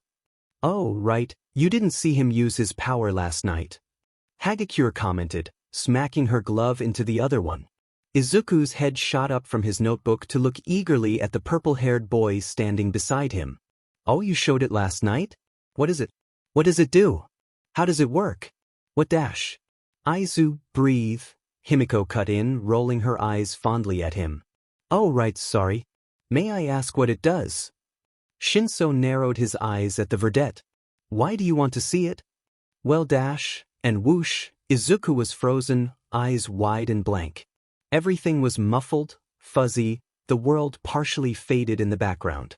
He could see it, the tower rising out of the ocean of his power, the vestiges looking at him curiously, looking like they wanted to speak but unable to be heard. A moment later it all vanished, him feeling like he'd been slammed back into his body with no time to catch himself. Whoa, dizzy, he commented, swaying as he held his hand up to his head. Ochako reached over to give him support, Shinso looking at him worriedly. Sorry, people don't normally get dizzy when I let it go. No, it's fine. But wow, that's so cool. Holy shit, Shinso, you could do so much with that. You'd be amazing at bringing down villains without collateral damage. Wow, no wonder you wanted to be a hero. That's such a great quirk for hero work. Izuku's grin was wide and shining. Shinso blinked rapidly at the verdette, unsure how to respond. Thanks, I guess, he muttered, turning away from Izuku as the green-haired boy began rapidly writing in his notebook. Is the activation requirement a response? Is that why you asked me a question? Does it work if you get them to laugh instead? Or perhaps a snort? Is it verbal responses of any kind or must it be language? Does it work in other languages? Can you use a microphone? Is there an upper limit on the number of people it can affect? What sort of control does it permit? Or is it solely the ability to freeze their mental state? Does it dash? Midoriya, I understood maybe a third of that. Shinso cut off the rapid-fire questions. Sweetheart, you can ask Shinso questions later. You don't want to miss the match, do you? Himiko interjected, gently trying to refocus Izuku before he got upset for missing the match. Oh right. Izuku turned back to the monitor, watching closely as Shoji unerringly led Kaminari towards where Ishido and Sato had the bomb hidden. Ishido was keeping an eye on the doorway, her hands flexing as she prepared to use her quirk, which Izuku was still somewhat confused by exactly what it was beyond some type of viscous liquid. He really wished he'd had time to examine it during the assessment test. Sato, he had noticed his quirk was food-based, considering he'd eaten something right before doing the tests. It appeared to strengthen him in some fashion, but Izuku wondered what the exact mechanisms were. As it was, he didn't appear to be using it yet. Izuku assumed it must be on a time limit, so he was holding off utilizing the power-up he got from eating whatever it was. It was small, but he hadn't been able to get a good look at it. However, he didn't have to wait long, with Shoji and Kaminari making it to the fourth-floor room they'd barricaded for the bomb. Sato had, with some effort, found some large pieces of furniture and used them to block off the doorway into the room. It was clear they were banking on neither Kaminari nor Shoji being able to get through the clutter. That's gonna be hard for them to get through, right? Ochako commented. Izuku shook his head. Shoji's quirk doesn't give him super strength in the way a strength quirk normally would, but due to him having denser musculature than a normal person to handle his mutation quirk, he has the equivalent of super strength as a side effect.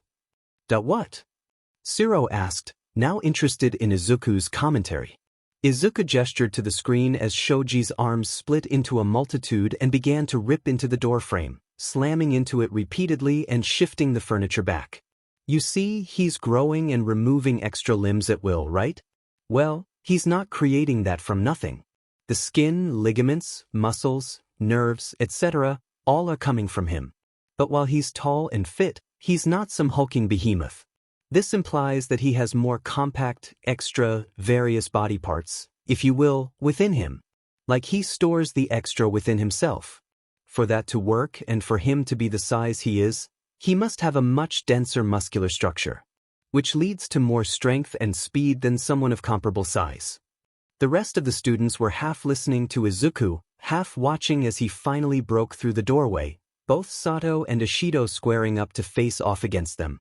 But Shoji, after a quick nod from Kaminari, instead grabbed Kaminari by the back of his jacket, spun about, tossed him into the room towards Sato, and ducked behind the wall.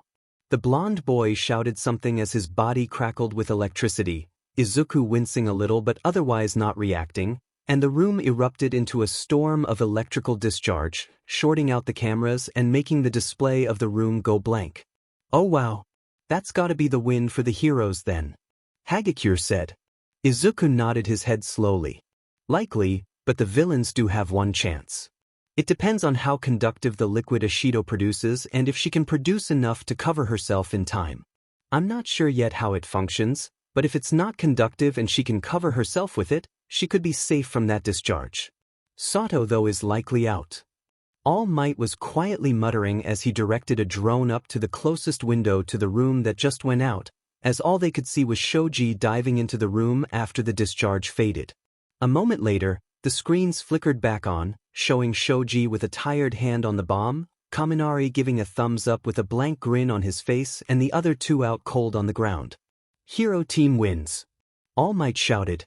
The class waited for the arrival of their classmates, Shoji returning to the room carrying all three of them carefully. My apologies, sensei, he remarked as he gently set them down, Kaminari conscious but dazed. All Might nodded, before turning to Izuku. Young Midoriya, do you think you could assist them? Izuku snapped his notebook shut and nodded. Kaminari, yes, it worked at the exam. Not sure about Ishido and Sato, but I can try. The entire class save Himiko, Ochako, and Katsuki looked over at him in confusion as he carefully placed one hand on Kaminari's shoulder, the green glow shimmering beneath his fingertips and trickling into the blonde's form. Kaminari shook his head rapidly, his eyes clearing as he noticed Izuku next to him. "Oh, I went overboard again. Did we win?" Izuku nodded. "Yes, but I think that's really dangerous. Do you do that every time you use your quirk?" Kaminari shrugged. "Only if it's a big area shock. Otherwise I'm fine. It's the whole million volts through the brain thing." "I see," Izuku muttered, his hands twitching as if he were going to write something. He ignored the urge and knelt down next to Ishido and Sato, the class now very curious about what he was doing. He focused and sent the same small jolt of energy into them, the two of them groaning and snapping awake after a moment. That worked. I wonder if it works for all forms of unconsciousness, Izuku thought out loud. "Wait, what happened?" Ishido asked, holding her head. "You got knocked out cold by Kaminari," Hagakure said with a teasing tone. "Aw man, we lost?" she pouted. "That you did, young heroes, but a loss is merely an opportunity to learn. Now, could anyone tell me who the MVP of the battle was?" All Might asked, looking over the class. Yaoyorozu raised her hand. "That was Shoji." While the villain team's plan of hiding out and attempting a defensive fortification was sound on paper, Kaminari's quirk made that an impossible task unless they had a method to neutralize him first. Utilizing him as a form of living bomb after breaking into the room and locating it through judicious use of his quirk made Shoji the clear leader. Kaminari's part in the place relied heavily on a single area attack which left him helpless after the fact, and neither Sato nor Ishido had a plan to protect themselves from such an attack. Izuku was nodding along with Yaoyorozu the entire time. All Might coughed into his hand. "Well, yes, that is correct. Well done with your analysis. On to the next. Match 2, Team C versus Team F. So who do you think has the advantage here, Aizu?" Himiko asked her boyfriend. "Aoyama's quirk has an obvious weakness we all saw at the exam. Todoroki and Ida can capitalize on that with hit and run attacks. However, Ida may have issues utilizing his speed to its fullest potential in the narrow corridors. Tokoyami's Dark Shadow is incredibly potent and has great offensive and defensive capability. As for Todoroki, well, Izuku trailed off as the match began and Todoroki put his hand on the wall, the entire building freezing in an instant. "He can do that," he remarked, gesturing to the monitor. "Oh wow, so, I guess they win?" Chako asked. Izuku shook his head. "Not against Tokoyami, not like that.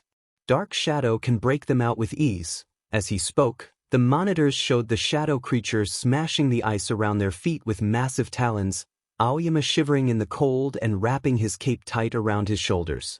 Todoroki just made it more difficult for Ida.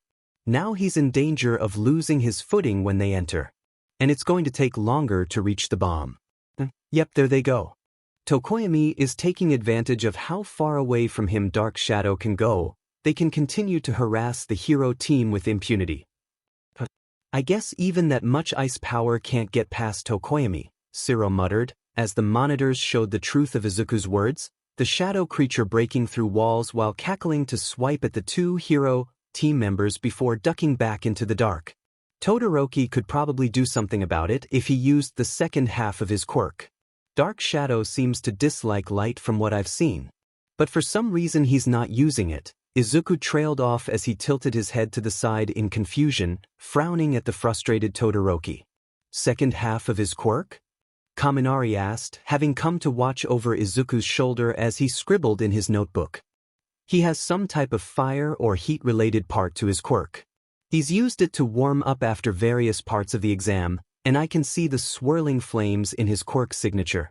If he can create light or fire with it, it would weaken Dark Shadow. But maybe it has a tricky activation or warm-up PRD. It doesn't look like they will make it to the bomb in time," Jiro commented. "Perhaps, but we've yet to see Ida make his move," Izuku replied, watching carefully. He couldn't see the frustration on Ida's face under his helmet, but based on the way his motions had become more robotic and how the two heroes appeared to be snipping back and forth, he could tell something would snap. "There it is," Izuku breathed out, watching intently. The rest of the class was confused as nothing on the screen seemed to change, but a second later Dark Shadow erupted from the floor, crashing through the ice and swiping at Todoroki again. At that very moment, Ida moved. Blue flames erupted from the engines on his calves, and he shot forward, leaping clear over the shadow creature and the now broken ice, running along the wall, his metal boots digging into the combined ice and drywall without issue. As he neared a corner, he leapt up and kicked off the wall, ricocheting himself down the hallway, dashing to where he believed the bomb was. The cameras could barely keep up with his blurred form, and when he neared the door to the bomb room, he leapt up and kicked through it, the door bursting from the scenes and flying across the room, Aoyama barely dodging it. The bedazzled blonde quickly fired a beam at Ida, but the speedster managed to dodge to the side and ran straight for the bomb. Aoyama quickly adjusted his aim and fired right in front of Ida, cutting him off and making him bolt to the side rapidly. The blue flames sputtered and died, Ida no longer moving as if a blur. But he kept dashing around the room, the two in a game of keep away as the screens showed Dark Shadow brawling with Todoroki further down the corridor, a massive wave of ice filling the hallway and shoving the shadow creature away. Frost crept up the side of Todoroki's face, his face twisted to a snarl. Wow, this is really close. Ashido clapped, watching with wide eyes. Ida has this, Izuku replied. Most of the class looked at him in confusion, but Katsuki and Yaoyorozu were nodding with him. The monitors reflected that a moment later, as Aoyama fell to his knees clutching his stomach, allowing Ida to bolt past and grab the bomb, just as Tokoyami came running back into the room in an attempt to give backup. Hero team wins. All Might shouted. Once more, the four competitors came back to the room, this time with Ida and Tokoyami helping to support Aoyama as Todoroki marched back, his expression carefully blank. So, who was the MVP this round? That would be Ida, All Might, sir. Todoroki did not take into account his opponent's abilities when using his opening attack and made the fight more difficult for them. Tokoyami performed excellently as a distraction, but he got too focused on Todoroki and left Ida for too long once he took his chance to go for the bomb. Aoyama's lack of stamina led to him collapsing too early, giving Ida the chance to take the bomb.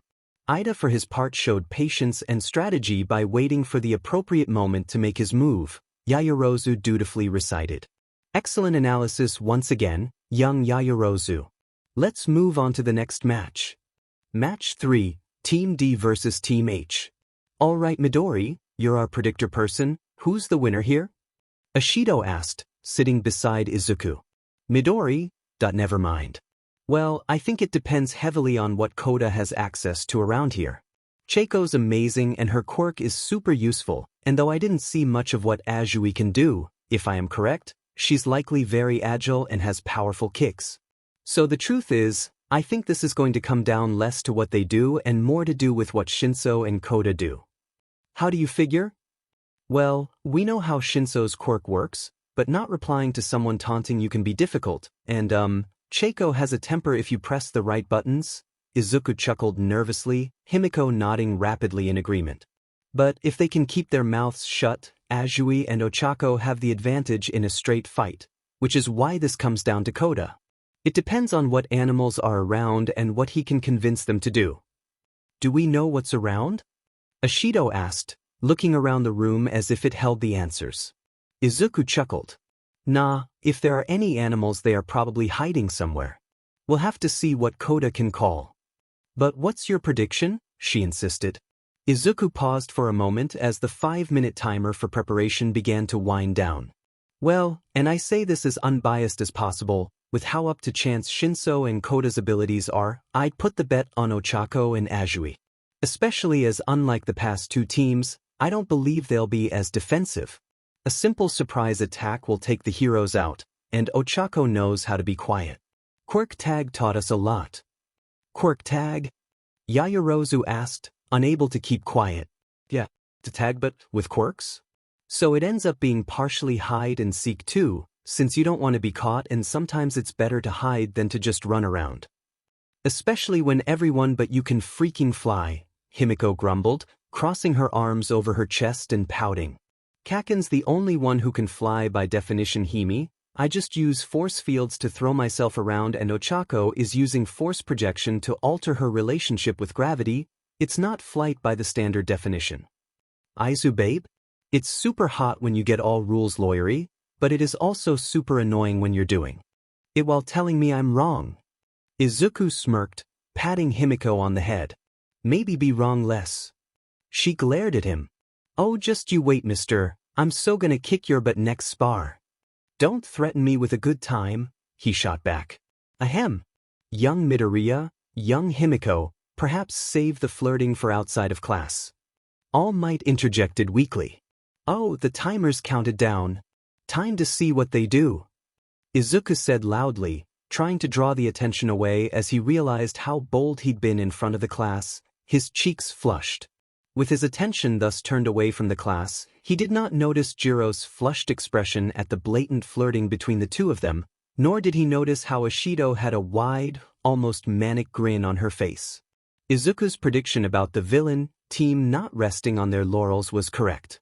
Ochako left the bomb room almost immediately by leaping out the window and floating herself down to the ground floor, rushing over to the door the heroes had entered through and following behind quietly. Azui had the bomb in the corner away from the door and had exited the room, leaping onto the ceiling and sticking to it. The watching classmates' eyes went wide as she faded from view, almost completely invisible as she camouflaged herself against the ceiling. Fascinating. I wonder what other properties of various frog species she has access to? Can she create toxins? I know her tongue is elongated, but what's the maximum length, and how much weight can it bear? How prehensile is it? Could she manipulate a handle with it? What about Dash? Izuku, Chaiko's about to kick some butt, focus? Himiko said, drawing his attention back to the monitor following his girlfriend, the brunette carefully sneaking up behind the hero team. Izuku narrowed his eyes at the screen, feeling something was off, and it hit him just in that moment. Oh, I see what Koda found Dash, he began to speak, just as the two heroes ducked beneath Ochako's initial lunge with outstretched hands. They spun about to attack her back, Shinso shouting something, but Ochako's feral grin didn't change. Instead, she leapt backwards and slammed her hand onto the ground, a vibration following from it before it buckled beneath the hero's feet. She couldn't quite extend the effect far enough or add enough pressure to make it collapse, but she could make it difficult to walk across as the concrete cracked and buckled. She swiftly threw out a cable at the two, it being stored within the pink bracelets she wore around her wrists. Koda and Shinso split off to other sides of the hallway, Shinso ducking down a hallway as Koda ran further down the initial hall. Clearly a planned split if they got noticed early, with how they did it by a single nod. Ochako chose to follow Shinso, running behind him as he messed with the strange black mask he had on his face. As he ran, no one in the room could tell what he was shouting, but for some reason Ochako seemed to not be reacting at all. Wait, what did Koda find?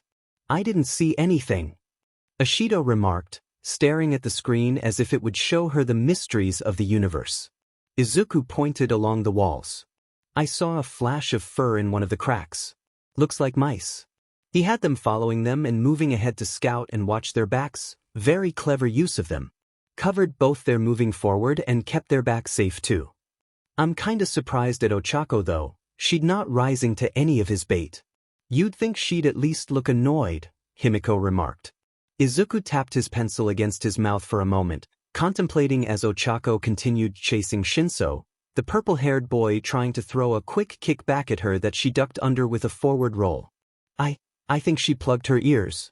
Probably used a bandage or something from the small first aid kit she has in her belt. She's not reacting to any auditory stimuli. Risky tactic. Koda could jump her if she's not careful, and it looks like that's their plan. See how Shinso's leading her back towards where Koda headed? I think it's a pincer attempt. So you think she'll get caught? Azui is the wild card here. I don't think anyone knew she could camouflage, and I'm not sure if she can move while doing it. If she can and she's nearby, she could interfere. But depends on if the mice notice her through scent or something, Izuku replied to Hagakure, the invisible girl having come closer as well. Izuku hadn't really noticed that most of the class had gathered around him, listening to his commentary as the match went on, too busy staring at the screens and trying to write down as much as he could. Back in the battle, Ochako managed to get a hold of a small piece of rubble and flung it at Shinso with Quirk active, the purple-haired boy managing to duck it but losing momentum, almost stumbling as Ochako leapt towards him with capture tape in hand. But as she did, Koda's hand reached out for her, his own tape ready to grab her. Ochako's feral grin didn't fade, as Koda's body was suddenly yanked backwards by a now visible pink tongue, dragging him into the wall and slamming him against it. Before he could react, Ochako had abandoned Shinso and leapt onto him, wrapping the tape around his arms. As soon as she had, she jumped to her feet and darted towards Shinso, who was now trying to dodge the tongue of Azui.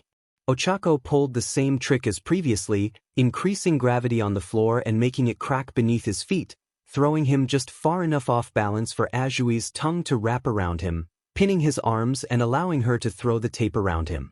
Villain team wins. Well done all. All Might announced. The four competitors gathered back with the group, Shinso looking rather frustrated while Ochako had exchanged her feral grin for the normal sunshine one, taking small wads of bandage out of her ears, proving Izuku's guess correct. So, who was the MVP this round? Yaoyorozu, to no one's surprise, raised her hand. The MVP this round would be Azui. Koda's use of his quirk was an excellent scouting tool and defensive tool, and their plan was sound, but they had no way to deal with the fact Uraraka is a better fighter in close quarters. While Uraraka's plan to block her hearing to avoid being driven into a taunt was clever, it prevented communication with her partner, and if she simply were more disciplined it would not have been necessary, making it a risky strategy. Whereas Azui utilized the field and her quirk to their best advantage, allowing her to sneak up on and capture Koda, leaving Shinso in an unenviable 2v1. I should note that the entire idea was Ochako's plan, Ribbit, Azui interjected. She came up with the idea of me sneaking up on them while she distracted them. And it was an excellent plan. But for now, let's move on to the next match. Match 4, Team E versus Team G. Alright, commentator Midoriya, what's the lowdown this time? Ashido asked in a terrible fake announcer voice, pretending to hold a microphone up to his face. Izuku snorted, batting at her hand gently to push it out of his face. Well, Hagecure's best advantage is, like the earlier battle with Shoji, negated by her opponent. Jiro's hearing will catch her, and there will be no sneaking up on them. However, Siro's ability to move in 3 dimensions better than nearly everyone here is going to be a huge advantage. Even in a cramped space, he can easily go outside the building and reposition. Not to mention it'll be difficult to dodge his tape in these narrow corridors. And though Jiro will know where Hagekure is, knowing and reacting in time are 2 different things. We saw in the assessment that Hagekure is fast, with excellent reflexes. Probably a defensive mechanism to keep people from running into her out in the streets. He paused to scribble something else down as the camera showed Siro listening to Hagekure, the invisible girl's gloves gesticulating wildly as she tried to explain her thoughts. That said, Himiko is there. She's very good at finding hidden people, and is likely the most or second most flexible person in the class. And she can hide herself from others as well, not like how Hagekure does or how Azui can camouflage, but she can vanish from people's senses. And in close quarters, she's a demon in a fight. Call me Tsu Ribbit, the frog girl sighed as she sat down next to Izuku, peering at his notes. Alright, he stuttered out, grinning sheepishly. Anyways, yeah, Himiko's close combat skills are going to mean that if she reaches Siro, he's going to lose. Maybe he has some killer fighting moves too though. Ashido protested. Nothing like fangs over there, Pinky. Trust me, you don't want to run into her in a dark alley, Katsuki interjected. The bell rang, here we go, Izuku muttered, his eyes locked to the monitors. With a nod to her, Himiko ran out of the bomb room, leaving Jiro standing by the window, her ear jacks plugged into the wall in 2 different places. She held her hand over her earphones and listened, eyes closed, her mouth moving as she reported back to Himiko. The blonde was heading unerringly to where Siro and Hagekure had entered, but the camera could not follow the invisible girl as she shucked her gloves and boots as soon as the fight began. Siro, for his part, was half jogging along the corridor nearest the wall, his arms set in a way that showed he was ready to fire his quirk as soon as he saw an opponent. The cameras could catch him muttering into his earpiece, no doubt talking with Hagakure, who had appeared had split off from him if the way he was talking into the earpiece showed. Himiko, though, was not heading towards him. She was bolting down the corridor as if possessed, heading to a nearby window. With a push, she unlocked it and leapt out of it, the needle claws in her gloves extending as she rammed them into the building side and began creeping down the side of the building, carefully dropping one story and scurrying along the side of the wall. A drone followed behind her, the class only now noticing her boots had similar needle-like points on them to help with climbing as well. She paused by a specific window, waiting. She took a deep breath and seemed to almost shrink for a moment, the camera seeing her creep ever so slowly back into the building. The internal cameras followed her movement, the blonde creeping along very slowly, one hand unfurling the capture tape as she stepped up against a wall, pressing herself against it as it opened into another corridor. Izuku nodded. That's it for Hagakure. As most of the class looked at him in confusion, he pointed back to the monitor just in time for them to witness Himiko leap into the corridor, the tape wrapping around an invisible form as she rolled over, landing hard on her back with what they assumed was Hagakure now wrapped up. Izuku shrugged. Hiding from Hime is nigh impossible once she wants to find you. Yeah, but now Jiro has to deal with Shiro all alone, Kaminari pointed at the monitor, showing Shiro having found his way to the bomb room. Izuku nodded. Yeah, this one I'm not sure about. I don't know either of their combat abilities well enough to say which one wins the 1v1, but Himiko wouldn't have gone off on her own if she wasn't confident in Jiro. I think they have a plan.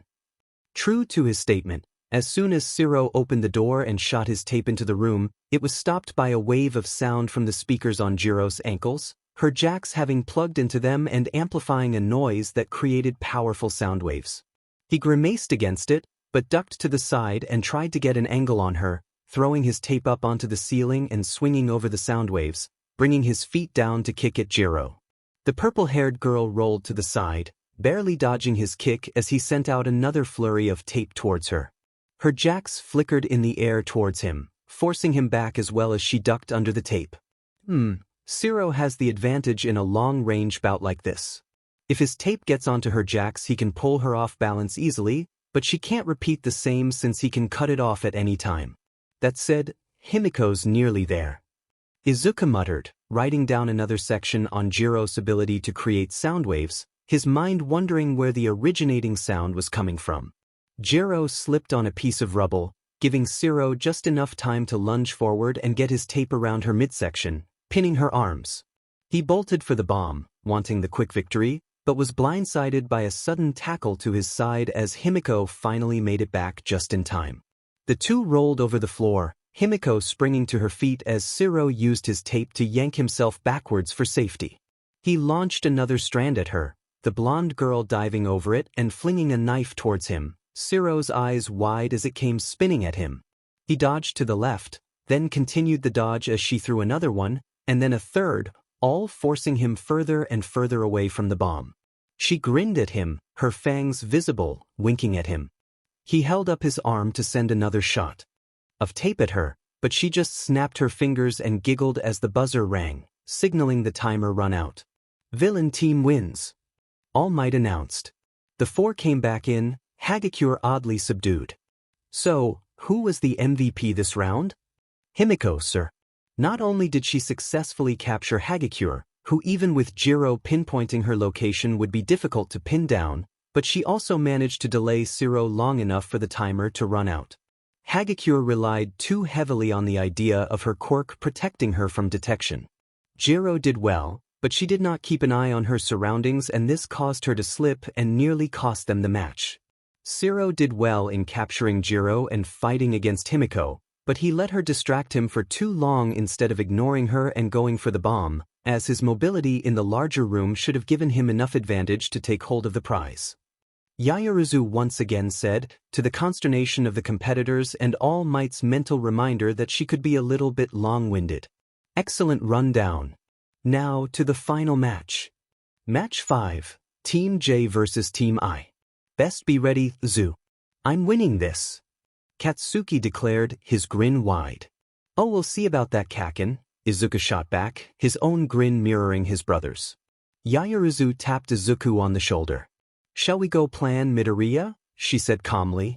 Izuku nodded, walking off with her as Kirishima clenched his fists in excitement. This is gonna be awesome.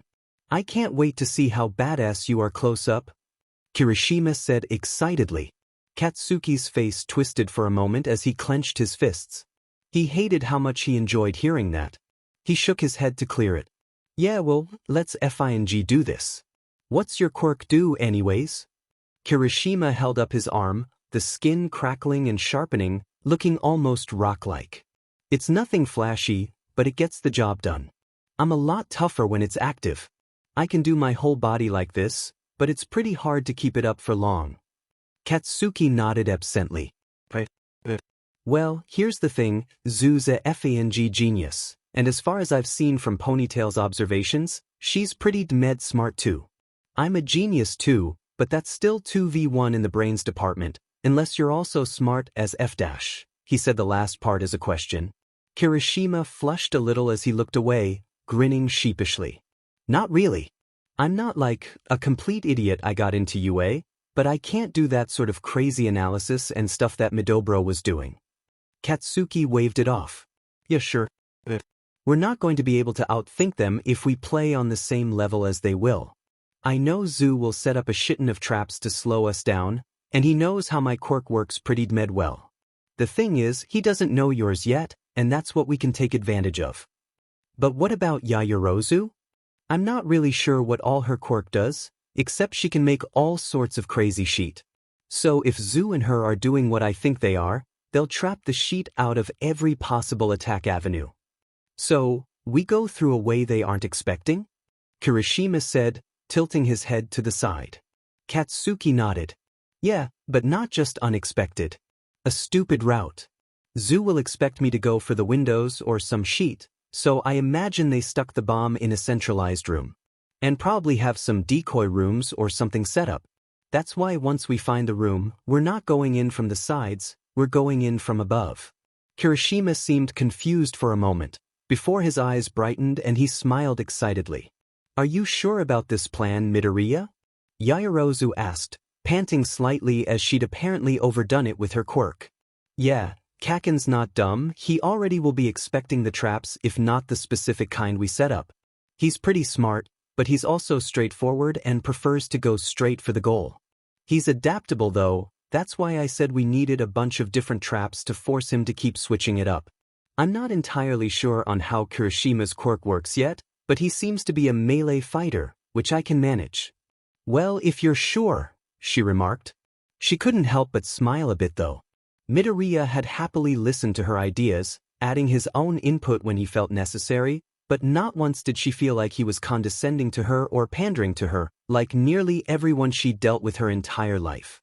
He seemed to genuinely believe in her and her abilities. He gushed about her intelligence and skill in using her quirk for half their planning time before she'd managed to steer him back to the topic at hand, and that was truly a breath of fresh air for her experience. But seeing him in action, how he laid out his plan and thought process, she couldn't help but be amazed.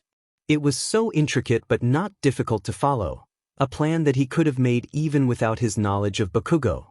She was rather excited for this trial, after the previous 4 where he had shown his analytical mind and she was able to give her summation. This was a chance to prove her mettle as well, and thus she would give it her all. The sensors she'd set around the building started to ping, alerting her to the presence of the 2 foes. They had apparently gone for the 6th floor windows, like one of Midoriya's predictions. He claimed Bakugo would not make the mistake of entering through the front door or the rooftop entrance, knowing they'd have trapped them, so he'd pick a floor and enter through the windows, carrying Kirishima, and based on the drone she launched just in time to see the remains of the broken window falling to the ground far below, she realized he was correct. She rolled her shoulders, watching as Midoriya paced about, his hands softly glowing with his quirk. He'd insisted they not go out, not wanting to take the risk of them getting separated, saying that though none of their traps would stop the opposing duo, the goal was to delay and reduce their stamina. Which, based on the muffled explosions they could hear, it appeared to be working. What neither of them had predicted though, was Bakugo apparently not caring much about the structural integrity of the building, since he blew up the ceiling 3 floors up and dropped into the room with Kirishima in a cloud of dust and rubble. Momo found herself on the defensive, a pair of heavy shields having been slammed into the ground upright so she could take cover when Bakugo unleashed an explosion. The room they'd chosen for the bomb had been much larger than most others, to give them room to maneuver, but it had the downside of giving the same to the explosive blonde. Midoriya was dashing back and forth between the two, trying to keep either of them from approaching the bomb they were defending.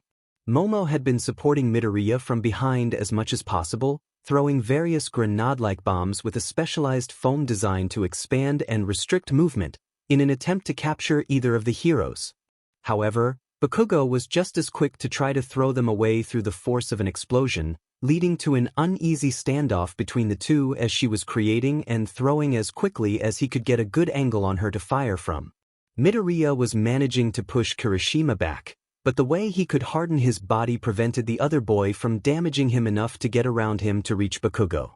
It wasn't as if Momo could not fight in melee, however, and the bow staff she had set by her side was ready for the moment one of the other two got within range. Unfortunately, she really couldn't get out from her cover due to Bakugo's constant pressure.